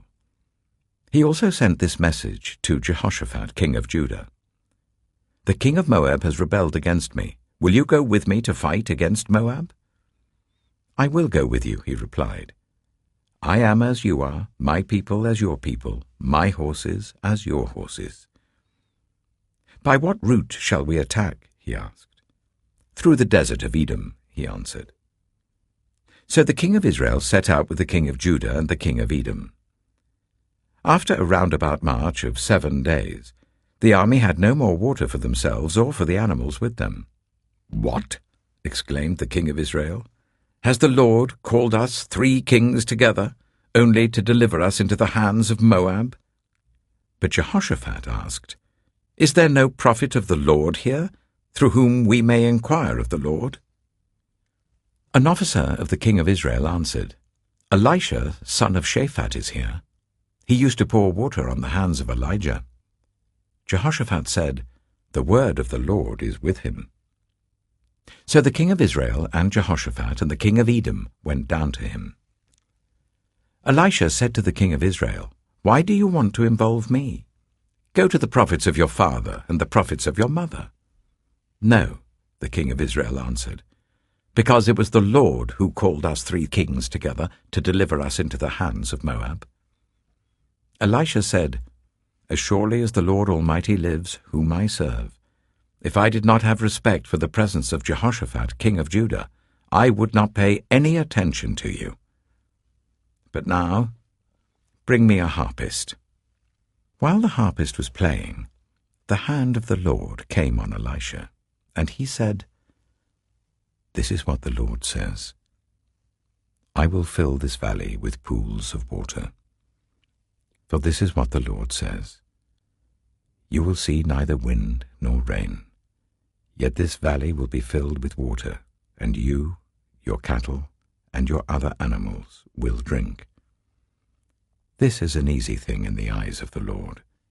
He will also deliver Moab into your hands. You will overthrow every fortified city and every major town. You will cut down every good tree, pluck up all the springs, and ruin every good field with stones." The next morning, about the time for offering the sacrifice, there it was, water flowing from the direction of Edom, and the land was filled with water. Now all the Moabites had heard that the kings had come to fight against them, so every man, young and old, who could bear arms, was called up and stationed on the border. When they got up early in the morning, the sun was shining on the water. To the Moabites across the way, the water looked red, like blood. "That's blood," they said. "Those kings must have fought and slaughtered each other. Now to the plunder, Moab." But when the Moabites came to the camp of Israel, the Israelites rose up and fought them until they fled, and the Israelites invaded the land and slaughtered the Moabites. They destroyed the towns, and each man threw a stone on every good field until it was covered. They stopped up all the springs and cut down every good tree. Only Kir-Hareseth was left with its stones in place, but men armed with slings surrounded it and attacked it. When the king of Moab saw that the battle had gone against him, he took with him 700 swordsmen to break through to the king of Edom, but they failed. Then he took his firstborn son, who was to succeed him as king, and offered him as a sacrifice on the city wall. The fury against Israel was great. They withdrew and returned to their own land. 2 Kings chapter 4. The wife of a man from the company of the prophets cried out to Elisha, "Your servant, my husband, is dead, and you know that he revered the Lord. But now his creditor is coming to take my 2 boys as his slaves." Elisha replied to her, "How can I help you? Tell me, what do you have in your house?" "Your servant has nothing there at all," she said, "except a small jar of olive oil." Elisha said, "Go round and ask all your neighbors for empty jars. Don't ask for just a few. Then go inside and shut the door behind you and your sons. Pour oil into all the jars, and as each is filled, put it to one side." She left him and shut the door behind her and her sons. They brought the jars to her, and she kept pouring. When all the jars were full, she said to her son, "Bring me another one." But he replied, "There's not a jar left." Then the oil stopped flowing. She went and told the man of God, and he said, "Go, sell the oil and pay your debts. You and your sons can live on what is left." One day Elisha went to Shunem, and a well-to-do woman was there who urged him to stay for a meal. So whenever he passed by, he stopped there to eat. She said to her husband, "I know that this man who often comes our way is a holy man of God. Let's make a small room on the roof and put in it a bed and a table, a chair and a lamp for him. Then he can stay there whenever he comes to us." One day, when Elisha came, he went up to his room and lay down there. He said to his servant Gehazi, "Call the Shunammite." So he called her, and she stood before him. Elisha said to Gehazi, "Tell her, you have gone to all this trouble for us. Now what can be done for you? Can we speak on your behalf to the king or the commander of the army?" She replied, "I have a home among my own people." "What can be done for her?" Elisha asked. Gehazi said, She has no son, and her husband is old." Then Elisha said, "Call her."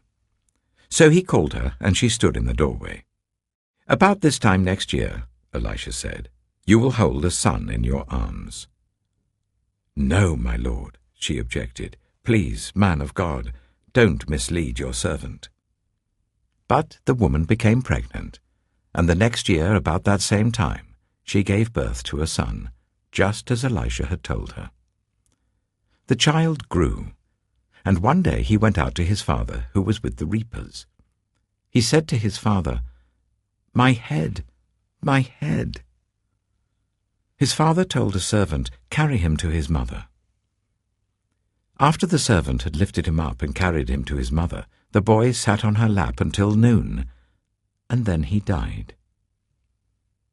She went up and laid him on the bed of the man of God, then shut the door and went out. She called her husband and said, "Please send me one of the servants and a donkey, so I can go to the man of God quickly and return." "Why go to him today?" he asked. "It's not the new moon or the Sabbath." "That's all right," she said. She saddled the donkey and said to her servant, "Lead on. Don't slow down for me unless I tell you." So she set out and came to the man of God at Mount Carmel. When he saw her in the distance, the man of God said to his servant Gehazi, "Look, there's the Shunammite. Run to meet her and ask her, 'Are you all right? Is your husband all right? Is your child all right?'" "Everything is all right," she said. When she reached the man of God at the mountain, she took hold of his feet. Gehazi came over to push her away, but the man of God said, "Leave her alone. She is in bitter distress, but the Lord has hidden it from me and has not told me why." "Did I ask you for a son, my lord?" she said. "Didn't I tell you, don't raise my hopes?" Elisha said to Gehazi, "Tuck your cloak into your belt. Take my staff in your hand and run. Don't greet anyone you meet, and if anyone greets you, do not answer. Lay my staff on the boy's face." But the child's mother said, "As surely as the Lord lives and as you live, I will not leave you." So he got up and followed her. Gehazi went on ahead and laid the staff on the boy's face, but there was no sound or response. So Gehazi went back to meet Elisha and told him, "The boy has not awakened." When Elisha reached the house, there was the boy lying dead on his couch. He went in, shut the door on the two of them, and prayed to the Lord. Then he got on the bed and lay on the boy, mouth to mouth, eyes to eyes, hands to hands. As he stretched himself out on him, the boy's body grew warm. Elisha turned away and walked back and forth in the room, and then got onto the bed and stretched out on him once more. The boy sneezed 7 times and opened his eyes. Elisha summoned Gehazi and said, "Call the Shunammite," and he did. When she came, he said, "Take your son." She came in, fell at his feet and bowed to the ground. Then she took her son and went out. Elisha returned to Gilgal, and there was a famine in that region. While the company of the prophets was meeting with him, he said to his servant, "Put on the large pot and cook some stew for these prophets." One of them went out into the fields to gather herbs and found a wild gourd plant and picked as many of its gourds as his garment could hold. When he returned, he cut them up into the pot of stew, though no one knew what they were. The stew was poured out for the men, but as they began to eat it, they cried out, "Man of God, there is death in the pot!" And they could not eat it. Elisha said, "Get some flour." He put it into the pot and said, "Serve it to the people to eat." And there was nothing harmful in the pot. A man came from Baal Shalisha, bringing the man of God 20 loaves of barley bread baked from the first ripe corn, along with some ears of new corn. "Give it to the people to eat," Elisha said. "How can I set this before 100 men?" his servant asked. But Elisha answered, "Give it to the people to eat, for this is what the Lord says. They will eat and have some left over."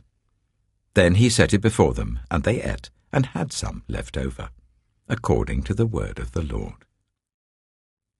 2 Kings chapter 5. Now Naaman was commander of the army of the king of Aram. He was a great man in the sight of his master, and highly regarded, because through him the Lord had given victory to Aram. He was a valiant soldier, but he had leprosy. Now bands of raiders from Aram had gone out and had taken captive a young girl from Israel, and she served Naaman's wife. She said to her mistress, "If only my master would see the prophet who is in Samaria, he would cure him of his leprosy."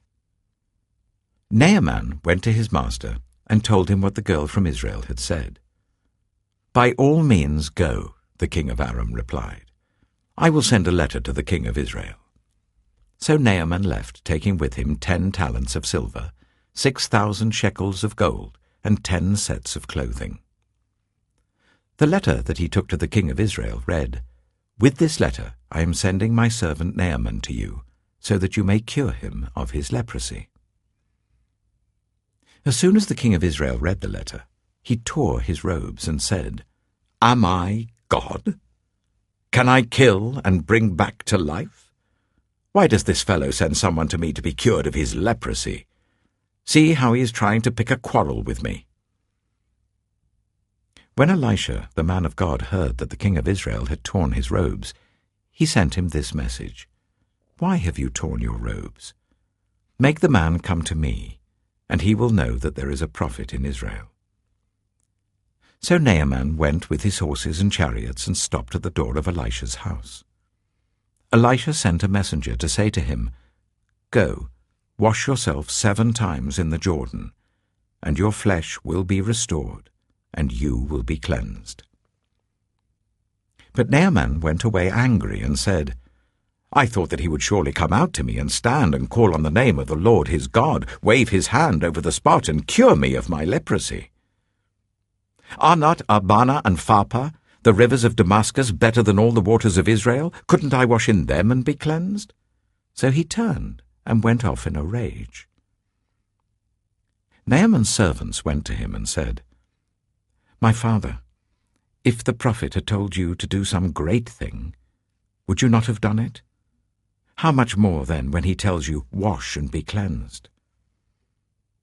So he went down and dipped himself in the Jordan 7 times, as the man of God had told him.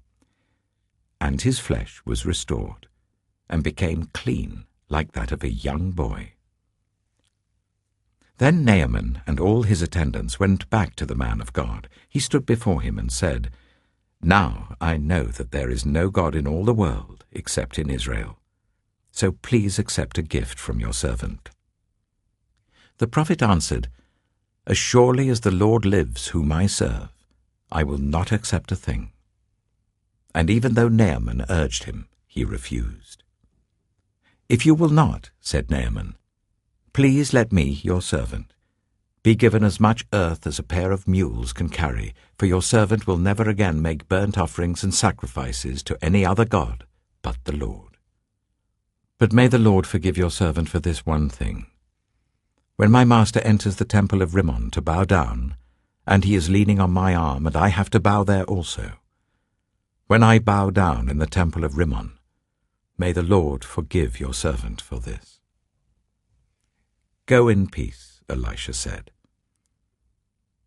After Naaman had travelled some distance, Gehazi, the son of Elisha, the man of God, said to himself, "My master was too easy on Naaman, this Aramean, by not accepting from him what he brought. As surely as the Lord lives, I will run after him and get something from him."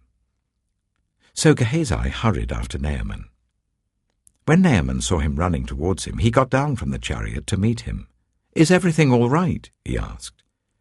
"Everything is all right," Gehazi answered. "My master sent me to say, 2 young men from the company of the prophets have just come to me from the hill country of Ephraim. Please give them a talent of silver and 2 sets of clothing." "By all means, take 2 talents," said Naaman. He urged Gehazi to accept them, and then tied up the 2 talents of silver in 2 bags with 2 sets of clothing. He gave them to 2 of his servants, and they carried them ahead of Gehazi. When Gehazi came to the hill, he took the things from the servants and put them away in the house. He sent the men away, and they left. When he went in and stood before his master, Elisha asked him, "Where have you been, Gehazi?" "Your servant didn't go anywhere," Gehazi answered. But Elisha said to him, "Was not my spirit with you when the man got down from his chariot to meet you? Is this the time to take money, or to accept clothes, or olive groves and vineyards, or flocks and herds, or male and female slaves? Naaman's leprosy will cling to you and your descendants forever." Then Gehazi went from Elisha's presence, and his skin was leprous. It had become as white as snow. 2 Kings chapter 6. The company of the prophets said to Elisha, "Look, the place where we meet with you is too small for us. Let us go to the Jordan, where each of us can get a pole, and let us build a place there for us to meet." And he said, "Go." Then one of them said, "Won't you please come with your servants?" "I will," Elisha replied, and he went with them. They went to the Jordan and began to cut down trees. As one of them was cutting down a tree, the iron axe head fell into the water. "Oh no, my lord," he cried out, "it was borrowed." The man of God asked, "Where did it fall?" When he showed him the place, Elisha cut a stick and threw it there, and made the iron float. "Lift it out," he said. Then the man reached out his hand and took it. Now the king of Aram was at war with Israel. After conferring with his officers, he said, "I will set up my camp in such and such a place." The man of God sent word to the king of Israel, "Beware of passing that place, because the Arameans are going down there." So the king of Israel checked on the place indicated by the man of God. Time and again Elisha warned the king, so that he was on his guard in such places. This enraged the king of Aram. He summoned his officers and demanded of them, "Tell me, which of us is on the side of the king of Israel?" "None of us, my lord the king," said one of his officers. "But Elisha the prophet who is in Israel tells the king of Israel the very words you speak in your bedroom." "Go, find out where he is," the king ordered, "so that I can send men and capture him." The report came back, "He is in Dothan." Then he sent horses and chariots and a strong force there. They went by night and surrounded the city. When the servant of the man of God got up and went out early the next morning, an army with horses and chariots had surrounded the city.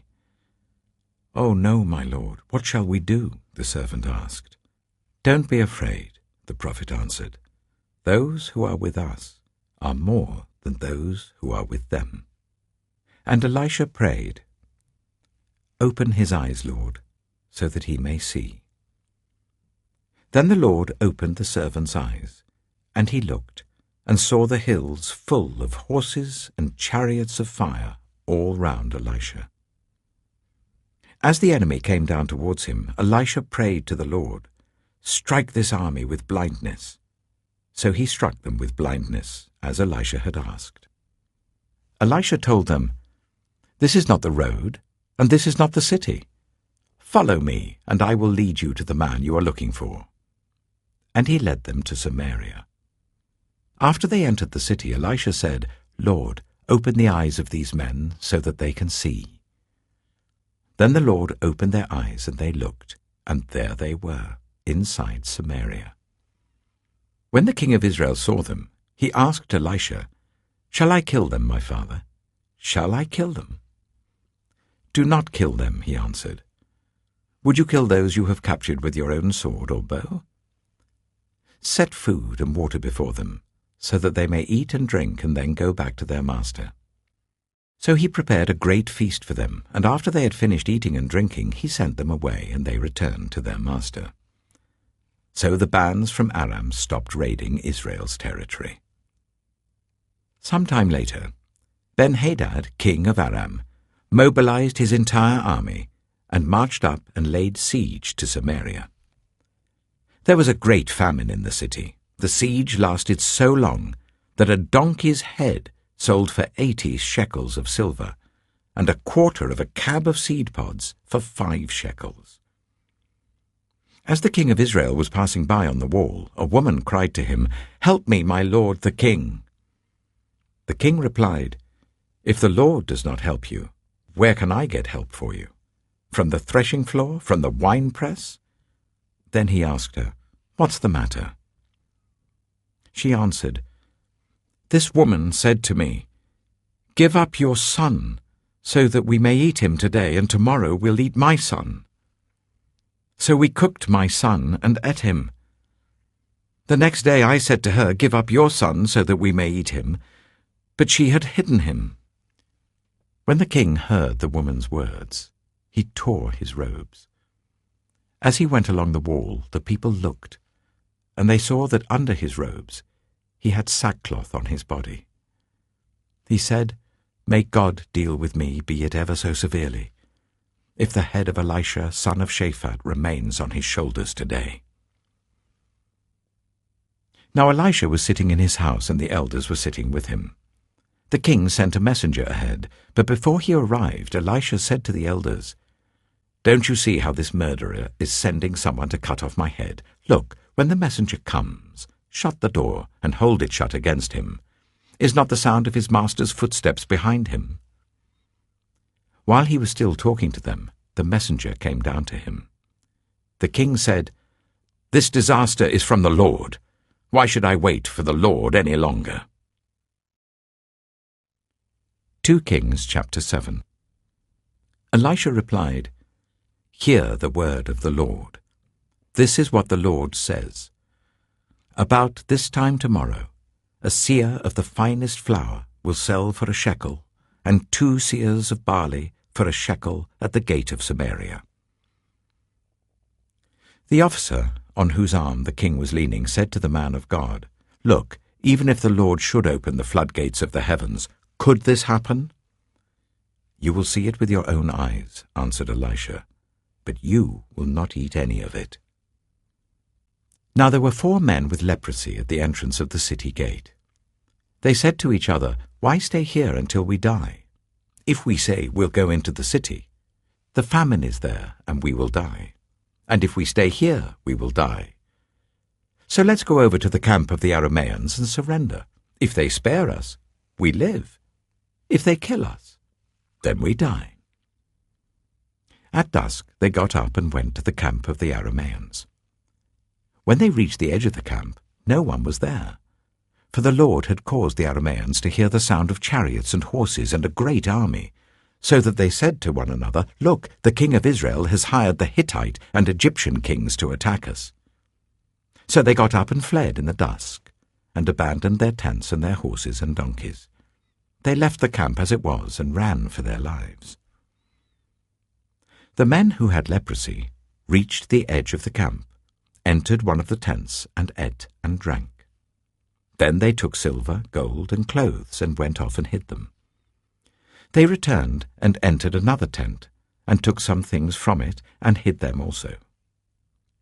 Then they said to each other, "What we're doing is not right.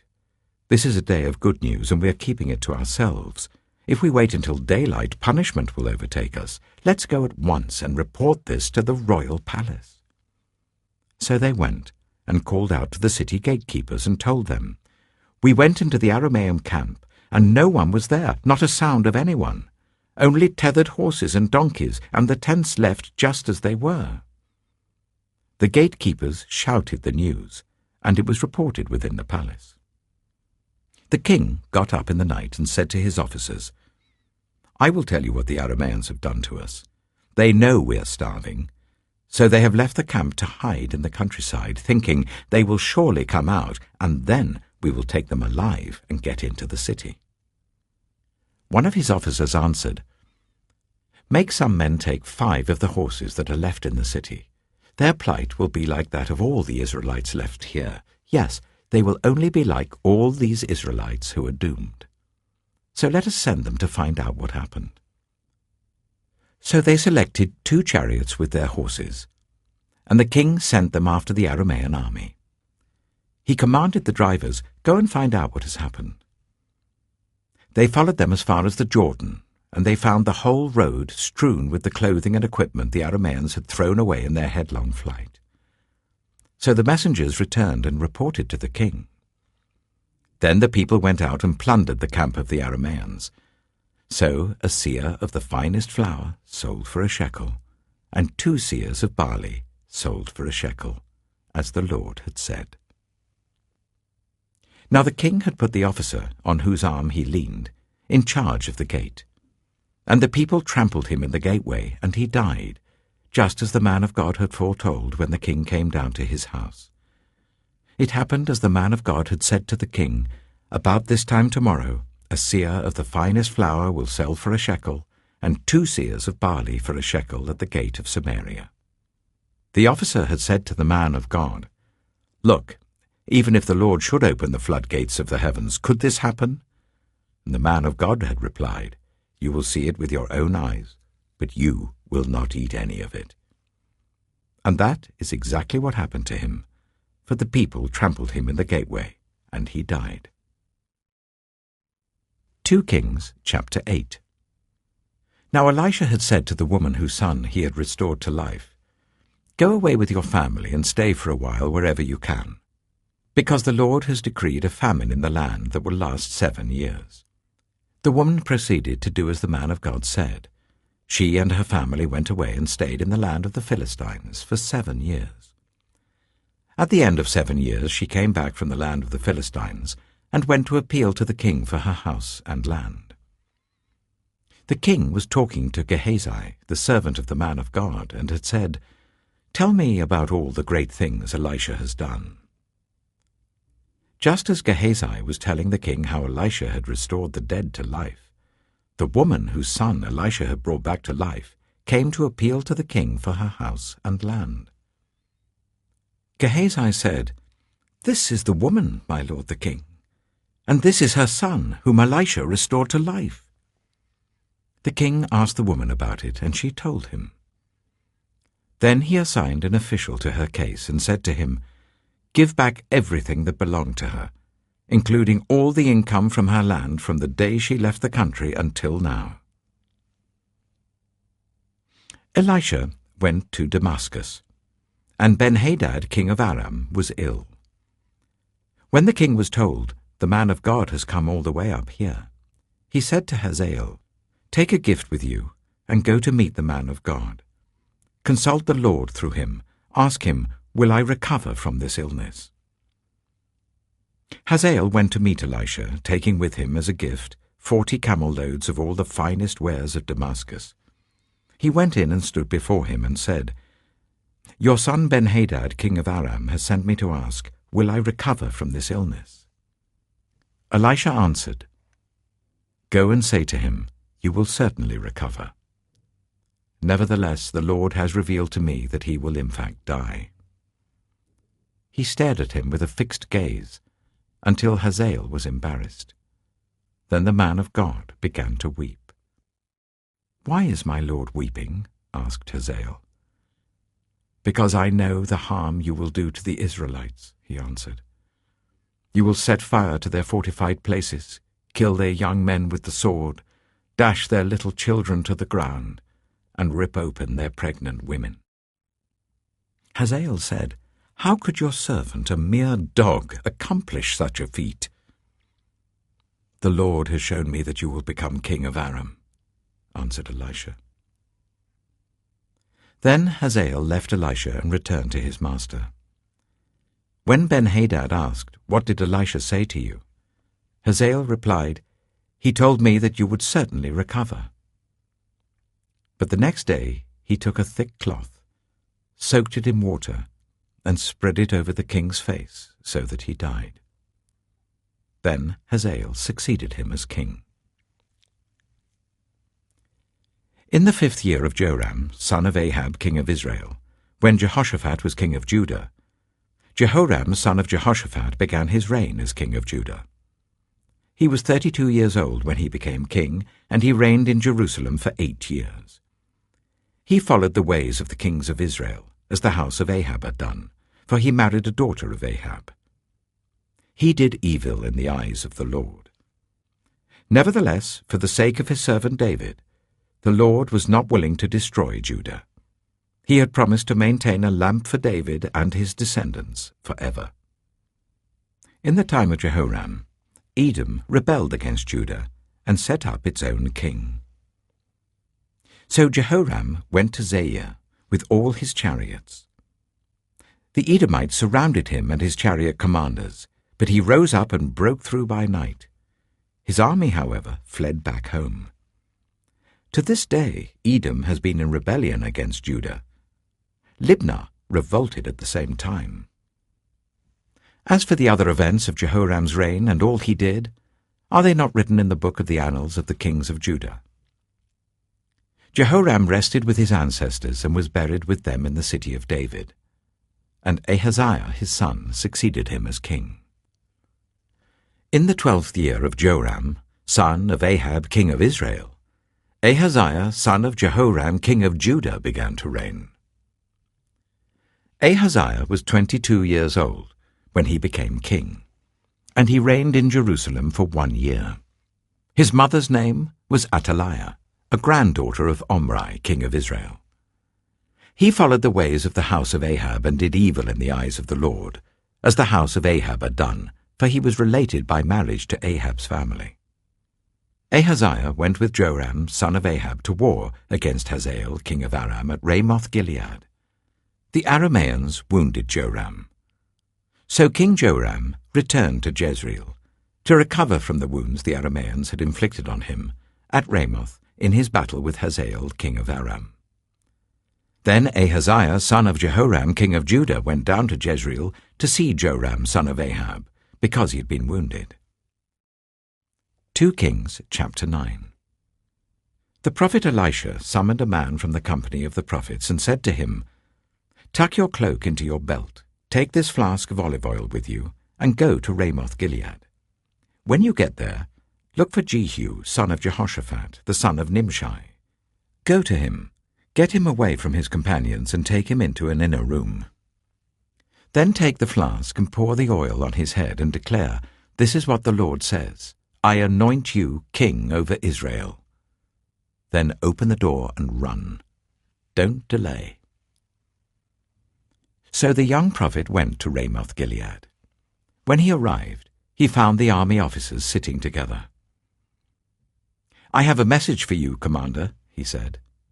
"For which of us?" asked Jehu. "For you, Commander," he replied. Jehu got up and went into the house. Then the prophet poured the oil on Jehu's head and declared, "This is what the Lord, the God of Israel, says. I anoint you king over the Lord's people Israel. You are to destroy the house of Ahab your master, and I will avenge the blood of my servants the prophets and the blood of all the Lord's servants shed by Jezebel. The whole house of Ahab will perish. I will cut off from Ahab every last male in Israel, slave or free. I will make the house of Ahab like the house of Jeroboam, son of Nebat, and like the house of Baasha, son of Ahijah. As for Jezebel, dogs will devour her on the plot of ground at Jezreel, and no one will bury her." Then he opened the door and ran. When Jehu went out to his fellow officers, one of them asked, "Is everything all right? Why did this maniac come to you?" "You know the man and the sort of things he says," Jehu replied. "That's not true," they said. "Tell us." Jehu said, "Here is what he told me. This is what the Lord says. I anoint you king over Israel." They quickly took their cloaks and spread them under him on the bare steps. Then they blew the trumpet and shouted, "Jehu is king!" So Jehu, son of Jehoshaphat, the son of Nimshi, conspired against Joram. Now Joram and all Israel had been defending Ramoth-Gilead against Hazael, king of Aram. But King Joram had returned to Jezreel to recover from the wounds the Arameans had inflicted on him in the battle with Hazael, king of Aram. Jehu said, "If you desire to make me king, Don't let anyone slip out of the city to go and tell the news in Jezreel." Then he got into his chariot and rode to Jezreel, because Joram was resting there, and Ahaziah king of Judah had gone down to see him.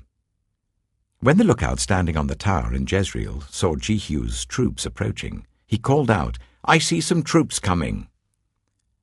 "Get a horseman," Joram ordered. "Send him to meet them and ask, 'Do you come in peace?'" The horseman rode off to meet Jehu and said, "This is what the king says, 'Do you come in peace?'" "What do you have to do with peace?" Jehu replied. "Fall in behind me."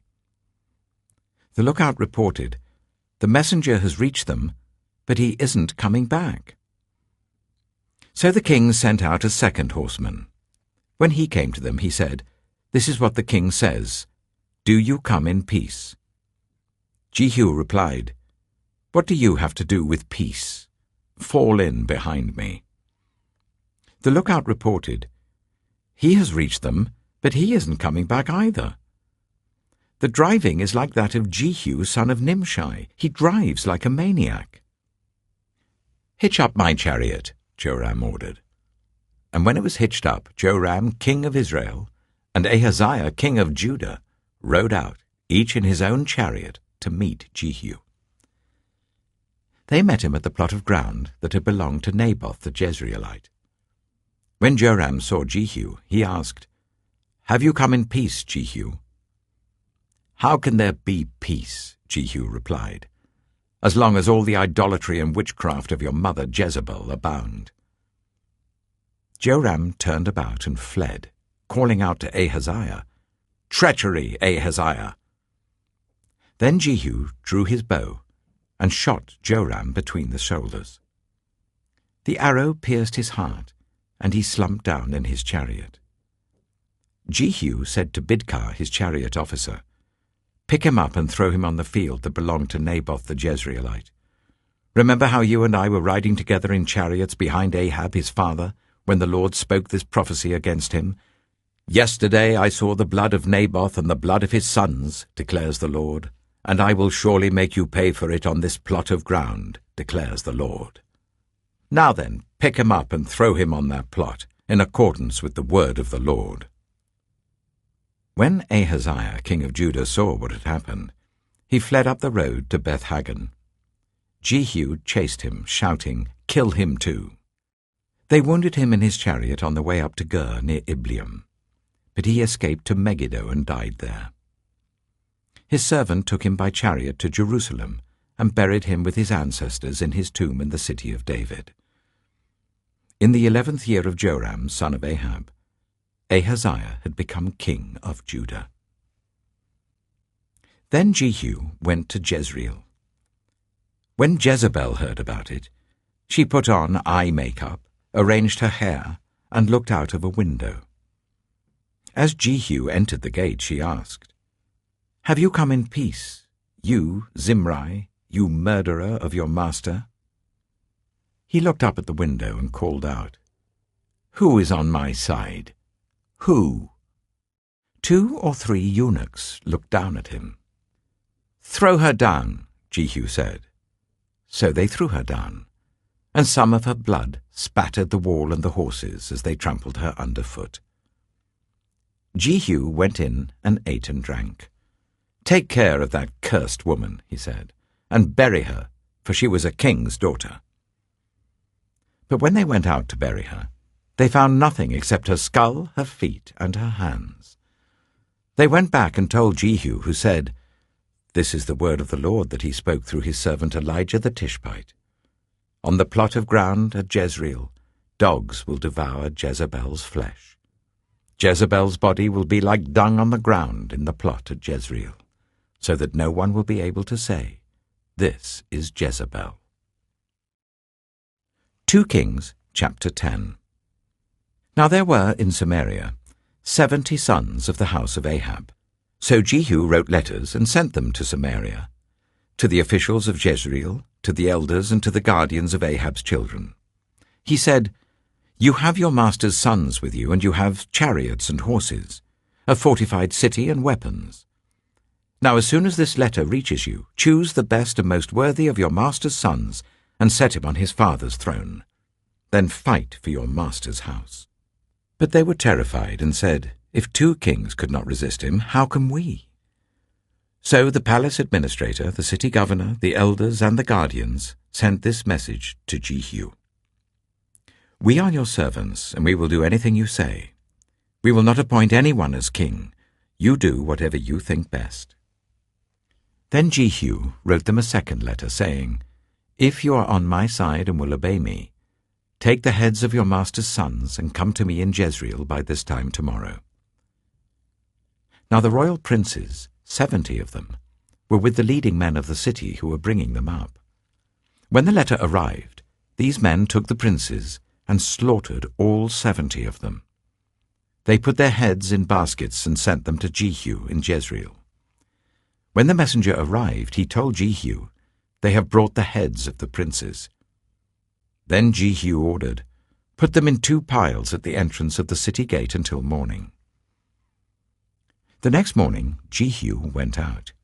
He stood before all the people and said, "You are innocent. It was I who conspired against my master and killed him. But who killed all these? Know then that not a word the Lord has spoken against the house of Ahab will fail.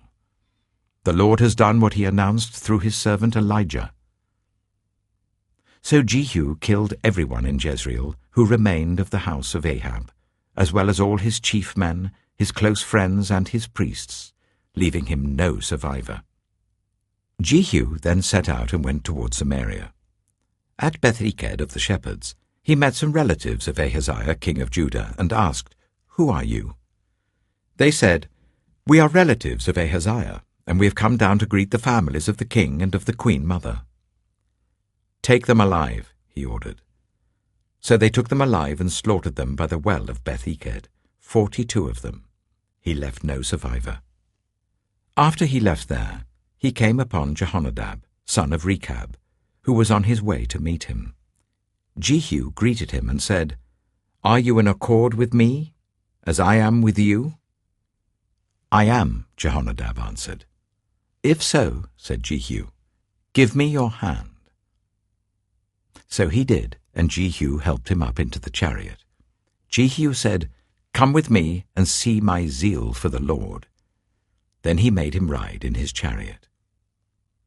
When Jehu came to Samaria, he killed all who were left there of Ahab's family. He destroyed them, according to the word of the Lord spoken to Elijah. Then Jehu brought all the people together and said to them, "Ahab served Baal a little.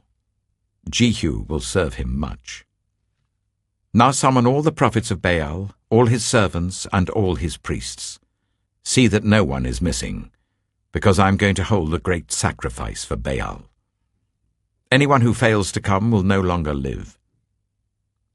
But Jehu was acting deceptively in order to destroy the servants of Baal. Jehu said, "Call an assembly in honor of Baal." So they proclaimed it. Then he sent word throughout Israel, and all the servants of Baal came. Not one stayed away. They crowded into the temple of Baal until it was full from one end to the other. And Jehu said to the keeper of the wardrobe, "Bring robes for all the servants of Baal." So he brought out robes for them.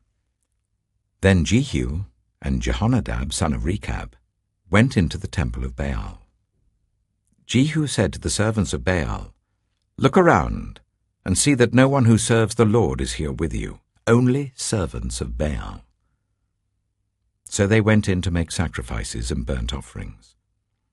Now Jehu had posted 80 men outside with this warning, "If one of you lets any of the men I am placing in your hands escape, it will be your life for his life." As soon as Jehu had finished making the burnt offering, he ordered the guards and officers, "Go in and kill them. Let no one escape." So they cut them down with the sword. The guards and officers threw the bodies out, and then entered the inner shrine of the temple of Baal. They brought the sacred stone out of the temple of Baal and burned it. They demolished the sacred stone of Baal and tore down the temple of Baal, and people have used it for a latrine to this day. So Jehu destroyed Baal worship in Israel. However, he did not turn away from the sins of Jeroboam son of Nebat, which he had caused Israel to commit, the worship of the golden calves at Bethel and Dan. The Lord said to Jehu, "Because you have done well in accomplishing what is right in my eyes, and have done to the house of Ahab all I had in mind to do, your descendants will sit on the throne of Israel to the 4th generation." Yet Jehu was not careful to keep the law of the Lord, the God of Israel, with all his heart. He did not turn away from the sins of Jeroboam, which he had caused Israel to commit. In those days the Lord began to reduce the size of Israel. Hazael overpowered the Israelites throughout their territory east of the Jordan in all the land of Gilead, the region of Gad, Reuben, and Manasseh, from Aroer by the Arnon Gorge through Gilead to Bashan. As for the other events of Jehu's reign, all he did and all his achievements, are they not written in the book of the annals of the kings of Israel? Jehu rested with his ancestors and was buried in Samaria, and Jehoahaz his son succeeded him as king. The time that Jehu reigned over Israel in Samaria was 28 years. 2 Kings chapter 11. When Athaliah, the mother of Ahaziah, saw that her son was dead, she proceeded to destroy the whole royal family. But Jehosheba, the daughter of King Jehoram and sister of Ahaziah, took Joash son of Ahaziah and stole him away from among the royal princes who were about to be murdered. She put him and his nurse in a bedroom to hide him from Athaliah, so he was not killed. He remained hidden with his nurse at the temple of the Lord for 6 years, while Athaliah ruled the land. In the 7th year, Jehoiada sent for the commanders of units of 100, the Kerites and the guards, and had them brought to him at the temple of the Lord. He made a covenant with them and put them under oath at the temple of the Lord. Then he showed them the king's son. He commanded them, saying, "This is what you are to do.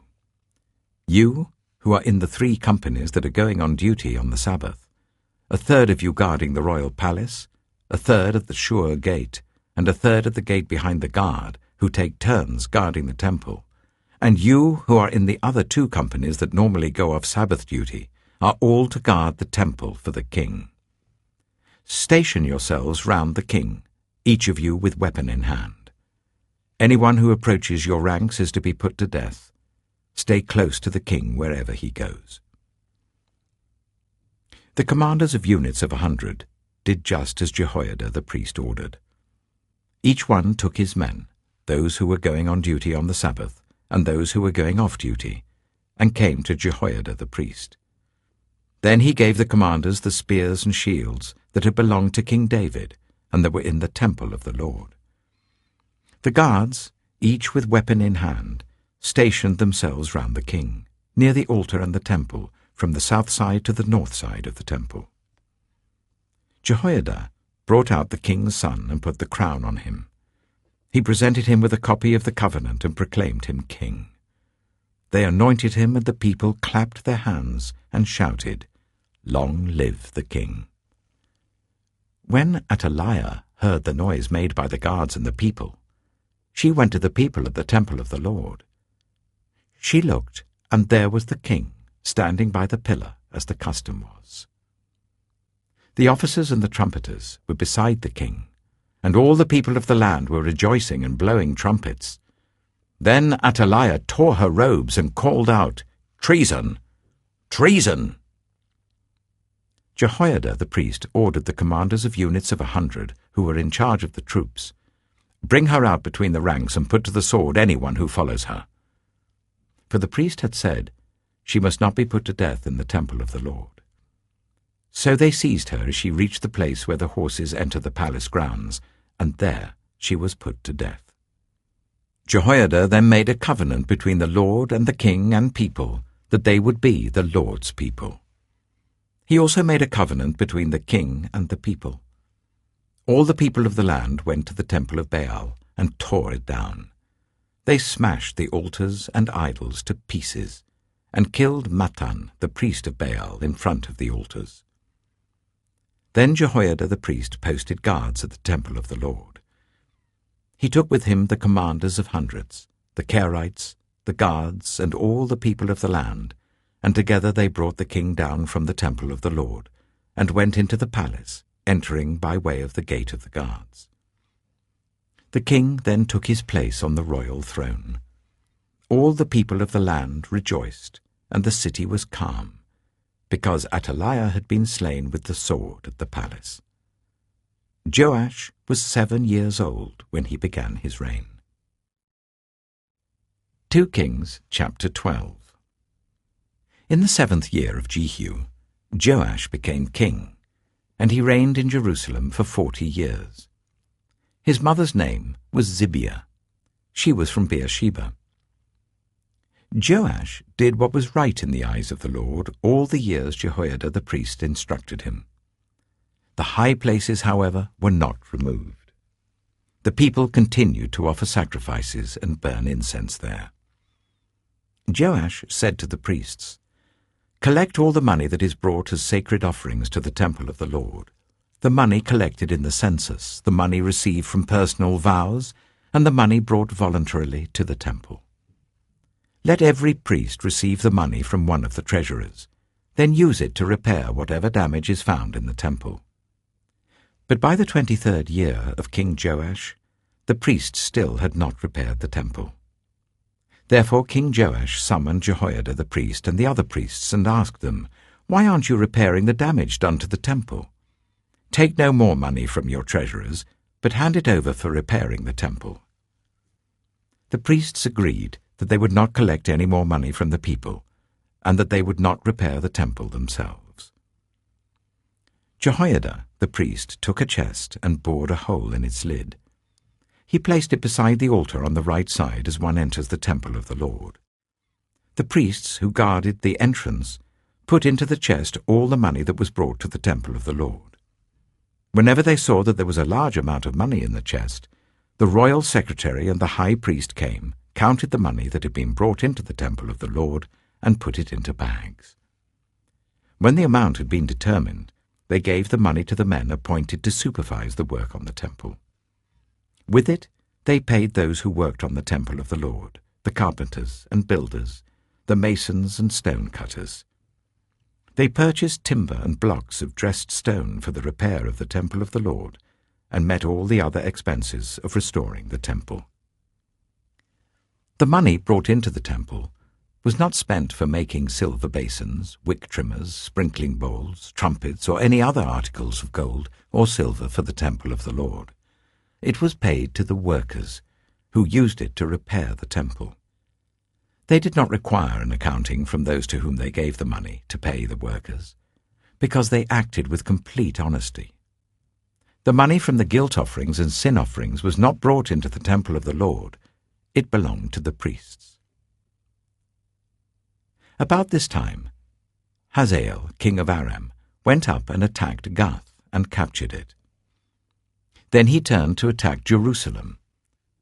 But Joash, king of Judah, took all the sacred objects dedicated by his predecessors, Jehoshaphat, Jehoram, and Ahaziah, the kings of Judah, and the gifts he himself had dedicated, and all the gold found in the treasuries of the temple of the Lord and of the royal palace, and he sent them to Hazael, king of Aram, who then withdrew from Jerusalem. As for the other events of the reign of Joash and all he did, are they not written in the book of the annals of the kings of Judah? His officials conspired against him and assassinated him at Beth Millo on the road down to Silla. The officials who murdered him were Jozabad, son of Shimeath, and Jehozabad, son of Shomer. He died and was buried with his ancestors in the city of David, and Amaziah his son succeeded him as king.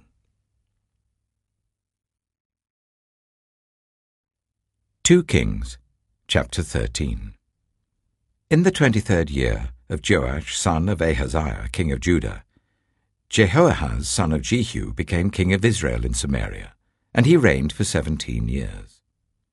He did evil in the eyes of the Lord by following the sins of Jeroboam son of Nebat, which he had caused Israel to commit, and he did not turn away from them. So the Lord's anger burned against Israel, and for a long time he kept them under the power of Hazael king of Aram and Ben-Hadad his son.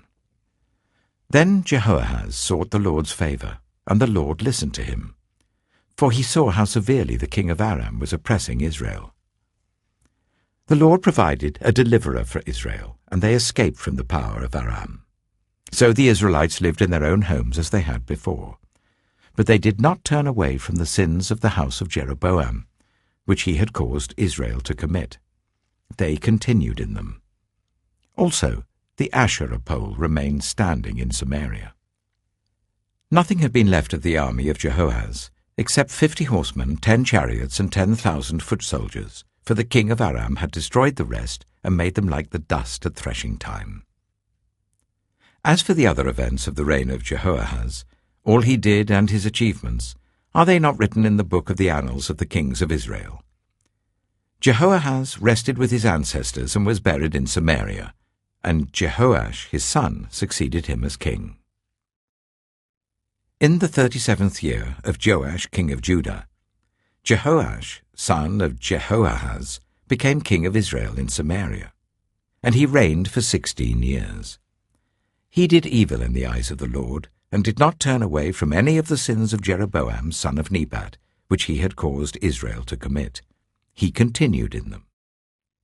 As for the other events of the reign of Jehoash, all he did and his achievements, including his war against Amaziah king of Judah, are they not written in the book of the annals of the kings of Israel? Jehoash rested with his ancestors, and Jeroboam succeeded him on the throne. Jehoash was buried in Samaria with the kings of Israel. Now Elisha had been suffering from the illness from which he died. Jehoash king of Israel went down to see him and wept over him. my father, he cried, the chariots and horsemen of Israel." Elisha said, "Get a bow and some arrows." And he did so. "Take the bow in your hands," he said to the king of Israel. When he had taken it, Elisha put his hands on the king's hands. "Open the east window," he said, and he opened it. "Shoot," Elisha said, and he shot. "The Lord's arrow of victory, the arrow of victory over Aram," Elisha declared. "You will completely destroy the Arameans at Aphek." Then he said, "Take the arrows," and the king took them. Elisha told him, "Strike the ground." He struck it 3 times and stopped. The man of God was angry with him and said, "You should have struck the ground 5 or 6 times. Then you would have defeated Aram and completely destroyed it. But now you will defeat it only 3 times. Elisha died and was buried. Now Moabite raiders used to enter the country every spring. Once, while some Israelites were burying a man, suddenly they saw a band of raiders, so they threw the man's body into Elisha's tomb. When the body touched Elisha's bones, the man came to life and stood up on his feet. Hazael, king of Aram, oppressed Israel throughout the reign of Jehoahaz. But the Lord was gracious to them and had compassion and showed concern for them because of his covenant with Abraham, Isaac, and Jacob. To this day he has been unwilling to destroy them or banish them from his presence. Hazael, king of Aram, died, and Ben-Hadad his son succeeded him as king.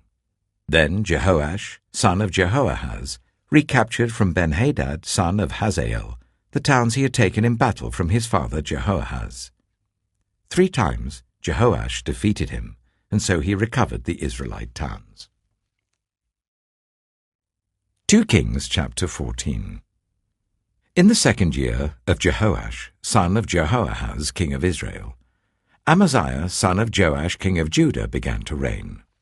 He was 25 years old when he became king, and he reigned in Jerusalem for 29 years. His mother's name was Jehoaddan. She was from Jerusalem. He did what was right in the eyes of the Lord, but not as his father David had done. In everything he followed the example of his father Joash. The high places, however, were not removed. The people continued to offer sacrifices and burn incense there. After the kingdom was firmly in his grasp, he executed the officials who had murdered his father the king. Yet he did not put the children of the assassins to death. In accordance with what is written in the book of the law of Moses, where the Lord commanded, "Parents are not to be put to death for their children, nor children put to death for their parents. Each will die for their own sin." He was the one who defeated 10,000 Edomites in the valley of Salt, and captured Selah in battle, calling it Joktheel, the name it has to this day. Then Amaziah sent messengers to Jehoash, son of Jehoahaz, the son of Jehu, king of Israel, with the challenge, "Come, let us face each other in battle." But Jehoash, king of Israel, replied to Amaziah, king of Judah, "A thistle in Lebanon sent a message to a cedar in Lebanon.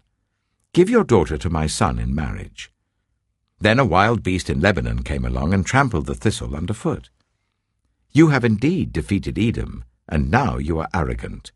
Glory in your victory, but stay at home. Why ask for trouble, and cause your own downfall and that of Judah also?" Amaziah, however, would not listen. So Jehoash, king of Israel, attacked. He and Amaziah, king of Judah, faced each other at Beth-shemesh in Judah. Judah was routed by Israel, and every man fled to his home. Jehoash, king of Israel, captured Amaziah, king of Judah, the son of Joash, the son of Ahaziah, at Beth-shemesh. Then Jehoash went to Jerusalem and broke down the wall of Jerusalem from the Ephraim gate to the corner gate, a section about 400 cubits long.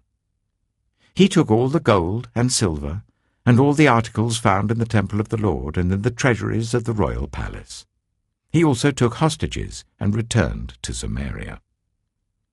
As for the other events of the reign of Jehoash, what he did and his achievements, including his war against Amaziah, king of Judah, are they not written in the book of the annals of the kings of Israel? Jehoash rested with his ancestors and was buried in Samaria with the kings of Israel, and Jeroboam his son succeeded him as king.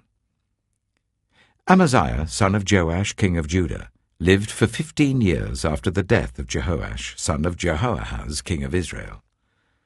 As for the other events of Amaziah's reign, are they not written in the book of the annals of the kings of Judah? They conspired against him in Jerusalem, and he fled to Lachish. But they sent men after him to Lachish and killed him there. He was brought back by horse and was buried in Jerusalem with his ancestors in the city of David. Then all the people of Judah took Azariah, who was 16 years old, and made him king in place of his father Amaziah. He was the one who rebuilt Elath and restored it to Judah after Amaziah rested with his ancestors. In the 15th year of Amaziah son of Joash, king of Judah, Jeroboam son of Jehoash, king of Israel, became king in Samaria, and he reigned for 41 years. He did evil in the eyes of the Lord, and did not turn away from any of the sins of Jeroboam son of Nebat, which he had caused Israel to commit.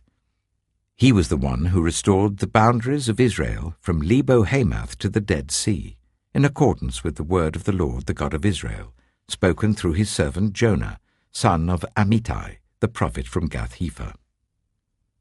The Lord had seen how bitterly everyone in Israel, whether slave or free, was suffering. There was no one to help them. And since the Lord had not said he would blot out the name of Israel from under heaven, he saved them by the hand of Jeroboam son of Jehoash. As for the other events of Jeroboam's reign, all he did and his military achievements, including how he recovered for Israel both Damascus and Hamath, which had belonged to Judah, are they not written in the book of the annals of the kings of Israel? Jeroboam rested with his ancestors, the kings of Israel, and Zechariah his son succeeded him as king. 2 Kings chapter 15. In the 27th year of Jeroboam king of Israel, Azariah son of Amaziah king of Judah began to reign. He was 16 years old when he became king, and he reigned in Jerusalem for 52 years. His mother's name was Jecholiah. She was from Jerusalem. He did what was right in the eyes of the Lord, just as his father Amaziah had done. The high places, however, were not removed. The people continued to offer sacrifices and burn incense there. The Lord afflicted the king with leprosy until the day he died, and he lived in a separate house. Jotham, the king's son, had charge of the palace and governed the people of the land. As for the other events of Azariah's reign and all he did, are they not written in the book of the annals of the kings of Judah? Azariah rested with his ancestors and was buried near them in the city of David, and Jotham his son succeeded him as king. In the 38th year of Azariah king of Judah, Zechariah son of Jeroboam became king of Israel in Samaria, and he reigned for 6 months. He did evil in the eyes of the Lord, as his predecessors had done. He did not turn away from the sins of Jeroboam son of Nebat, which he had caused Israel to commit. Shallum, son of Jabesh, conspired against Zechariah. He attacked him in front of the people, assassinated him, and succeeded him as king. The other events of Zechariah's reign are written in the book of the annals of the kings of Israel. So the word of the Lord spoken to Jehu was fulfilled. Your descendants will sit on the throne of Israel to the 4th generation. Shallum, son of Jabesh, became king in the 39th year of Uzziah, king of Judah, and he reigned in Samaria for 1 month. Then Menahem, son of Gadai, went from Tirzah up to Samaria. He attacked Shallum, son of Jabesh, in Samaria, assassinated him, and succeeded him as king. The other events of Shallum's reign and the conspiracy he led are written in the book of the annals of the kings of Israel. At that time, Menahem, starting out from Tirzah, attacked Tiphsah and everyone in the city and its vicinity, because they refused to open their gates. He sacked Tiphsah and ripped open all the pregnant women. In the 39th year of Azariah king of Judah, Menahem son of Gadai became king of Israel, and he reigned in Samaria for 10 years. He did evil in the eyes of the Lord.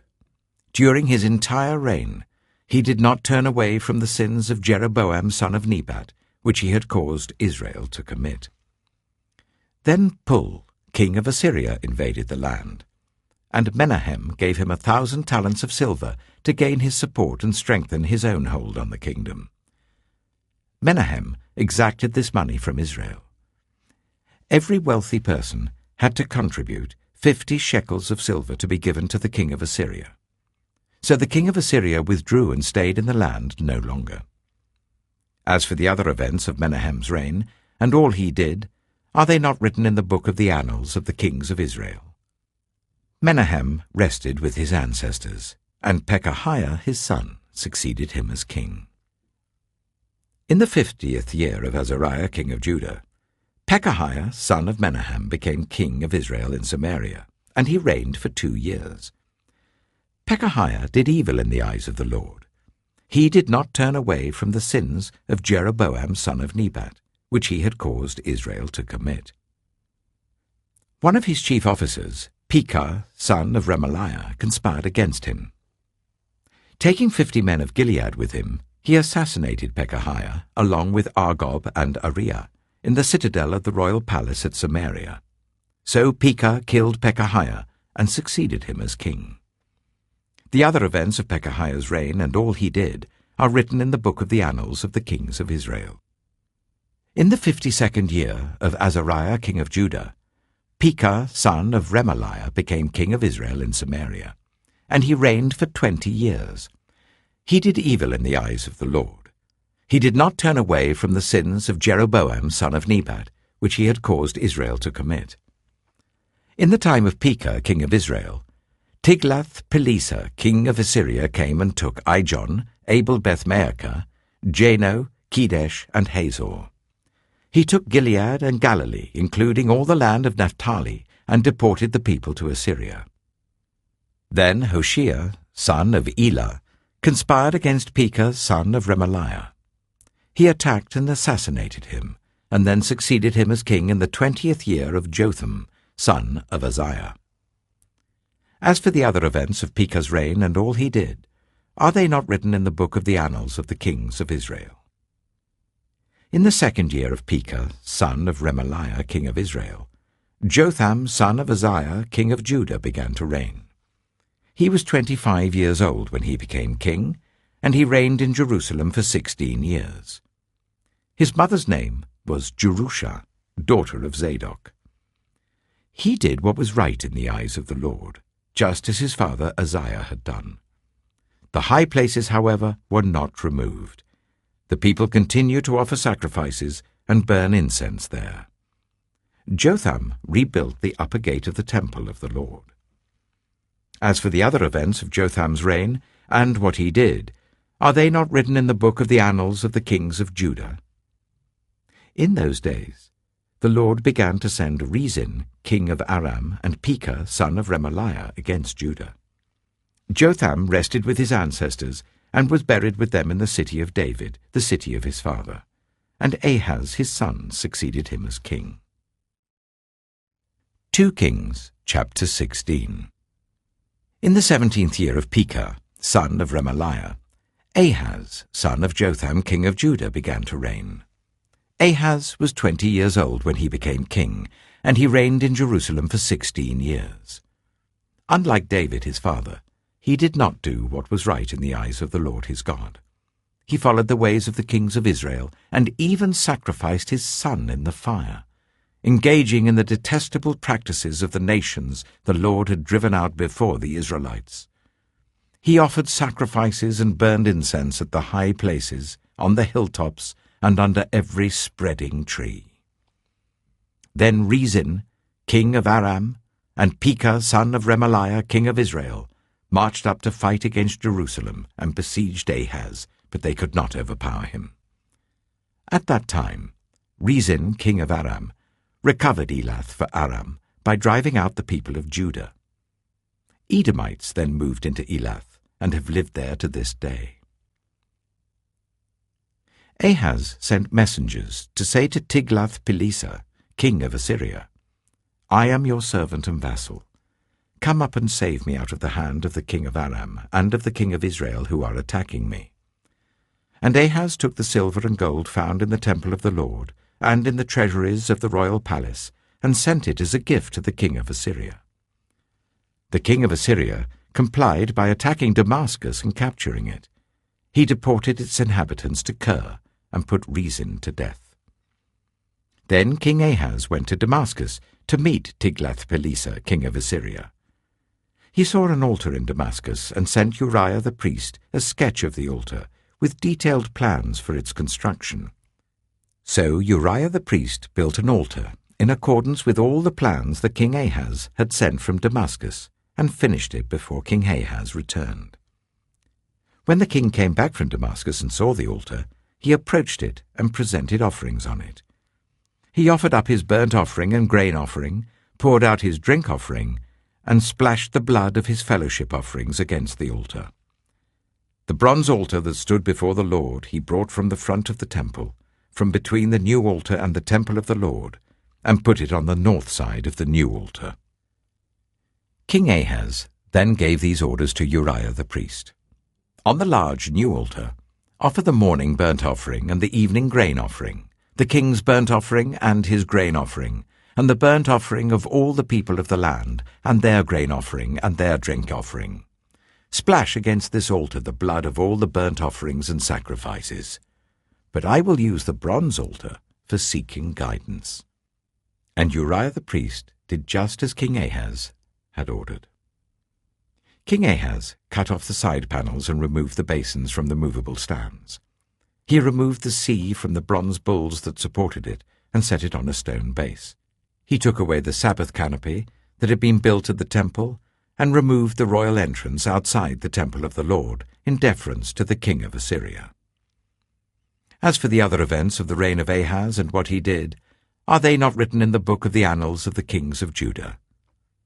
Ahaz rested with his ancestors and was buried with them in the city of David, and Hezekiah his son succeeded him as king. 2 Kings chapter 17. In the 12th year of Ahaz king of Judah, Hoshea son of Elah became king of Israel in Samaria, and he reigned for 9 years. He did evil in the eyes of the Lord, but not like the kings of Israel who preceded him. Shalmaneser king of Assyria came up to attack Hoshea, who had been Shalmaneser's vassal and had paid him tribute. But the king of Assyria discovered that Hoshea was a traitor, for he had sent envoys to So, king of Egypt, and he no longer paid tribute to the king of Assyria as he had done year by year. Therefore Shalmaneser seized him and put him in prison.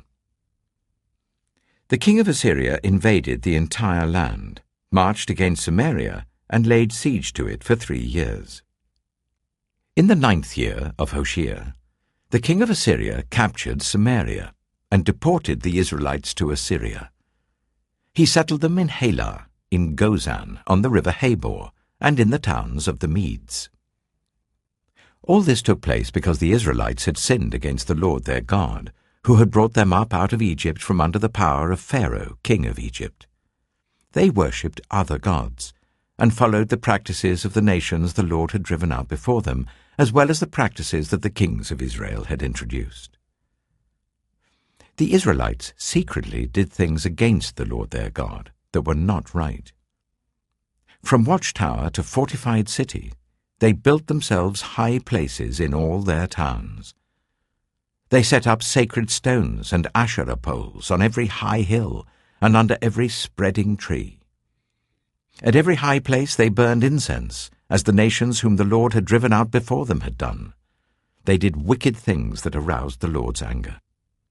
They worshipped idols, though the Lord had said, "You shall not do this." The Lord warned Israel and Judah through all his prophets and seers, "Turn from your evil ways. Observe my commands and decrees, in accordance with the entire law that I commanded your ancestors to obey and that I delivered to you through my servants the prophets." But they would not listen, and were as stiff-necked as their ancestors, who did not trust in the Lord their God. They rejected his decrees and the covenant he had made with their ancestors and the statutes he had warned them to keep. They followed worthless idols and themselves became worthless. They imitated the nations around them, although the Lord had ordered them, "Do not do as they do." They forsook all the commands of the Lord their God and made for themselves 2 idols cast in the shape of calves and an Asherah pole. They bowed down to all the starry hosts, and they worshipped Baal. They sacrificed their sons and daughters in the fire. They practiced divination and sought omens and sold themselves to do evil in the eyes of the Lord, arousing his anger. So the Lord was very angry with Israel and removed them from his presence. Only the tribe of Judah was left, and even Judah did not keep the commands of the Lord their God. They followed the practices Israel had introduced. Therefore the Lord rejected all the people of Israel. He afflicted them and gave them into the hands of plunderers, until he thrust them from his presence. When he tore Israel away from the house of David, they made Jeroboam son of Nebat their king. Jeroboam enticed Israel away from following the Lord and caused them to commit a great sin. The Israelites persisted in all the sins of Jeroboam and did not turn away from them, until the Lord removed them from his presence, as he had warned through all his servants the prophets. So the people of Israel were taken from their homeland into exile in Assyria, and they are still there. The king of Assyria brought people from Babylon, Cuthah, Ava, Hamath, and Sepharvaim, and settled them in the towns of Samaria to replace the Israelites. They took over Samaria and lived in its towns. When they first lived there, they did not worship the Lord. So he sent lions among them, and they killed some of the people. It was reported to the king of Assyria, "The people you deported and resettled in the towns of Samaria do not know what the God of that country requires. He has sent lions among them which are killing them off, because the people do not know what he requires." Then the king of Assyria gave this order, "Make one of the priests you took captive from Samaria go back to live there, and teach the people what the God of the land requires." So one of the priests who had been exiled from Samaria came to live in Bethel and taught them how to worship the Lord. Nevertheless, each national group made its own gods in the several towns where they settled, and set them up in the shrines the people of Samaria had made at the high places. The people from Babylon made Succoth-Benoth, those from Cutha made Nergal, and those from Hamath made Ashima. The Avites made Nibaz and Tartak, and the Sepharvites burned their children in the fire as sacrifices to Adramelech and Anamelech, the gods of Sepharvaim. They worshipped the Lord, but they also appointed all sorts of their own people to officiate for them as priests in the shrines at the high places. They worshipped the Lord, but they also served their own gods in accordance with the customs of the nations from which they had been brought. To this day they persist in their former practices. They neither worship the Lord nor adhere to the decrees and regulations, the laws and commands that the Lord gave the descendants of Jacob, whom he named Israel. When the Lord made a covenant with the Israelites, he commanded them, "Do not worship any other gods, or bow down to them, serve them, or sacrifice to them. But the Lord who brought you up out of Egypt with mighty power and outstretched arm is the one you must worship. To him you shall bow down, and to him offer sacrifices. You must always be careful to keep the decrees and regulations, the laws and commands he wrote for you. Do not worship other gods. Do not forget the covenant I have made with you, and do not worship other gods. Rather, worship the Lord your God. It is he who will deliver you from the hand of all your enemies." They would not listen, however, but persisted in their former practices. Even while these people were worshipping the Lord, they were serving their idols. To this day, their children and grandchildren continue to do as their ancestors did. 2 Kings chapter 18. In the 3rd year of Hoshea son of Elah, king of Israel, Hezekiah son of Ahaz, king of Judah, began to reign. He was 25 years old when he became king, and he reigned in Jerusalem for 29 years. His mother's name was Abijah, daughter of Zechariah. He did what was right in the eyes of the Lord, just as his father David had done. He removed the high places, smashed the sacred stones, and cut down the Asherah poles. He broke into pieces the bronze snake Moses had made, for up to that time the Israelites had been burning incense to it. It was called Nehushtan. Hezekiah trusted in the Lord, the God of Israel. There was no one like him among all the kings of Judah, either before him or after him. He held fast to the Lord and did not stop following him. He kept the commands the Lord had given Moses, and the Lord was with him. He was successful in whatever he undertook. He rebelled against the king of Assyria and did not serve him. From watchtower to fortified city, he defeated the Philistines as far as Gaza and its territory. In King Hezekiah's 4th year, which was the 7th year of Hoshea son of Elah, king of Israel, Shalmaneser, king of Assyria, marched against Samaria and laid siege to it. At the end of 3 years the Assyrians took it. So Samaria was captured in Hezekiah's 6th year, which was the 9th year of Hoshea, king of Israel. The king of Assyria deported Israel to Assyria and settled them in Halah, in Gozan, on the river Habor, and in the towns of the Medes. This happened because they had not obeyed the Lord their God, but had violated his covenant, all that Moses the servant of the Lord commanded. They neither listened to the commands nor carried them out. In the 14th year of King Hezekiah's reign, Sennacherib, king of Assyria, attacked all the fortified cities of Judah and captured them. So Hezekiah, king of Judah, sent this message to the king of Assyria at Lachish: "I have done wrong. Withdraw from me, and I will pay whatever you demand of me." The king of Assyria exacted from Hezekiah, king of Judah, 300 talents of silver and 30 talents of gold. So Hezekiah gave him all the silver that was found in the temple of the Lord and in the treasuries of the royal palace. At this time, Hezekiah, king of Judah, stripped off the gold with which he had covered the doors and doorposts of the temple of the Lord, and gave it to the king of Assyria.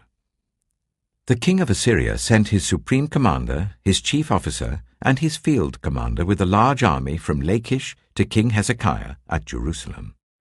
They came up to Jerusalem and stopped at the aqueduct of the upper pool on the road to the washerman's field. They called for the king, and Eliakim son of Hilkiah the palace administrator, Shebna the secretary, and Joah son of Asaph the recorder went out to them. The field commander said to them, "Tell Hezekiah, this is what the great king, the king of Assyria, says. On what are you basing this confidence of yours? You say you have the counsel and the might for war, but you speak only empty words. On whom are you depending that you rebel against me? Look, I know you are depending on Egypt, that splintered reed of a staff, which pierces the hand of anyone who leans on it. Such is Pharaoh king of Egypt to all who depend on him. But if you say to me, we are depending on the Lord our God, isn't he the one whose high places and altars Hezekiah removed, saying to Judah and Jerusalem, you must worship before this altar in Jerusalem? Come now, make a bargain with my master the king of Assyria. I will give you 2,000 horses, if you can put riders on them. How can you repulse one officer of the least of my master's officials, even though you are depending on Egypt for chariots and horsemen? Furthermore, have I come to attack and destroy this place without word from the Lord? The Lord himself told me to march against this country and destroy it."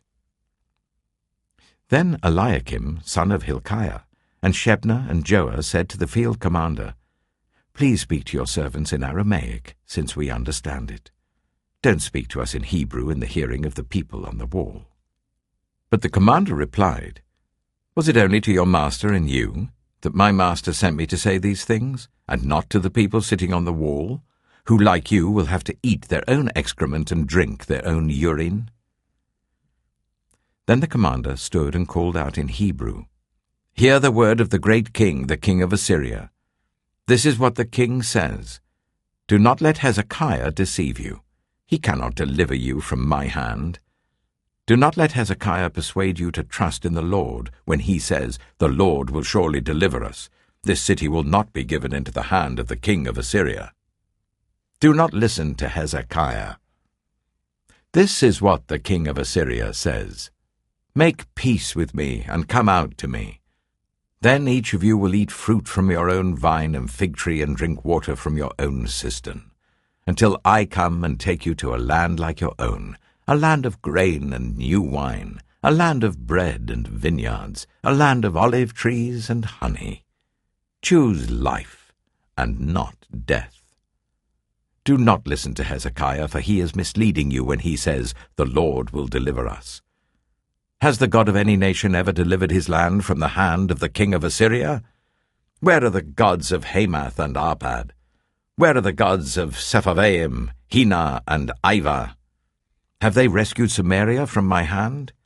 Who of all the gods of these countries have been able to save his land from me? How then can the Lord deliver Jerusalem from my hand?" But the people remained silent and said nothing in reply, because the king had commanded, "Do not answer him."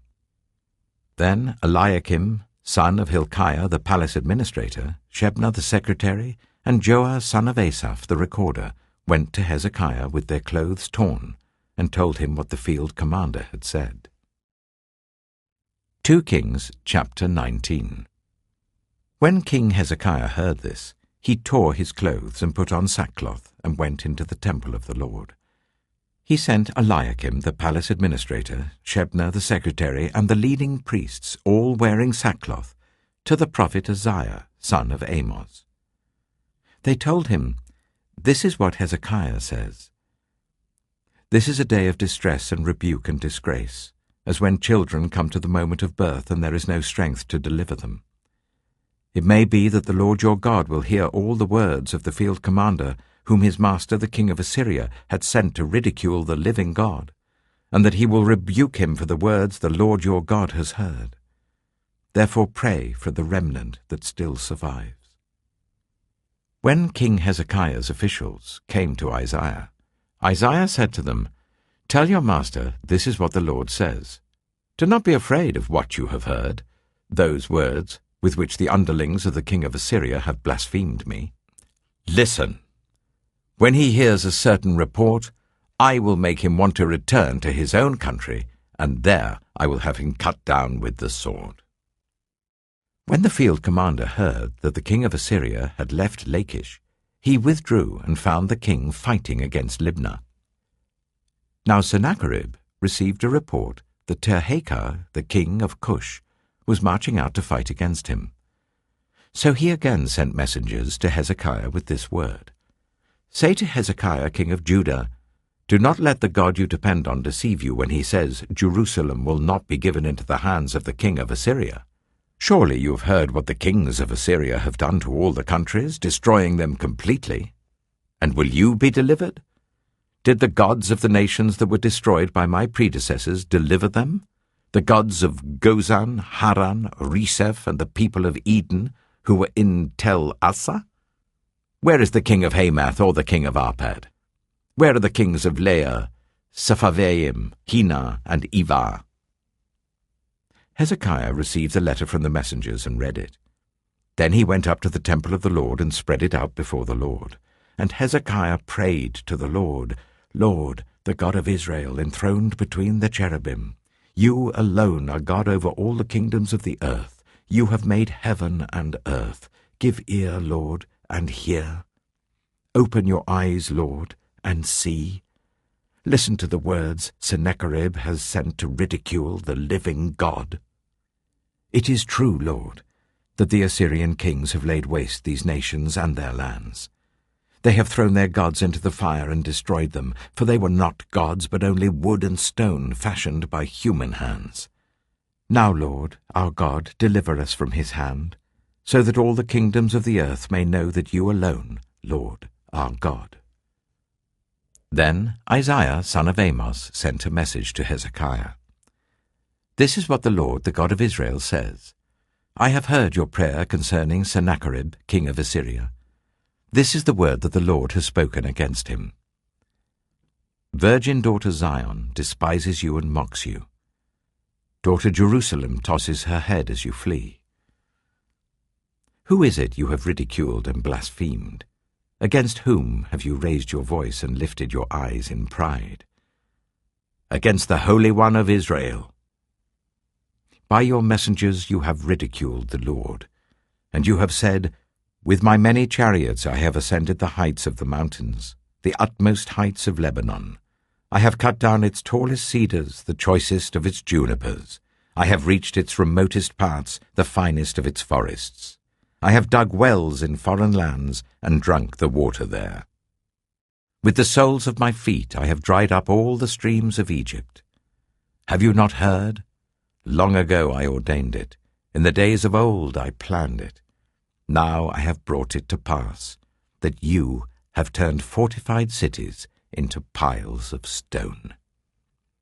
Their people, drained of power, are dismayed and put to shame. They are like plants in the field, like tender green shoots, like grass sprouting on the roof, scorched before it grows up.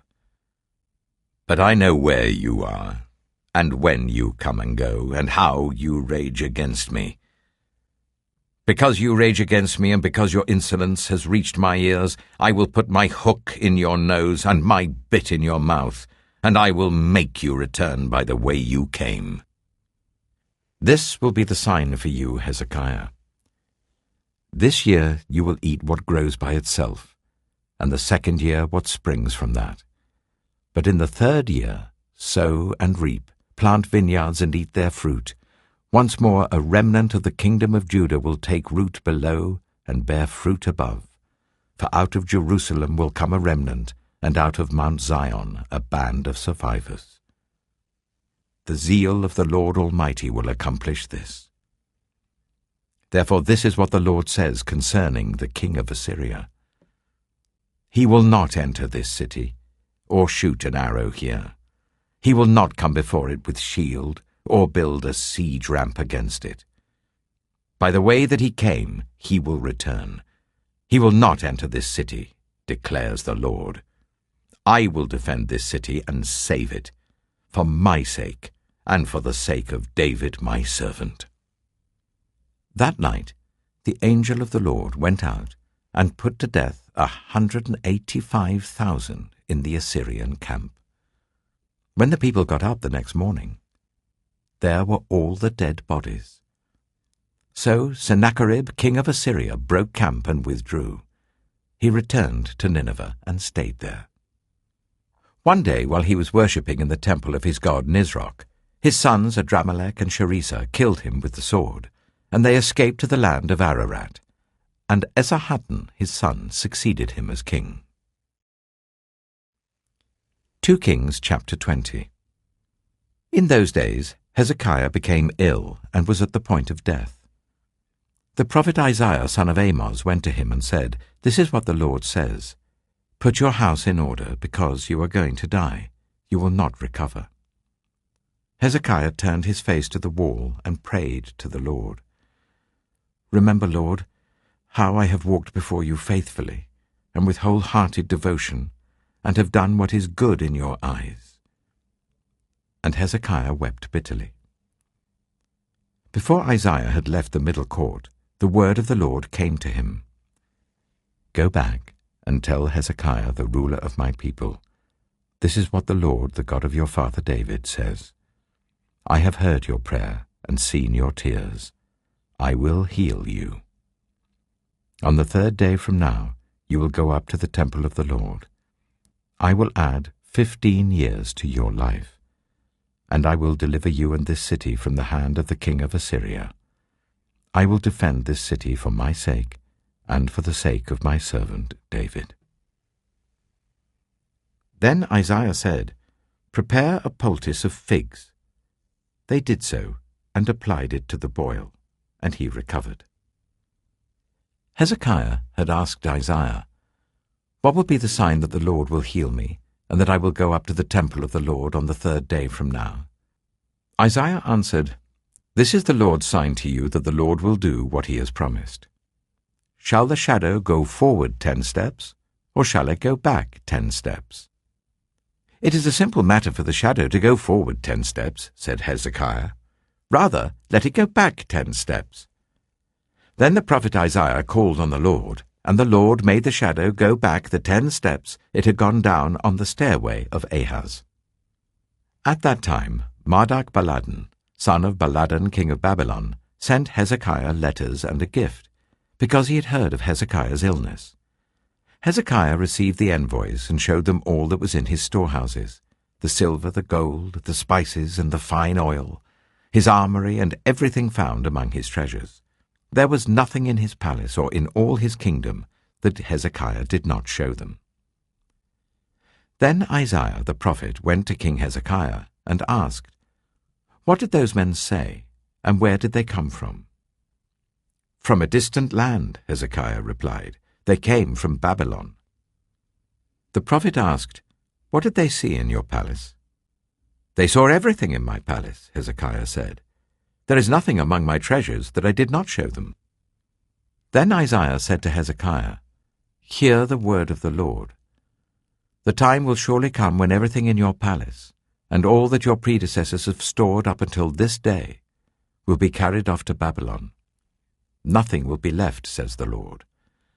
And some of your descendants, your own flesh and blood, who will be born to you, will be taken away, and they will become eunuchs in the palace of the king of Babylon."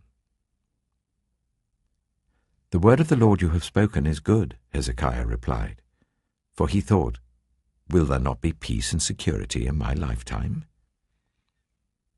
As for the other events of Hezekiah's reign, all his achievements and how he made the pool and the tunnel by which he brought water into the city, are they not written in the book of the annals of the kings of Judah? Hezekiah rested with his ancestors, and Manasseh his son succeeded him as king. 2 Kings chapter 21.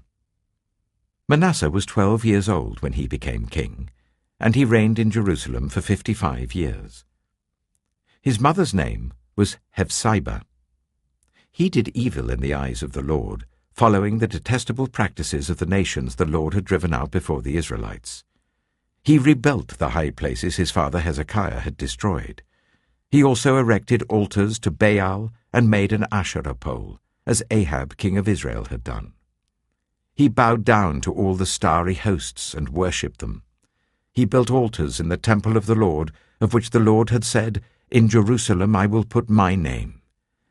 In the two courts of the temple of the Lord he built altars to all the starry hosts. He sacrificed his own son in the fire, practiced divination, sought omens, and consulted mediums and spiritists. He did much evil in the eyes of the Lord, arousing his anger. He took the carved Asherah pole he had made and put it in the temple, of which the Lord had said to David and to his son Solomon, "In this temple and in Jerusalem, which I have chosen out of all the tribes of Israel, I will put my name forever. I will not again make the feet of the Israelites wander from the land I gave their ancestors, if only they will be careful to do everything I commanded them, and will keep the whole law that my servant Moses gave them." But the people did not listen. Manasseh led them astray, so that they did more evil than the nations the Lord had destroyed before the Israelites. The Lord said through his servants the prophets, "Manasseh, king of Judah, has committed these detestable sins. He has done more evil than the Amorites who preceded him, and has led Judah into sin with his idols. Therefore this is what the Lord, the God of Israel, says, I'm going to bring such disaster on Jerusalem and Judah that the ears of everyone who hears of it will tingle. I will stretch out over Jerusalem the measuring line used against Samaria and the plumb line used against the house of Ahab. I will wipe out Jerusalem as one wipes out a dish, wiping it and turning it upside down. I will forsake the remnant of my inheritance and give them into the hands of enemies. They will be looted and plundered by all their enemies. They have done evil in my eyes, and have aroused my anger, from the day their ancestors came out of Egypt until this day. Moreover, Manasseh also shed so much innocent blood that he filled Jerusalem from end to end, besides the sin that he had caused Judah to commit, so that they did evil in the eyes of the Lord. As for the other events of Manasseh's reign and all he did, including the sin he committed, are they not written in the book of the annals of the kings of Judah? Manasseh rested with his ancestors and was buried in his palace garden, the garden of Uzzah. And Amon, his son, succeeded him as king. Amon was 22 years old when he became king, and he reigned in Jerusalem for 2 years. His mother's name was Meshullemeth, daughter of Haruz. She was from Jotbah. He did evil in the eyes of the Lord, as his father Manasseh had done. He followed completely the ways of his father, worshipped the idols his father had worshipped, and bowing down to them. He forsook the Lord, the God of his ancestors, and did not walk in obedience to him. Ammon's officials conspired against him and assassinated the king in his palace. Then the people of the land killed all who had plotted against King Ammon, and they made Josiah his son king in his place. As for the other events of Ammon's reign and what he did, are they not written in the book of the annals of the kings of Judah? He was buried in his tomb in the garden of Uzzah, and Josiah his son succeeded him as king. 2 Kings chapter 22. Josiah was 8 years old when he became king, and he reigned in Jerusalem for 31 years. His mother's name was Jedidah, daughter of Adiah. She was from Bozkath. He did what was right in the eyes of the Lord, and followed completely the ways of his father David, not turning aside to the right or to the left. In the 18th year of his reign, King Josiah sent the secretary Shaphan, son of Azaliah, the son of Meshullam, to the temple of the Lord. He said, "Go up to Hilkiah, the high priest, and make him get ready the money that has been brought into the temple of the Lord, which the doorkeepers have collected from the people. Make them entrust it to the men appointed to supervise the work on the temple. And make these men pay the workers who repair the temple of the Lord, the carpenters, the builders, and the masons. Also make them purchase timber and dressed stone to repair the temple. But they need not account for the money entrusted to them, because they are honest in their dealings. Hilkiah the high priest said to Shaphan the secretary, "I have found the book of the law in the temple of the Lord." He gave it to Shaphan, who read it. Then Shaphan the secretary went to the king and reported to him, "Your officials have paid out the money that was in the temple of the Lord, and have entrusted it to the workers and supervisors at the temple." Then Shaphan the secretary informed the king, "Hilkiah the priest has given me a book," and Shaphan read from it in the presence of the king. When the king heard the words of the book of the law, he tore his robes. He gave these orders to Hilkiah the priest, Ahikam son of Shaphan, Achbor son of Micaiah, Shaphan the secretary, and Asaiah the king's attendant. "Go and inquire of the Lord for me, and for the people, and for all Judah, about what is written in this book that has been found. Great is the Lord's anger that burns against us, because those who have gone before us have not obeyed the words of this book. They have not acted in accordance with all that is written there concerning us." Hilkiah the priest, Ahikam, Achbor, Shaphan, and Asaiah went to speak to the prophet Huldah, who was the wife of Shallum, son of Tikvah, the son of Harhas, keeper of the wardrobe. She lived in Jerusalem, in the new quarter. She said to them, "This is what the Lord, the God of Israel, says. Tell the man who sent you to me, this is what the Lord says. I am going to bring disaster on this place and its people, according to everything written in the book the king of Judah has read. Because they have forsaken me and burned incense to other gods, and aroused my anger by all the idols their hands have made, my anger will burn against this place and will not be quenched. Tell the king of Judah who sent you to inquire of the Lord, this is what the Lord, the God of Israel, says concerning the words you have heard. Because your heart was responsive and you humbled yourself before the Lord when you heard what I have spoken against this place and its people, that they would become a curse and be laid waste, and because you tore your robes and wept in my presence, I also have heard you, declares the Lord. Therefore I will gather you to your ancestors, and you will be buried in peace. Your eyes will not see all the disaster I'm going to bring on this place." So they took her answer back to the king. 2 Kings chapter 23. Then the king called together all the elders of Judah and Jerusalem. He went up to the temple of the Lord with the people of Judah, the inhabitants of Jerusalem, the priests and the prophets, all the people from the least to the greatest. He read in their hearing all the words of the book of the covenant, which had been found in the temple of the Lord. The king stood by the pillar and renewed the covenant in the presence of the Lord, to follow the Lord and keep his commands, statutes, and decrees with all his heart and all his soul, thus confirming the words of the covenant written in this book.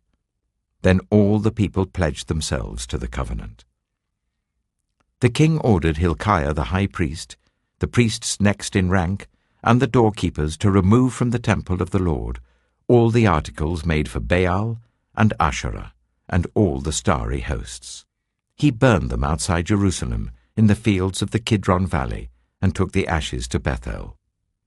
He did away with the idolatrous priests appointed by the kings of Judah to burn incense on the high places of the towns of Judah and on those around Jerusalem, those who burned incense to Baal, to the sun and moon, to the constellations, and to all the starry hosts. He took the Asherah pole from the temple of the Lord to the Kidron Valley outside Jerusalem and burned it there. He ground it to powder and scattered the dust over the graves of the common people. He also tore down the quarters of the male shrine prostitutes that were in the temple of the Lord, the quarters where women did weaving for Asherah. Josiah brought all the priests from the towns of Judah and desecrated the high places, from Geba to Beersheba, where the priests had burned incense. He broke down the gateway at the entrance of the gate of Joshua, the city governor, which was on the left of the city gate. Although the priests of the high places did not serve at the altar of the Lord in Jerusalem, they ate unleavened bread with their fellow priests. He desecrated Topheth, which was in the valley of Ben Hinnom, so no one could use it to sacrifice their son or daughter in the fire to Molech. He removed from the entrance to the temple of the Lord the horses that the kings of Judah had dedicated to the sun. They were in the court near the room of an official named Nathan-Melech. Josiah then burned the chariots dedicated to the sun. He pulled down the altars the kings of Judah had erected on the roof near the upper room of Ahaz, and the altars Manasseh had built in the 2 courts of the temple of the Lord. He removed them from there, smashed them to pieces, and threw the rubble into the Kidron Valley. The king also desecrated the high places that were east of Jerusalem on the south of the Hill of Corruption. The ones Solomon, king of Israel, had built for Ashtoreth, the vile goddess of the Sidonians, for Chemosh, the vile god of Moab, and for Molech, the detestable god of the people of Ammon. Josiah smashed the sacred stones and cut down the Asherah poles and covered the sites with human bones. Even the altar at Bethel, the high place made by Jeroboam son of Nebat, who had caused Israel to sin, even that altar and high place he demolished. He burned the high place and ground it to powder, and burned the Asherah pole also. Then Josiah looked around, and when he saw the tombs that were there on the hillside, he had the bones removed from them and burned on the altar to defile it, in accordance with the word of the Lord proclaimed by the man of God who foretold these things. The king asked, "What is that tombstone I see?" The people of the city said, "It marks the tomb of the man of God who came from Judah and pronounced against the altar of Bethel the very things you have done to it." "Leave it alone," he said. "Don't let anyone disturb his bones." So they spared his bones and those of the prophet who had come from Samaria. Just as he had done at Bethel, Josiah removed all the shrines at the high places that the kings of Israel had built in the towns of Samaria and that had aroused the Lord's anger. Josiah slaughtered all the priests of those high places on the altars and burned human bones on them. Then he went back to Jerusalem. The king gave this order to all the people: "Celebrate the Passover to the Lord your God, as it is written in this book of the covenant." Neither in the days of the judges who led Israel, nor in the days of the kings of Israel and the kings of Judah, had any such Passover been observed. But in the 18th year of King Josiah, this Passover was celebrated to the Lord in Jerusalem. Furthermore, Josiah got rid of the mediums and spiritists, the household gods, the idols, and all the other detestable things seen in Judah and Jerusalem. This he did to fulfill the requirements of the law written in the book that Hilkiah the priest had discovered in the temple of the Lord. Neither before nor after Josiah was there a king like him, who turned to the Lord as he did, with all his heart and with all his soul and with all his strength, in accordance with all the law of Moses.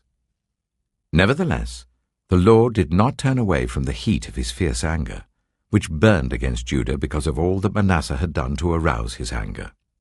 So the Lord said, "I will remove Judah also from my presence, as I removed Israel, and I will reject Jerusalem, the city I chose, and this temple about which I said, 'My name shall be there.'" As for the other events of Josiah's reign and all he did, are they not written in the book of the annals of the kings of Judah? While Josiah was king, Pharaoh Necho, king of Egypt, went up to the river Euphrates to help the king of Assyria. King Josiah marched out to meet him in battle, but Necho faced him and killed him at Megiddo. Josiah's servants brought his body in a chariot from Megiddo to Jerusalem and buried him in his own tomb. And the people of the land took Jehoahaz, son of Josiah, and anointed him and made him king in place of his father. Jehoahaz was 23 years old when he became king, and he reigned in Jerusalem for 3 months. His mother's name was Hamutal, daughter of Jeremiah. She was from Libnah. He did evil in the eyes of the Lord, just as his predecessors had done. Pharaoh Necho put him in chains at Riblah, in the land of Hamath, so that he might not reign in Jerusalem. And he imposed on Judah a levy of 100 talents of silver and a talent of gold. Pharaoh Necho made Eliakim, son of Josiah, king in place of his father Josiah, and changed Eliakim's name to Jehoiakim. But he took Jehoahaz and carried him off to Egypt, and there he died. Jehoiakim paid Pharaoh Necho the silver and gold he demanded. In order to do so, he taxed the land and exacted the silver and gold from the people of the land according to their assessments. Jehoiakim was 25 years old when he became king, and he reigned in Jerusalem for 11 years. His mother's name was Zebidah, daughter of Pedaiah. She was from Rumah. And he did evil in the eyes of the Lord, just as his predecessors had done. 2 Kings chapter 24. During Jehoiakim's reign, Nebuchadnezzar, king of Babylon, invaded the land, and Jehoiakim became his vassal for 3 years. But then he turned against Nebuchadnezzar and rebelled. The Lord sent Babylonian, Aramean, Moabite, and Ammonite raiders against him to destroy Judah, in accordance with the word of the Lord proclaimed by his servants the prophets.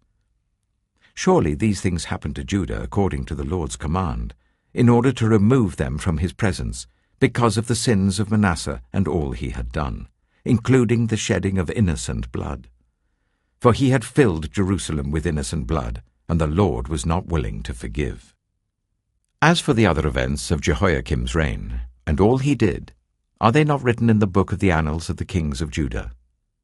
Jehoiakim rested with his ancestors, and Jehoiakim, his son, succeeded him as king. The king of Egypt did not march out from his own country again, because the king of Babylon had taken all his territory, from the Wadi of Egypt to the river Euphrates. Jehoiakim was 18 years old when he became king, and he reigned in Jerusalem for 3 months. His mother's name was Nehushta, daughter of Elnathan. She was from Jerusalem. He did evil in the eyes of the Lord, just as his father had done. At that time, the officers of Nebuchadnezzar, king of Babylon, advanced on Jerusalem and laid siege to it, and Nebuchadnezzar himself came up to the city while his officers were besieging it. Jehoiakim, king of Judah, his mother, his attendants, his nobles, and his officials all surrendered to him. In the 8th year of the reign of the king of Babylon, he took Jehoiakim prisoner. As the Lord had declared, Nebuchadnezzar removed the treasures from the temple of the Lord and from the royal palace, and cut up the gold articles that Solomon king of Israel had made for the temple of the Lord. He carried all Jerusalem into exile, all the officers and fighting men, and all the skilled workers and artisans, a total of 10,000. Only the poorest people of the land were left. Nebuchadnezzar took Jehoiakim captive to Babylon. He also took from Jerusalem to Babylon the king's mother, his wives, his officials, and the prominent people of the land. The king of Babylon also deported to Babylon the entire force of 7,000 fighting men, strong and fit for war, and 1,000 skilled workers and artisans.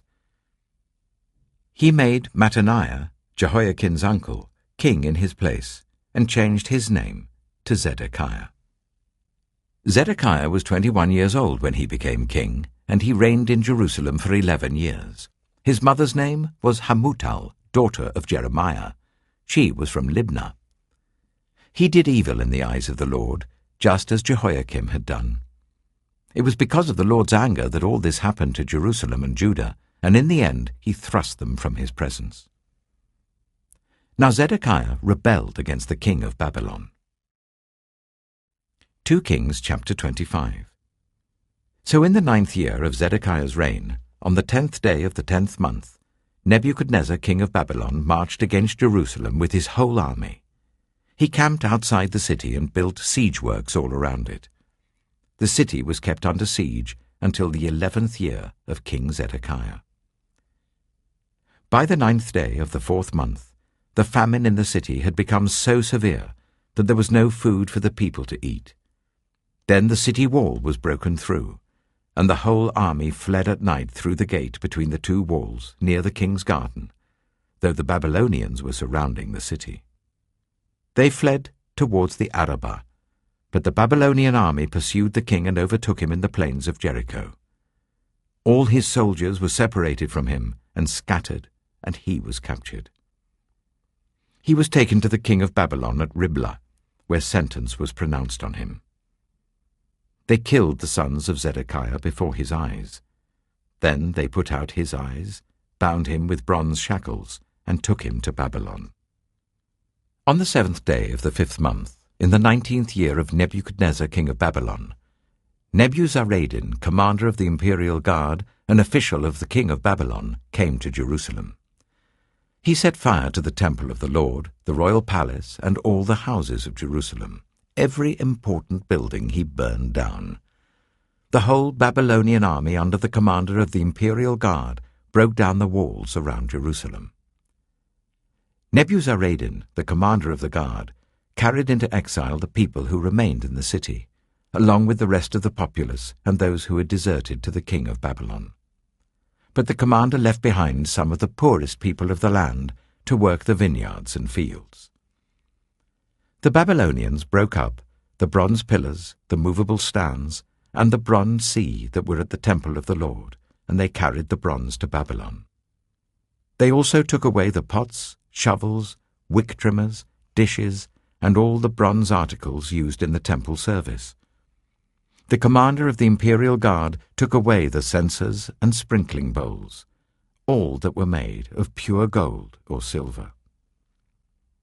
The bronze from the 2 pillars, the sea and the movable stands, which Solomon had made for the temple of the Lord, was more than could be weighed.